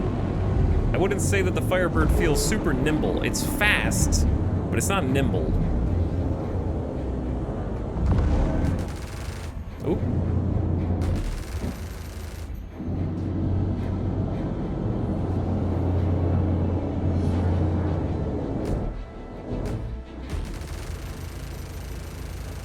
I feel like the sparks from this gun make it like harder to aim in lag pips, where it might actually be better to try and do lead pips, because then I can just follow the lead pip without having to look through the sparks.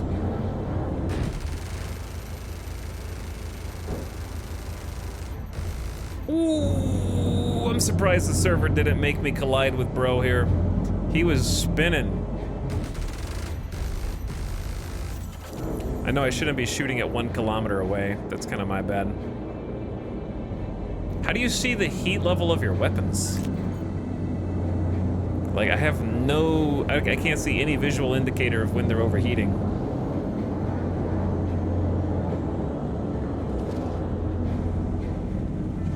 I know this is too close for missiles.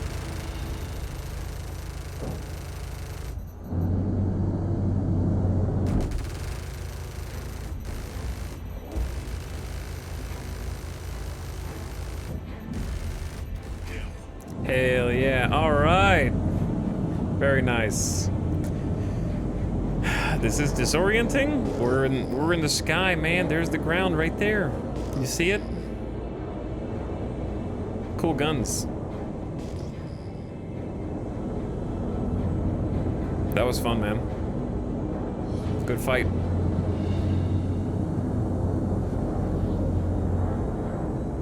Yeah, I saw that the Gladiator did get a buff.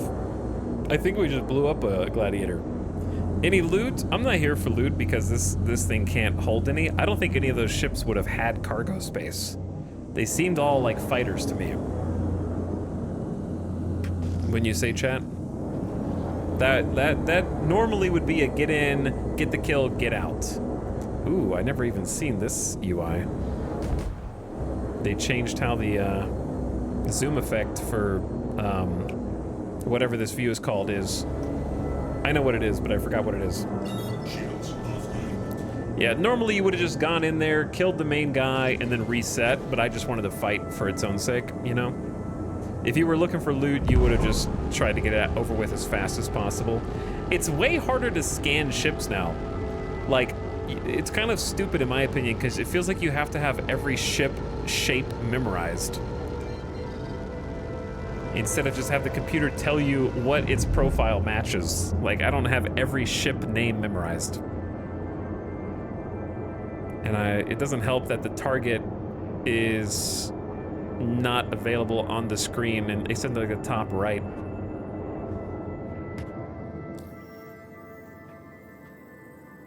Because you can tell what it is by looking at it if you just know every ship profile. And I know a number of them. Like, I know which ones have cargo capacity, but a new player is going to be completely lost. Because part of the thing that helped me learn them in the first place was, like, doing bounties, targeting them, and my ship would tell me what the name of that ship was. So that's how I started to learn all the ship names. Now you've got to, like, scan them or something. Just to see, like, what make and model it is, which is kind of strange. Kind of a harder new player experience.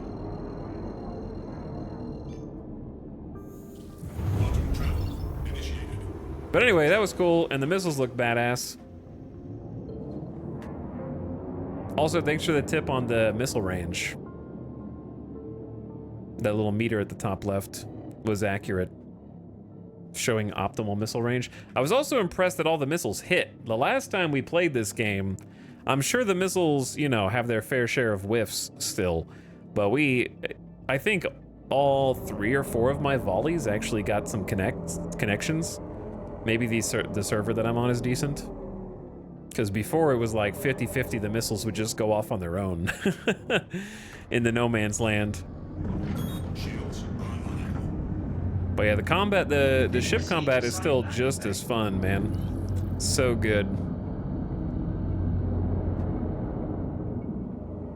Yeah, even when they didn't chaff, that's what I mean. Like, when I played this last, it was a 50-50.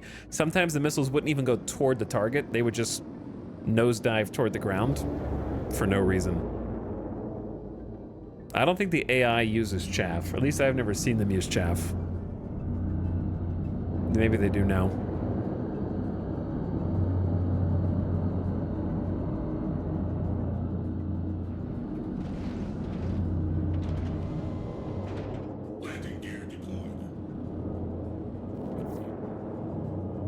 Somebody exploded there.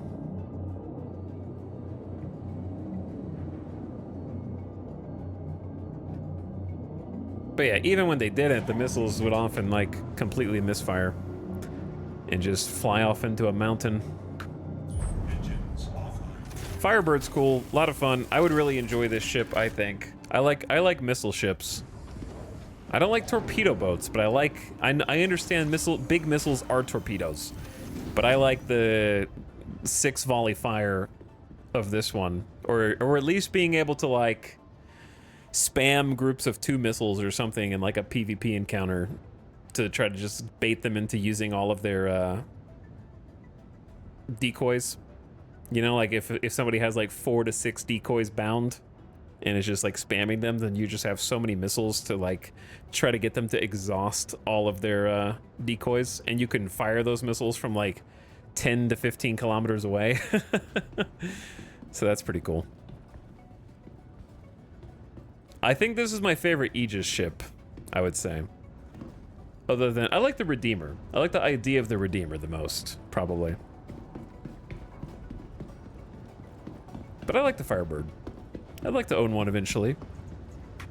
Welcome to the ASOP. The underbelly missile bay is just cool.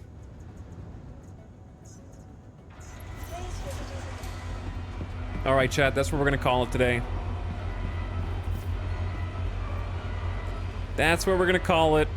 I checked in, I did my time, I got to see a bunch of the new stuff. I actually did a cargo hauling mission through great pain.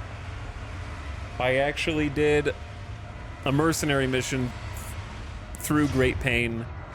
The bounty hunt was actually the easiest and smoothest. Like, that went off without a hitch. And this server is only at 7 server FPS, 6-7 server FPS, and it felt clean, it felt good. So 8 server FPS maybe at the peak. So GG's, we had insane number of hangar-related bugs. The bounty hunting and combat continues to be like very, very fun to me. I like the hauling. I just want if the hangar just worked and the cargo elevator just worked, then there's a lot of fun here. And we'll have a lot of fun in 4.0. So I'm planning on definitely playing again for 4.0 in like a more serious manner. I just wanted to like catch up today, you know, spend some time watching some of the Inside Star Citizen vids and seeing what's been going on, because we haven't played in a few months. I haven't gotten to actually like see the Atlas, do anything with the cargo elevators or any of that old stuff. I know that's old news now with 4.0 in testing and whatnot, but it was cool. It's still fun, man. It is still frustrating as hell, but it is fun as hell too.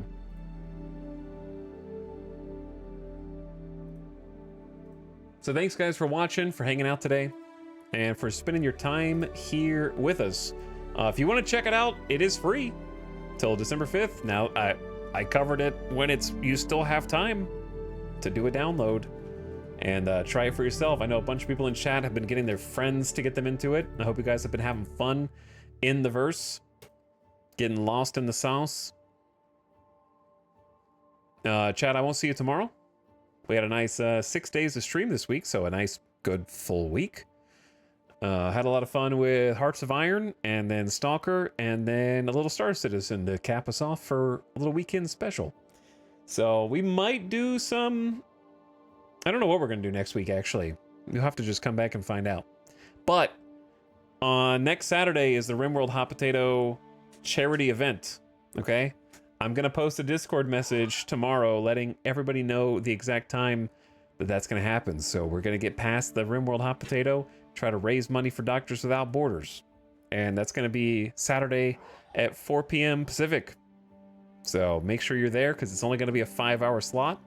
And we're going to try to pump as much money up as we can for a good cause, while also playing RimWorld. We're going to play so much RimWorld. So we might even unpause. Maybe. Once or twice. All right, gamers. I'm going to send you all off on an end of stream raid.